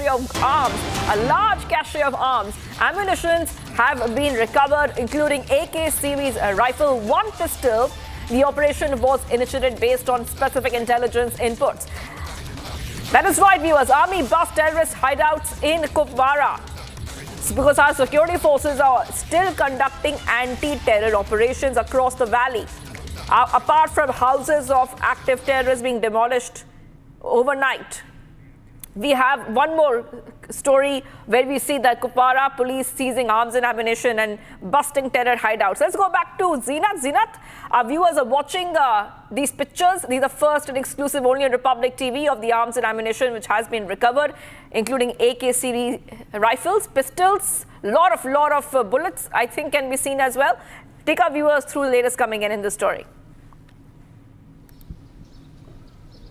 See, we have already carried this Kupwara story, but I'm just updating the details about the Kupwara incident or this operation that was carried by Indian Army. The 12 Siklai was part of it. This was an intelligence-based specific operation where the hideout was busted in Vatsal sector of Kupwara. It is quite close to the line of control. Kupwara has more than 6 months winter time, and hardly sun is quite visible usually when people go to Matsal, but it has very less facility, but close to line of control, a border area where a terrorist hideout was busted. What was recovered from the hideout includes the 5 AK-47 rifles, 8 AK-47 magazines, 1 pistol and a magazine with 660 rounds, and AK-47 ammunition, 1 pistol rounds and 50 rounds of M4 ammunition. This is what has been recovered in Kupwara in the Matsal sector operation. The operation was carried by Kupwara police along with 12 Siklai regiment of the Indian Army, who busted this terror network and recovered a huge cache of arms and ammunition. And in a way, we can say the threat has been averted along the line of control in Matsal sector of Kupwara. All right. Stay on with us, Zeenat, because I also have with us Arawat, and we also have my colleague Rakshita. Rakshita, over to you right now, because Rakshita has been getting us all the top updates coming in, especially now she's outside Lal Chowk. What is happening there? Rakshita, over to you. Absolutely. Well, we are reporting from Lal Chowk, and we see that there is the shops have started opening. Their restaurants are functioning. The tourists are all across. Of course, the locals are also enjoying the weather out here in the afternoon. But there are also tourists from other places as well, who we see are here and spending their vacations with the families. And of course, there are gestures being made by the Traders Association as they want tourists to come back.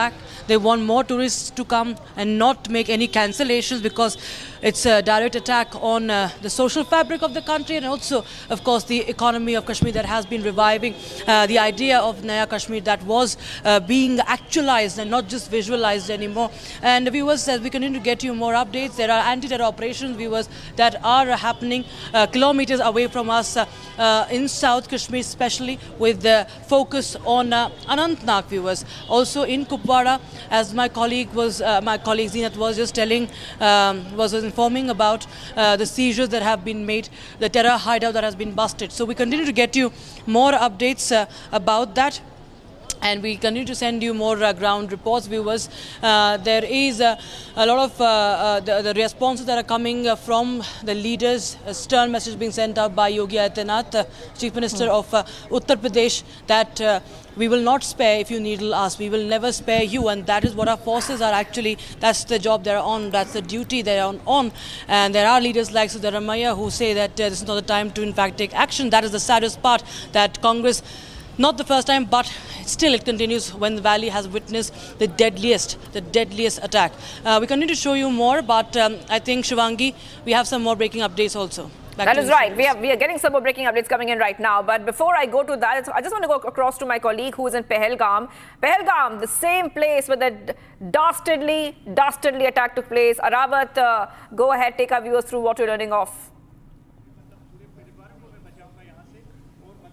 Yes, absolutely, Shwangi. We are here at Pahalgam right now, and we have seen that this deadly terror attack in the Pahalgam, in which we have seen that 26 lives were lost by the terrorist attack. And also we are here at the house of the Nazakat, who is here in the Pahalgam. He was there present at the time. We are at the house of Nazakat. You can see here in the visuals, this is the residence house of the Nazakat, where you can see he was the tourist guide there, and he was also the cousin brother of the Adil, who was present at that time. And then after, we have seen that the operation is also still underway there when we have seen this deadly terror attack took place here in the Pahalgam. Also, we will also try to speak with the Nazakat in some time now. Also, we have been told that we had already a conversation with the Nazakat. He has told us about the situation, what happened at that very time. Also, I'll request my VJ to take you through this side. Also, this is the residence house of the Nazakat, who will speak to us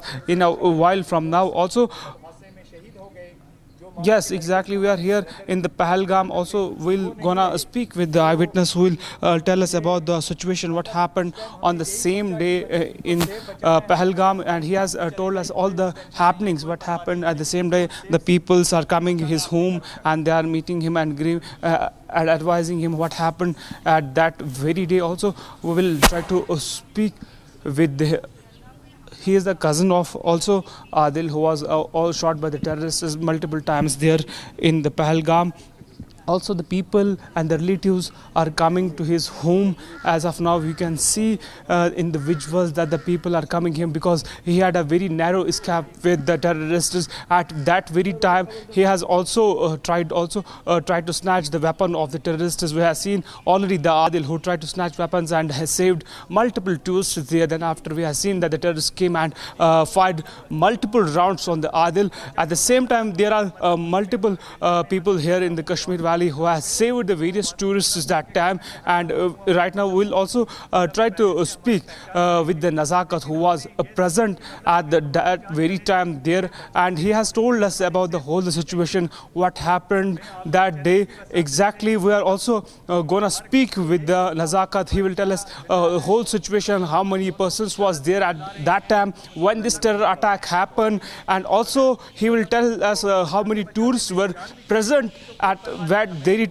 time. And right now, yes.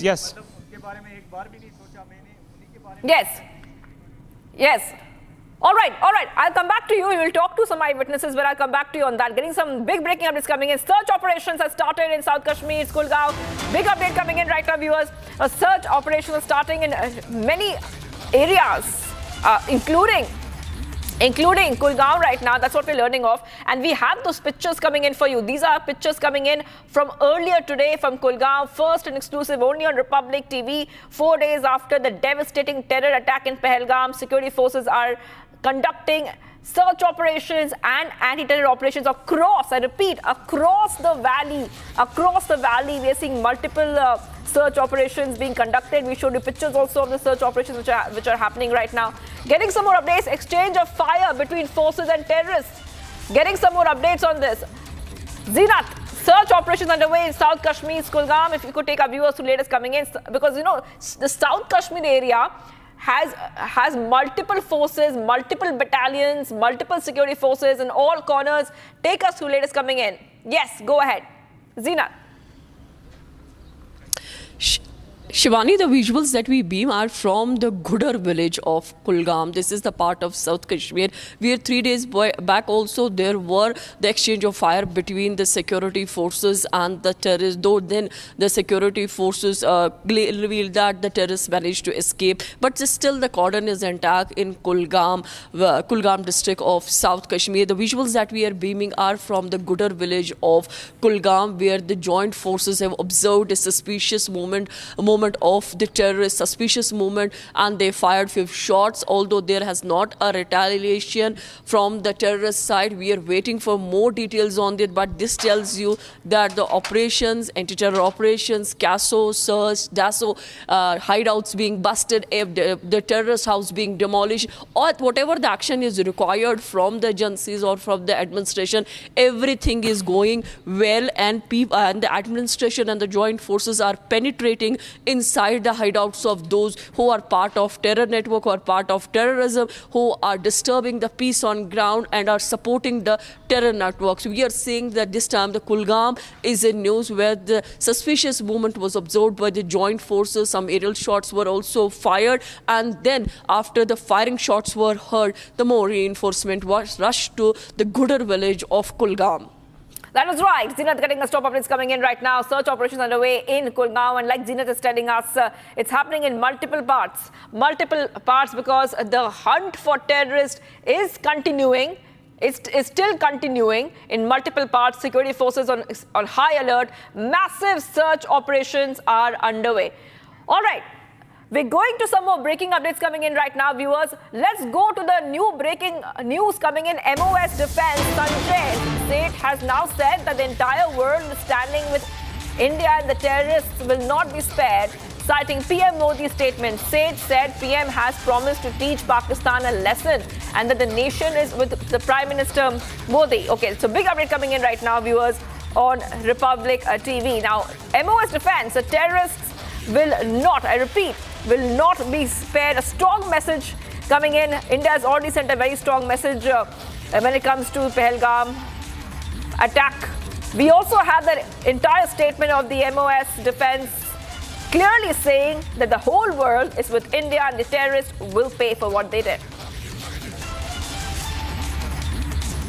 देखो कार्रवाई, शिमला समझौता, और हम कह सकते हैं जितनी कार्रवाई है जायज है, कार्रवाई और होगी, क्योंकि जो घृणित कार्य किया है पाकिस्तान ने और जो घृणित कार्य आतंकवादियों ने किया है,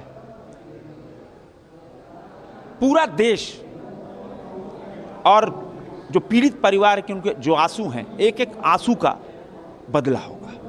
ऐसे आतंकवादियों को छोड़ा नहीं जाएगा, और इसीलिए इस आतंकवाद के खिलाफ पूरी दुनिया भारत के साथ खड़ी है, पूरी दुनिया मोदी जी के साथ खड़ी है।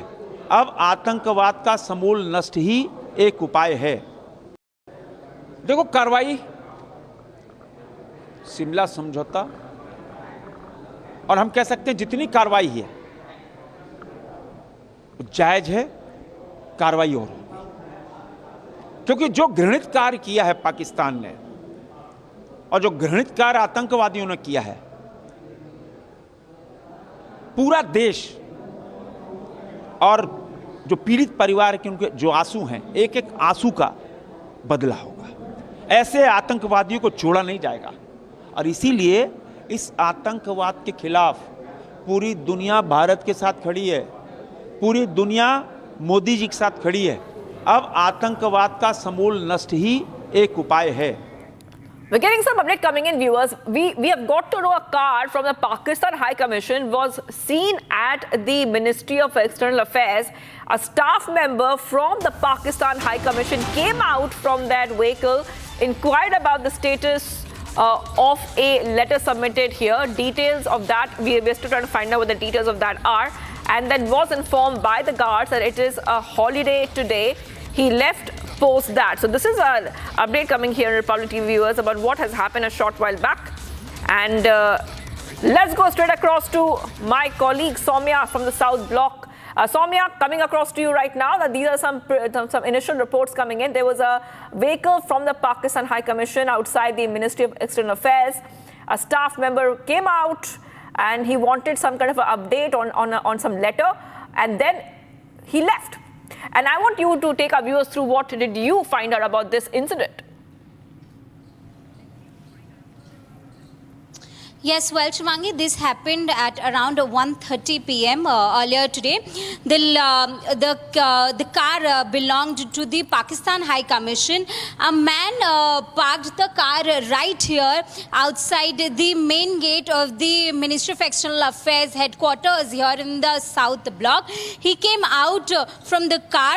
He was in a Pathani salwar that made it look like he was a staff member from the Pakistani High Commission, and then he went up to the main building of the MEA headquarters and later inquired about a letter. A letter was submitted a few days back from a Pakistan High Commission's end here at the MEA headquarters, and for that purpose, that what is the update right after the submission of the letter, he had come here to inquire about the updates. However, he was informed by the guards and security personnel who are present here at the moment that it's a holiday today and the concerned officials and the officers are not here at the moment here inside the MEA headquarters, and was asked to return.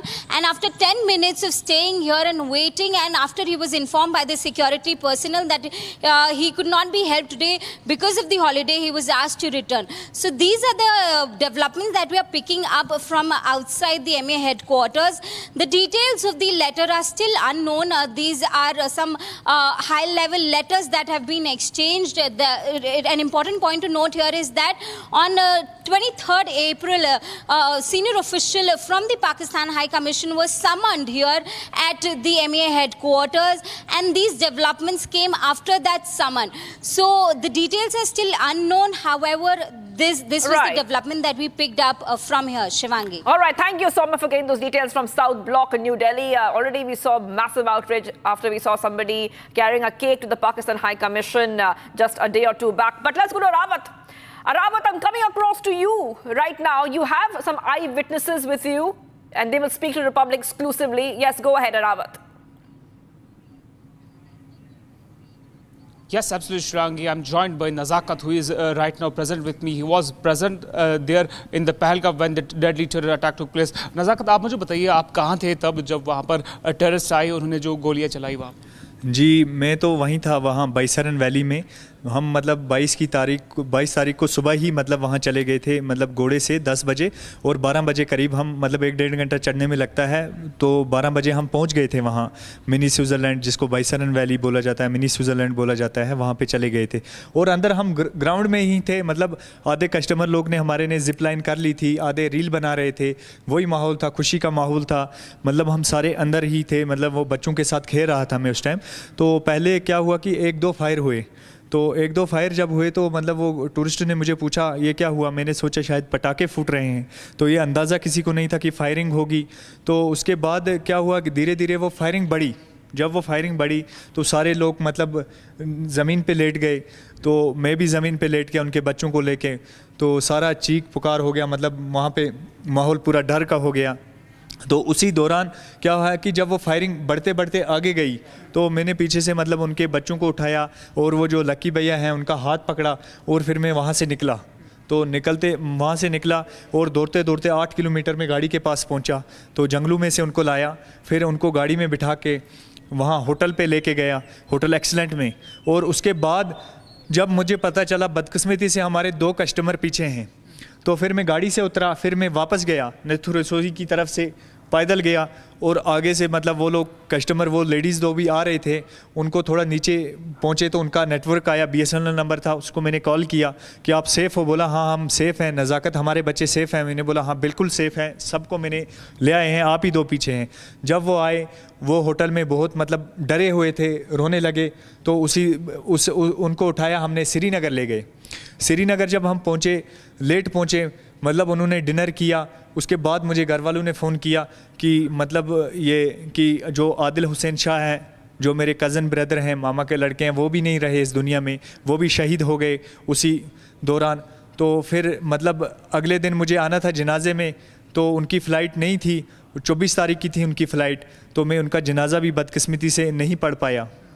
जी, तो safely उनको पहुंचाया और वो अपने घरों में इस time safe पहुंच गए। जो आदिल की अगर हम बात करें, आपने देखा आदिल ने क्या कुछ किया, आप वहाँ पर मौजूद थे, क्या कुछ हुआ वो हमें बताइए। जी, आदिल से पहली मेरी मुलाकात मतलब वही करीब 12:30 बजे हुई थी। तो वो मुझे बता रहे थे चाय के लिए, तो मैंने उनको बोला पहले मैं टूरिस्ट को घुमा लूँगा फिर हम बैठेंगे चाय पीने। तो उसके बाद ये हुआ कि जब वो वहाँ पे मतलब डर का माहौल हो गया, मतलब वहाँ पे मतलब इंसानियत का सरोसर कत्ल हुआ, तो मैंने खुद नहीं देखा, मैंने सुना कि आदिल ने जो वहाँ पे मतलब वो दरिंदे आए थे उनसे एक से मतलब उनने वेपन भी छीनी है। वेपन छीनने के मतलब वो उसी दौरान उसको मतलब उन्होंने फायर मारे हैं, तो वो उसी दौरान वो शहीद हुआ है टूरिस्ट को बचाते बचाते, क्योंकि उसने अपनी जान दे बैठा लेकिन टूरिस्ट को बचाया और उसने एक इंसानियत का मिसाल ज़िंदा रखा। आदिल हमारे बीच में अभी भी ज़िंदा है, उसकी इंसानियत ज़िंदा है। वो पूरे कश्मीर के लिए, पूरे इंडिया के लिए वो हीरो है इस टाइम आदिल, जिसने मतलब टूरिस्ट को बचाते बचाते अपनी जान दी। ओवरऑल बात करें कितने पर्यटक जो है तब वहाँ पर मौजूद थे, क्या आपने देखा कितने टेररिस्ट आए और कहाँ कहाँ उन्होंने गोलियाँ चलाई, कौन सा वेपन उनके पास था? जी, मतलब ये सारा तो मैंने नहीं देखा, मतलब मैंने यही देखा मतलब वहाँ पे डर का माहौल था, मतलब सारी मतलब गोलियाँ, ये समझ आ रही थी गोलियाँ चारों साइड से आ रही हैं, क्योंकि वो मतलब जो मिनी स्विट्ज़रलैंड है वो जंगल के बीच में एक छोटा मतलब वो पिकनिक स्पॉट है जिसको मिनी स्विट्ज़रलैंड का लक़ब भी दिया जाता है। तो वहाँ पे वही समझ आया कि चारों साइड से गोलियाँ आ रही हैं। फिर मतलब वो जो जिप लाइन के बैक साइड से मैंने सोचा वो लाइन सेफ होगी, उसी लाइन से मैं टूरिस्ट को निकाल के लेके गया, भागा वहाँ से। तो कैसे आपने उनको नीचे ले आया, कितने तब गिरे हुए टूरिस्ट थे वहाँ पर जिनको आपने रेस्क्यू किया, या आपकी टीम के साथ कितने लोग थे वहाँ पर? जी, मैंने मतलब एक उनके बच्चे को गोद में लिया, एक को पीछे उठाया और जो लकी भैया था उनका हाथ पकड़ा, और मतलब कीचड़ बहुत था जहाँ पे हमारे शूज़ भी वहीं रह गए, और मतलब उनको मैंने निकाला और जो आधे लोग रास्ते में थे उनको भी मैंने भगाया अपने साथ साथ, और हम बिल्कुल मतलब लगभग 12 से ऊपर मतलब 15-20 लोगों को मैंने रेस्क्यू करके नीचे लाया पहलगाम तक। आपने कोई कॉल वगैरह भी किया पुलिस को तब रेस्क्यू के लिए जब वहाँ पर हुआ अटैक हुआ? जी, मैंने कोई कॉल, मैंने उस टाइम मतलब यही बेहतर, वहाँ पे ऊपर तो नेटवर्क आते नहीं है जहाँ बाइसरन है, और उस जंगल में बिल्कुल नेटवर्क नहीं आते हैं नीचे पहलगाम जब पहुँचे तो मुझे दूसरा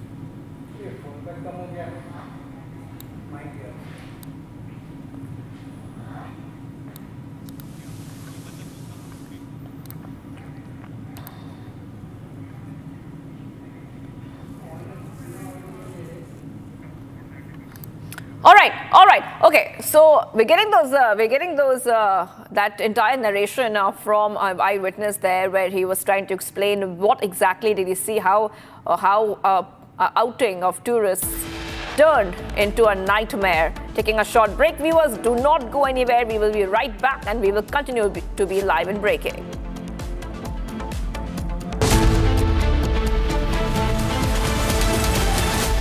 Mahi sir, how much do you love your fans? Honestly, I love my new fans. पुराने वाले बेकार में शोर करते सर फैंस है, शोर तो करेंगे ही ना। नए वाले नहीं करते and they listen to what I say. The new generation Orient BLDC fans. Super silent performance with voice control. सिली में आए तो और Cricket fans. सस्ते वाले दाल मसाले स्वाद हुआ बेकार, MDH की हल्दी मिर्ची धनिया करे कमाल। ये रंग दे, ये खुशबू दे, ये तीखा, ये कम पड़े, क्या निराला MDH masala.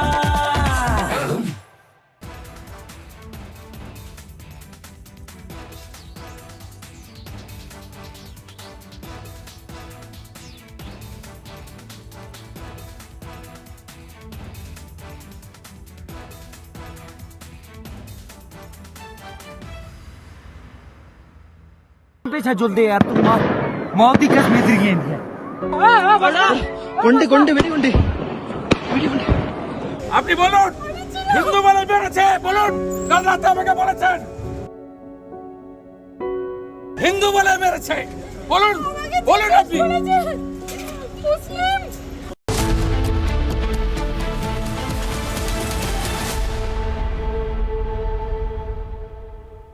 Amity has been ranked amongst the top 3% universities globally, a testimony to Amity's globally benchmarked quality.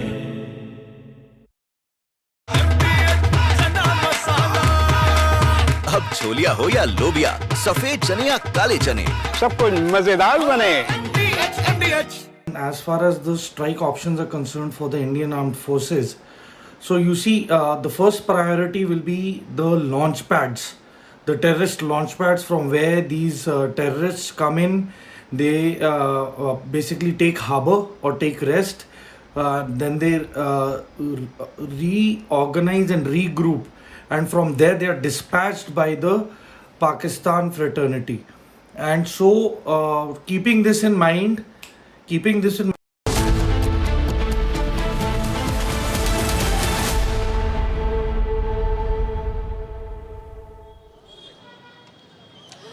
Very warm welcome, viewers. You're watching Live and Breaking with me, Rakhtar Mishra. I'm reporting from Srinagar's Lal Chowk, and around us we can see a lot of tourists coming in. As you can see, clicking pictures here. Just 2 days back, we saw that it was a very, very traumatic to see how these shops were shut. But today we see public transport, traffic is in full flow. The shops are fully operational. There are people from across the country who are, in fact, exploring and soaking in the culture of Kashmir. Of course, this has been a big attack, and there is a lot of sorrow as well in Kashmir about what has happened with those 26 innocent Indian lives. Because Pakistan is on back foot again, and our forces are on ground fighting against terror, as no one is going to be spared. The message is loud and clear. We will get you more updates, but first, the headlines. Pakistan is open to participate in any neutral, transparent and credible investigation.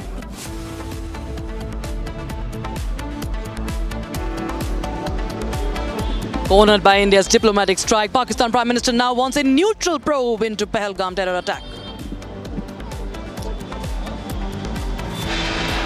Panic in Pakistan. Lashkar-e-Taiba offshoot backtracks on statement, denies any involvement in Pahalgam terror attack.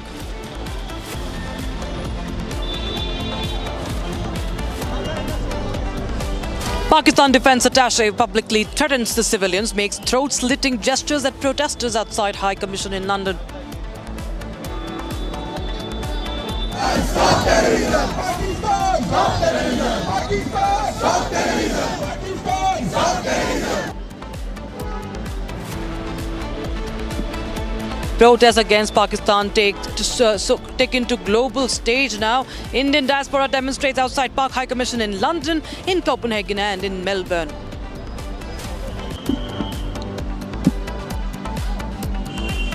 The forces act on zero tolerance policy. Houses of 3 more terrorists demolished in Pulwama, Shopian and Kulgam. Massive search operations underway in South Kashmir.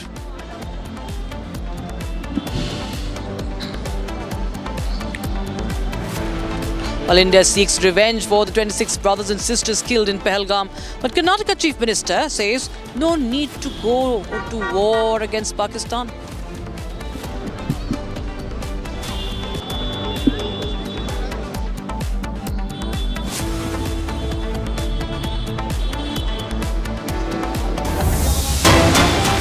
The action against Pakistan is only intensifying. The crackdown on terror continues, and the latest we have is from Kulgam, where the security forces have launched a search operation along with the security forces. The CRPF and the Jammu and Kashmir police are conducting this anti-terror operation in Kulgam. My colleague Jatin has in fact filed a report from Ground Zero, Kulgam. Take a look. Equipments के साथ जो security forces हैं वो अंदर research operation को अंजाम देने के लिए पहुंच रही हैं। आप देखेंगे तमाम जो इक्विपमेंट्स है सर्च ऑपरेशन के लिए चाहिए, तमाम जो सिक्योरिटी फोर्सेस की जरूरत है वो सभी सिक्योरिटी फोर्सेस जो है वो यहां पर पहुंची हुई है, जिसमें सीआरपीएफ के जवान शामिल है, जम्मू कश्मीर के जवान शामिल है, एसओजी के जवान जो है वो शामिल है और साथ ही जो इंडियन आर्मी है वो भी यहां पर मौजूद है। और आप देखेंगे कि जिस तरीके से मूवमेंट यहां पर हो रही है, कहीं ना कहीं आशंका इस बात की है कि इन्हीं घने जंगलों में आतंकियों के छिपे होने की आशंका, और यही कारण है कि इस पूरे इलाके को कॉर्डन ऑफ किया गया, इस पूरे इलाके को जो है वो बंद कर दिया गया, आवाजाही यहाँ पर रोक दी गई है और उसके बाद सर्च ऑपरेशन बड़ी तेजी से चलाया जा रहा है। तस्वीरें मैं आपको लगातार दिखा रहा हूं, अगर मेरे विजय पंकज आगे जाएंगे तो आप देख पाएंगे कि जिस तरीके की मूवमेंट यहाँ पर सिक्योरिटी फोर्सेस की हो रही है, वो तमाम अति आधुनिक जो उनके पास हथियार हैं वो लेकर वो लोग आगे की तरफ बढ़ रहे हैं। सीआरपीएफ की तमाम गाड़ियां आपको यहाँ पर नजर आ जाएंगी, जो यहाँ पर फोर्स है उनकी मूवमेंट को आप देख सकते हैं। तमाम जो बख्तरबंद गाड़ियां हैं वो यहाँ पर मौजूद है और हर कोशिश ये की जा रही है कि इस पूरे इलाके को जो सैनिटाइज किया जाए। आप देखेंगे घने जंगल यहाँ पर मौजूद है, फोर्स के जवान जो है यहाँ पर तैनात नजर आ रहे हैं और बख्तरबंद गाड़ियां जो है वो आगे की तरफ आपको मूव करती हुई नजर आ रही हैं। इन्हीं घने जंगलों में आतंकियों के छुपे होने की आशंका है और यही कारण है कि बड़े स्तर पर कुलगाम में जो सर्च ऑपरेशन इन झाड़ियों में किया जा रहा है, बेहद चुनौतीपूर्ण ये सर्च ऑपरेशन है और यही कारण है कि चाहे वो सीआरपीएफ के जवान हो, जम्मू कश्मीर पुलिस हो, इंडियन आर्मी की टुकड़ी हो, साथ ही एसओजी जो कि स्पेशल ऑपरेशन ग्रुप है, ये चारों मिलकर बड़ी संख्या में जो सर्च ऑपरेशन है वो चला रहे हैं।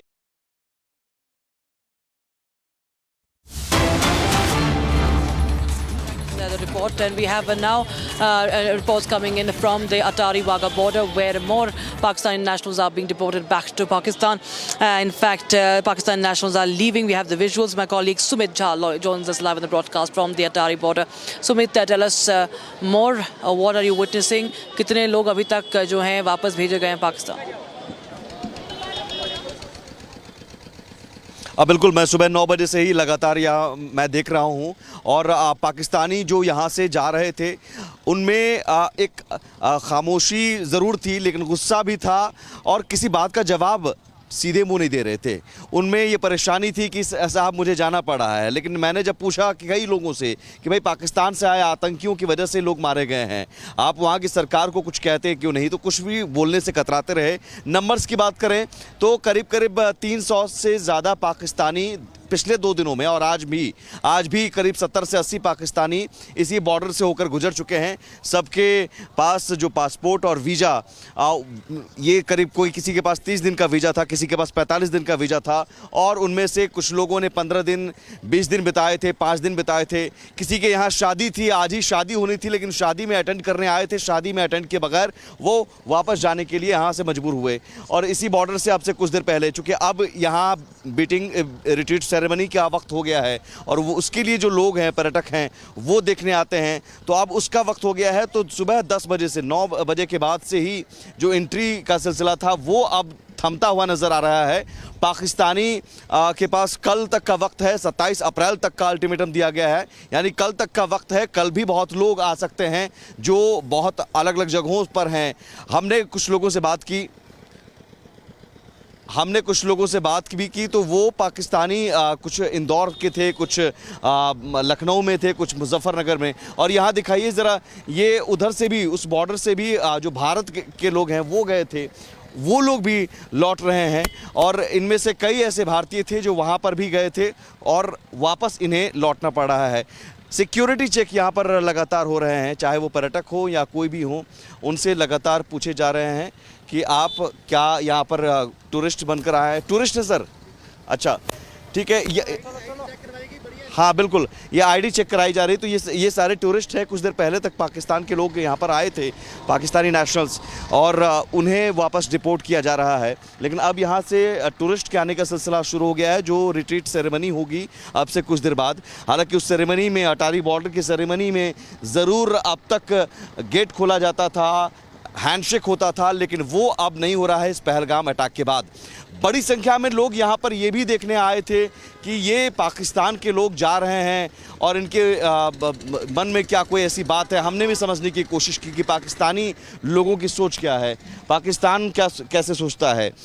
तो वो कई ऐसे पाकिस्तानी मिले जो इस बात पर आर्गू करने लगे कि नहीं साहब, अभी हम कैसे ब्लेम कर सकते हैं पाकिस्तान को यहाँ रहकर। ये मुझे हैरानी हुई। कई ऐसे लोगों को हमने पूछा कि आपकी सोच क्या है इस अटैक के बाद। अटैक को लेकर वो गलत कहते हैं, लेकिन पाकिस्तान की जब बात हमने की तो उन्होंने कहा कि ये अभी तो इन्वेस्टिगेशन होगा, पाकिस्तान को आप कैसे ब्लेम कर सकते हैं। आप समझिए, भारतीय सरजमी पर, इंडियन लैंड पर खड़े होकर पाकिस्तानी ये कहते हैं और पूरी हिम्मत से। तो वहाँ के लोग और कई लोगों ने कहा कि नहीं, ये अमन चैन होना चाहिए, लेकिन अमन चैन अब एक तरफा नहीं होगा और इसलिए पाकिस्तानियों को वापस भेजा जा रहा है। कई ऐसे पाकिस्तानी मिले जो समझिए कि 5 दिन 4 दिन का वक्त सिर्फ बिता पाए। उनके पास 45 दिन का वीज़ा था और वो फिर वापस यहाँ से उन्हें भेजा गया है। कई ऐसे लोग अभी भी हैं जो अलग अलग इलाकों में, क्योंकि यहाँ पर इंदौर से भी लोग आए, मुजफ्फरनगर से, यूपी के कई इलाकों से लोग आए, पाकिस्तान के जो लोग थे, मेरठ से आए, लखनऊ से आए, दिल्ली से भी आए और राजस्थान से भी कई लोग आए, जो कि इस बॉर्डर से ही आवाजाही मैक्सिमम होती रही है अब तक। वीज़ा के आधार पर आपको इस बॉर्डर से ही एंट्री मिलती है।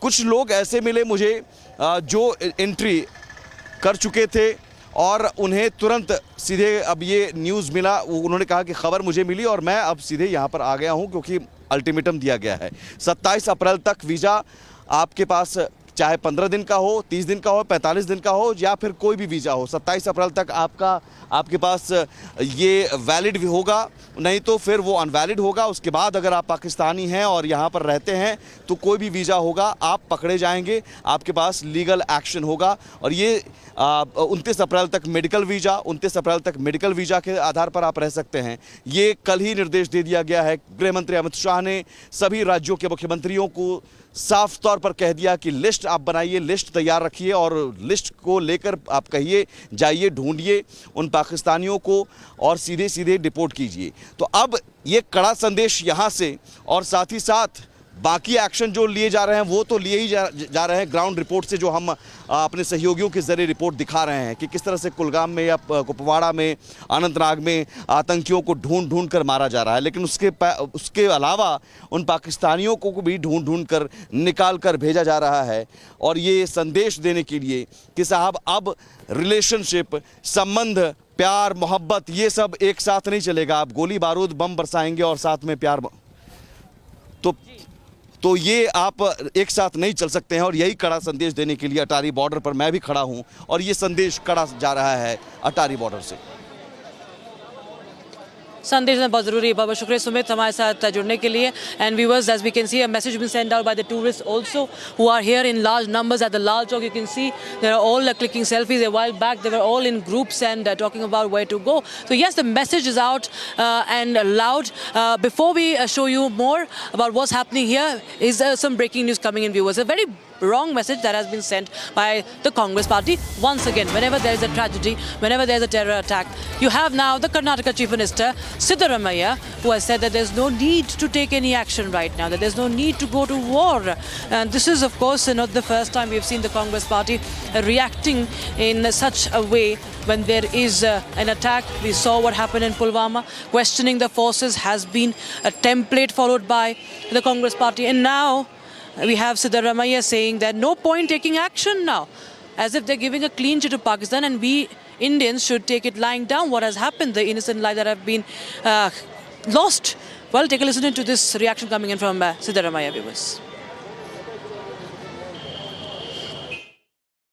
ಪಾಕಿಸ್ತಾನ ಮೇಲೆ ಯುದ್ಧದ ಅನಿವಾರ್ಯತೆ ಇದೆಯಾ ಈಗ ದೇಶಕ್ಕೆ?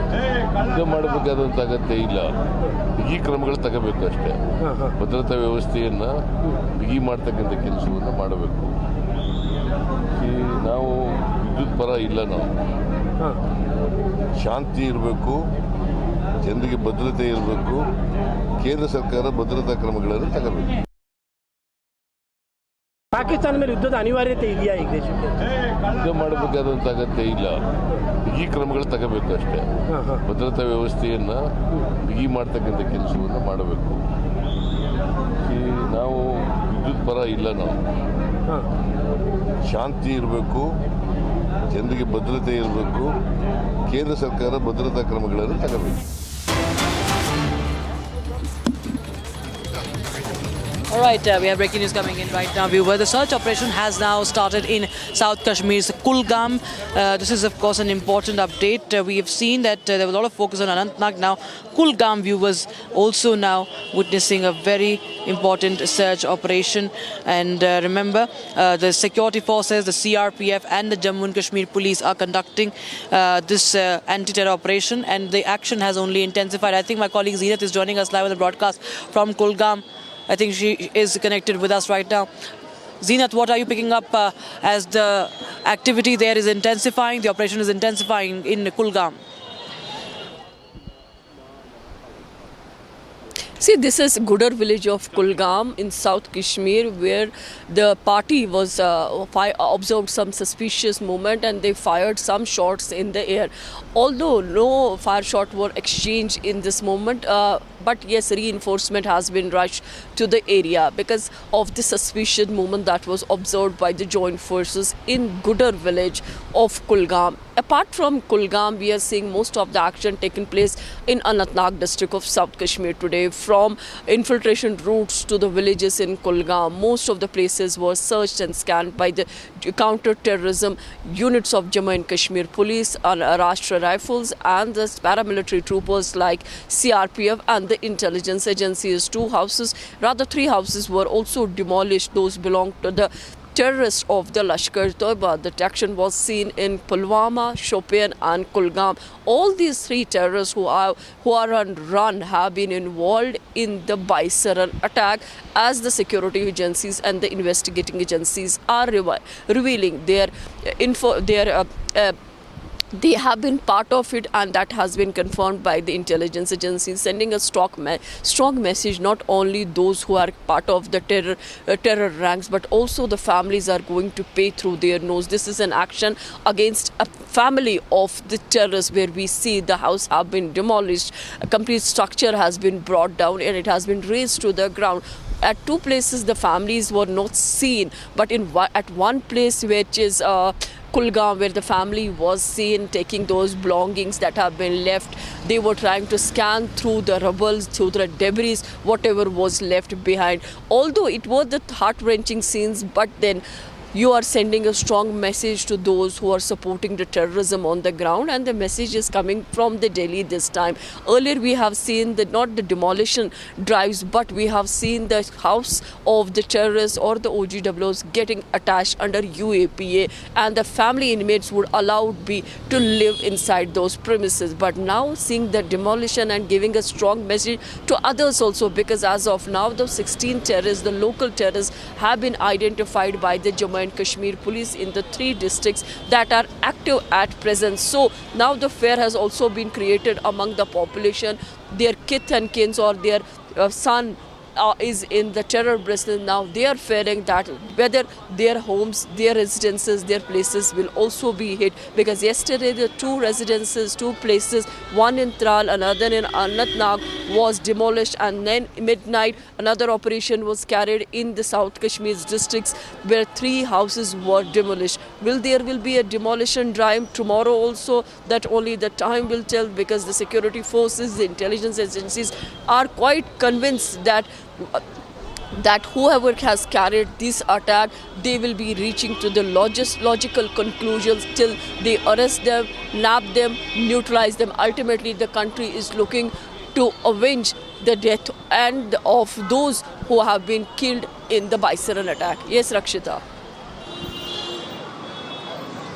Yes, thanks so much, Zina, for joining us. But in fact, we have some more breaking news coming in. Viewers, at least 14 active terrorists have been identified by the forces and the agencies. That's what we're breaking. 14 active terrorists from Srinagar, from Shopian, from Pulwama. Security forces have identified these local terrorists. These are active local terrorists across various districts. And this list includes individuals affiliated with the groups such as the Lashkar-e-Toiba, the Jaish-e-Mohammed, the Hizbul Mujahideen and the resistance from the TRF. So these are at least 14 active terrorists that have been identified by the security forces, and that's the breaking news we're getting in right now. Zeenat, I think Zeenat is back with us. Zeenat, well, of course, very important to identify these active terrorists, but also, of course, hunt them down. Tell us more, please, about these 14 terrorists. See, Rakshita, now we are seeing that the security agencies are zeroing as far the local terrorist network is concerned. They have identified 14 terrorists, and those all hail from Srinagar, Shopian and Pulwama. That means one is from the central Kashmir, and the 2 districts that have been touched are from the South Kashmir. When it comes to the local terrorists who have been active, most of the terrorists come from Jaish, Lashkar and 1 or 2 from the Hizbul Mujahideen, which is a homegrown terror network or the terror outfit. From Sopore, they have identified Adil Rahman, who's a 19-year-old boy and has been active since 2021. That means in the terror business for around 5 years, and he's also the district commander of LET. Then we come to Avantipora, part of Pulwama, South Kashmir, where Asif has been identified, who's active since 2022. From Pulwama, it is Abdur Rashid Sheikh and Haris Nazir. Again in LET terrorists active since 23. That means they joined the business 2 years back. Then as far as Shopian is concerned, Asif Khande, who is from Hizbul Mujahideen, a homegrown terror network, active since 2015. That means a decade-long time he has given in terror business and quite active and a commander of Hizbul Mujahideen. Then again Shahid Kutte, who's active since 2023, and again we saw a demolition drive at his residence today. Zubair Wani, he's from Anantnag but with the HM. And Harun Ganai, he's active since June 21. Kulgam Zakir Ganai. Yes, Zakir Ganai is the same person, same terrorist who's active since 2023, active with the LET outfit, and whose house has also been demolished. These are the numbers and the figures and the identity of those 14 active terrorists who hails from Srinagar, Pulwama and Kulgam. Right. In fact, Zinat, I just request you to please stay on with us because the forces are going all out. It's an all-out war against terror. And now we have some news coming in from Sopore. Now, Sopore police has conducted a search at the residence of a Jamaat Islami-linked individual. Incriminating material linked to the banned outfit was seized during the search, which was conducted in the presence of executive magistrates and independent witnesses, ensuring full legal compliance and procedural transparency. You know, Zinat, there was a lot of talk about Jamaat Islami, and when it was banned, there were parties here that were condemning this ban.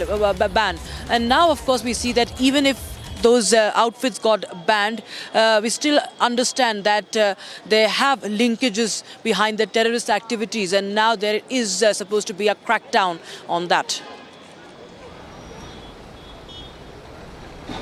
Yes, Rakshita. Now see, from South Kashmir, we are heading to North Kashmir in our coverage. And this is district Sopore where this incident had happened. Although Jamaat-e-Islami, this time we saw they participated in the elected government process. They were the part of the election process. Many of the candidates also filled their forms. They chose to be, they were the part of the campaigning. Although most of the Jamaat members who fought these elections during the assembly election, they all lost. But then they have been showing their loyalty towards the Constitution of India. There were multiple reports from the Jamaat-Islami members that they do believe in the Constitution of the country, but then you see the ground support does not go that easily, and these members, despite because of the fear of the security forces, investigating agencies, they try to give a public posturing of associating themselves from the Jamaat-e-Islami membership, but on ground their roots are intact. And now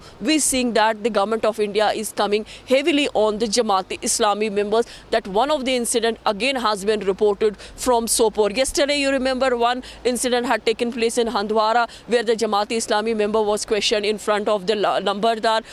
Investigating agencies were also there. So in North Kashmir, the Jamaat has a foothold, because if you remember the Hurriyat Hawk, late Ali Shah Gilani, who was also known for the terror master of Jammu and Kashmir, has got involved in multiple things from terror business to hartal and strike calls. He hailed from Sopore. So Sopore has an edge for Jamaat-e-Islami from the very beginning, and even after the death of Sayyid Ali Shah Gilani, Jamaat still holds ground in Sopore of North Kashmir.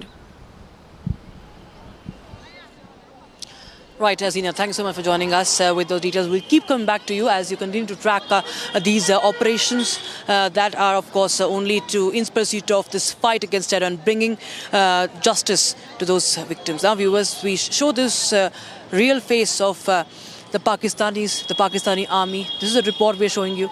London, the Pakistani embassy, outside the embassy in London, there was a lot of protest that was witnessed. Hundreds of Indians had in fact taken out protests, but there was a Pakistani army colonel, defense attaché. He came out on the balcony and started threatening the Indians. It was rubbing salt on wounds. It was an obscene gesture, and it was the evil face once again visible to the entire world. He was gesturing at the Indians that the slit-throating gesture, and also he held a placard of IAF Group Captain Abhinandan. Here's more.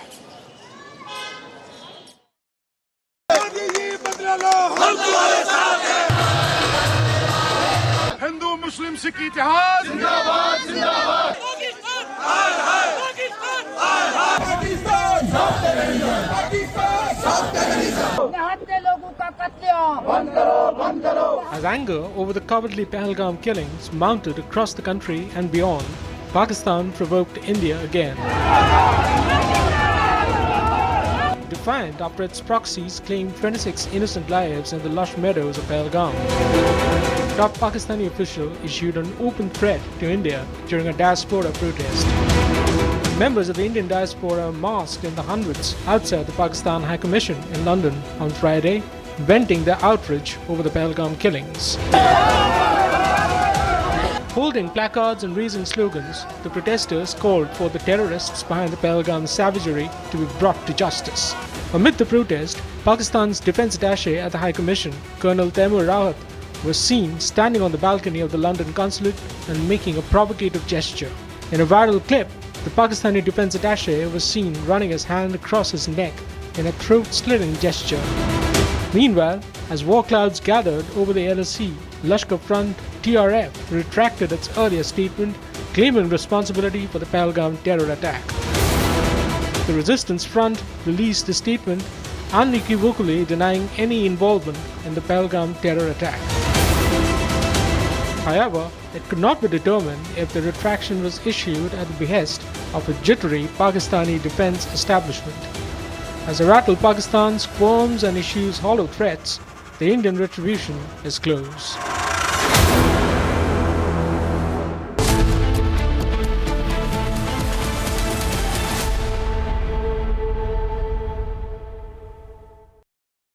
Mahi sir, how much do you love your fans? Honestly, I love my new fans. पुराने वाले बेकार में शोर करते sir fans हैं शोर तो करेंगे ही ना नए वाले नहीं करते and they listen to what I say. The new generation Orient BLDC fans. Super silent performance with voice control. Silly me, I thought Cricket fans. MDH का किचन किंग किचन में हो तो हम सब कुछ बना सकते हैं। बैंगन का भरता, आलू गोभी, भिंडी मसाला और भी बहुत कुछ। MDH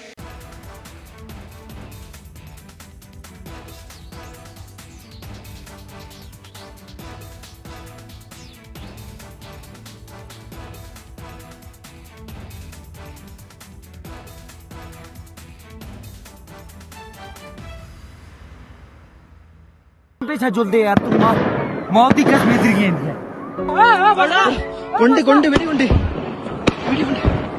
আপনি বলুন হিন্দু বলে বেড়েছে বলুন কাল রাতে আমাকে বলেছেন হিন্দু বলে মেরেছে বলুন বলুন আপনি মুসলিম আপনি কি কালমা পড়তে জানেন না জানি না বলুন এদের বলুন সেকুলার নেতাদের বলুন এভাবে টেনে আর আগের দিনে যেহেতু বৃষ্টি হয়েছে ওখানে কাদাও ছিল There are many places to study journalism within four walls.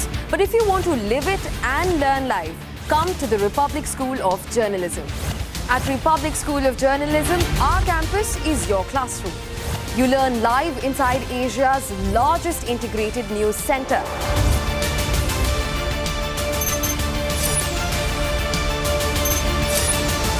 RepublicschoolofJournalism.com. Applications open.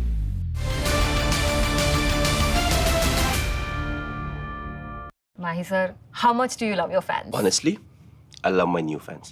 पुराने वाले बेकार में शोर करते सर फैंस हैं शोर तो करेंगे ही ना नए वाले नहीं करते and they listen to what I say. The new generation Orient BLDC fans. Super silent performance with voice control. Silly me, I thought Cricket fans. अब आया असली स्वाद। अब आया स्वाद। जब स्वाद के पड़े हो लाले तो MDH का चंकी चाट मसाला डालें। MDH का Chunky chaat masala.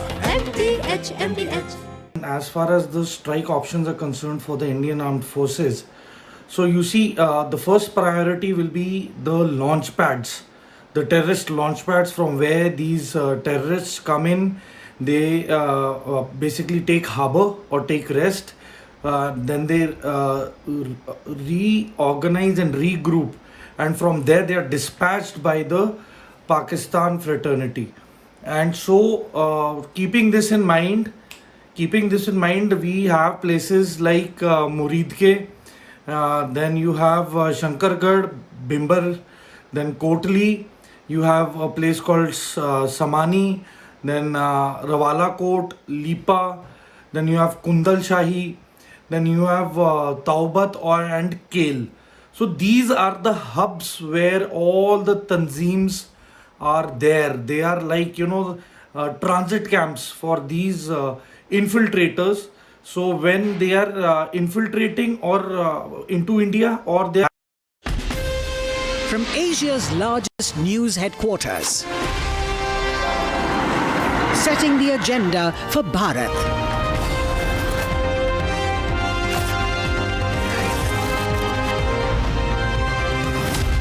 You're watching Republic.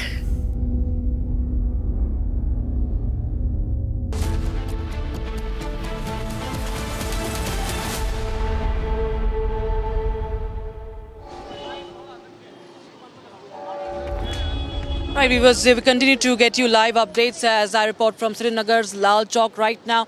And it's, of course, a story that we will be on throughout the day. We are showing you the anti-terror operations, what is happening across, what is happening alongside the border. And, of course, the politics also that is blowing up. We will get you more, but first, let's take a look at the headlines at this hour.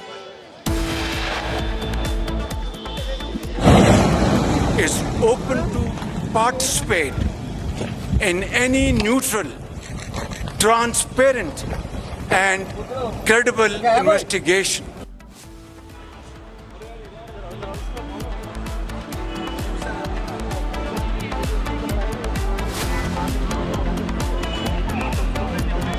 Cornered by India's diplomatic strike, Pakistan Prime Minister now wants a neutral probe into Pahalgam Terror Attack.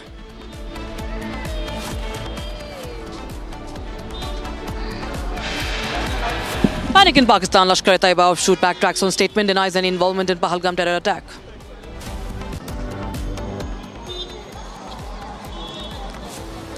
Pakistan Defence Attaché publicly threatens the civilians, makes throat-slitting gestures at protesters outside High Commission in London.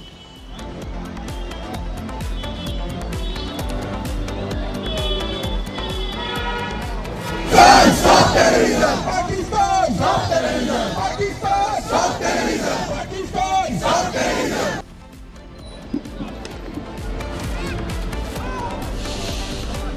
Protests against Pakistan taken to the global stage. Indian diaspora demonstrates outside Pakistan High Commission in London, in Copenhagen and in Melbourne.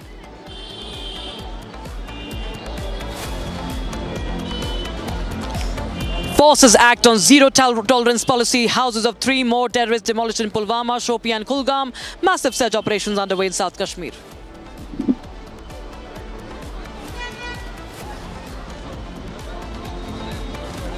India seeks revenge for the 26 brothers and sisters killed in Pahalgam. But Karnataka Chief Minister says that there's no need for war against Pakistan.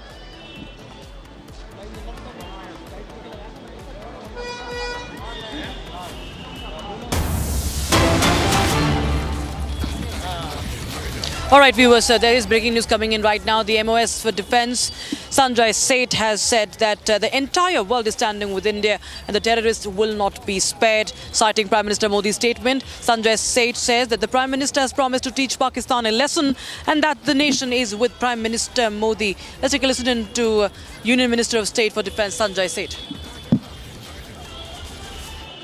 देखो कार्रवाई शिमला समझौता और हम कह सकते हैं जितनी कार्रवाई है जायज है, कार्रवाई और होगी, क्योंकि जो घृणित कार्य किया है पाकिस्तान ने और जो घृणित कार्य आतंकवादियों ने किया है, पूरा देश और जो पीड़ित परिवार के उनके जो आंसू हैं, एक एक आंसू का बदला होगा। ऐसे आतंकवादियों को छोड़ा नहीं जाएगा और इसीलिए इस आतंकवाद के खिलाफ पूरी दुनिया भारत के साथ खड़ी है, पूरी दुनिया मोदी जी के साथ खड़ी है। अब आतंकवाद का समूल नष्ट ही एक उपाय है। And we have some breaking news coming in right now. Kupwara police along with the Indian armed forces have successfully busted a terror hideout in the Machal area of North Kashmir's Kupwara. A large cache of arms and ammunition has been recovered, including the 5 AK series rifles and 1 pistol. Operation was initiated based on specific intelligence inputs. Combing operations are ongoing in the area to ensure that there are no additional threats. And we continue to get you more updates. Zinat is in fact moving towards North Kashmir. Zinat, tell us more updates about this very important operation that is underway right now.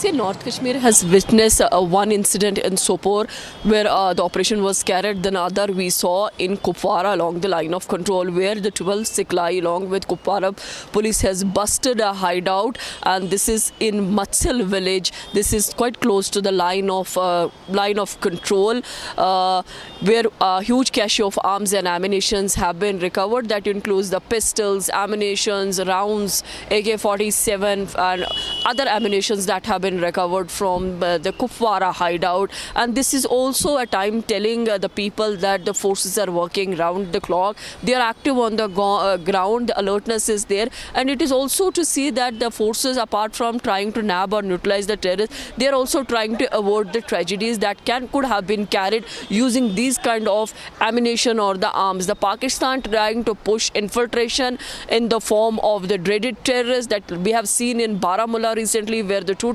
Pak origin terrorists got neutralized, and then a huge cache of arms and ammunition today recovered from the Kupwara of Machal's Kupwara, where the huge cache of arms and ammunitions were recovered. This is more like that if this ammunition and arms could have penetrated into the hinterland and it would have got circulated among the terror networks, then there would are the chances that they could have carried a strike or would have disturbed the law and order. But before it could have reached to hinterland, the threat was neutralized itself in Machil Bowl, where this operation was carried by 12 Siklai, which is a part of Indian Army. Indian Army carried the operation. They bust this entire terror network and also recovered huge cache of arms and ammunition from the Kupwara along the line of control.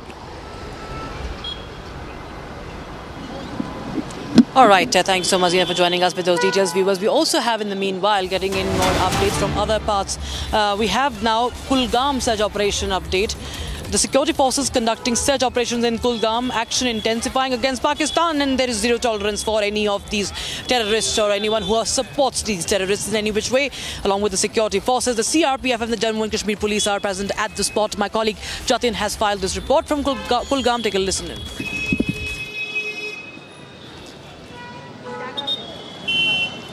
के जहां जो security forces है वो अंदर research operation को अंजाम देने के लिए पहुंच रही हैं। आप देखेंगे तमाम जो इक्विपमेंट है सर्च ऑपरेशन के लिए चाहिए, तमाम जो सिक्योरिटी फोर्सेस की जरूरत है वो सभी सिक्योरिटी फोर्सेस जो है वो यहां पर पहुंची हुई है, जिसमें सीआरपीएफ के जवान शामिल है, जम्मू कश्मीर के जवान शामिल है, एसओजी के जवान जो है वो शामिल है और साथ ही जो इंडियन आर्मी है वो भी यहां पर मौजूद है। और आप देखेंगे कि जिस तरीके से मूवमेंट यहां पर हो रही है, कहीं ना कहीं आशंका इस बात की है कि इन्हीं घने जंगलों में आतंकियों के छिपे होने की आशंका, और यही कारण है कि इस पूरे इलाके को कॉर्डन ऑफ किया गया, इस पूरे इलाके को जो है वो बंद कर दिया गया, आवाजाही यहां पर रोक दी गई है और उसके बाद सर्च ऑपरेशन बड़ी तेजी से चलाया जा रहा है। तस्वीरें मैं आपको लगातार दिखा रहा हूं, अगर मेरे विजय पंकज आगे जाएंगे तो आप देख पाएंगे कि जिस तरीके की मूवमेंट यहां पर सिक्योरिटी फोर्सेस की हो रही है, वो तमाम अति आधुनिक जो उनके पास हथियार हैं वो लेकर वो लोग आगे की तरफ बढ़ रहे हैं। सीआरपीएफ की तमाम गाड़ियां आपको यहां पर नजर आ जाएंगी, जो यहां पर फोर्स है उनकी मूवमेंट को आप देख सकते हैं। तमाम जो बख्तरबंद गाड़ियां हैं वो यहां पर मौजूद है और हर कोशिश ये की जा रही है कि इस पूरे इलाके को जो सैनिटाइज किया जाए।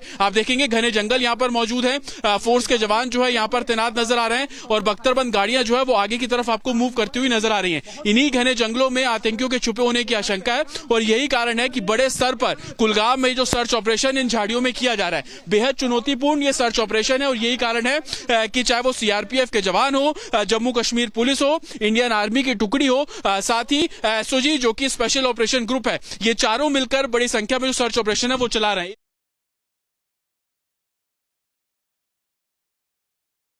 और यही कारण है कि चाहे वो सीआरपी मूवमेंट लगातार बहुत तेजी से यहाँ पर हो रही है सिक्योरिटी फोर्सेस की और राउंड अप करते हुए आपको लोग जो आर्मी एसओजी के जवान हैं वो आपको यहाँ पर नजर आएंगे और इस पूरे इलाके को इस तरीके से कॉर्डन ऑफ किया गया।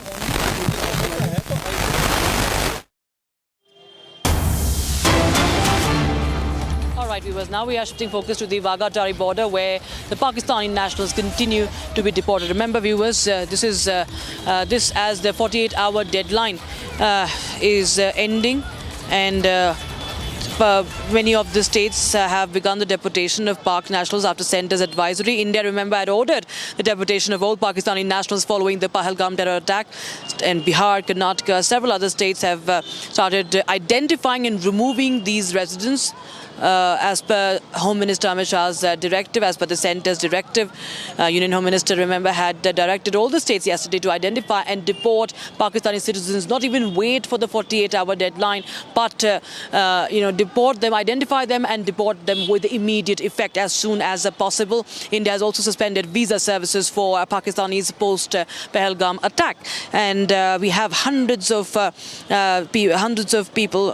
Pakistani nationals who have been deported so far, and Wagah-Attari border, a very important entry point. We see many Pakistani nationals who enter India via the Attari border, that's in Punjab, and today we are going to get you more updates as we will show you a report from ground zero from the Attari border. And viewers, this is of course a diplomatic strike. It's part of India's diplomatic strike against Pakistan, and all across the length and breadth of the country, these Pakistani nationals are being deported. All right, viewers, let's take a quick roundup of all other stories that we're tracking for you right now.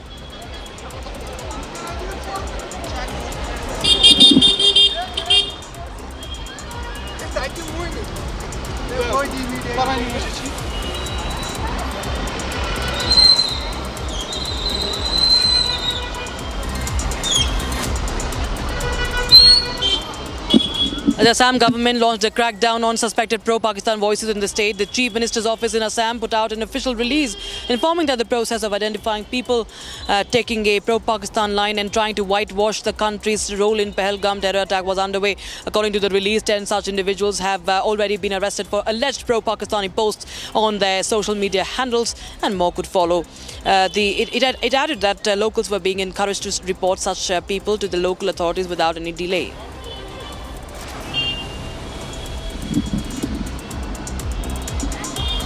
The ruling Mahayuti in Maharashtra has moved to deport Pakistanis in the state following the centre's directive to all the people from across the border to leave Indian shores in 48 hours. A top official at the state government says Pakistan nationals currently residing in Maharashtra on short-term visas have been asked to leave the country by 27th of April. It is understood that as many as 55 Pakistani nationals in Maharashtra have been asked to leave the country by the end of the deadline.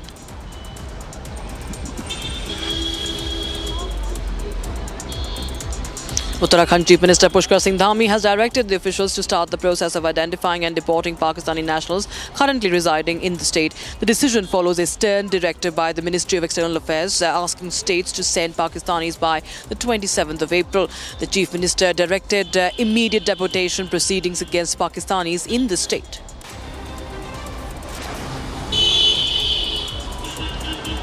Union Minister Hardeep Singh Puri launched a blistering attack on Pakistan over the terror attack, saying it was directed, sponsored and abetted from across the border. Puri said that leaders holding top public offices in Pakistan have already owned up to the country's role in the 22nd April terror attack on the big diplomatic offensive by the centre against Pakistan. He said it was just the beginning, as the country would have to pay a big price for the cowardly killings.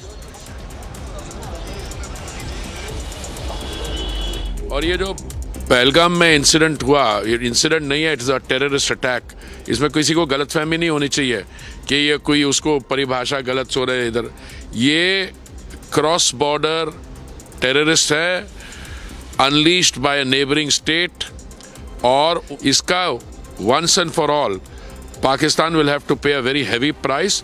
और अभी तो ये शुरुआत हुई है।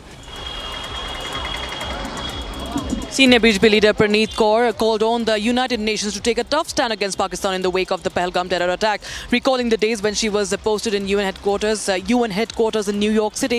The career diplomat said that she took up the matter at the biggest global forums, asking for a consensus for action against Pakistan. She said that the centre has already demonstrated the political will to go after Pakistan in light of the monstrous terror attack. ये बहुत बुरी बात है।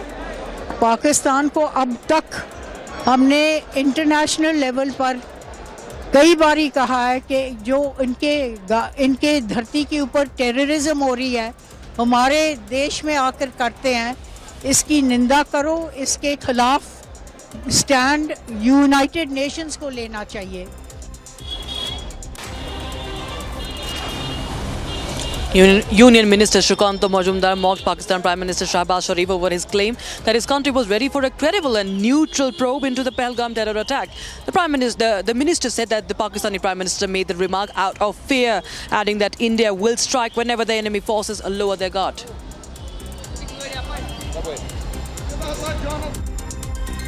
देखिए, जांच क्या करेंगे? चोर कभी चोरी का जांच कर सकते हैं क्या? पाकिस्तान से ही आए थे लोग, हर जगह से दिख रहा है, और इसका ऑलरेडी कौन कौन ऑर्गेनाइजेशन इसके पीछे है। पाकिस्तान में भी लोग चिल्ला रहे हैं कि हम पीछे। बाकी जो पाकिस्तान के प्रधानमंत्री बोल रहे हैं, वो डर के मारे बोल रहे हैं कि इन्वेस्टिगेशन के लिए तैयार हैं।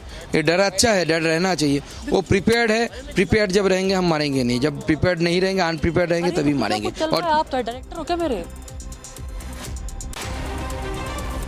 Suspend the Indus Water Treaty with Pakistan in the wake of Pahalgam terror attack. Haryana Minister Anil Vij said not a drop of water would go across the border come what may. He said India was not obliged to provide water to Pakistan when it was sending terrorists across the border to bleed India. He said Pakistani is already short of food and will soon experience crippling water situation. अब आप ये है कि जैसे मर्जी सोच लो, पानी तो हमने देना नहीं, हमारा पानी है, हिमालय से आ रहा है सिंधु नदी, और सिंधु नदी भी एक सभ्यता का नाम है, केवल नदी का नाम नहीं है।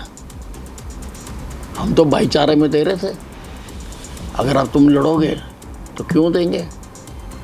आटा तो मेरे पास पहले नहीं था, पानी अब बंद हो गया, तुम्हारा आटा पानी बंद हो गया।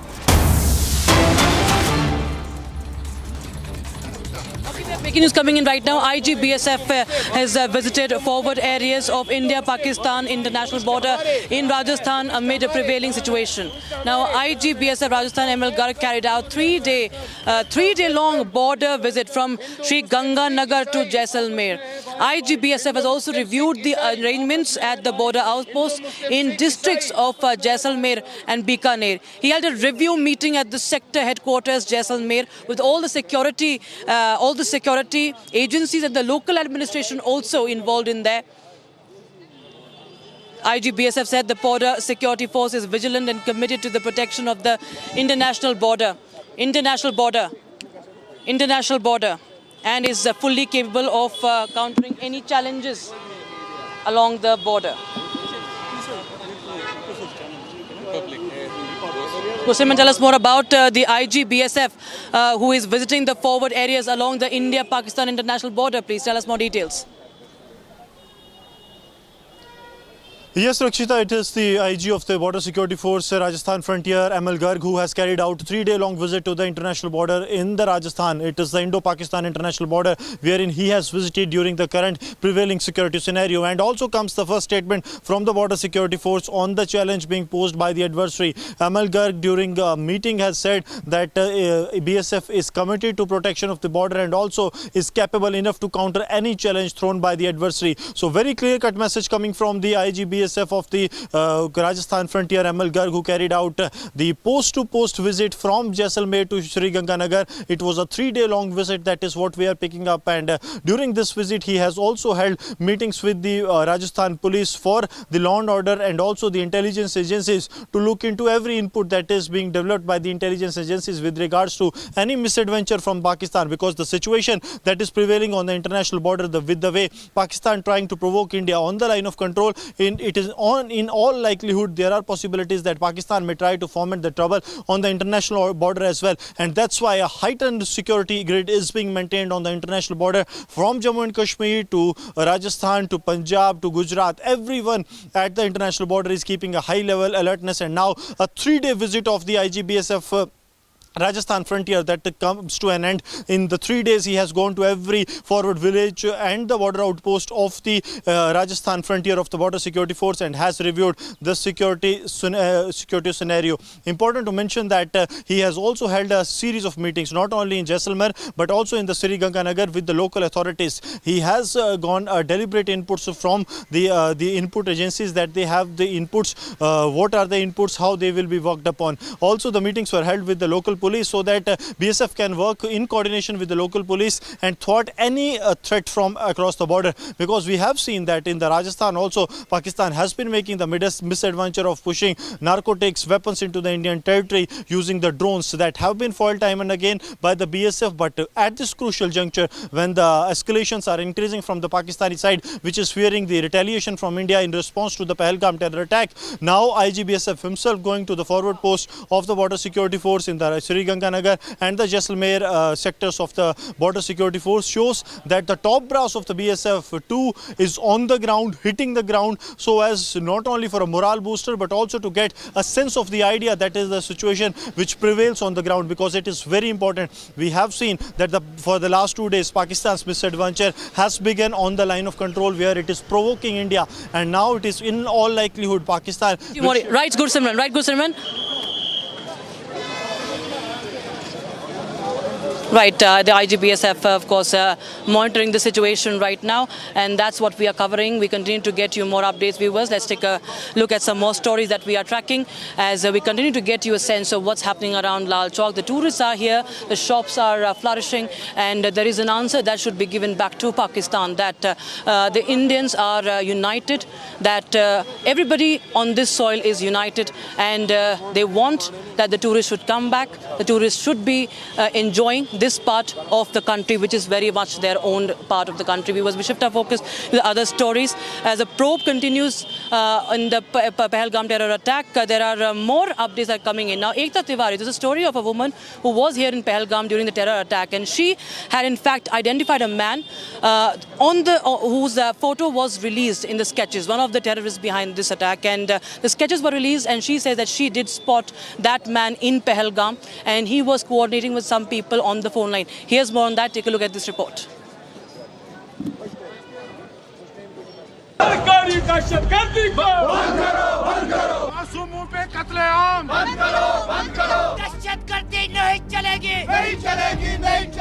As a billion-plus Indians continue to raise chorus for retribution and revenge, the security forces swept the valley for the tiny scrap of evidence that would lead to the Pahalgam killers. Dramatic visuals showed armed police and security personnel going into homes that suspected of holding clues on the terrorists. Across multiple locations in the valley, alert forces were seen checking rooms, corners and furniture for clues to the Lashkar men who are believed to be on the run in the wake of the attack. As the Pahalgam probe moved through the gears, a Rajasthan woman came out with a sensational claim. The woman said she recognized one of the Lashkar terrorists from the sketches released by the probe agencies as the man who posed as a pony handler.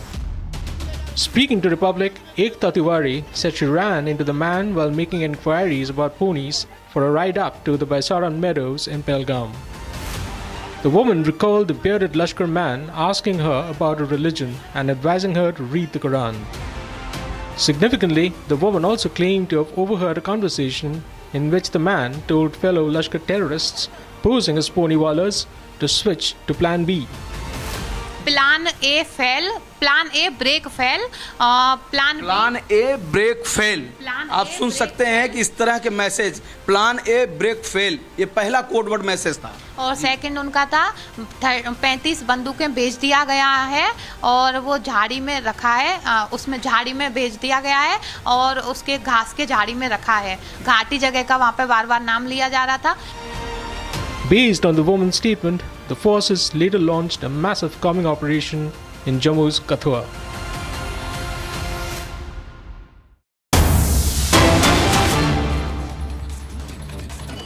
All right, we have some more breaking news coming in as we speak. There is an update coming in as 14 active terrorists from Srinagar, Shopian and Pulwama have been identified, and security forces in Jammu and Kashmir are searching for them. The list includes individuals affiliated to the Lashkar-e-Taiba and other fronts, Jaish-e-Mohammed as well, Hizbul Mujahideen, and also the terrorist resistance, the resistance front, that is the TRF. So that's the breaking news we have. There are, of course, all-out combing operations and the search operations that are underway right now across several parts of South Kashmir, also in North Kashmir as well now. But in Srinagar and Shopian and Pulwama, there are at least 14 active terrorists that have been identified. Security forces in Jammu and Kashmir have identified a number of active local terrorists across various districts. The list includes individuals affiliated with the groups such as Lashkar and Hizbul Mujahideen as well.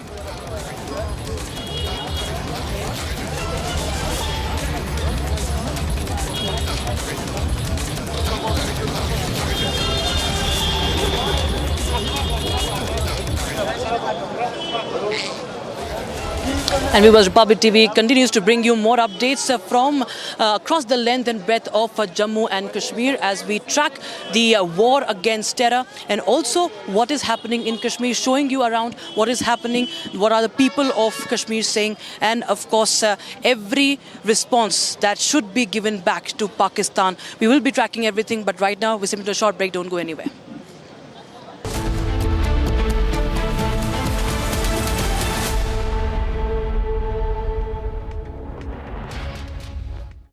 सस्ते वाले दाल मसाले स्वाद हुआ बेकार, MDH की हल्दी मिर्ची धनिया करे कमाल। ये रंग दे, ये खुशबू दे, ये तीखा, ये कम पड़े, क्या निराला MDH मसाला।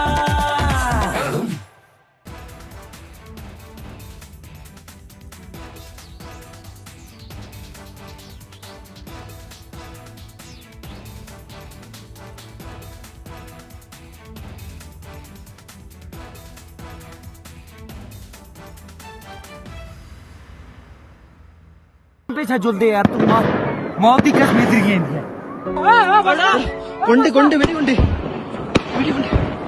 আপনি বলুন হিন্দু বলে বেড়েছে বলুন কাল রাতে আমাকে বলেছেন হিন্দু বলে মেরেছে বলুন বলুন আপনি মুসলিম আপনি কি কালমা পড়তে জানেন না জানি না বলুন এদের বলুন সেকুলার নেতাদের বলুন এভাবে টেনে আর আগের দিনে যেহেতু বৃষ্টি হয়েছে ওখানে কাদাও ছিল আমার বাচ্চাটাকে টেনে দেখছি করে চেতে চেতে যাচ্ছে আমি না বুঝতে পারি না কি হলো হঠাৎ কি হলো আমি পেছনে যখন ঘুরি তখন দেখি ডিসটেন্স ছিল ধরুন আমি আপনি একটা লোক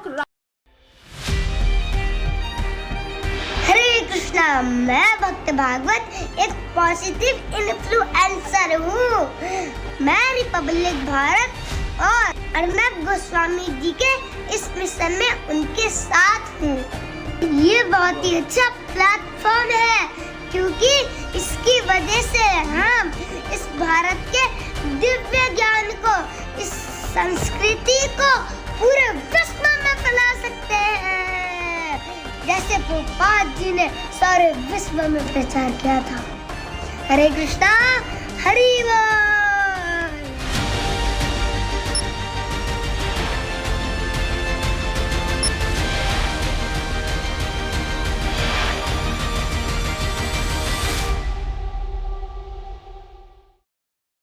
Mahi sir, how much do you love your fans? Honestly, I love my new fans.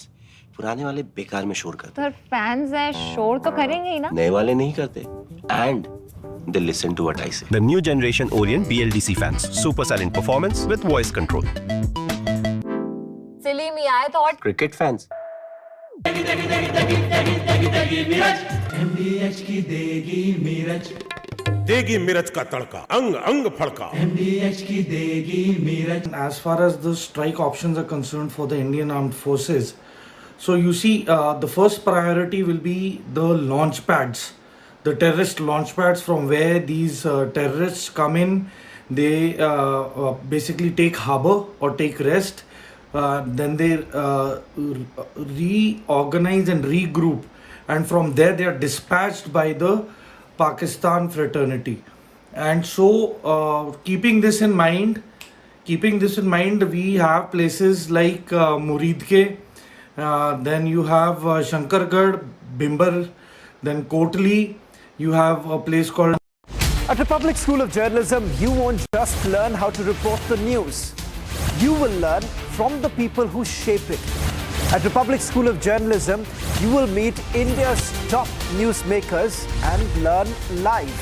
Inside Republic headquarters, there's news happening in every room.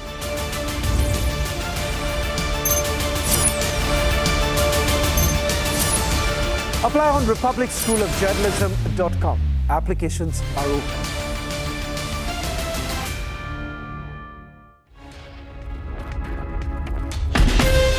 From Asia's largest news headquarters,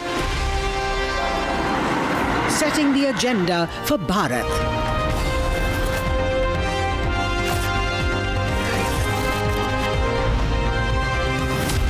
You're watching Republic.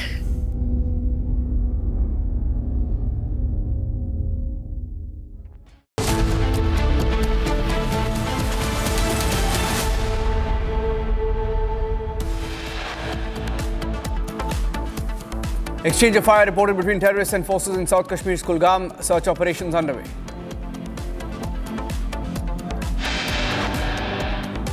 Forces launched search operations at Jamaat-e-Islami linked terrorist, incriminating material linked to the banned outfit seized during the search.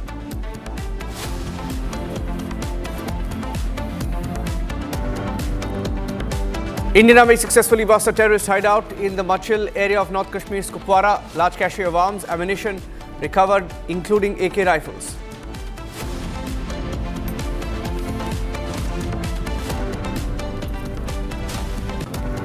Pakistan defense attaché publicly threatens Indians, makes throat-slitting gestures at protesters outside the High Commission in London.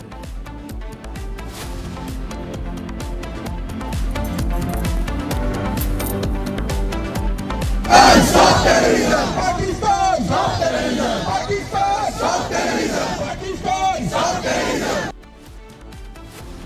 Protests against Pakistan take to the global stage. Indian diaspora demonstrating outside Pakistan High Commission in London, Copenhagen and Melbourne.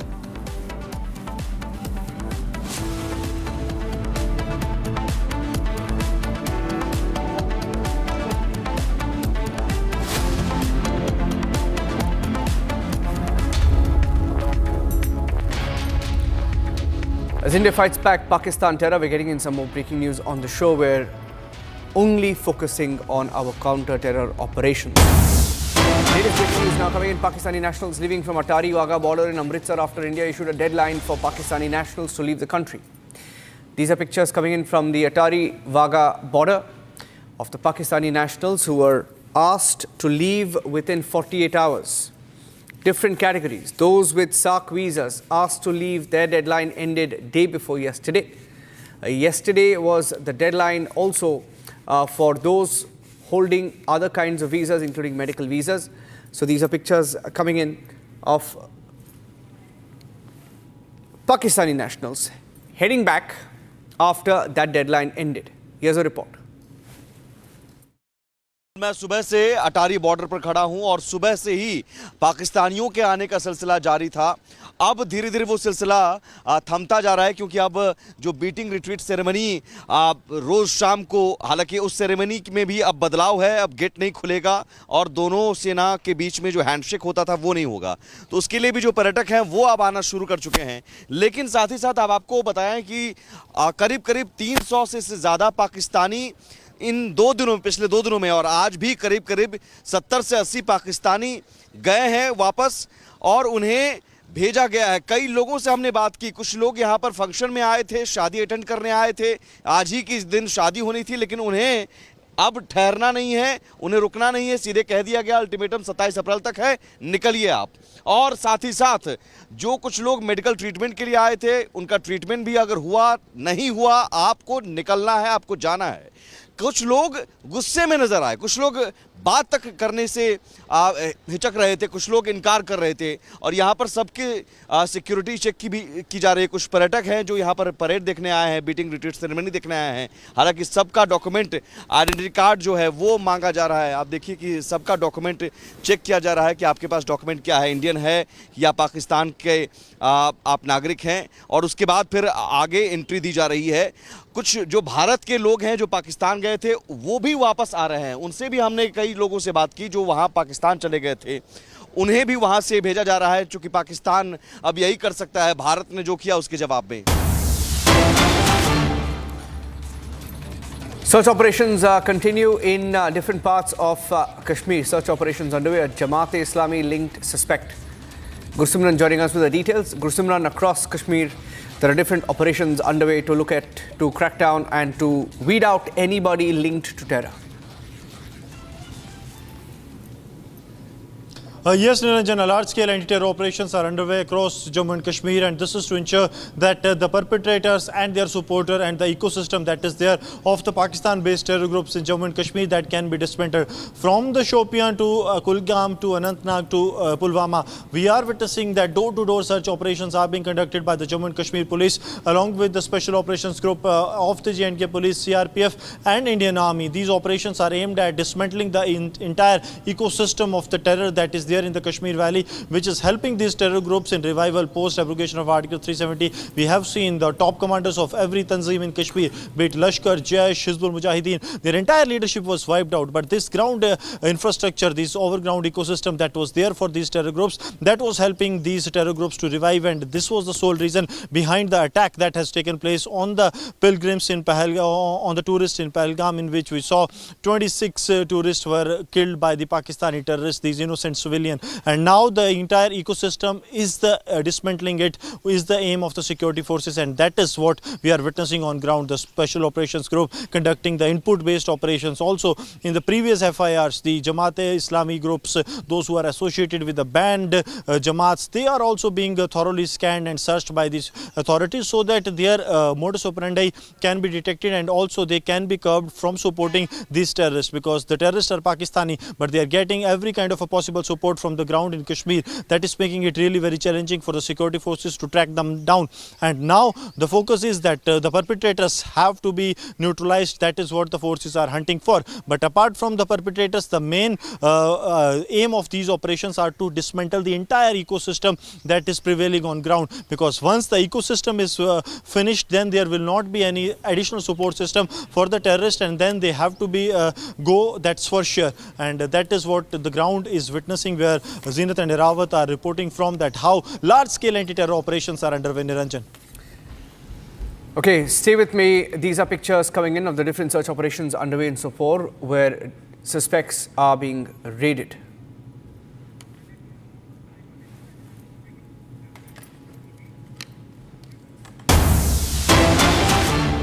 Getting in details now of the IGBSF visiting forward areas of India-Pakistan international border in Rajasthan amid the prevailing situation. IGBSF Rajasthan ML Garg carrying out 3-day-long border visits from Sri Ganganagar to Jaisalmer.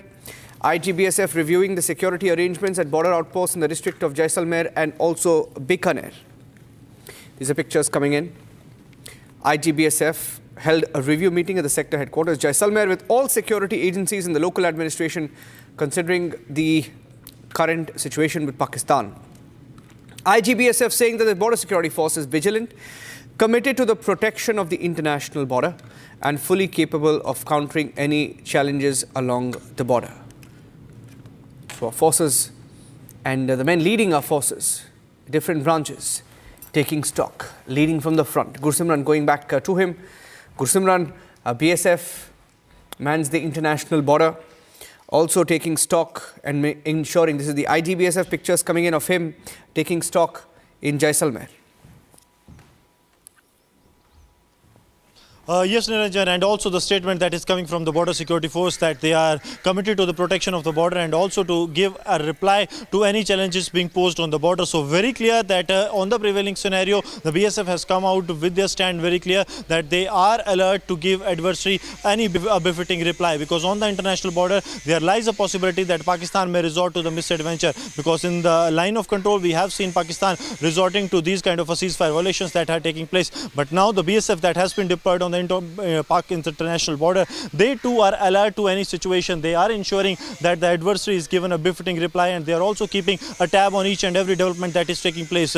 In the BSF Rajasthan frontier, the IG ML Garg has visited the forward areas of Jaisalmer to Sri Ganganagar. From every border outpost to meeting the officials to holding the security assessment meetings, he has ensured, he has taken stock of the inputs that are with the intelligence agencies so that they can be worked upon, because Rajasthan continues to be one of those borders where Pakistan has their nefarious eyes on. They have been pushing the narcotics and weapons into the Rajasthan international border. That has been foiled many a times by the alert troops of the Border Security Force. So this continues to be a challenge for the BSF, the Pakistan's nefarious plots, and also the prevailing scenario that is there, the tensions that have escalated between both the countries after the Pahalgam terror attack. There lies a possibility that Pakistan may try any misadventure on any of the international borders, because on the line of control they are doing so. So that is why ML Garg held a 3-day-long visit to the international border, in which every minute challenge was discussed thoroughly, and what can be the result to it, what can be the countermeasure to the threats that are being posed. Everything was thoroughly discussed during this meeting that has taken place for 3 days at different, from Sri Ganganagar to Jaisalmer, the sector headquarters where he has visited along with the DIGs of the intelligence wing of BSF. Okay, stay with us. Getting in some more breaking news now coming in. Pictures of the operations in different parts of Kashmir. Now from Kulgam, the action intensifying against Pakistan forces detecting suspicious movement in South Kashmir's Kulgam. Security forces have conducted search operations in Kulgam along with forces CRPF, Jammu and Kashmir police also present. Suspicious movement in Kulgam Zoo. Zinat joining us live from Shopian. Zinat.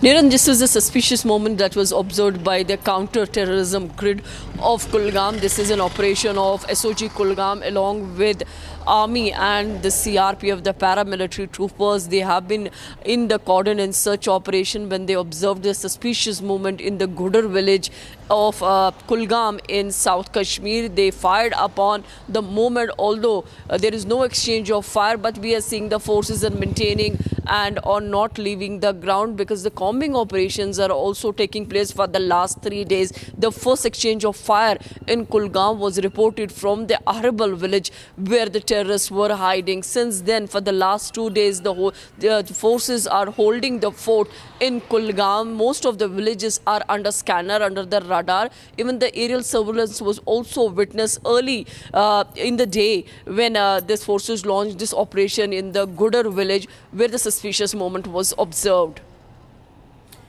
Okay, thank you for joining us with those details. Zinat, be with me. I'm getting in non-stop breaking news updates on Pakistan. And I'm going across to the next bit of update coming in from Maharashtra.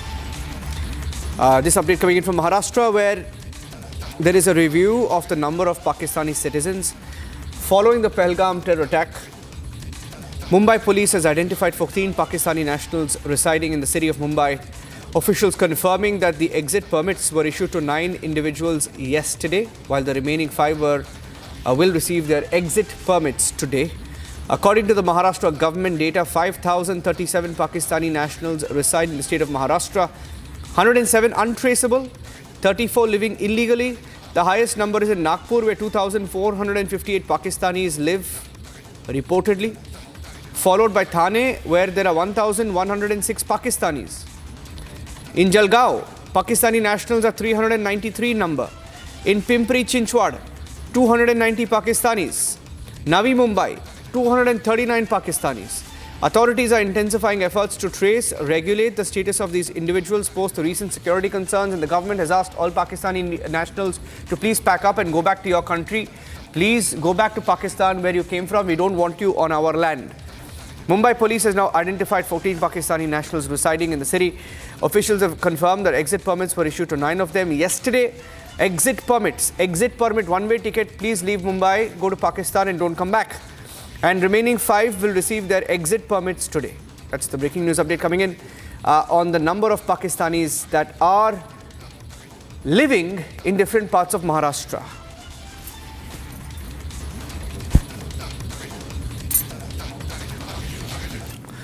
Amid the ongoing protests against Pakistan, it's not just in India where Pakistan is facing protests. There is global anger over the Pahalgam terror attack. And these pictures are from the UK, where Indian diaspora was protesting outside the Pakistan High Commission. And then while they were protesting, a Pakistan defense attaché comes to the balcony and then he shows his country's true colors. What would you do if you were a diplomat, an envoy, a defense attaché who's standing on the balcony of a Pakistan High Commission? He gestures to the Indian crowd that Pakistanis will slit the throats of Indians. That's who Pakistanis really are. Look at this video.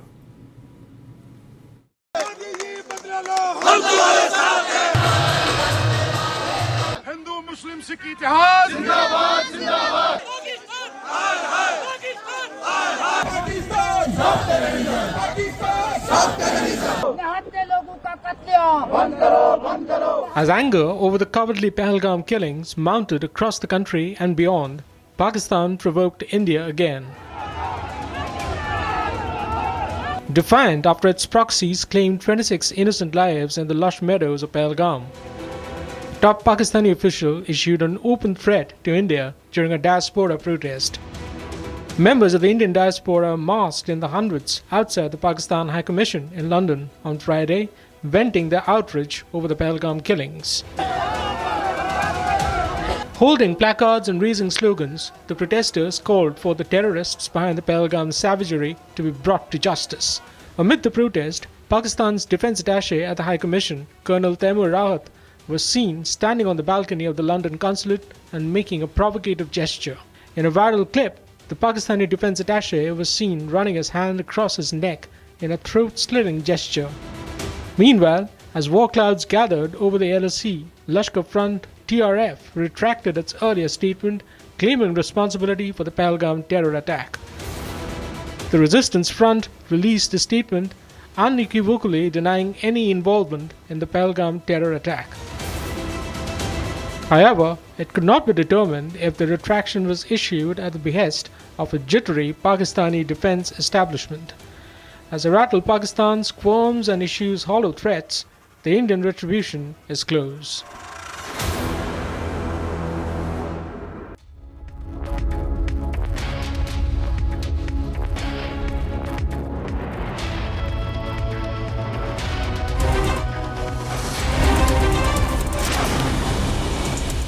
Top headlines from across the country now. Assam government launched a crackdown on the suspected pro-Pakistan voices, apologists. The Chief Minister's office in Assam put out an official release informing that the process of identifying people taking a pro-Pakistan line and trying to whitewash Pakistan's role in the Pahalgam terror attack was underway.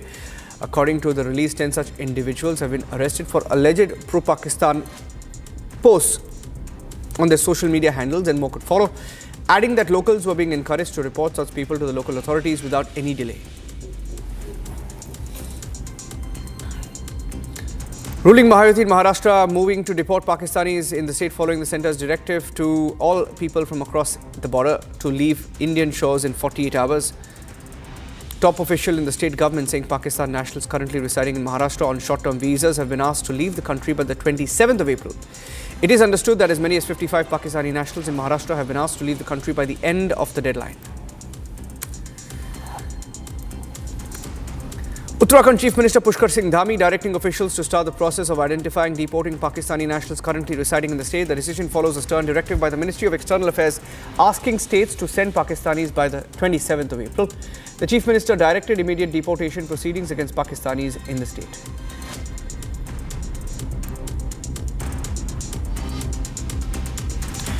Union Minister Hardeep Singh Puri launched an attack on Pakistan over the Pahalgam terror attack, saying it was directed, sponsored, vetted from across the border, saying whole leaders holding top public offices in Pakistan have already owned up to the country's role in the 22nd April terror attack. On the big diplomatic offensive by the centre against Pakistan, he said it was just the beginning, rather, as the country would have to pay a big price for the cowardly attacks.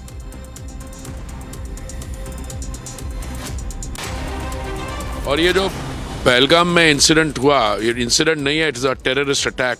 इसमें किसी को गलतफहमी नहीं होनी चाहिए कि ये कोई उसको परिभाषा गलत हो रहे है. इधर ये क्रॉस बॉर्डर टेररिस्ट है, unleashed by a neighbouring state, और इसका once and for all Pakistan will have to pay a very heavy price. और अभी तो ये शुरुआत हुई है. Senior BJP leader Praneet Kaur calling on United Nations to take a tough stand against Pakistan in the wake of the Pahalgam terror attack, recalling the days when she was posted at the UN headquarters in New York. The career diplomat saying that she took up the matter at the biggest global forums, asking for a consensus against Pakistan, saying the centre has already demonstrated the political will to go after Pakistan and its terror groups in light of the attack in Pahalgam. ये बहुत बुरी बात है. पाकिस्तान को अब तक हमने international level पर कई बारी कहा है कि जो इनके धरती के ऊपर टेररिज्म हो रही है, हमारे देश में आकर करते हैं, इसकी निंदा करो. इसके खिलाफ स्टैंड यूनाइटेड नेशंस को लेना चाहिए. Union Minister Shukandar Majumdar mocking Pakistan Prime Minister Shehbaz Sharif over his claim that his country was ready for a credible and neutral probe over the Pahalgam terror attack. The minister saying the Pakistan Prime Minister made the remark out of fear, adding that India would strike whenever the enemy forces lower their guard.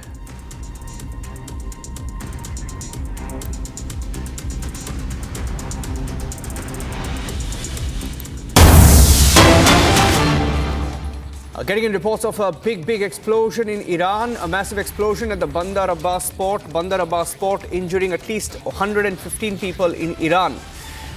Huge damage reported. Cause of the explosion still not known.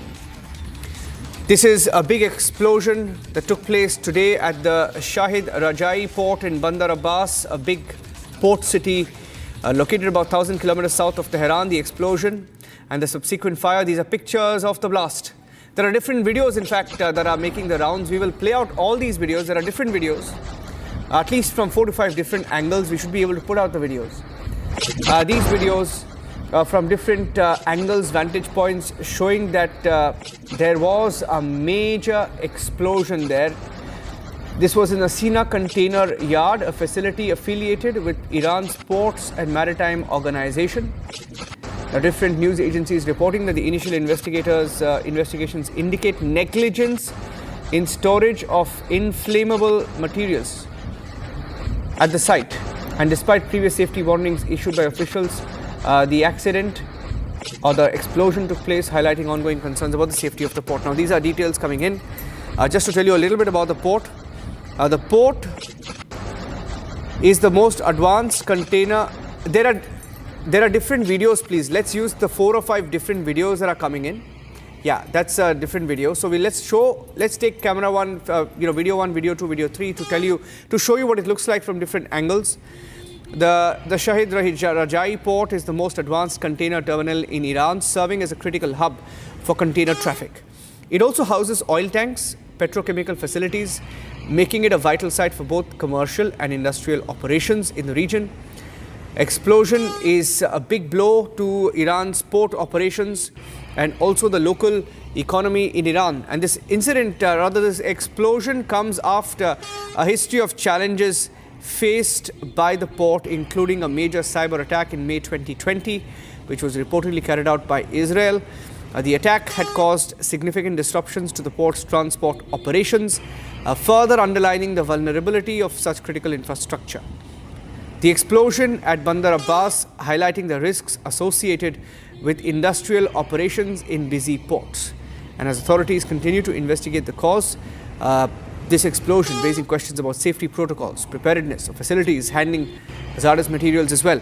There's an update on the story that Iranian media is claiming that at least 400 400 people are injured in this explosion. There is an update that we have right now. The number of those injured in the Iran blast has gone up to 400. We should be able to get in more details. Most of the reports saying that this is because of an explosion at a storage facility. We don't have a confirmation of that. No official word coming in from Iran. First responders are still at site.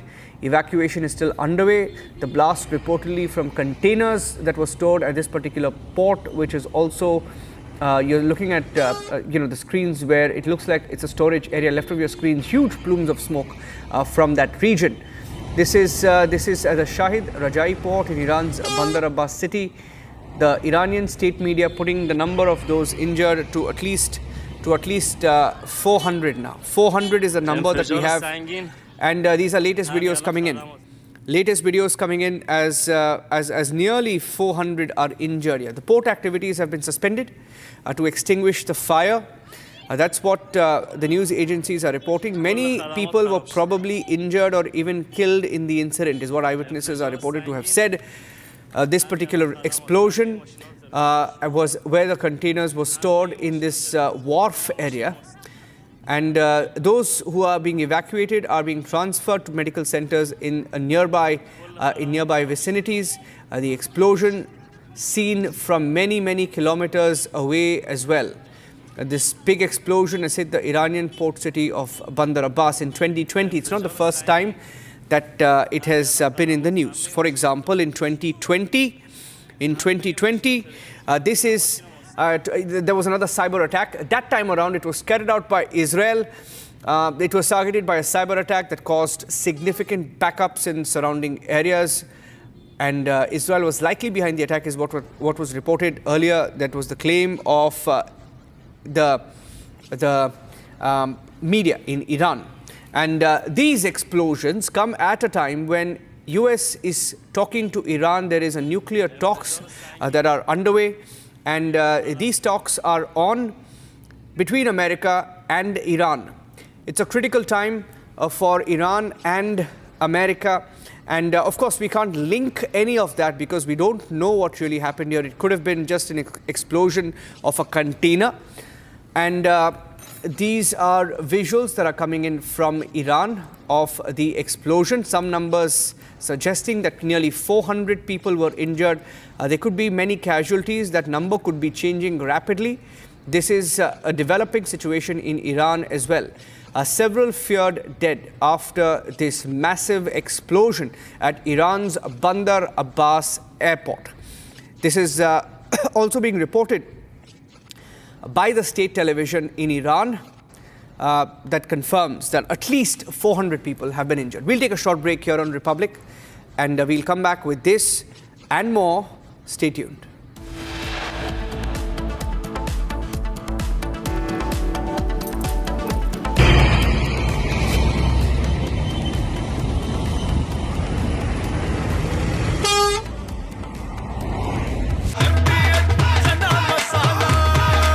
अब छोलिया हो या लोबिया, सफेद चने या काले चने, सब कुछ मजेदार बने।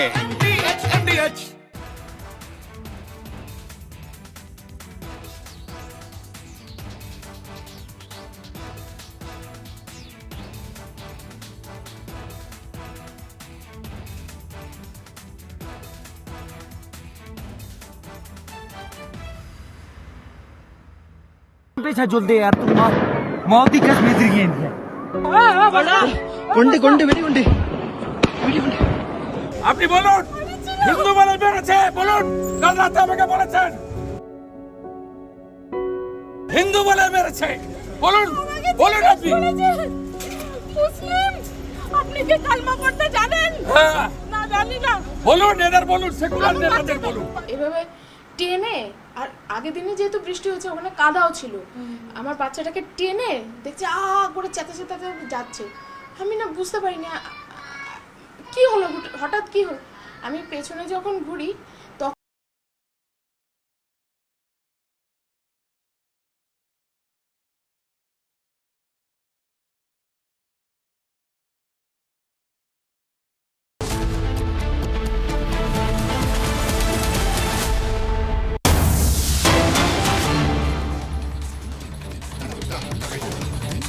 Big breaking story from Iran, where there has been an explosion at a very, very critical port city in Iran, at the Bandar Abbas city.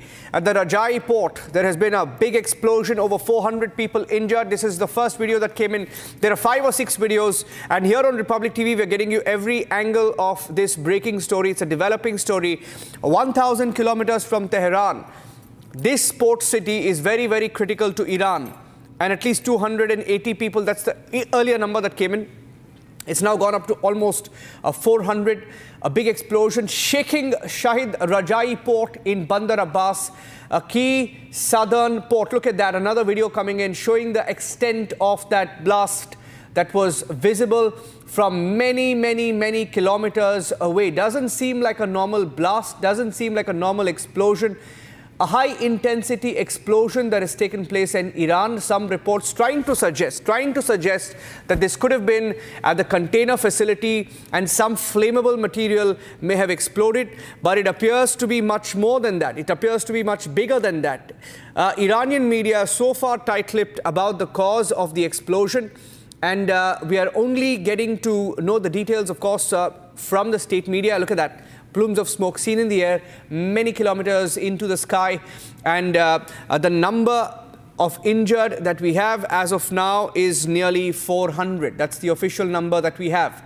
Look at that. That's a key port facility. You can see many trucks, many containers, many go-downs, many storage facilities at the Shahid Rajai port in Bandar Abbas.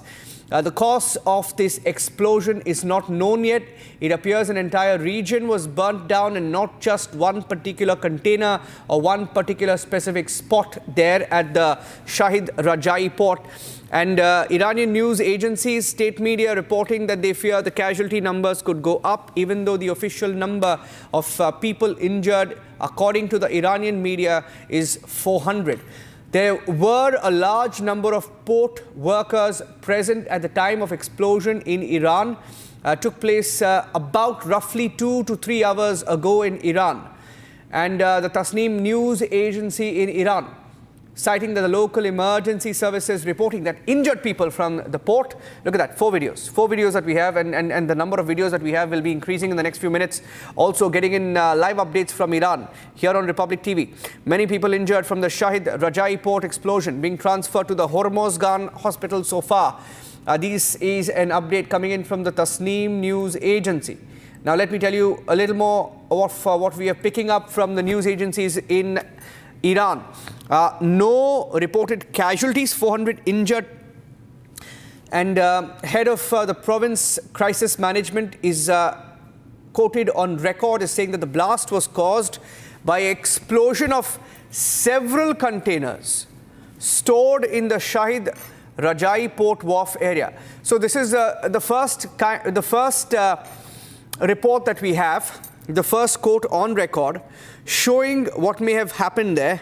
And from the first report that we have, the province crisis management official showing that this could have been an explosion of several containers that just exploded in the Shahid Rajai port wharf area. It is critical, and the story is developing. In fact, the number is now gone up to 406. 406 people who are now injured after that massive explosion at Iran's port city of Bandar Abbas. Let's get you some more details.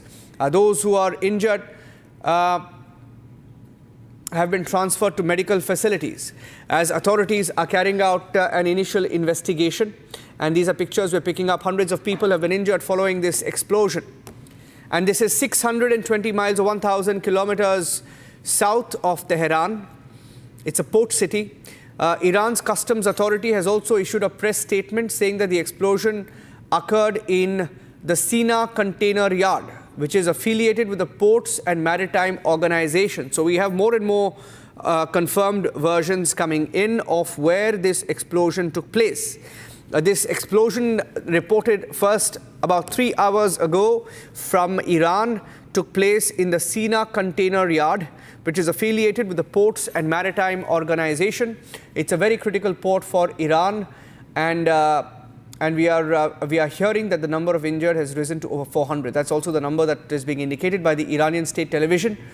And from the first reports that are coming out from the Iranian state television suggesting that there could have been negligence in the storage of flammable materials. Of course, we can't come to any conclusion, but it does appear that this was very, very suspicious, and this was at a container. It was not one container, several containers are exploded. What were in these containers, we don't know. It's a critical time for Iran, which is also in negotiations with the US on nuclear talks. It's come at a time when Iran is talking to America. But is that linked? We don't know. Is this a critical city for Iran? Yes, it is. It's a port city called Bandar Abbas. And we are picking up more details that the director of the province, which is Hormozgan Province Crisis Management Organization, saying that the injured have now been transferred out, but the number of those feared dead may rise in the next few hours. Safety officials had also visited the site and issued safety warnings, according to reports that are coming in. So it's not the first time. They were told in the past that there could be safety issues regarding this particular port. Now, some more details that we are picking up. The National Iranian Petroleum Refining and Distribution Company has also issued a statement following the blast, saying that oil facilities in the area were not affected. So that's another update coming in, that oil facilities have not been affected from Iran following this particular explosion. And the company is quoted to have said in the media that the explosion and fire in Shahid Rajai port have no connection whatsoever to refineries, fuel tanks, distribution complexes and oil pipelines related to this company. The Hormozgan Ports and Maritime Administration has gone on record to put some details out on where this happened. And these are more pictures coming in. We should be getting in our first expert from Iran in a few minutes from now. We are picking up more details as we speak. Other videos showing several damaged homes, vehicles, the containers up in flames, people seen attending to the injured and checking on damage to the properties. Look at that. That's the moment the explosion was reported. The moment of explosion also on camera, and the plumes of smoke seen from many kilometers away. Okay, we have the CCTV footage as well. Look at that. That's a container facility. Oh, that's a huge explosion. Huge explosion. 12 p.m. local time in Iran. And we have the CCTV footage as well as being reported. The date is on the CCTV. The date is seen on the top right of your screens, 26th of April, which is today, 2025, 12:07 this afternoon. Roughly 3 to 4 hours ago, Iran time, is when the explosion was reported. Look at that. It just goes up in flames. Container facility simply explodes, going up in flames in Iran.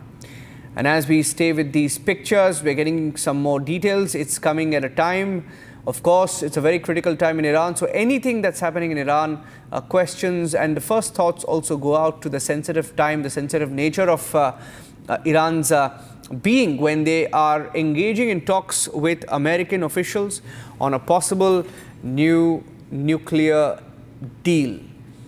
All right, so these are some more details that we're picking up. Going through the details once again for all our viewers joining us on the broadcast right now, a massive explosion and fire striking an Iranian port, injuring at least 406 people. The number of injured from an explosion at this port in southern Iran has jumped to 406. State-run IRNA news agency has also reported and confirmed these numbers coming in.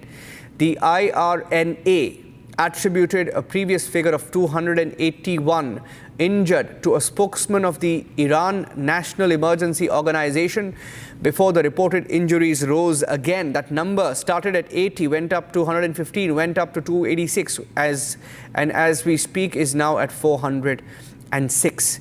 All right, this is what else. Okay, we are getting in some more details. Some more details also being reported by the Associated Press and APTN, talking about the kind of load that was being handled at this particular port. The blast taking place at the Rajai port just outside of Bandar Abbas, a major facility for container shipments for Iran that handles roughly about 80 million tons or 72.5 million metric tons of goods in a year.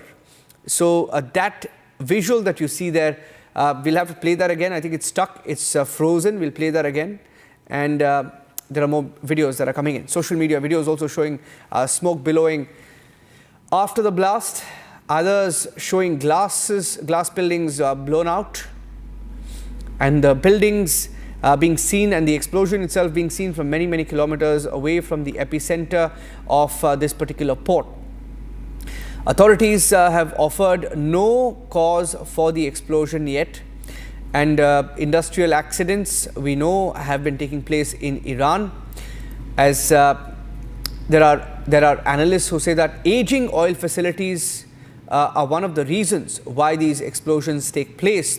These aging oil facilities also struggle for access to parts under international sanctions, but Iranian state television specifically has ruled out any energy infrastructure as causing or being damaged in this particular blast. Okay, another piece of information that we have is that Mehrdad Hassanzadeh is a provincial disaster management official, has spoken to Iranian state television that first responders were trying to reach the area while others were attempting to evacuate the site.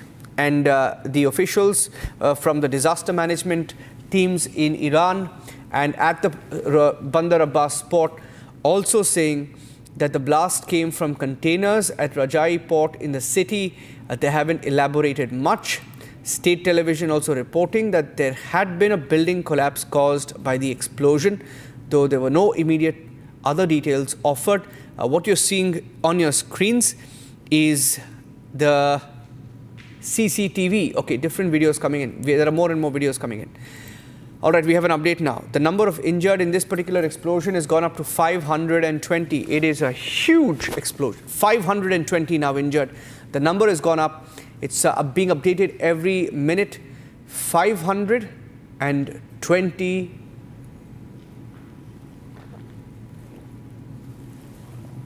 Look at the pictures. We're getting in more pictures. First-hand accounts from Bandar Abbas.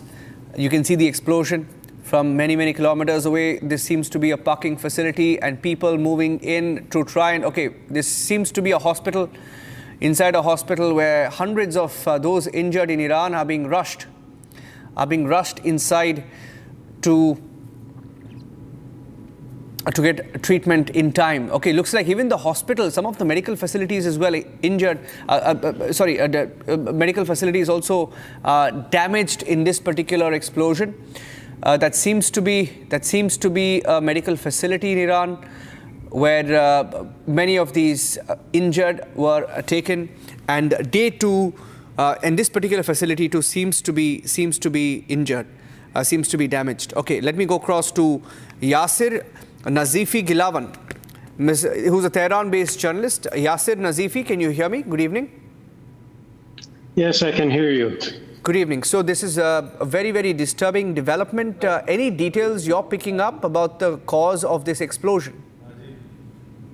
No, so far there have been speculations about the causes of the incident. However, I think it is too early to come to a conclusion to decide what is the real cause of it. Because at the port, it is usual to reserve or preserve highly explosive material. So it can be just a simple accident. Or at the same time, there are also speculations that because of the current undergoing negotiations between Iran and the US, it can be natural to have some sabotage operations so that it will hurt the process of negotiations.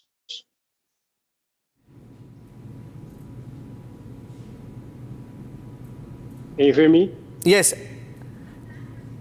Yasir. So yeah, Yasir, yes. you just mentioned that there is speculation over any link to the ongoing negotiations. Is that also being discussed as one of the possibilities? This is something that media people are talking about. However, as I told you earlier, I think it is too early to come to a conclusion because there has to be specialized examination of the scene and also CCTV cameras. All of the things have to be considered, and later on officials will give an answer. However, now it is too early to come to a conclusion. But the scale of the explosion is so big, and so far more than 400 people have been hospitalized. So unfortunately, the explosion has got a big scale, and the number of the casualties is rising. The latest number that I have heard is that more than 400 people have been taken to hospital, or the emergency people are working in the area. There are worries about other tanks and reserves of material, because there are also other highly explosive material preserved at the port. So I think it is too early to come to a conclusion. We cannot say if it is certainly just an accident or if it is an act of sabotage or terrorism.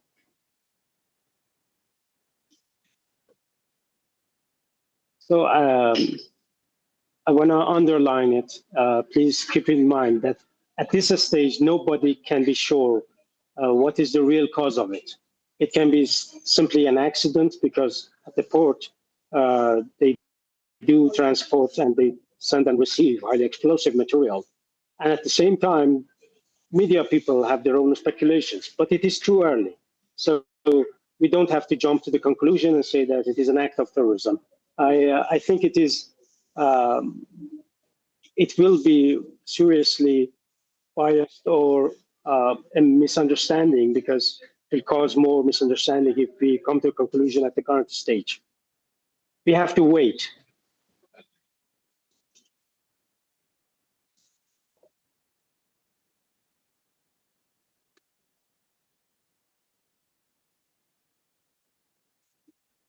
I'm in Tehran, and this is my personal opinion. It's not an official opinion.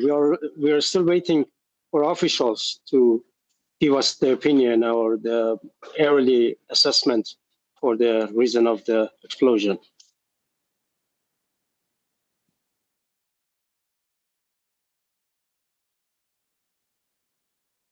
So the number so far, more than 400, around 406 people have been mentioned in by emergency officials and hospital officials. So it's a big number. It shows that it is a very big scale of explosion.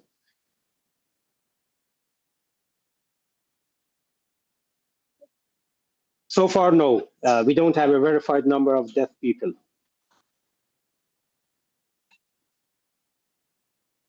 But it is expected to have some people died in the accident. It's quite natural for such a big explosion. We will have some people died.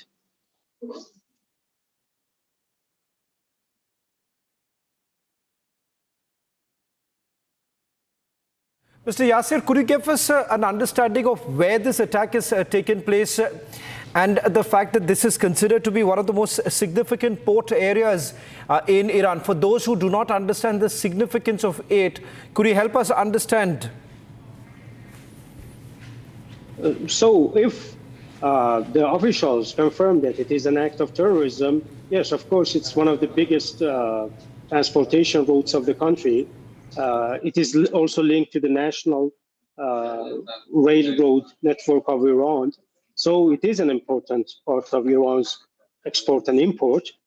But it's not for sure so far to say that if it has been just a simple accident or if it is just or it is an act of terrorism. So if they confirm that it is an act of terrorism or sabotage, it will be a big blow. Mr. Yasir, the fact is that does the Iran administration essentially believe that this is a clear act of terrorism? Because as I understand from the Iranian media, that they are basically indicating that this is clearly a group which they believe has got terror links. No official has so far commented about it, so we have to wait for just minutes to see what will be the opinion of the officials. What are the initial reports that are suggesting? Because what are the initial reports that are suggesting who's involved behind this? They are accusing Israel because they say that Israel is against the current round of procession of negotiations between Iran and Israel. But so far, nobody can be sure. We have to wait. Just to quickly recap for all our viewers who are tuning in right now, the number of the injured from this explosion that has taken place has increased to 400. This is being reported by the state-run IRNA, that's the news agency, the state news agency. They had earlier attributed a figure of 281, that was the injured. The spokesperson of the Iran's National Emergency Organization has just reported that the number has actually increased. And we have Yasir, who's joining us from Tehran, helping us understand what's really happening on the ground. As far as the relation between Iran and Israel is concerned, remember, there are threats that were issued by the Iranians to the Israelis. Israelis said that it is going to be responded in the manner that they feel it's befitting. Do you believe that the first response that has come in so far is an indication that the Iranians are already indicating that Israel is behind this? You know, the point is that since last month, the Supreme Leader warned officials in Iran that there should be a high status of alert for security officials and intelligence apparatus. So Iranian officials have been waiting or have been expecting to have sabotage operations or terrorist attacks like this. So there may be some officials who may jump to the conclusion and say that it is an act of terrorism by Israel, but we have to still wait to see the result. Just also keeping in mind the tension that we have right now, because this port is not very far away from Gwadar. It's about 884 kilometers. And the fact that, importantly, as far as Pakistan and Iranians are concerned, their two tensions are on the rise. Is there any indication of the fact that there has been some sort of a retaliation that has been prepared, or what's the sense that you all get on the ground? No, the rivalry between the two ports of Iran and Pakistan are about the Iranian port of Chabahar. It is far from the port that is in the news today. So I think it's out of discussion, and it's not included in the assessments, because normally this port will not have anything to do with the Pakistani port. Okay. I'll just request you, Yasir, to just stay on with us as we're getting in more details of what has happened. A short while back, a report has also now come in from the ministry there. In fact, the provincial disaster management official has just spoken to the Iranian state TV, and they're saying that the first responders are trying to reach the area while others are attempting to evacuate the site. The blast basically came from the containers at the Rajai port in the city. Without elaborating much, the state TV has also reported that there had been a building collapse that was caused by the explosion that took place. However, there are no immediate other details really coming in. Just to help our viewers understand, this is a little far away from the capital city of Tehran. In fact, it is almost 1,000 kilometers away from Iran's capital. And it's on the Strait of Hormuz, the narrow mouth of the Persian Gulf, through which this, remember, a large transportation of oil essentially takes place. So on your screens right now, these are multiple images that are now coming in from Iran. The blast has basically taken place as Iran and the US also met on Saturday in Oman for the third round of negotiations over Tehran's rapidly advancing nuclear program. Because remember, the United States of America also indicating under Donald Trump that negotiations can actually take place with the Iranians. Now, with this explosion that has taken place, Iran hasn't really made it very clear whether at all this is a terror attack or this is because of what we have seen in the past too, because most of these infrastructure that you have in Iran, they are aging, and it could have been damaged in the blast, but that clarity hasn't really come in because similar blasts have taken place in the past. But having said that, the number of injured has basically increased to almost 406, and this number is coming in from state-run news agency. They are now saying that it has increased from 281 to 406. Let me see if we can go back to Yasir, who's joining us from Tehran. We'll try and see if we can go back to him in a short while from now. And I'll just recap for everyone who's tuning in right now. The blast basically took place at the Rajai port, which is just outside Bandar Abbas. This is again a major facility for container shipments for the Islamic Republic that basically handles about 80 million tons of goods a year. That's the capacity that this port has. We are being told that because of the explosion, a building also collapsed in the area. That could be one of the reasons why the number of injured has actually increased. We'll just try and see one of the visuals that are coming in. There are some that we could just play up right now and see if we can hear what's happening on the ground.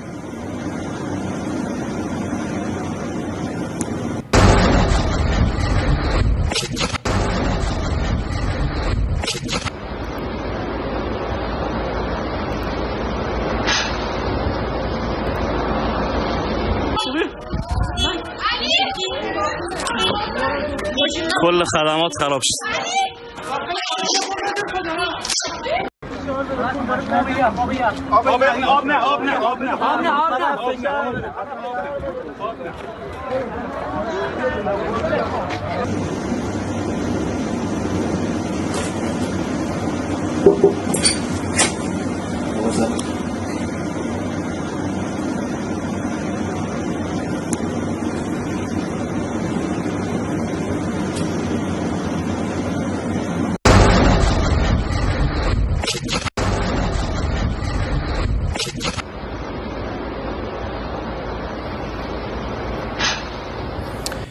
But in fact, news agency of Iran has also now posted another footage of the injured men who are lying on the road.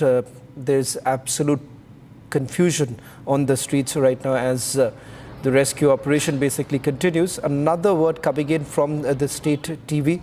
They're basically also looking at the aspect of negligence in handling inflammable materials that they are saying could be a contributing factor. So there is no clarity whether at all this is some sort of an attack or this is just an explosion that has taken place in the container, because in the past too, ladies and gentlemen, many explosions have been reported from the same very area, because the infrastructure in this area, in this particular port, happens to be quite old. They're aging infrastructure, and that could be one of the reasons why the explosion has taken place. I'm also quoting a statement that has just now been put out by the National Iranian Petroleum Refining and Distribution Company. They say that the explosion and fire in Shahid Raji port has no connection to refineries, fuel tanks, distribution complexes and oil pipelines related to this company. A big news coming in from Iran as we keep tracking closely.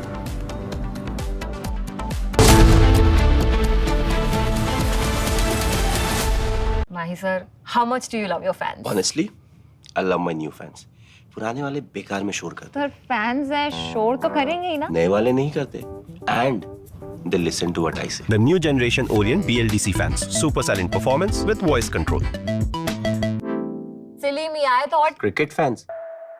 अब आया असली स्वाद. अब आया स्वाद. जब स्वाद के पड़े हो लाले तो MDH का चंकी चाट मसाला डालें. MDH का Chunky chaat masala. MDH.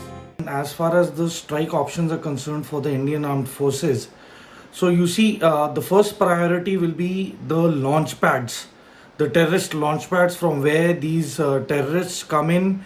They basically take harbor or take rest. Then they reorganize and regroup, and from there they are dispatched by the Pakistan fraternity. And so, keeping this in mind, we have places like Muridke. Then you have Shankargarh, Bimbar, then Kotli, you have a place called Samani, then Rawala Kot, Lipa, then you have... At RSJ, you don't just learn journalism. You walk the hall with the people making the news. From the newsmakers to political leaders to defense experts, all at the Republic headquarters. It's the only place where you can learn and build your network. Apply now.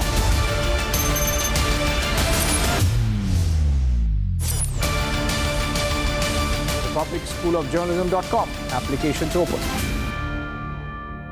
सस्ते वाले दाल मसाले स्वाद हुआ बेकार MDH की हल्दी मिर्ची धनिया करे कमाल ये रंग दे ये खुशबू दे ये तीखा ये कम पड़े क्या निराला MDH मसाला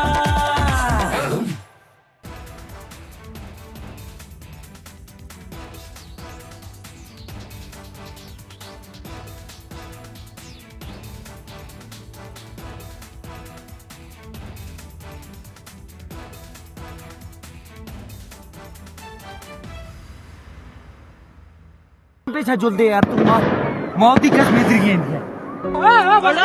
गुंडी गुंडी बेटी गुंडी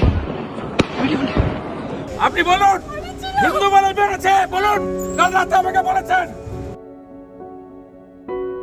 হিন্দু বলে মেরেছে বলুন বলুন আপনি মুসলিম আপনি কি কালমা পড়তে জানেন না জানি না বলুন এদের বলুন সেকুলার নেতাদের বলুন এভাবে টেনে আর আগের দিনে যেহেতু বৃষ্টি হচ্ছে ওখানে কাদাও ছিল আমার বাচ্চাটাকে টেনে দেখছি করে চেঁচাতে যাচ্ছে আমি না বুঝতে পারিনি কি হলো হঠাৎ কি হলো আমি পেছনে যখন ঘুরি তখন দেখি ডিস্টেন্স ছিল ধরুন আমি আপনি একটা লোক রান করছে এভাবে মেরে দিল ডান শেষ আওয়াজ হচ্ছে ও বলছে মামা ফায়ার গান ইট ইজ পাটাশ it's sound it's so loud sound ও তো কাঁপছে মামা সাউন্ড করে কাঁপছে আর আমার হাজবেন্ড ও একটু নার্ভাসও হয়ে গেছিল ও বুঝতে পারেনি যে এরকম terrorist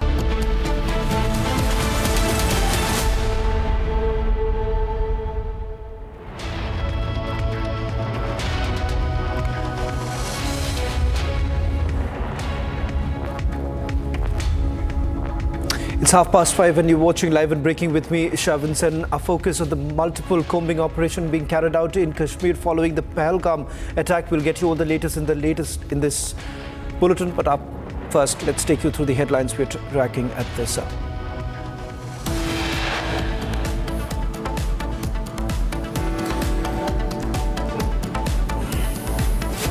A massive explosion. Anti-terror operation being carried out in Pahalgam and several other combing operations also being carried out in the Jammu division.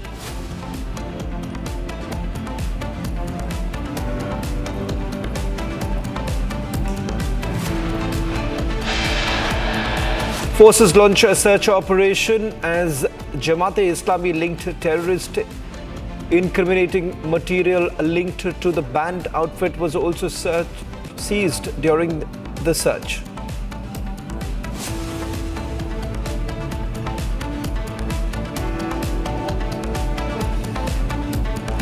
Indian Army successfully busted a terror hideout in the Machal area of North Kashmir's Kupwara district. A large cache of arms and ammunition have also been recovered, including AK series rifles. Pakistani defense attaché publicly threatens civilians, makes throat-slitting gestures at protesters outside the High Commission in London. Pakistan, stop terrorism! Pakistan, stop terrorism! Pakistan, stop terrorism! Pakistan, stop terrorism! Protests against Pakistan takes global stage. Indian diaspora demonstrates outside Pakistan High Commission in London, Copenhagen as well as in Melbourne.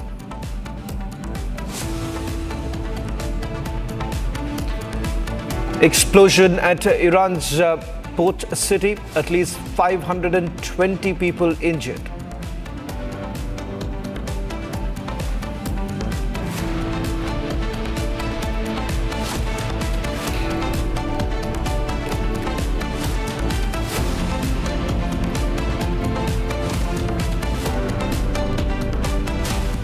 We started this edition with breaking news now coming in from the port city in Iran, Bandar Abbas, where we give it to understand an explosion that took place a short while back. 520 people have been injured. Iran has now ordered a probe into the Bandar Abbas explosion. They're essentially not ruling out the possibility of this being a terror attack. But having said that, there's no official statement that Iran has put out as yet.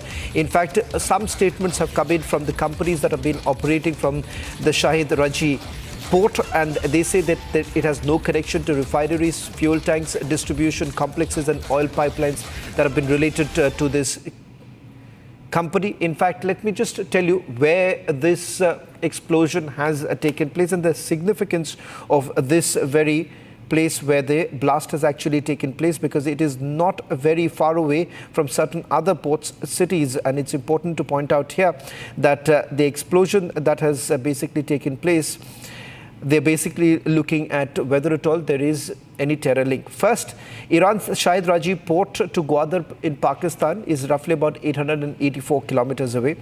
Shahid Raji to Chabar port is about 690 kilometers, and Chabar to Gwadar is about 200 kilometers from Karachi. Now, important to point out here on the screens, what you see, these are the latest images now coming in, put out by the state media a short while back, where they're saying that about 520, that's the latest coming in, those who have been injured in the explosion that has taken place. Now, the large blast that shattered the windows within a radius of several kilometers, and there's also footage now coming in of a mushrooming cloud forming following the explosion. Now, you just see that on your screens, that the cloud forming thereafter, after the explosion that has taken place. Now, Iran, however, hasn't made any official statement. This, interestingly, has happened when Iran is having the third round of nuclear talks with the United States of America in Oman, and although the cause of explosion was not immediately clear. Now, Iran currently has also been indicating that the firefighting operation is underway at the Bandar Abbas port. In fact, they have not been able to bring it under control, is what we are given to understand. Having said that, it's important to point out here that while there is no official statement, some authorities, some reports coming in from the Iranian media that the authorities are not really ruling out the possibility of a terror attack. Now, where exactly has this attack taken place? The location of it is also extremely important, because remember, this is the very port which basically handles about 80 million tons of goods every year. And this is not very far away from the Strait of Hormuz. So it's important to point out here, as far as the oil trade is concerned, large part of the oil trade basically takes place in this very area. Now, these are the latest images coming in of the rescue operation that is being carried out by the Iranian authorities. In fact, the first number that they had put out was about 281, and this is basically now increased to about 406. And thereafter, the latest now coming in is of about 520 people who have already been injured. Now, authorities, however, they've not offered any cause for the explosion yet, because remember, in this area, industrial accidents keep happening because of the aging oil facilities, and they essentially struggle for access to parts under international sanctions. That's one of the other reasons why. So one cannot really take away the fact that that could be one of the possibilities, because the Iranian state TV hasn't really made any statement as yet. Yasir is also joining us right now. Yasir is joining us from Tehran. Yasir, how important is this very place because this is not very far away from the Strait of Hormuz, and the very fact that it has come under intense pressure, particularly following the international sanctions that have come in. So it's an aging facility, as I understand. Hello, thanks for having me. Pay attention that the Strait of Hormuz is not in a small area. So it is an international corridor that Iran has got border from hundreds of kilometers before it and after it. So this is one small place, if we consider the size of the border that Iran has with this water corridor. So I don't think that it will have anything to do with the Strait of Hormuz, but we have to accept that this is one of the biggest ports of Iran, which was responsible for operating a big deal of transportations between Iran and the rest of the world. The port was having ships from 80 other international ports from all over the world. So it is considered one of the biggest ports of Iran, in touch with other international ports from all over the world. So I read in the news that the Iranian ambassador to Beirut has said that the size and the scale of the explosion is not as big as the one that we had in Beirut in 2020. So they are saying that I just asked other officials and other people who were good aware of the earlier stages of the accident. They have been following up. They told me that the incident started with a small fire, and the fire led to explosion because of the high temperature that naturally that area has, and also there are so many containers of chemicals stored there. So for a place with so many chemical reserves and tankers and installments there, it is quite natural that high temperature plus fire can cause two big explosions. Also, I saw that people from the Disaster Management Organization of Iran has said that they had reviewed the place and examined the place 2 months earlier, and they had officially issued warnings for the local people there that the restoration process is not safe. So they are saying that even now that we are not able to determine what is the real cause of the incident, but disaster management officials are saying that they had already issued warnings 2 months earlier for weak standards of preservation of chemicals.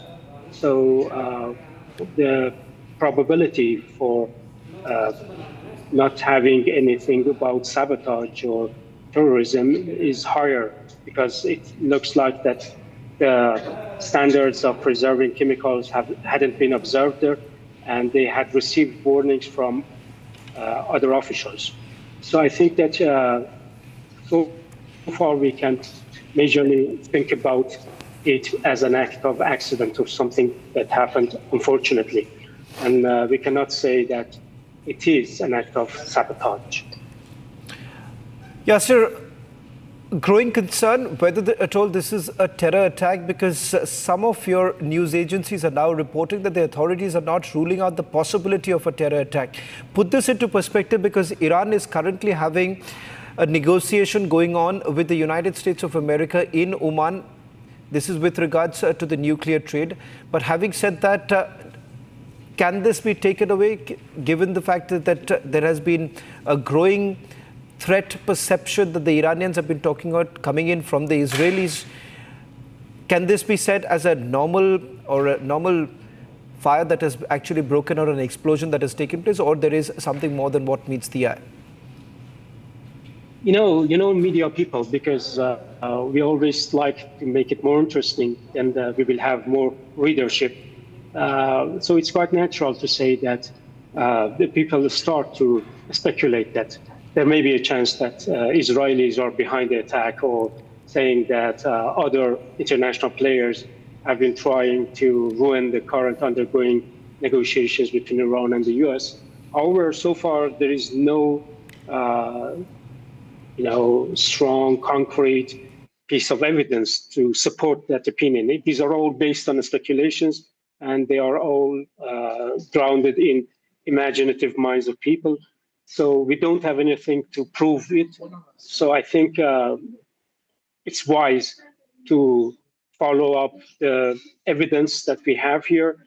And as I said, disaster management officials have had interview in the last 2 hours, and they have said that they had issued warnings before, and both officials were responsible for preservation of chemical weapons, and the lack of good standards or poor standards of preserving chemicals can be the number one reason. And so far, we don't have anything unless the excitement that the media people have to say that, okay, it is concurrent with negotiations. Now it is the third round of talks in Oman. It's near the Strait of Hormuz or other things. All of these things can be just media play that we cannot, as serious people, we cannot fall for them. Well, thank you very much, Yasir, for joining us from Tehran and getting us the latest details. We'll be closely tracking the story because there is absolutely no clarity whether at all this is a terror attack or an explosion at an aging facility. Shifting focus now to the other big story that we've been tracking. There have been multiple anti-terror combing operations that are being carried out in South Kashmir. In fact, this morning there was also a recovery that was made from the associates of an active elite terrorist, recovered arms and ammunition from their possession. There's a massive crackdown that is basically underway. They're basically looking at the handiwork of several of the overground workers that have been actually linked with the arrests. In fact, there are 2 arrests that have also been made coming in from Kulgam. 2 terror associates have been arrested by the Jammu and Kashmir police. This is a crackdown, an ongoing crackdown on the OGWs, the overground workers. In fact, we give it to understand in the last few hours, since the time the attack has taken place, over 250 have already been questioned by the Jammu and Kashmir police. That's the latest now coming in. We'll try and see if we can get across to our Srinagar Bureau Chief Zeenat, who's joining us on the broadcast. Zeenat, part of the anti-terror ops that are basically underway. In fact, we've lost the count of the number of anti-terror ops that are being carried out. Give us a sense of the operations that have been carried out since this morning, and who are these terror associates who have been arrested by the Jammu and Kashmir police? See, in Kulgam, once again, we are seeing a crackdown on the terror when the 2 terror associates have been arrested by the concerned police.